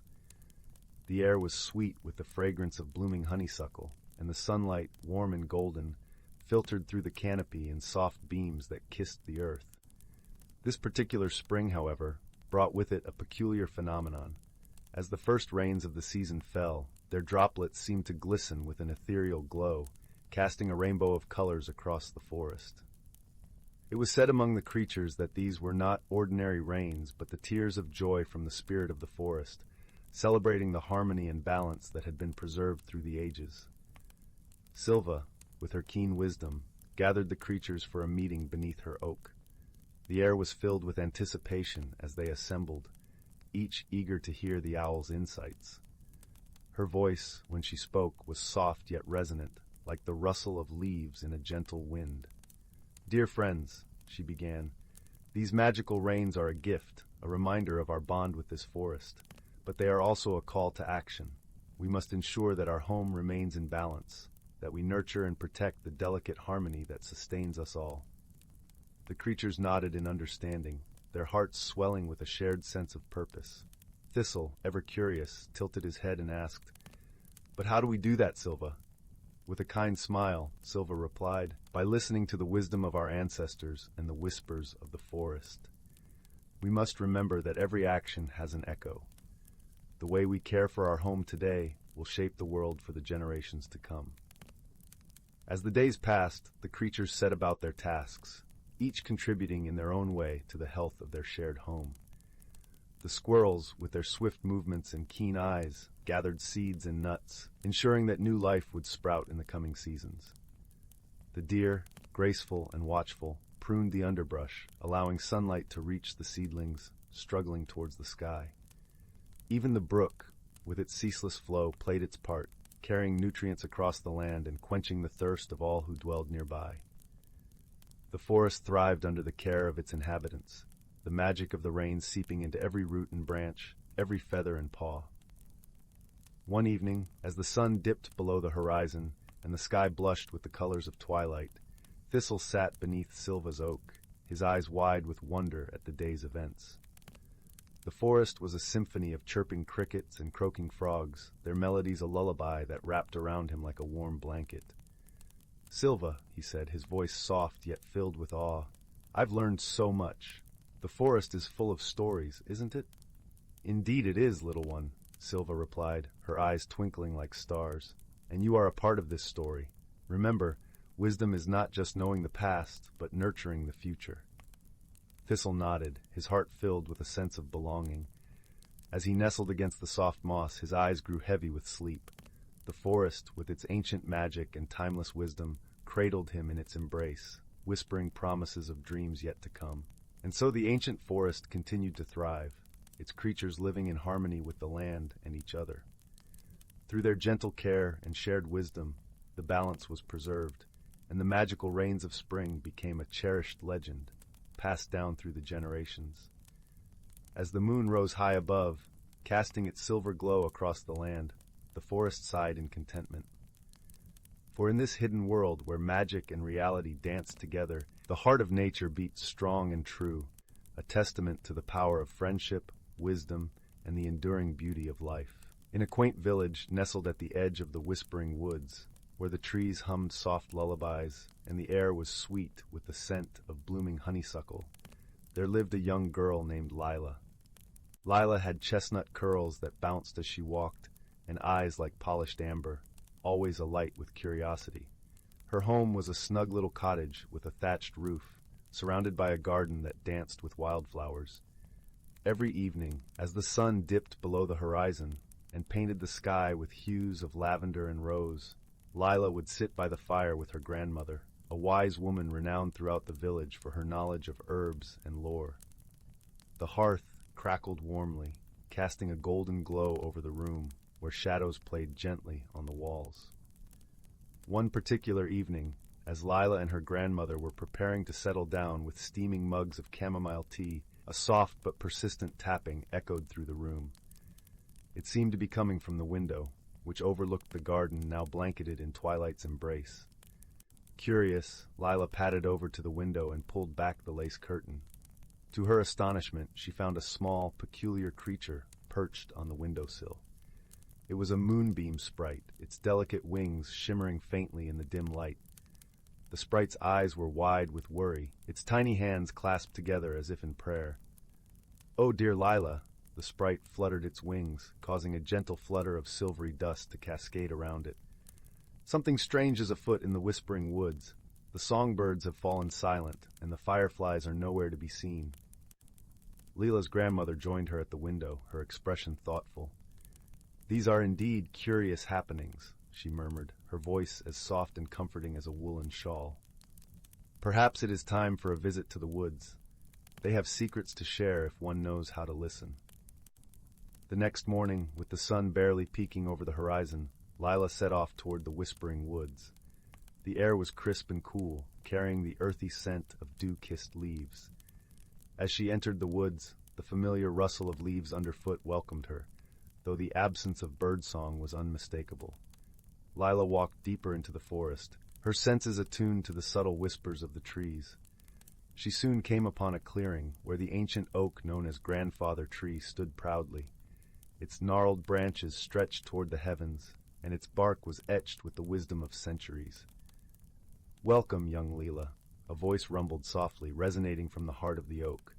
It was the tree guardian, an ethereal presence that watched over the woods.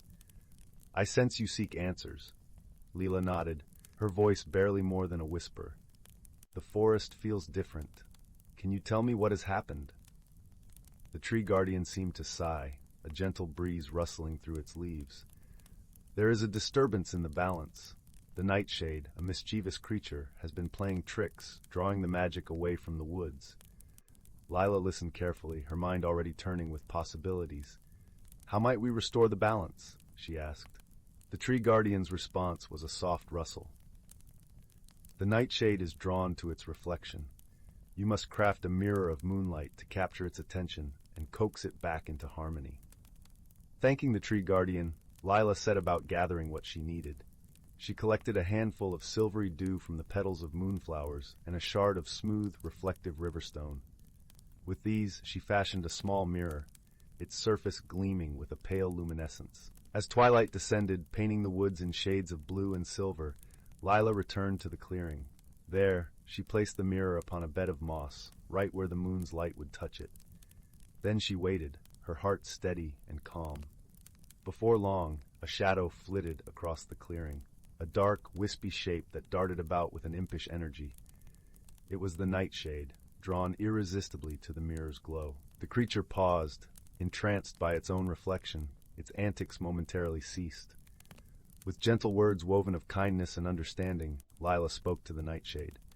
She explained how its playful tricks had unbalanced the magic of the woods, and how harmony could be restored if it chose to return to its rightful place among the shadows. The nightshade listened, its form shimmering as if considering her words. Finally, with a playful wink, it vanished into the night, leaving behind a trail of sparkling dust. Almost immediately, the woods felt different. The air was lighter, and the soft chirping of crickets resumed its familiar melody. As Lila made her way back to the village, the moon watched over her, casting a gentle glow on her path. She felt a comforting sense of achievement, knowing she had helped restore peace to the woods she loved so dearly.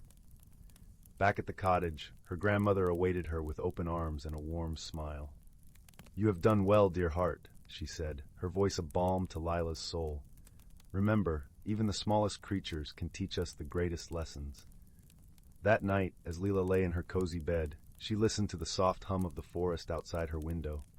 The world was at peace, and so was she, knowing that wisdom and friendship could always light the way, even through the darkest of shadows. And with that comforting thought, she drifted into a gentle, restful sleep, cradled by the whispers of the woods.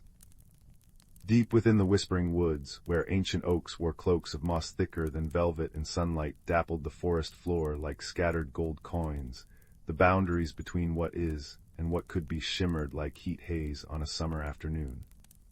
Here, beneath the watchful gaze of stars, seen only through the leafy canopy, lived creatures who understood the forest's quiet heartbeat. Among them was Pip, a young squirrel with fur the warm brown of freshly turned earth and eyes that held the sparkle of dew-kissed cobwebs. Pip loved the turning seasons.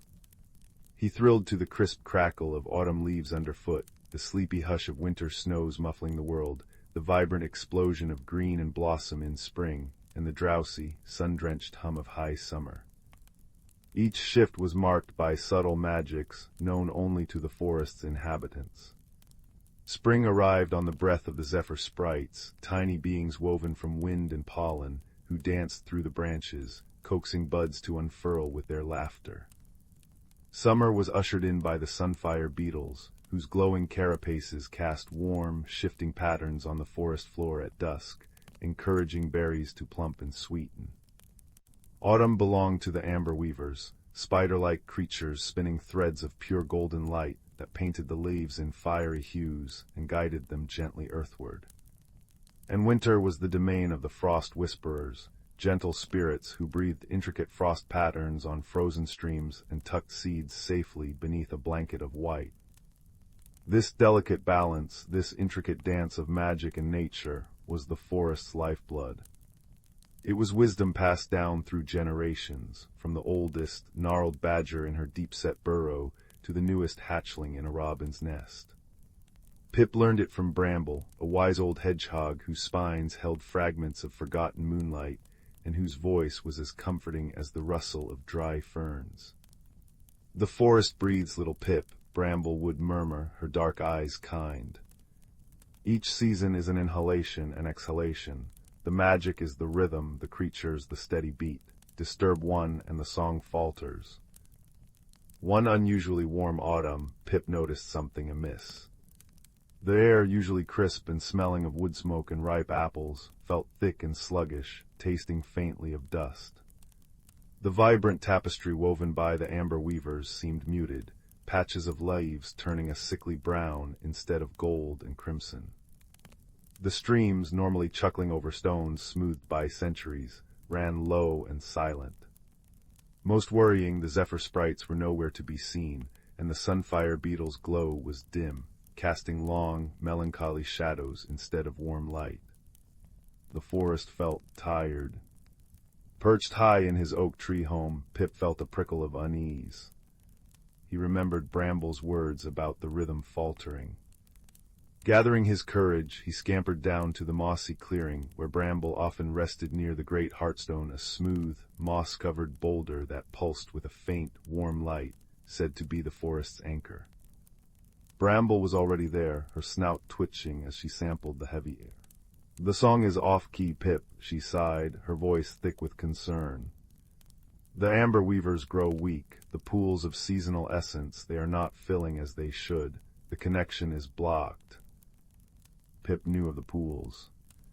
Deep within the whispering woods, hidden in root-choked grottos or beneath waterfalls, were sacred places where the pure essence of each season pooled.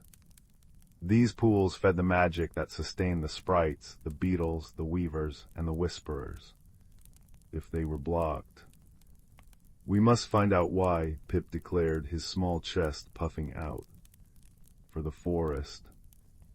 Bramble nodded slowly. "Wisdom lies in seeking, little one, but remember, harmony requires many voices. Seek the elder."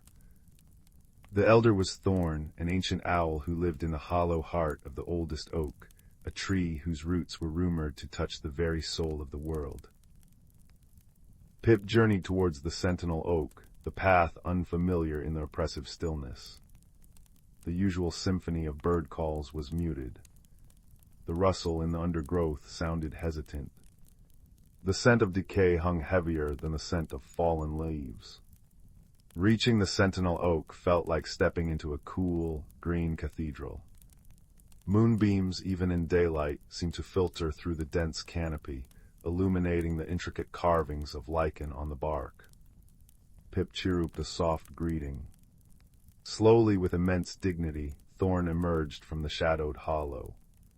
His feathers were the color of storm clouds in ancient silver, and his eyes, large and luminous, held the depth of star-strewn skies. "Little Pip," Thorn hooted, his voice a soft rumble like distant thunder. "The forest whispers of imbalance. You feel it too in the heavy air, the fading colors." "Yes, Elder Thorn." Pip chattered urgently. "Bramble says the seasonal pools are blocked, the amber weavers are weak, autumn isn't singing right." Thorn closed his great eyes for a moment, as if listening to a voice only he could hear. "The spring pool," he intoned. "Deep within the fern grotto, where the zephyr sprites draw their first breath, a great stone, shaken loose by the grumbling earth in the deep places, has fallen across its mouth. The essence cannot flow. Spring's renewal is stifled, weakening the chain that follows. Summer cannot fully wane, and autumn cannot fully awaken." "But how can we move a great stone?" Pip asked, his heart sinking. He was just a squirrel. Alone. Thorn opened his eyes, a spark of gentle wisdom within them. "No creature of the whispering woods stands truly alone. Strength lies in the root, not just the branch. Seek the diggers, seek the lifters, seek the clearers. Remember the harmony." Pip understood. He raced back through the unnervingly quiet woods, his small heart pounding not just with fear, but with purpose. He found Badger Clan near their set. Brock, the sturdy leader, listened gravely to Pip's tale, the scent of disturbed earth clinging to his fur. A blockage. Brock grunted. Badgers know the ways of earth and stone. We will dig for the forest. Next, Pip sought the mighty stags. Orion, the herd leader, stood tall and proud, his antlers like a crown of polished wood catching the weak sunlight. The stone is large. Orion mused, his voice deep and calm. Strength we have, we will lift for the forest. Finally, Pip scurried to the banks of the silver thread stream, where the water voles lived. Their matriarch Willow, sleek and quick-eyed, listened intently. Debris clogs the path, she chittered. Water voles know the flow we will clear for the forest. Guided by Thorn's silent wisdom carried on the wind, the unlikely procession made its way to the fern grotto. It was a hidden sanctuary, usually vibrant with maidenhair ferns and the sound of trickling water. Now it felt choked. The air was stale. At its heart, where crystal-clear water should have bubbled from a cleft in the rock, a massive, moss-slicked boulder lay lodged, completely blocking the entrance. Behind it, a faint, struggling blue-green light pulsed weakly the trapped essence of spring. Without a word, the Badger clan set to work. Powerful claws, used to digging deep burrows, scraped and pulled at the earth around the base of the boulder, loosening its grip. The scent of damp soil filled the grotto. Orion and the strongest stags lowered their magnificent heads. With a collective grunt of effort that echoed softly off the stone walls, they pressed their broad foreheads and mighty shoulders against the boulder. Muscles strained, tendons stood out like ropes. The stone groaned, shifted infinitesimally. But it was not enough. Soil and smaller rocks, dislodged by the Badger's digging, threatened to tumble back and block the path further. This is where Willow and her water voles sprang into action. With incredible agility and teamwork, they darted in, their small, strong paws swiftly pushing aside loose earth and pebbles, clearing channels for the water that would eventually flow, ensuring the path remained open. Pip, feeling a surge of determination, joined them. He might not move mountains, but he could carry small stones, clear tiny paths, chirp encouragement to the straining stags. It was hard, slow work. The air grew thick with effort and the smell of damp fur and earth. Moonlight began to filter into the grotto, painting the struggling creatures in silver. Pip's paws ached, his fur was matted with mud, but he looked around at the Badgers digging tirelessly, the stags straining with noble effort, the voles darting with precise purpose, and felt a profound sense of belonging. This was the forest harmony, different strengths, different skills, working together for the whole. Finally, with a deep, grating rumble that vibrated through Pip's small bones, the boulder yielded. It rolled ponderously aside, crashing onto the soft earth the Badgers had prepared. A gasp seemed to go through the grotto. Then, with a sound like 1,000 tiny sighs of relief, the trapped spring essence surged forth. It wasn't water, but pure, liquid light, cool, blue-green, smelling of snow-melting crocuses and the very first breath of dawn. It flowed over the stones, soaking the earth, revitalizing the drooping ferns instantly. They unfurled, glowing with renewed life. The effect was immediate and magical.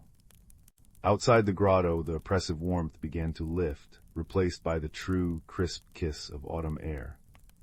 A gentle breeze, carrying the faintest giggle, rustled the leaves the zephyr sprites, revived, darting through the canopy.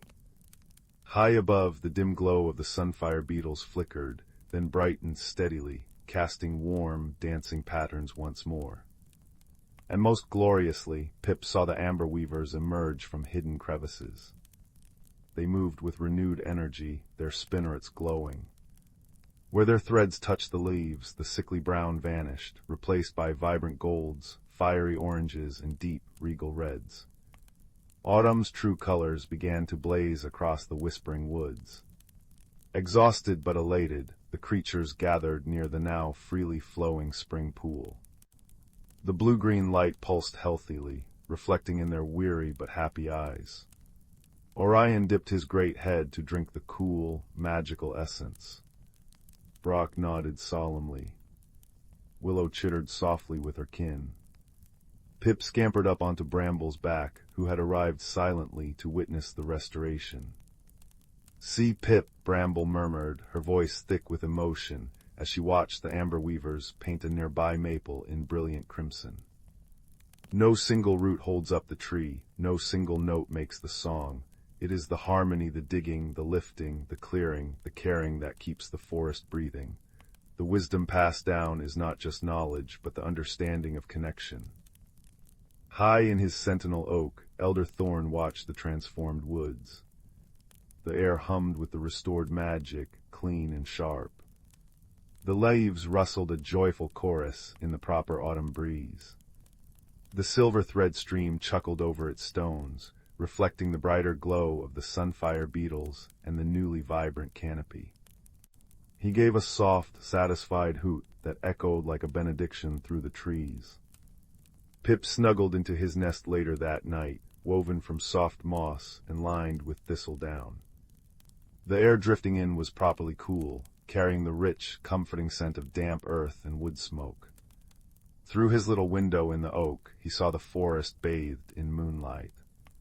The leaves, now ablaze with the amber weaver's artistry, shimmered like stained glass. The gentle chirp of crickets, the distant hoot of thorn, the rustle of a badger settling into its set, it was the sound of balance restored, a deep, peaceful sigh from the ancient woods. He thought of the straining stags, the digging badgers, the darting voles, the wise guidance of bramble and thorn. The lesson wasn't loud or preaky. It was woven into the very fabric of the night, as tangible as the moonlight on his fur. True strength wasn't about size or power alone. It was about knowing your part in the great, interconnected web of life and acting with kindness and cooperation to preserve its delicate, beautiful harmony. The forest breathed evenly once more, its magical rhythm steady and sure. And as Pip drifted into a deep, contented sleep, the whispering woods cradled him in its timeless, peaceful embrace, whispering its ancient secrets of balance on the gentle autumn wind. The story of the blocked pool and the creatures who mended it would become another thread in the tapestry of wisdom passed down, a quiet reminder that even the smallest paw, guided by a kind heart and joined with others, could help heal the world. The village of Wicker Hollow was the sort of place where cobblestones held the warmth of the afternoon sun long into the evening, and the scent of baking bread and wood smoke wove through the air like invisible ribbons. In a small cottage tucked beneath a willow tree's sighing branches lived a quiet boy named Silas. Silas noticed things others missed, the precise pattern of frost on a window pane, the different songs of the wind through the oak versus the pine, and the way Mrs. Thimble's cat, Marmalade, always blinked twice before pouncing. But mostly Silas noticed the forgotten things, the chipped teacup at the back of the cupboard, the single button gleaming in the dust beneath the dresser, the worn-out boot left by the garden gate. One misty Tuesday, while searching for a lost marble near the old stone bridge, Silas noticed something truly forgotten. Half buried in the mossy bank, nestled amongst smooth river stones, lay a book. It wasn't grand or leather-bound. It was small, its cover faded to a soft, indeterminate gray, the edges worn smooth as sea glass. There was no title, no author. When Silas picked it up, it felt unexpectedly warm, like a stone left in the sun, and it hummed faintly against his palms, a vibration more felt than heard. Intrigued, Silas brushed off the damp moss and carried it home. That evening, curled in his favorite armchair beside the crackling hearth, the orange firelight dancing on the worn pages, he opened it. The first page was blank. So was the second. Disappointment prickled, but then, as he turned the third page, something shimmered. Not ink, but light. Delicate, silvery lines began to weave across the paper, forming not words, but pictures. They were fleeting, like reflections on water, a glimpse of a soaring bird, the curve of a winding path through tall grass, the wink of a distant star. As Silas watched, mesmerized, the images shifted, responding to his quiet thoughts. When he thought of the river, the page showed minnows darting over pebbles. When he thought of the willow tree, its long leaves swayed in an unfelt breeze across the paper. The book, he realized with a gasp, didn't contain stories, it showed them. It reflected the world, but only the parts unseen, the hidden wonders, the secret heart of things. This discovery sparked a quiet yearning in Silas. The book showed him glimpses of places beyond Wicker Hollow, a forest glowing with bioluminescent mushrooms, mountains capped with clouds that looked like spun sugar, a meadow where flowers chimed like tiny bells. He longed to see these wonders himself, to understand the book's silent language. So one crisp morning, with the book tucked safely in his worn satchel, Silas set off, following the faint, shimmering path the book had shown him winding eastward from the village. His journey began gently, through sun-dappled woods. He hadn't gone far when he encountered his first helper. A large, rather drowsy badger named Barnaby was attempting to dig up a particularly stubborn truffle near the path. Barnaby had spectacles perched precariously on his snout and spoke in a slow, rumbling voice. Trouble with the subterranean aromatics, he grumbled, blinking at Silas. The scent is strong, but the earth, she clings. Can't quite triangulate the epicenter, you see. Silas, remembering the book, gently opened it. The page shimmered, showing not the truffle, but the intricate network of roots around it, and a single, bright earthworm wriggling near its location. Silas pointed. Barnaby adjusted his spectacles, squinted, then dug with renewed vigor. Ah, foundational disturbance, excellent cartography, young fellow. Barnaby, grateful for the help and intrigued by the shimmering book, decided Silas's quest sounded far more interesting than truffles.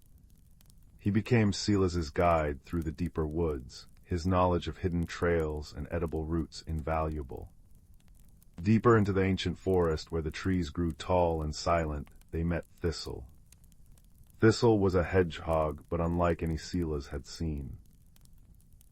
Her spines weren't just brown, they shimmered with tiny flecks of iridescent green and gold, like moss catching the light. She moved with surprising swiftness, darting between ferns. Thistle was incredibly observant, but terribly forgetful.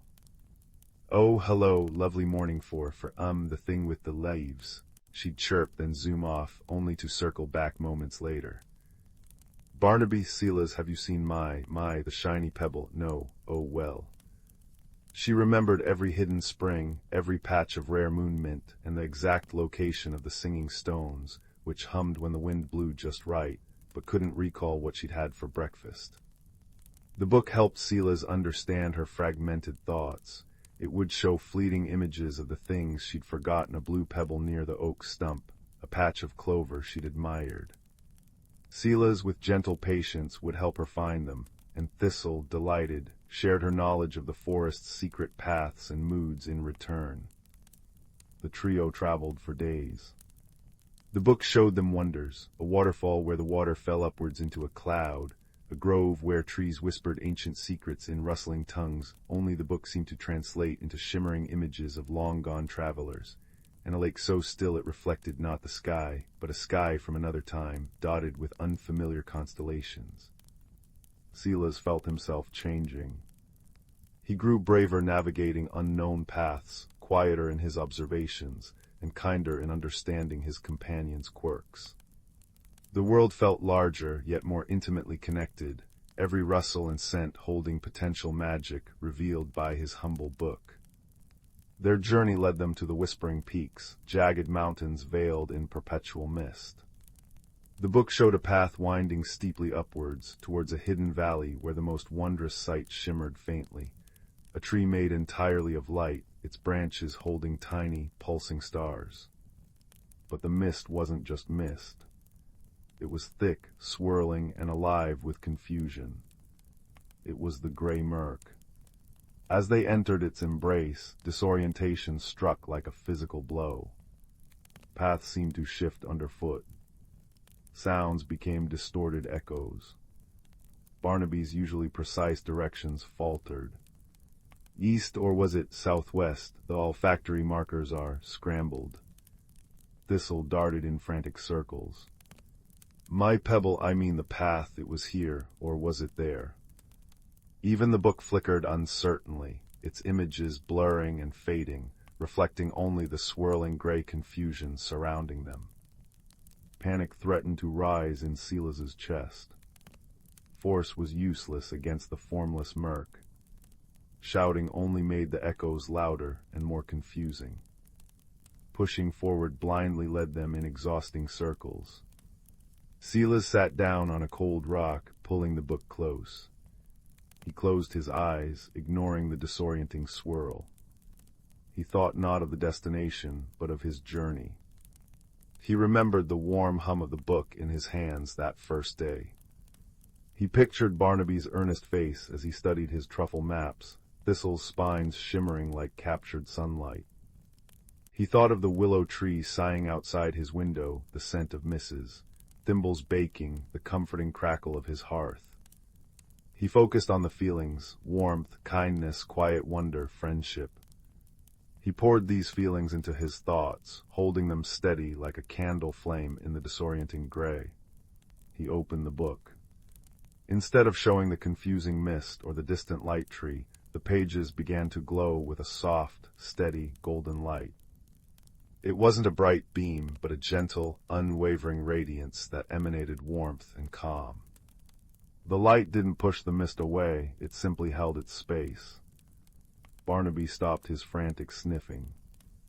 Thistle stopped her dizzy circling. They both looked at the book, then at Silas, whose face was calm, reflecting the golden glow. The disorienting whispers of the mist seemed to soften, the swirling slowed. The golden light from the book acted like a beacon of clarity, not by fighting the confusion, but by offering a calm center. Follow the warmth, Silas said softly, his voice steady amidst the muffled echoes. He didn't shout directions, he simply held the book aloft, its gentle light a focal point. Barnaby, taking a deep, calming breath, focused on the light. Thistle, her forgetfulness momentarily stilled by the calm, darted not randomly, but towards the warmest patches of light reflecting on the damp rocks. Step by deliberate step, focusing only on the calm, golden light and the feeling of quiet connection it represented, they moved through the murk. The path didn't magically appear. They found it by ignoring the confusion and moving towards the warmth and steadiness Silas held within him and projected through the book. The swirling gray thinned, the disorientation faded, and finally they stepped out of the murk onto a sunlit ledge. Below them lay the hidden veil. It was bathed in soft, pearlescent light. Flowers like spun glass chimed softly in the breeze. And in the center, its roots deep in starlight, stood the tree of Lumina.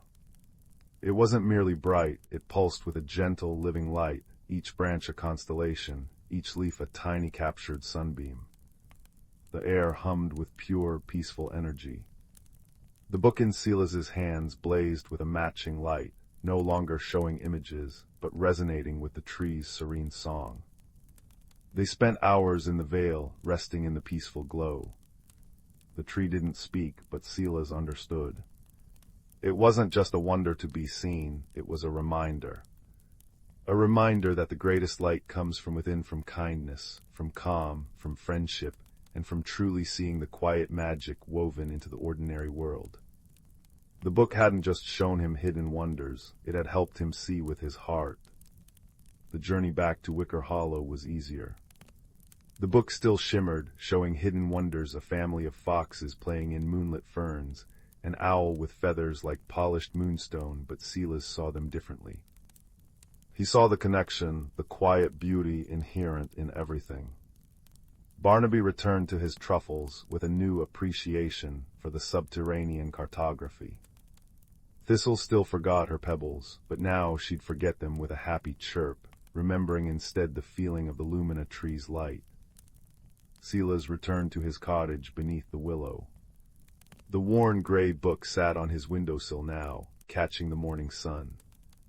It still shimmered sometimes, showing the dew on a spider web like diamonds, or the secret path a ladybug took across a leaf. But Silas didn't need it to see the magic anymore. He saw it in the steam rising from Mrs. Thimble's teacup, in the way marmalade blinked twice before purring, in the familiar creak of the floorboards. The world hadn't changed, he had.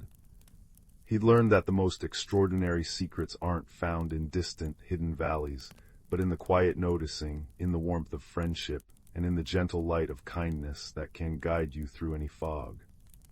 And sometimes he'd open the book for a child visiting Mrs.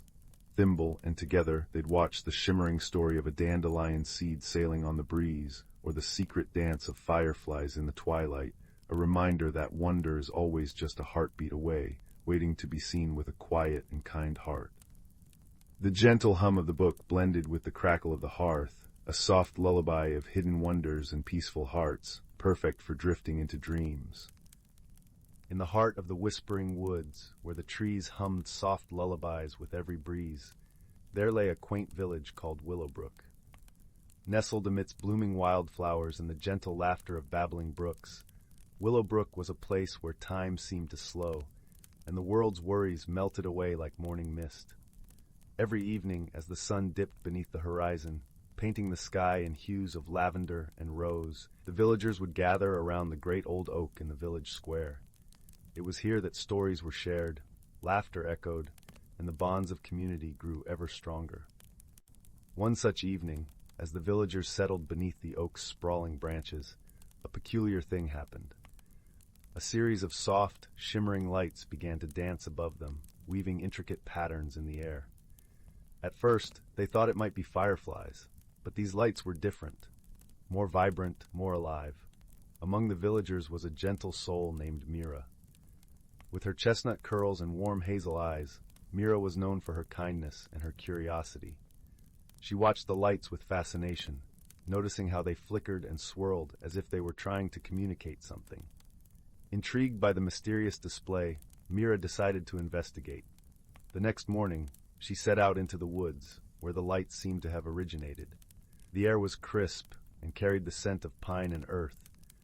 Birds sang cheerful tunes as she walked along the winding paths, their melodies mingling with the rustling leaves. As Mira wandered deeper into the forest, she stumbled upon a clearing she had never seen before. In the center stood a small, shimmering pond, its surface glistening like 1,000 diamonds in the sunlight. Surrounding the pond were delicate lilac flowers that swayed gently, as if dancing to a silent song. "Hello, young seeker," came a soft voice, as warm and inviting as a summer breeze. Startled, Mira turned to see a creature unlike any she had encountered. It was a luminal, a rare and magical being with wings that sparkled like the night sky. Its eyes were deep pools of wisdom, and its presence exuded a comforting aura. "I am Selwyn," the luminal introduced itself, its voice a gentle melody. "I see you are curious about the lights." Mira nodded, her curiosity piqued. "Yes, they were beautiful and unlike anything I've seen. Do you know what they are?" Selwyn nodded, its expression serene.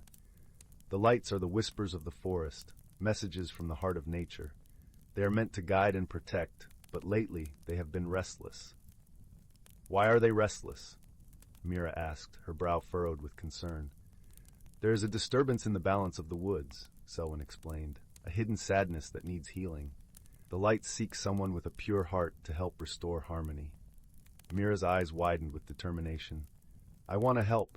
How can I do that?" Selwyn fluttered its wings gently, the air shimmering with stardust. "You must listen to the forest, feel its rhythm, and uncover the source of its sorrow. Trust in your heart, and you will find the way." Buoyed by Selwyn's words, Mira closed her eyes and allowed herself to attune to the forest around her. She listened to the rustle of leaves, the whisper of the wind, and the distant call of a lone owl. Slowly, a pattern emerged, a gentle thrum beneath the surface, a melody of life interwoven with a single discordant note. Following this faint trail of unease, Mira journeyed deeper into the woods, her footsteps guided by the forest's subtle cues. Along the way, she encountered various creatures, a family of rabbits who shared their burrow's warmth, an old tortoise who nodded sagely as she passed, and a mischievous squirrel who offered her an acorn as a token of friendship. Each encounter reinforced the sense of community and mutual care that thrived within the Whispering Woods. It was a reminder that even the smallest gesture of kindness could ripple outwards, touching lives in ways unseen. At last, Mira arrived at a thicket where the air felt heavy with a quiet sadness.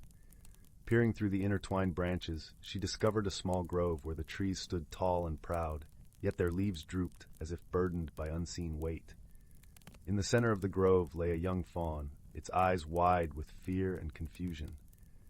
The source of the forest's sorrow was clear, a creature lost and alone, seeking the warmth of companionship. Approaching slowly so as not to startle the fawn, Mira spoke softly, her voice a soothing balm.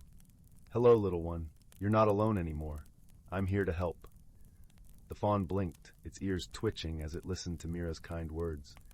Gradually it relaxed, sensing the genuine care in her tone. With gentle hands, Mira guided the fawn out of the thicket and back towards the heart of the forest. As they walked, the trees seemed to sigh with relief, their leaves lifting as the weight of sadness began to dissipate. Selwyn appeared once more, its eyes alight with gratitude. "You have done well, Mira. The forest thanks you for your kindness and courage." Mira smiled, feeling a warmth spread through her chest. "I only did what felt right. The forest is a magical place, full of life and wonder. I'm grateful to be part of it." Under the luminal's watchful gaze, the shimmering lights returned, dancing joyfully through the trees. They twirled around Mira and the fawn, a celebration of restored harmony and newfound friendship. As the sun began to set, casting golden rays across the forest floor, Mira made her way back to Willowbrook, the fawn trotting happily by her side. The villagers welcomed them with open arms, their hearts touched by the tale of the gentle mystery that had unfolded in their beloved woods. That night, as the stars twinkled above and the village settled into peaceful slumber, Mira lay beneath the great old oak, the fawn nestled beside her. She closed her eyes, her dreams filled with shimmering lights and the whisper of a forest at peace. And so, in the heart of the Whispering Woods, where the trees hummed soft lullabies with every breeze, the village of Willowbrook continued to thrive, its people bound by tales of wonder and the gentle magic that surrounded them. Here, under the watchful gaze of the luminal and the twinkling stars, harmony reigned, and the world felt just a little bit brighter. Once upon a time, nestled between lush, rolling hills and the whispering babble of a crystal-clear brook, lay the quaint village of Meadowdown. This little village was known for its charming cobblestone streets, the scent of sweet lavender drifting from cottage gardens, and the gentle chime of bells from the old stone chapel at the village square. But beyond the common sights and sounds, Meadowdown held a secret known only to those who had the heart to discover it. In a small, ivy-clad cottage at the edge of the village lived a young girl named Clara. Clara was a kind-hearted soul, with hair the color of ripe chestnuts and eyes that sparkled like dew-kissed leaves. She was known throughout the village for her gentle nature and unwavering curiosity. Her days were filled with helping her neighbors, tending her garden, and dreaming of adventures beyond the horizon. One crisp autumn morning, as Clara wandered through the golden-hued forest that bordered Meadowdown, she stumbled upon an object unlike any she had seen before. It was a delicate, silver key, its surface intricately etched with swirling patterns that glinted in the dappled sunlight. Intrigued, Clara picked up the key, feeling a gentle warmth spread through her fingers as she held it. As she examined the key, a soft voice broke the gentle rustling of the leaves. "Ah, you have found it," the voice said, seemingly coming from nowhere and everywhere at once. Startled, Clara looked around until her eyes fell upon a small rabbit with fur as white as freshly fallen snow and eyes as blue as the summer sky. This was no ordinary rabbit, for it wore a tiny emerald-green waistcoat and a pair of spectacles perched upon its twitching nose. "Who are you?" Clara asked, her voice filled with wonder rather than fear. "My name is Thistle," the rabbit replied, adjusting his spectacles with a practiced paw. "I am the guardian of the Whispering Woods, and it seems you have found the Key of Whispers." Clara looked at the key in her hand, now understanding its significance. "What does the key unlock?" she asked, her curiosity piqued. Thistle hopped closer, his whiskers twitching with excitement. The key unlocks the door of secrets, a magical portal that reveals the hidden wonders of the forest. But beware, only those with a pure heart and a wise mind can truly benefit from its magic. With Thistle guiding her, Clara embarked on a journey deeper into the forest. The path was lined with towering trees whose branches formed a canopy of vibrant reds and oranges, and the air was filled with the earthy scent of fallen leaves. As they walked, Thistle shared stories of the forest's hidden magic, of creatures that sang to the moon and flowers that bloomed only under starlight. Their journey was not without challenges. At one point, they came upon a wide, rushing stream, its waters too deep and swift to cross easily. Clara paused, thinking deeply. Instead of attempting to force her way across, she noticed the pattern of stepping stones hidden just beneath the surface, revealed only to those who took the time to truly observe. With careful steps, Clara and Thistle made their way across the stream, their trust in each other growing with every challenge they faced. Along the way, they encountered other forest inhabitants who offered their unique wisdom. There was Luna, the wise old owl with feathers like moonlit shadows, who taught Clara the importance of patience and listening to the world around her. And there was Fern, the playful squirrel with a tail like a plume, who showed Clara the joy of laughter and the beauty of small, everyday wonders. Finally, after a journey filled with learning and laughter, they reached the door of secrets. It stood nestled between two ancient oak trees, its surface shimmering with a light all its own. Clara hesitated for a moment, feeling the weight of the key in her hand, before turning to Thistle. "Are you ready?" he asked, his eyes twinkling with encouragement. Taking a deep breath, Clara nodded and inserted the key into the lock. As she turned it, the door swung open with a gentle creak, revealing a world of breathtaking beauty. A world where the trees whispered secrets of the ages, and the air was filled with a melody only the heart could hear. Clara stepped through, feeling a sense of peace and belonging wash over her.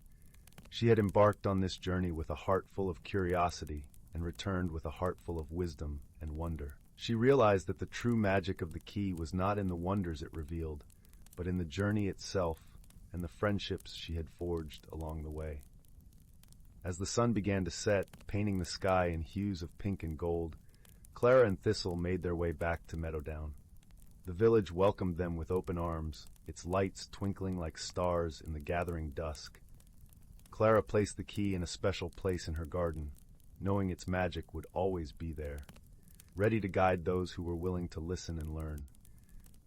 And every evening, as the village settled into the comforting embrace of night, Clara would share stories of her adventures, her voice a gentle melody that lulled the village to sleep. And so in the heart of Meadowdown, where ordinary objects held extraordinary secrets, Clara's story of discovery and wonder was whispered from generation to generation, a reminder that the true magic of life lies not in the destination, but in the journey itself. In the heart of the ancient verdant wood forest, where the trees whispered secrets older than time itself, lay a hidden world unknown to most. This forest thrived under the gentle guardianship of creatures both seen and unseen, each playing a role in the delicate balance of nature. The air was perpetually infused with the heady scent of moss and pine, and the gentle rustle of leaves in the breeze sounded like the forest's own quiet symphony. At the center of this lush wilderness was a particularly grand oak, known as the elder tree. Its vast branches stretched towards the sky, and its roots delved deep into the earth, connecting it to all the life surrounding it. This venerable tree was the heart of the forest, a living repository of wisdom and magic. It was said that the elder tree had witnessed the changing of countless seasons, each one leaving its mark in the rings of its trunk. As spring unfurled her emerald banners across the landscape, a gathering began beneath the oak's expansive canopy. This was a time of renewal and celebration, marking the beginning of another cycle of growth and abundance. Creatures of every kind convened here, the nimble-footed deer with their gentle eyes, the wise old owls with feathers as soft as the dusk, and the industrious squirrels, their fur a flash of russet among the greenery. Even the tiniest of beings, like the glittering dragonflies and the industrious ants, found their place in this circle of life. Among these creatures was a young fox named Rowan. With fur as bright as autumn leaves and eyes the color of amber, he was known for his curiosity and kindness. Rowan had grown up hearing the stories of the elder tree and the magic that pulsed throughout the forest, and he dreamed of understanding the mysteries that lay hidden within the woods. On this particular day, the air was alive with the scent of blooming wildflowers and the distant song of the river winding its way through the forest. Rowan found himself seated at the foot of the elder tree, listening intently to the stories being shared. The forest elders, wise creatures who had lived through many seasons, spoke of the importance of harmony and balance, of how every creature, no matter how small, contributed to the whole. As the sun dipped lower in the sky, casting a warm, golden light across the forest floor, an unexpected visitor arrived. It was Zephyr, a gentle spirit of the wind, who often roamed the skies and danced among the treetops. Zephyr's presence was as light as a whisper, and whenever he appeared, the leaves would shimmer and sway, as if greeting an old friend. "Rowan," Zephyr called softly, his voice barely more than a breeze. "Come walk with me." Intrigued, Rowan rose to his paws and followed the wind spirit. They moved through the forest, Zephyr guiding him with a playful gust here, a gentle nudge there. The world around them seemed to come alive with vibrant colors and sounds. The call of a distant owl, the trickle of a nearby brook, the soft crunch of leaves underfoot. As they wandered deeper into the woods, Zephyr began to share stories of the seasons and the magic they carried. "Each season brings its own gifts," Zephyr explained. "Spring brings renewal and hope, summer warmth and abundance, autumn wisdom and reflection, and winter rest and resilience. The forest thrives because each season knows its place and purpose." Rowan listened intently, his heart swelling with understanding. He realized that just as the seasons worked together, so too did the creatures of the forest, each with their own role to play in maintaining the harmony of their home.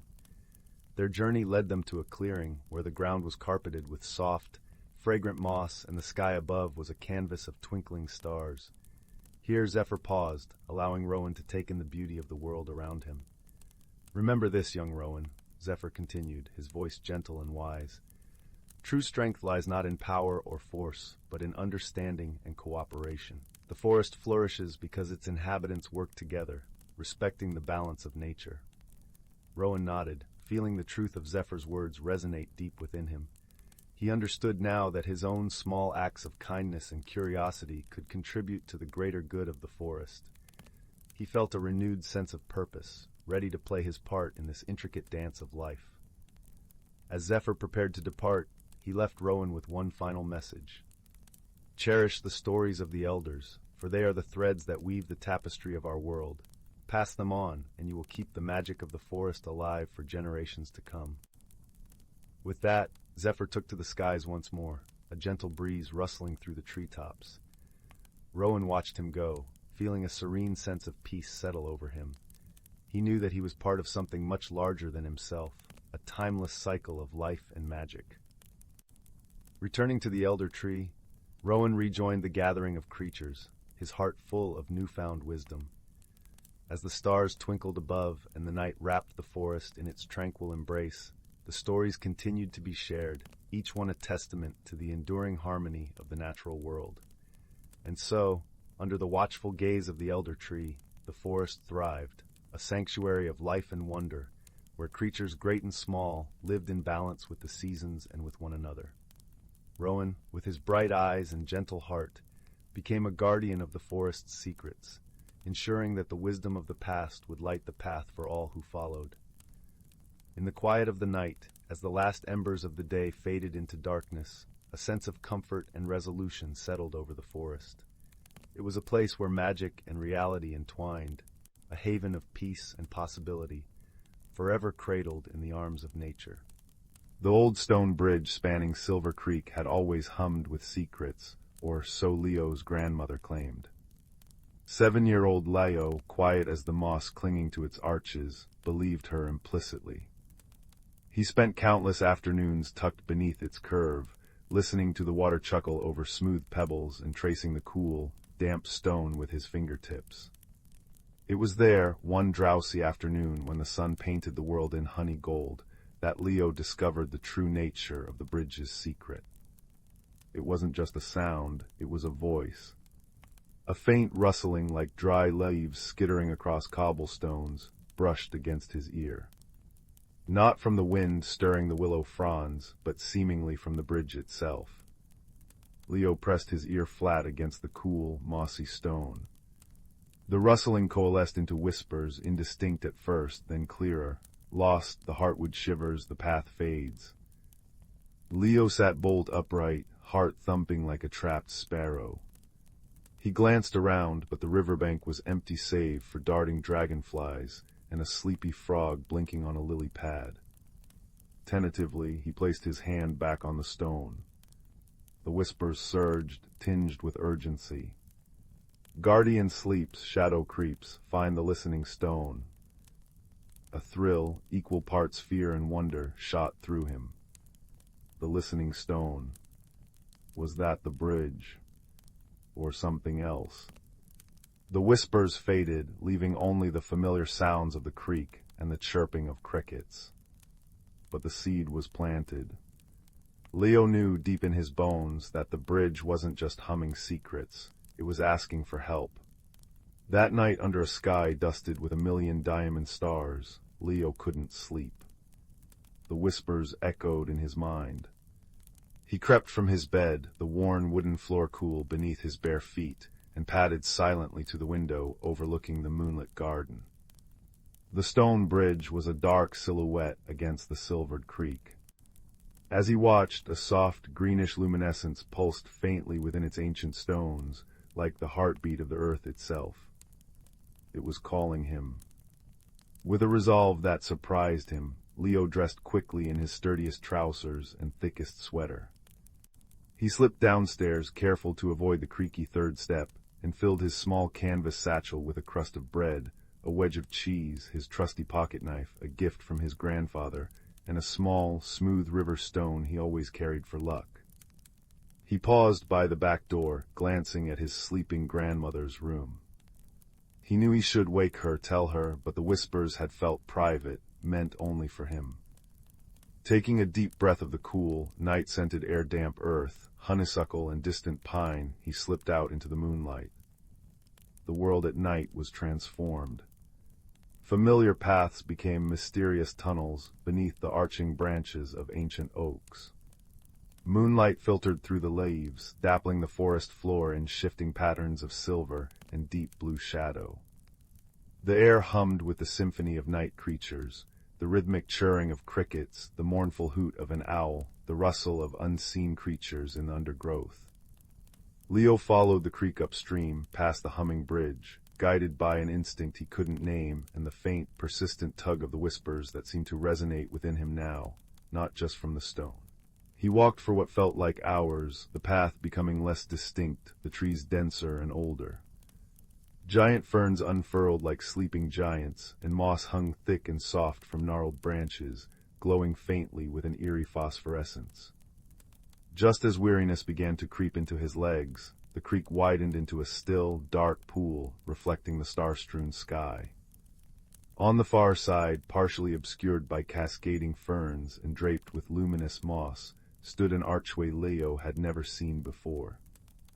It wasn't built of stone or wood, but seemed woven from the living roots of two colossal, intertwined trees. Their bark shimmered with the same soft green light he'd seen in the bridge. The whispers within Leo intensified, becoming a chorus. The whispering gate stepped through, find the stone, taking a deep breath. Leo waded through the cool, shallow water, the pebbles smooth beneath his feet. As he passed beneath the arch of living roots, a strange sensation washed over him, like stepping through a curtain of cool, charged air. The world shifted. On the other side, the air was warmer, sweeter, thick with the scent of unfamiliar blossoms and damp, rich earth. Giant bioluminescent mushrooms dotted the forest floor like scattered lanterns, casting pools of soft blue and violet light. Trees soared even higher, their leaves shimmering with iridescent colors, deep purples, shimmering greens, and dusky blues. Fireflies, larger and brighter than any Leo had seen, danced in intricate patterns overhead. He had stepped into the whispering woods, a hidden world pulsing with ancient magic. Awed, Leo stood frozen, drinking in the impossible beauty. Then a low, rumbling growl shattered the peaceful symphony. From behind a cluster of giant, glowing toadstools, a creature emerged. Leo's breath caught. It was roughly the size of a large dog, but built like a sturdy badger covered in thick, mossy fur. Its skin looked like rough-hewn stone, dark gray and deeply textured. 4 powerful legs ended in broad, clawed paws. Its head was blocky, dominated by 2 large, dark eyes that glowed with an inner amber light, currently fixed intently on Leo. It lowered its head, rumbling again, a sound like distant rocks tumbling down a mountainside. Fear, cold and sharp, pricked at Leo. This was no gentle woodland sprite. He remembered the whispers, guardian sleeps, shadow creeps. Was this the guardian? Or the shadow? He took a cautious step back, his hand instinctively closing around the smooth river stone in his pocket. The creature took a slow, deliberate step forward, its stone-like hide scraping softly against the moss. It sniffed the air, its blunt snout twitching. Leo noticed something then. Tangled within the moss covering its flank were strands of thorny, dark vines that seemed to pulse with an unhealthy purple-black light. The creature flinched as it moved, as if the vines caused it pain. Its rumbling wasn't entirely hostile, it sounded distressed. The whispers surged within Leo, softer now, layered with meaning. Not shadow, trapped, hurting, listen. Could he listen? Not just to the whispers inside him, but to this strange, stony creature. Summoning every ounce of courage, Leo slowly knelt, making himself smaller, less threatening. He held out his empty hand, palm open, towards the creature, mimicking something he'd seen his grandmother do with frightened animals. He didn't speak, he just tried to project calm as the whispers seemed to guide him. The creature paused, its glowing amber eyes studying Leo's open palm, then his face. The rumbling softened, becoming less a growl and more a deep, questioning vibration. It took another step closer, its movement stiff, hindered by the thorny vines. It sniffed Leo's hand, a surprisingly warm breath puffing against his skin. The touch sent a jolt through Leo, not of fear, but of understanding. Images flashed in his mind, not words, but sensations. Deep earth, cool stone, the comfort of moss, and then sharp, stinging pain, a creeping darkness stealing warmth. The whispers confirmed it, Bramblethorn, steals warmth, steals voice, guardian wounded. This creature was the guardian of the Whispering Woods.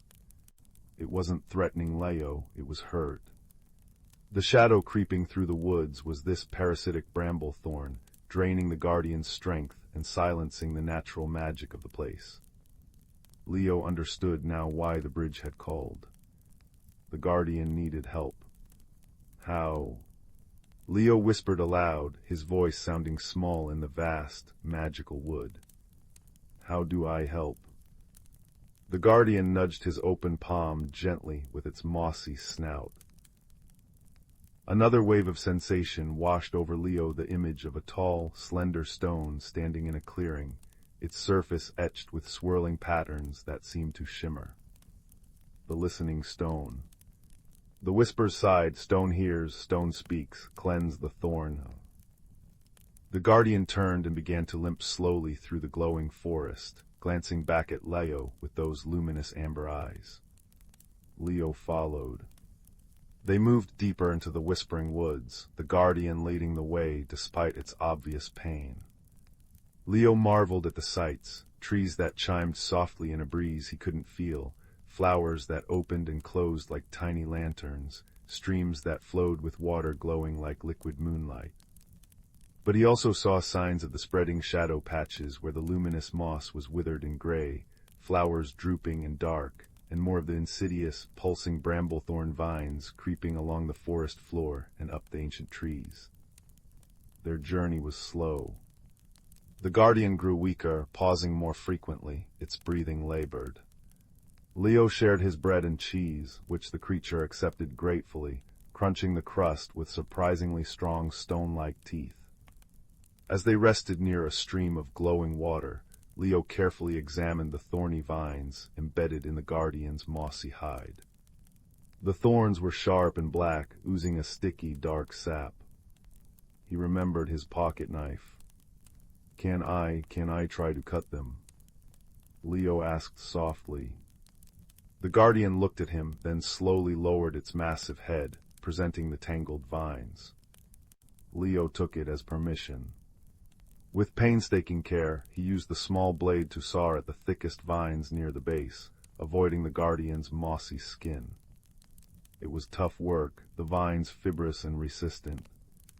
The dark sap stained his fingers, cold and unpleasant. Each vine severed seemed to lessen the guardian's pain a fraction, and a soft, warm pulse of amber light would briefly flare beneath its stony hide. Leo felt a surge of determination. He could help. He cut as many vines as he could reach, but the deepest, most tangled ones near the guardian's spine were beyond his small blade. The guardian rumbled softly, a sound Leo now recognized as gratitude mixed with lingering pain. It nudged him gently onwards. The stone was the only way. Finally, as the first hints of pearly dawn light began to filter through the impossibly high canopy, though Leo felt sure only hours had passed in the outside world, they reached a clearing bathed in ethereal silver light. In its center stood the listening stone. It was taller than Leo, a slender monolith of smooth, dark gray stone shot through with veins of shimmering quartz. Intricate spiral patterns covered its surface, pulsing with a soft, rhythmic light like a heartbeat. The air around it hummed with pure, resonant energy. The guardian stopped at the edge of the clearing, unable to go further. It sank down onto the soft moss, breathing heavily, the remaining bramble thorn vines pulsing angrily. Its amber eyes looked at Leo, filled with trust and a deep weariness. The whispers within Leo swelled, a chorus of the woods themselves. Touch the stone, share the hurt, and let it listen. Leo approached the listening stone. Its surface felt warm and smooth beneath his fingertips, vibrating gently. He closed his eyes, pressing his palms flat against the cool quartz veins. He didn't know what to say. Instead, he focused on what he had felt. The guardian's deep pain, the creeping cold of the bramble thorn, the fear in the whispering bridge, the fading magic of the woods. He poured his own worry for the guardian and his desire to help into the stone. The stone responded instantly. The pulsing light within its spirals intensified, blazing a brilliant, pure white. The hum grew louder, resonating through Leo's bones, vibrating through the very earth. It wasn't sound. It was pure feeling, pure understanding. The stone knew. A beam of pure white light lanced out from the stone, not blinding, but intensely warm and cleansing. It struck the remaining bramble thorn vines, entwining the guardian. Where the light touched, the dark, thorny vines hissed and smoked, shriveling instantly into brittle, black dust that fell away like ash. The sickly purple-black glow vanished. The guardian shuddered, a deep, resonant sigh escaping it like the settling of ancient stones. As the light faded, the amber glow beneath its mossy hide blazed strong and steady, free of shadow. It slowly rose to its feet, stretching, the stiffness gone, radiating warmth and strength. It turned its massive head towards Leo and let out a low, melodious rumble that vibrated through the clearing like a contented purr. The sound was rich, earthy, and filled with profound gratitude. The effect was instantaneous throughout the whispering woods. The withered moss patches regained their vibrant green luminescence. The drooping flowers perked up, their lantern-like blooms shining brightly once more. The chiming of the trees grew louder, sweeter, a joyful chorus. The shadow had been cleansed. The guardian approached Leo. It lowered its great head and gently nudged Leo's chest with its mossy forehead. Warmth, deep and comforting, flowed into Leo, along with a profound sense of peace and connection. The whispers within him quieted, replaced by a silent, deep understanding. He knew the guardian's name not in words but in essence, Boulderheart. Boulderheart turned and walked towards the edge of the clearing, stopping beneath the arching branches of a colossal, shimmering tree. It looked back at Leo, its amber eyes soft. The message was clear. It was time for Leo to return. His task was done. The woods were healing. Leo felt a pang of sadness at leaving this magical place and his newfound friend. He walked to Boulderheart and placed his small hand on the guardian's sturdy, moss-covered shoulder. Boulderheart rumbled softly. Then it leaned down and nudged the ground near Leo's feet. A patch of moss glowed brightly and lifted slightly. Beneath it lay a small, smooth stone, identical to the river stone Leo carried in his pocket, but this one pulsed with a soft, internal green light, like a captured piece of the whispering woods. Leo picked it up. It felt warm and alive in his hand, humming faintly. A promise. A connection. Boulderheart nudged him gently towards the shimmering tree arch. Taking one last look at the radiant guardian and the singing, glowing woods, Leo stepped beneath the arch. The cool curtain of air washed over him again. He found himself standing by the still, dark pool, reflecting the dawn sky. The whispering gate, the living root arch, was gone. Silver Creek chuckled beside him. Birdsong filled the morning air, ordinary, beautiful birdsong. He looked down at the small, glowing stone in his hand. It pulsed gently, a warm ember against his palm. He wasn't sure if hours or minutes had passed, but the sun was just cresting the horizon, painting the sky in streaks of pink and gold. Leo walked slowly back along the creek, the familiar path seeming both the same and utterly transformed. He felt different. Quieter inside, yet filled with a profound warmth and a deep understanding of the hidden life pulsing just beneath the surface of the world. He stopped at the old stone bridge. He placed his hand on its cool, mossy stone. No frantic whispers greeted him, only a deep, contented hum, like a giant cat purring in the sunlight. The stone felt warm, strong, and at peace. As Leo slipped back into his quiet house, the scent of baking bread already filling the air, he tucked the warm, glowing stone deep into his pocket. He joined his grandmother at the kitchen table. She looked up from her knitting, her kind eyes studying his face, still touched with the wonder of the night.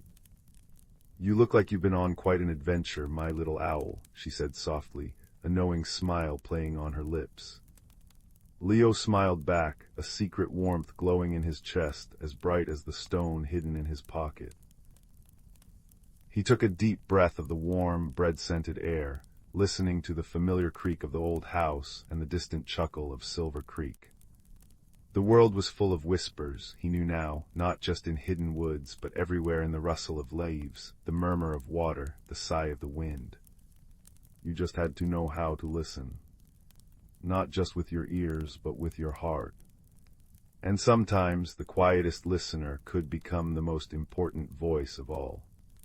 He reached for a slice of warm bread, the simple, comforting taste grounding him, the gentle hum of the bridge and the warm pulse of the stone in his pocket, a constant, comforting reminder of a friendship forged in moonlight and magic, and a world that sang just beneath the silence. He knew Boulderheart was watching over the woods, strong and healed, and the bridge hummed its contented song, a guardian reassured. Leo took another bite, the warmth spreading through him, a quiet hero carrying a piece of the whispering world within him, forever changed. The adventure was over, but the listening, the true magic, had only just begun. And the world, both seen and unseen, felt beautifully, peacefully whole. The distant hum of the Stardust Weaver's engines was usually a comfort to Kip, a small, fur-covered botanist from the mist-shrouded planet of Glimmerfell. Tonight, however, it felt thin and strained against the backdrop of the unfamiliar void. Kip clutched a sprig of luminous moon moss, its soft blue glow reflecting in their wide, dark eyes as they studied the ship's other occupant, Borvan. Borvan hailed from Xerxes Prime, a world of scorching sands and towering mesas.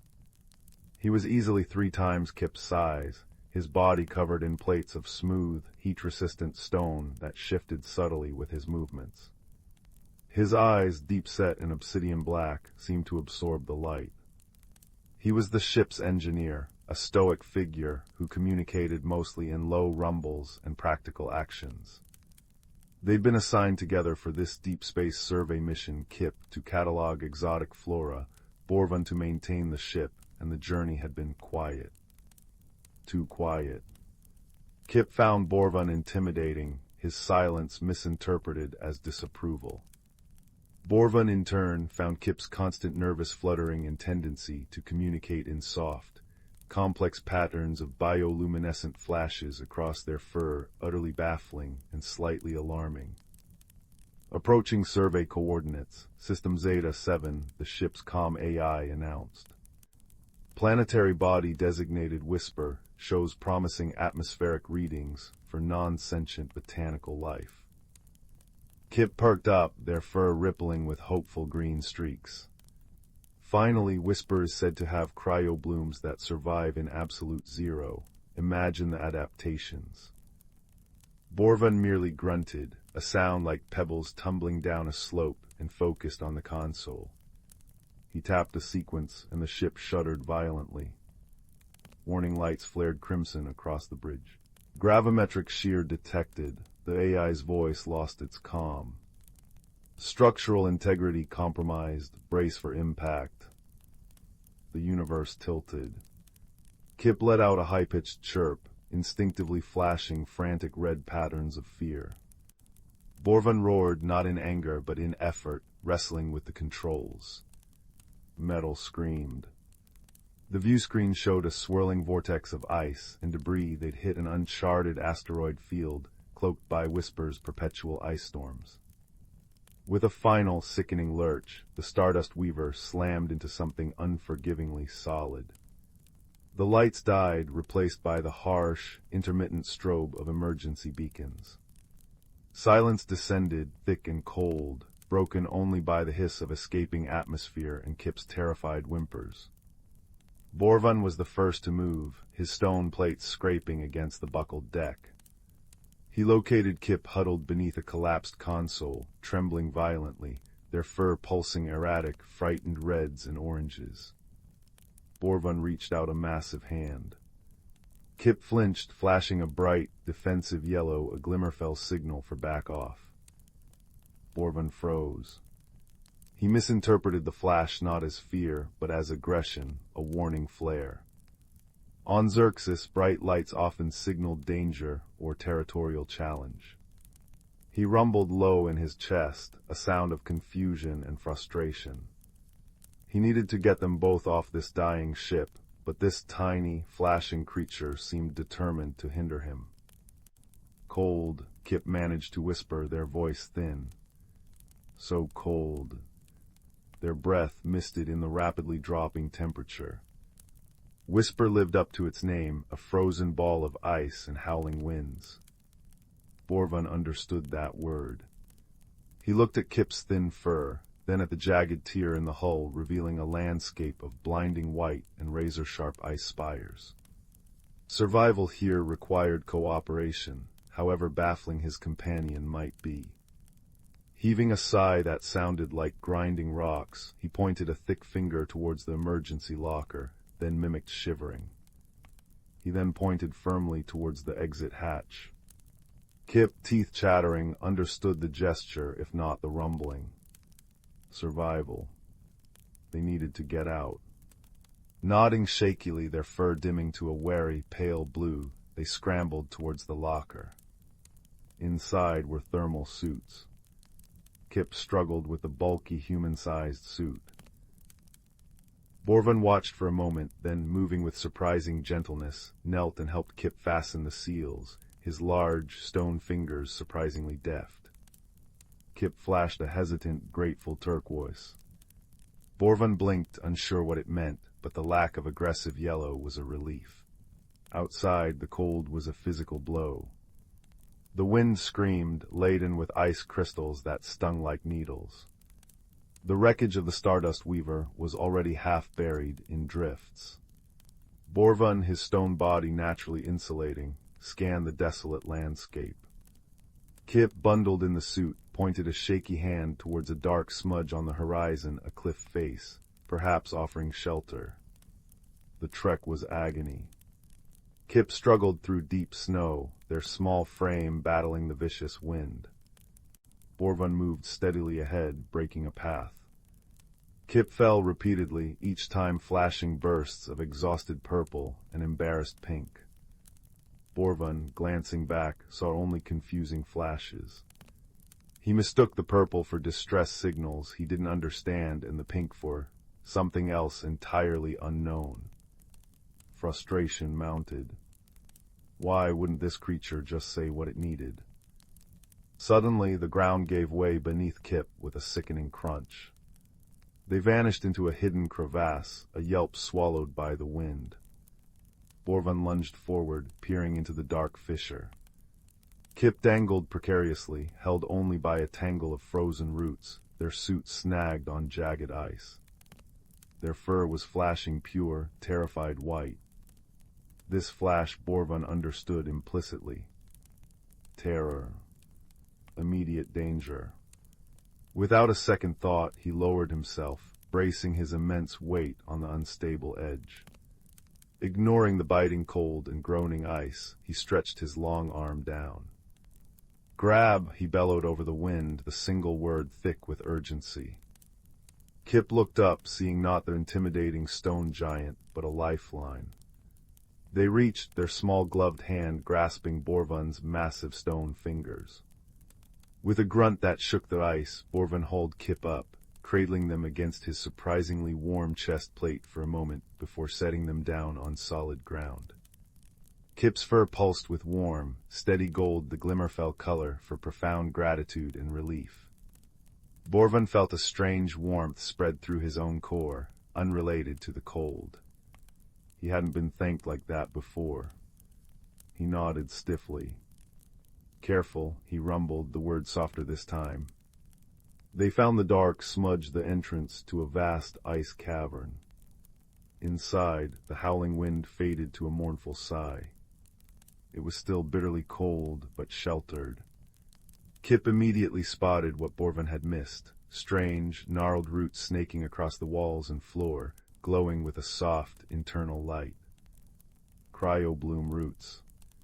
Kip breathed, their scientific fascination momentarily overriding fear. They generate heat, not much but some. Working together in silent, newfound understanding, they gathered dry, fibrous sections of the roots. Borvan used his strength to break off larger pieces. Kip used their knowledge to find the driest, most combustible parts. Borvan tried striking sparks from his stone knuckles. Kip, remembering basic survival training from their multi-species academy, pulled a small emergency igniter from their suit pocket. Soon, a small, precious fire crackled in a makeshift pit scooped from the icy floor. The warmth was meager but life-saving, painting dancing shadows on the cavern walls. As they huddled close, the shared fire became a bridge. Kip, emboldened by the rescue and the warmth, pointed to their own fur, now glowing a calm, steady blue.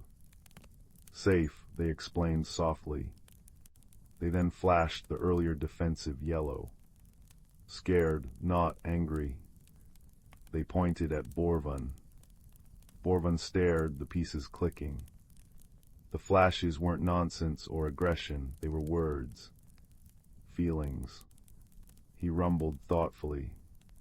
He pointed to Kip's earlier golden glow. "That when pull up." "Thank you," Kip said, flashing the gold again. "Big thank you, friend." "Friend," Borvan repeated, the word unfamiliar but the warmth it sparked undeniable. He tapped his own chest plate. Borvan thought light danger, on Xerxes bright light bad, mean attack. Kip's eyes widened. "Oh no, on Glimmerfell light is talk, like sound for you. Red is scared, blue is calm, gold is thanks, green is happy." They demonstrated small, gentle pulses. Borvan watched, fascinated. He tried to mimic a rumble, but it came out as a gravelly purr. Kip giggled, a sound like tiny bells, and flashed cheerful green. Borvan found himself making the purring sound again. Communication wasn't just about words spoken. It was about listening with more than ears. Over the next few cycles, measured by the dimming and brightening of the cryo blooms, not the unseen sun, they faced the frozen wilderness together. Borvan used his strength to carve ice blocks, building a windbreak around their fire. Kip discovered edible lichen growing near the warm roots and purified ice melt using salvaged filters. They took turns keeping watch, sharing stories not with perfect words, but with gestures, drawings in the frost, and the growing language of shared experience. Kip learned that Borvan's stoicism masked a dry wit and a deep loyalty. Borvan learned that Kip's nervous energy hid remarkable courage and resourcefulness. One day, while searching for more fuel, Kip ventured deeper into the cavern system. They found a breathtaking chamber where the cryo blooms weren't just roots, but full, crystalline flowers blooming in the darkness, radiating gentle warmth and bathing everything in soft, rainbow light. "Borvan, come see," Kip called, their voice echoing. Borvan lumbered in, his obsidian eyes widening at the spectacle. "Warm," he rumbled appreciatively. "Good." He noticed Kip gazing in awe at a particularly large bloom, its light shimmering like captured starlight. He saw the longing in their small frame. Without a word, Borvan carefully broke off a small, radiant crystal petal, ensuring he didn't harm the plant. He presented it to Kip. Kip took it reverently, the petal glowing in their hands, casting warm light on their fur. They looked up at Borvan, their eyes shining. They didn't flash a color. Instead, they reached out and gently placed their small hand on Borvan's massive, stone forearm. The touch was brief, warm, and spoke volumes. Borvan rumbled, a deep, contented sound. He understood. Their salvation came not long after. Kip, remembering their botany, suggested using the highly concentrated heat from a cluster of cryo blooms, focused through a salvaged piece of reflective hull plating Borvan shaped, to create a powerful thermal signal. It was a long shot. They worked side by side, Kip directing the angle of the light, Borvan adjusting the reflector.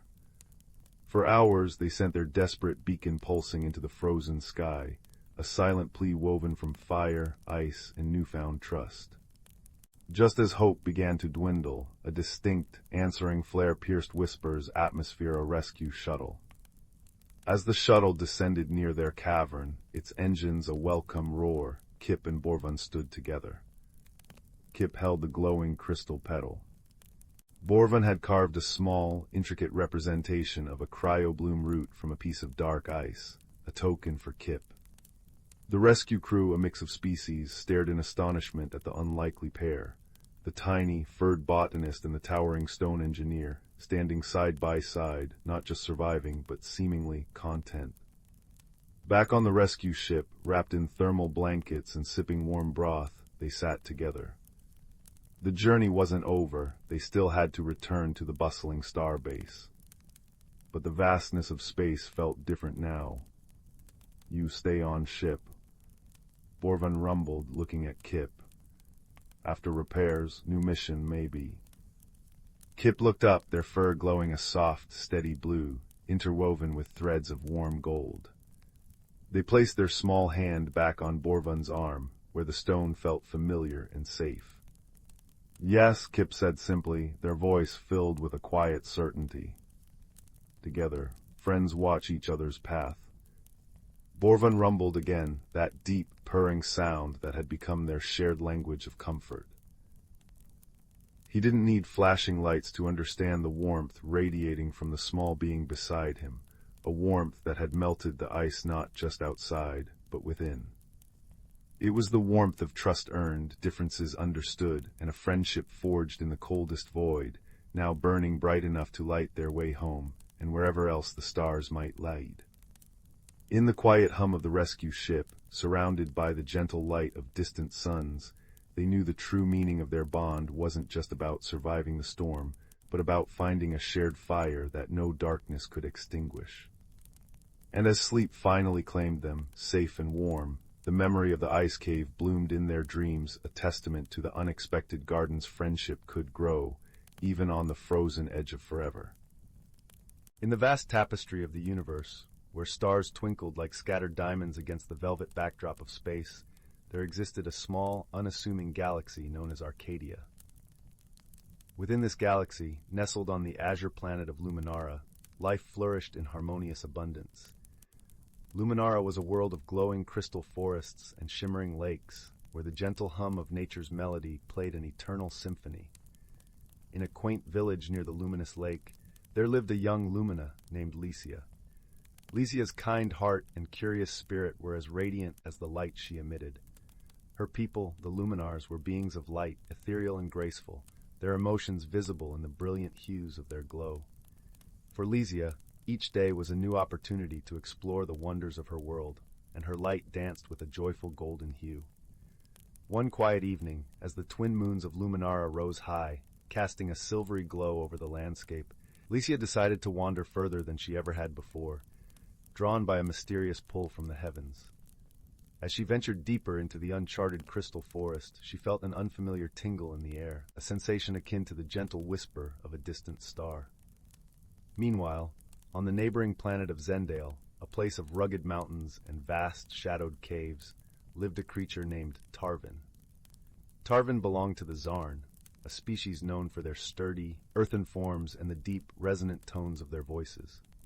Unlike the Luminars, the Zarn communicated through vibrations and sounds, their emotions expressed through rhythmic pulses that echoed through the caverns of their world. Tarvin had always felt an inexplicable yearning for something beyond the echoing caves of Zendale, a desire to understand the light that occasionally pierced their world from above. One fateful night, as the stars aligned in a celestial dance, Tarvin followed a rare beam of light that seemed to call to him, guiding him toward the unknown. As fate would have it, Licia and Tarvin's paths converged in a small clearing bathed in moonlight.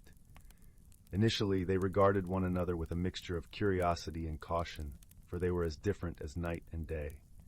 Licia's luminous glow contrasted starkly with Tarvin's earthy form, yet there was a shared spark of wonder in their eyes.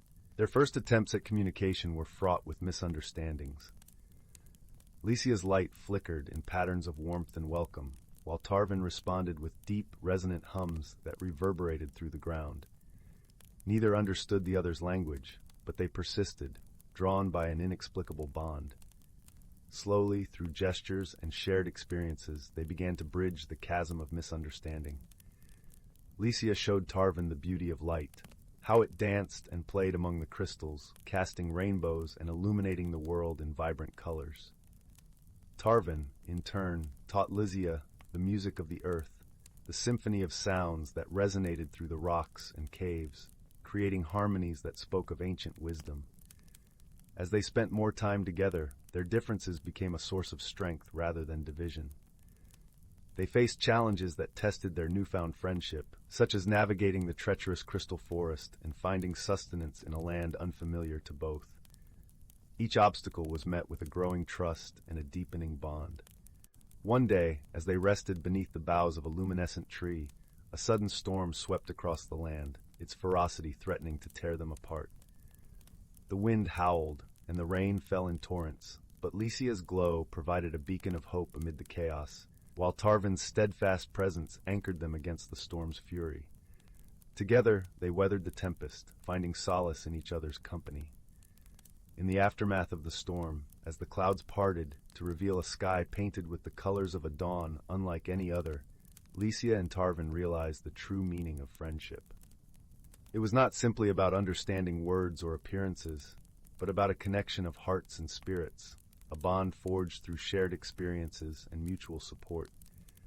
Their friendship became a beacon of hope, a testament to the power of unity in diversity. As they returned to their respective worlds, they carried with them the lessons learned from one another. Licia's light now held a deeper, richer hue, reflecting the warmth of Tarvin's heart, while Tarvin's voice resonated with the gentle melody of Lycia's light. Though they came from different worlds, Lycia and Tarvin had discovered that true friendship transcends boundaries, illuminating even the darkest corners of the universe.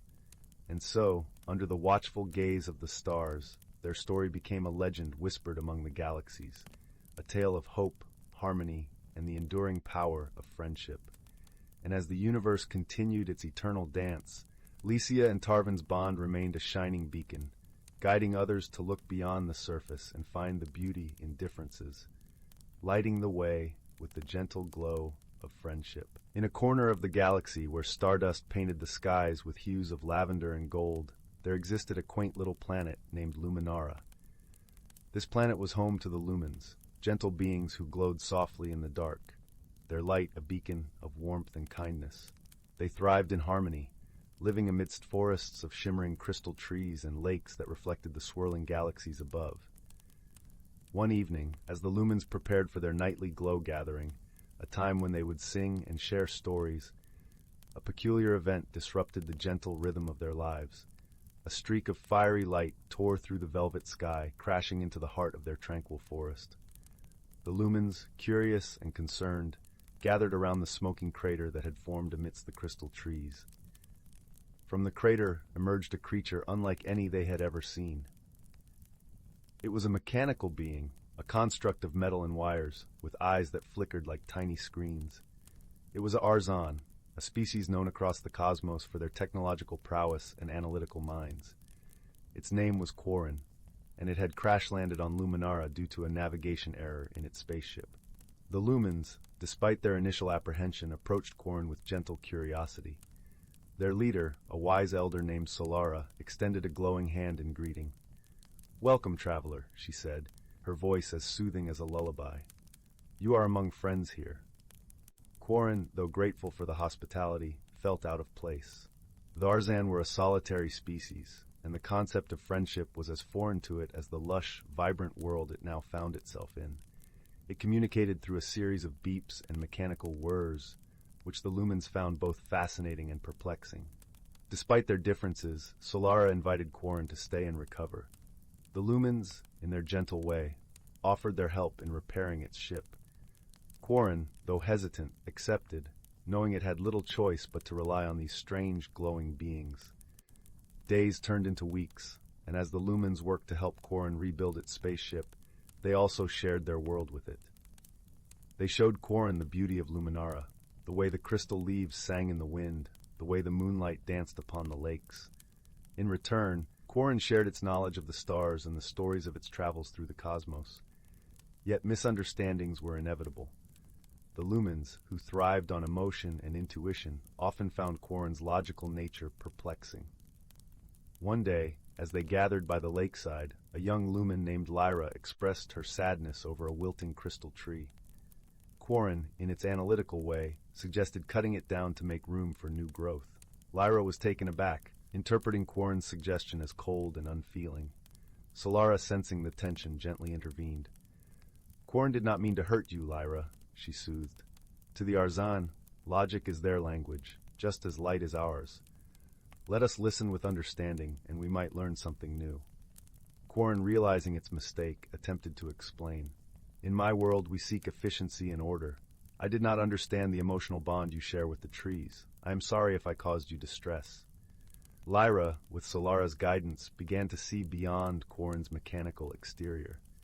"Perhaps," she said softly, "we can learn from each other. You teach us about the stars, and we will teach you about the heart." As time passed, Quarren began to understand the lumens in ways it never expected. It learned to appreciate the beauty of emotion, the strength and vulnerability. In turn, the lumens adopted some of Quarren's logical insights, finding ways to strengthen their homes and improve their community. Their bond deepened when a sudden storm threatened Luminara. Dark clouds loomed, and fierce winds howled through the crystal trees. The lumens, unaccustomed to such violent weather, were frightened. Quarren, with its knowledge of technology, suggested constructing a temporary shelter using materials from its spaceship. Together, lumens and Arzan worked side by side, their efforts a testament to their growing friendship. Quarren's careful calculations ensured the shelter was strong, while the lumens infused it with their light, creating a space of warmth and safety. As the storm raged outside, they huddled together, sharing stories and laughter, their fears dissipating in the glow of their companionship. Quarren, feeling a strange warmth in its circuits, realized it had found something it never knew it was missing, a sense of belonging. When the storm finally passed, leaving the air crisp and clean, Quarren's ship was finally ready. The lumens gathered to bid farewell, their hearts heavy yet full of gratitude for the lessons learned and the bonds forged. Before departing, Quarren addressed the lumens, its voice filled with newfound emotion. "I came to your planet as a stranger, and I leave as a friend. You have taught me the beauty of connection, the power of understanding. For that, I am eternally grateful." Solara smiled, her light brighter than ever. "And you have shown us the stars, Quarren. May your journey be safe, and may you carry our light with you wherever you go." With that, Quarren's ship ascended into the azure skies, its path marked by the shimmering luminescence of its newfound friends. The lumens watched until the ship was but a speck against the vast tapestry of the universe, their hearts aglow with the knowledge that true friendship transcends all boundaries, be they of stars, species, or worlds. And so, in the gentle embrace of Luminara's nights, the lumens continued their glow gatherings with stories of a mechanical being who taught them to see the stars and themselves anew. In the sleepy village of Eldergrove, nestled between verdant hills and cloaked in the gentle embrace of ancient oaks, there existed a whisper of magic that danced on the crisp, cool air. Eldergrove was a place where time seemed to linger, where the seasons drifted slowly through the landscape, painting it with hues of emerald and gold. The villagers lived simple lives, touched by the subtle magic that flowed like an unseen river beneath their world. In this quaint village, a young girl named Leora found solace in the natural world that surrounded her. With eyes as curious as the morning sun peeking over the horizon, Leora spent her days wandering the meadows, her heart in tune with the rhythms of the earth. Her auburn hair cascaded down her back, catching glimmers of sunlight that danced like fireflies at dusk. She possessed a gentle spirit, one that seemed to draw the whispers of the wind and the secrets of the forest into her being. One fateful afternoon, as the golden light of the setting sun bathed the landscape in a warm embrace, Leora discovered a peculiar object nestled beneath the roots of an ancient oak tree. It was a small, intricately carved wooden box, its surface adorned with swirling patterns that seemed to shift and shimmer in the fading light. Drawn by an inexplicable pull, Leora knelt beside the tree, her fingers tracing the delicate carvings that spoke of forgotten tales and hidden wonders. As she opened the lid, a soft, ethereal glow emanated from within, casting a gentle light upon her face. Inside, nestled upon a bed of moss, lay a tiny silver key. It was unlike anything Leora had ever seen, its surface glinting with a luminescence that seemed to pulse with a life of its own. With a sense of awe and wonder, she gently lifted the key, feeling a warmth spread through her fingertips and into her heart. From that moment on, Leora felt a change within her, as if the key had unlocked a door to a hidden world just beyond the reach of ordinary sight. The air seemed thicker with mystery, the colors of the forest more vibrant, the songs of the birds more melodious. It was as if the very essence of nature had revealed itself to her, inviting her to explore the depths of its magic. Emboldened by this newfound connection, Leora ventured deeper into the heart of the forest, her footsteps light upon the leaf-strewn path. As she walked, she noticed the world around her transforming, the trees whispering secrets in a language she could almost understand, the brook singing a melody that resonated with the rhythm of her heart. Her journey led her to a secluded glen, where the sunlight filtered through the canopy above, casting dappled patterns upon the forest floor. There she encountered a creature unlike any she had ever seen, a small, luminescent fox with fur that shimmered like moonlight on water. Its eyes, deep pools of understanding, gazed into hers, and Leora knew that this creature was a guardian of the forest, a keeper of its ancient magic. The fox approached with a cautious grace, its movements as fluid as the breeze that stirred the leaves. Leora knelt, extending her hand in a gesture of friendship and trust. To her delight, the fox nuzzled against her palm, a soft warmth spreading from its touch, filling her with a sense of belonging and peace. As they sat together in the glen, the fox shared its story through images and feelings that flowed into Leora's mind. She learned of the hidden world within the natural environment, a realm where magic thrived in harmony with the earth, where creatures of wonder and wisdom lived unseen by those who hurried through life without noticing the miracles around them. The fox revealed that the silver key Leora had found was a gift, a token of trust from the spirits of the forest. It granted her the ability to see beyond the veil of the mundane, to experience the world in its truest form. But with this gift came a responsibility, a duty to protect the magic of the forest and ensure its secrets remained safe. Days turned into weeks as Leora and the fox explored the hidden wonders of the forest together. They discovered groves of whispering trees that shared stories of the past, pools of crystal-clear water that reflected the dreams of those who gazed into their depths, and fields of wildflowers that bloomed with colors unseen by ordinary eyes.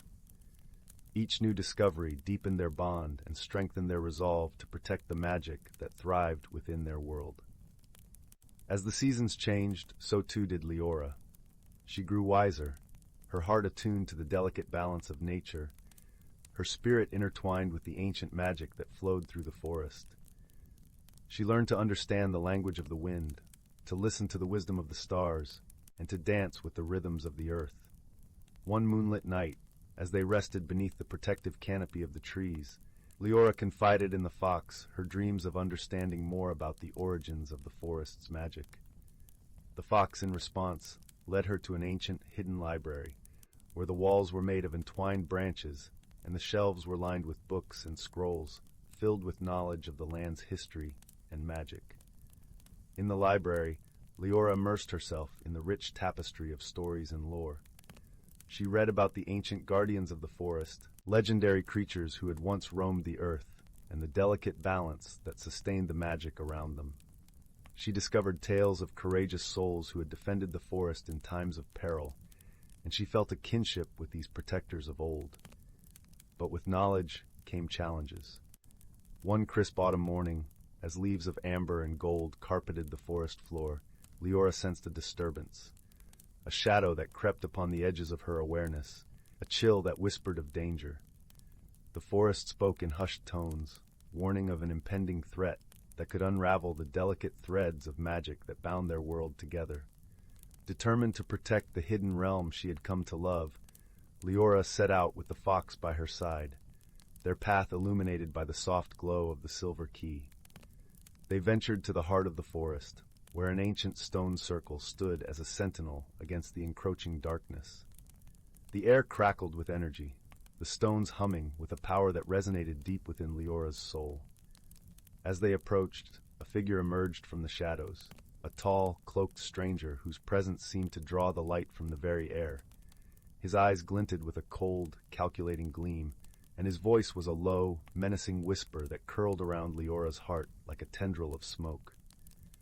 "You possess something that does not belong to you," the stranger intoned, his gaze fixed upon the silver key that hung around Leora's neck. "It is a power too great for one so young, so inexperienced." Leora felt the weight of his words, the doubt they sowed in her heart. But she drew strength from the warmth of the fox by her side, from the ancient magic that thrummed through the stones beneath her feet. She met the stranger's gaze with unwavering resolve, her voice steady and clear. "This key was entrusted to me by the spirits of the forest," she declared, her heart burning with the courage that comes from knowing one's purpose. "I will protect the magic of this world, and I will not allow you to harm it." The stranger's eyes narrowed, a flicker of frustration crossing his face. "You are but a child," he sneered, "and you cannot hope to stand against me." But Leora knew she was not alone. She felt the presence of the forest around her, the strength of the trees, the wisdom of the creatures, the power of the earth itself rising to support her. She reached for the silver key, feeling its warmth spread through her fingertips, its magic flowing into her being. In that moment, Leora understood the true nature of the gift she had been given. The key was not a weapon, but a bridge, a connection between her and the magic of the forest, a conduit through which she could draw upon its strength. She closed her eyes, feeling the energy of the forest pulse through her, filling her with light and certainty. When she opened her eyes, the stranger recoiled, his expression shifting from arrogance to fear. The air around Leora shimmered with a radiant glow, the light of the forest shining from within her, banishing the shadows that had crept into their world.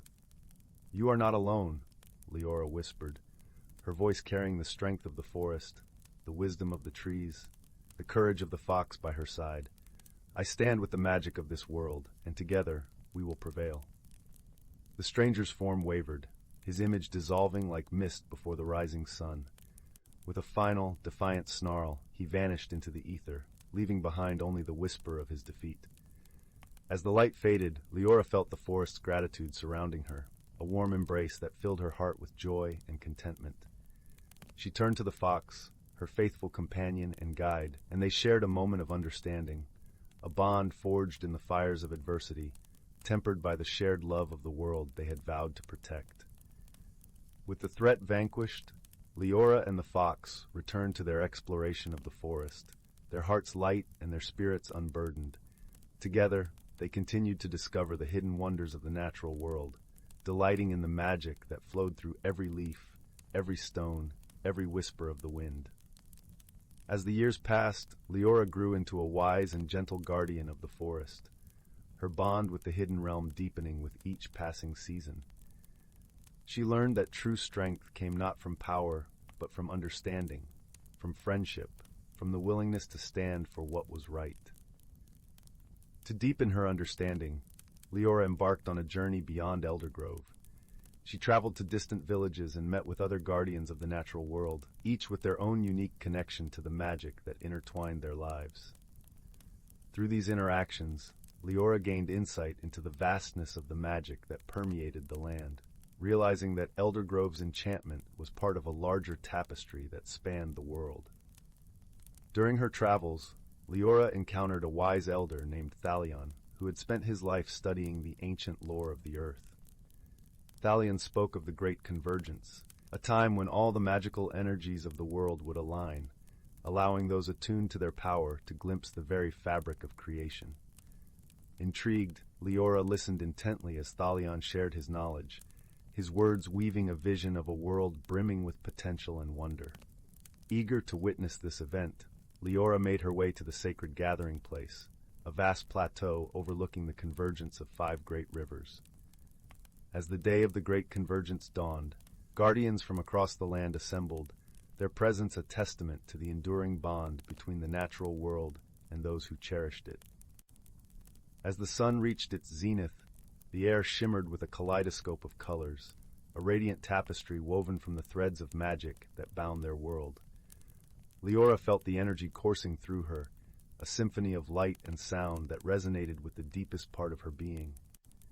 In that moment, she understood her place in the grand design, the interconnectedness of all things, the unity of purpose that linked every guardian, every creature, every leaf and stone.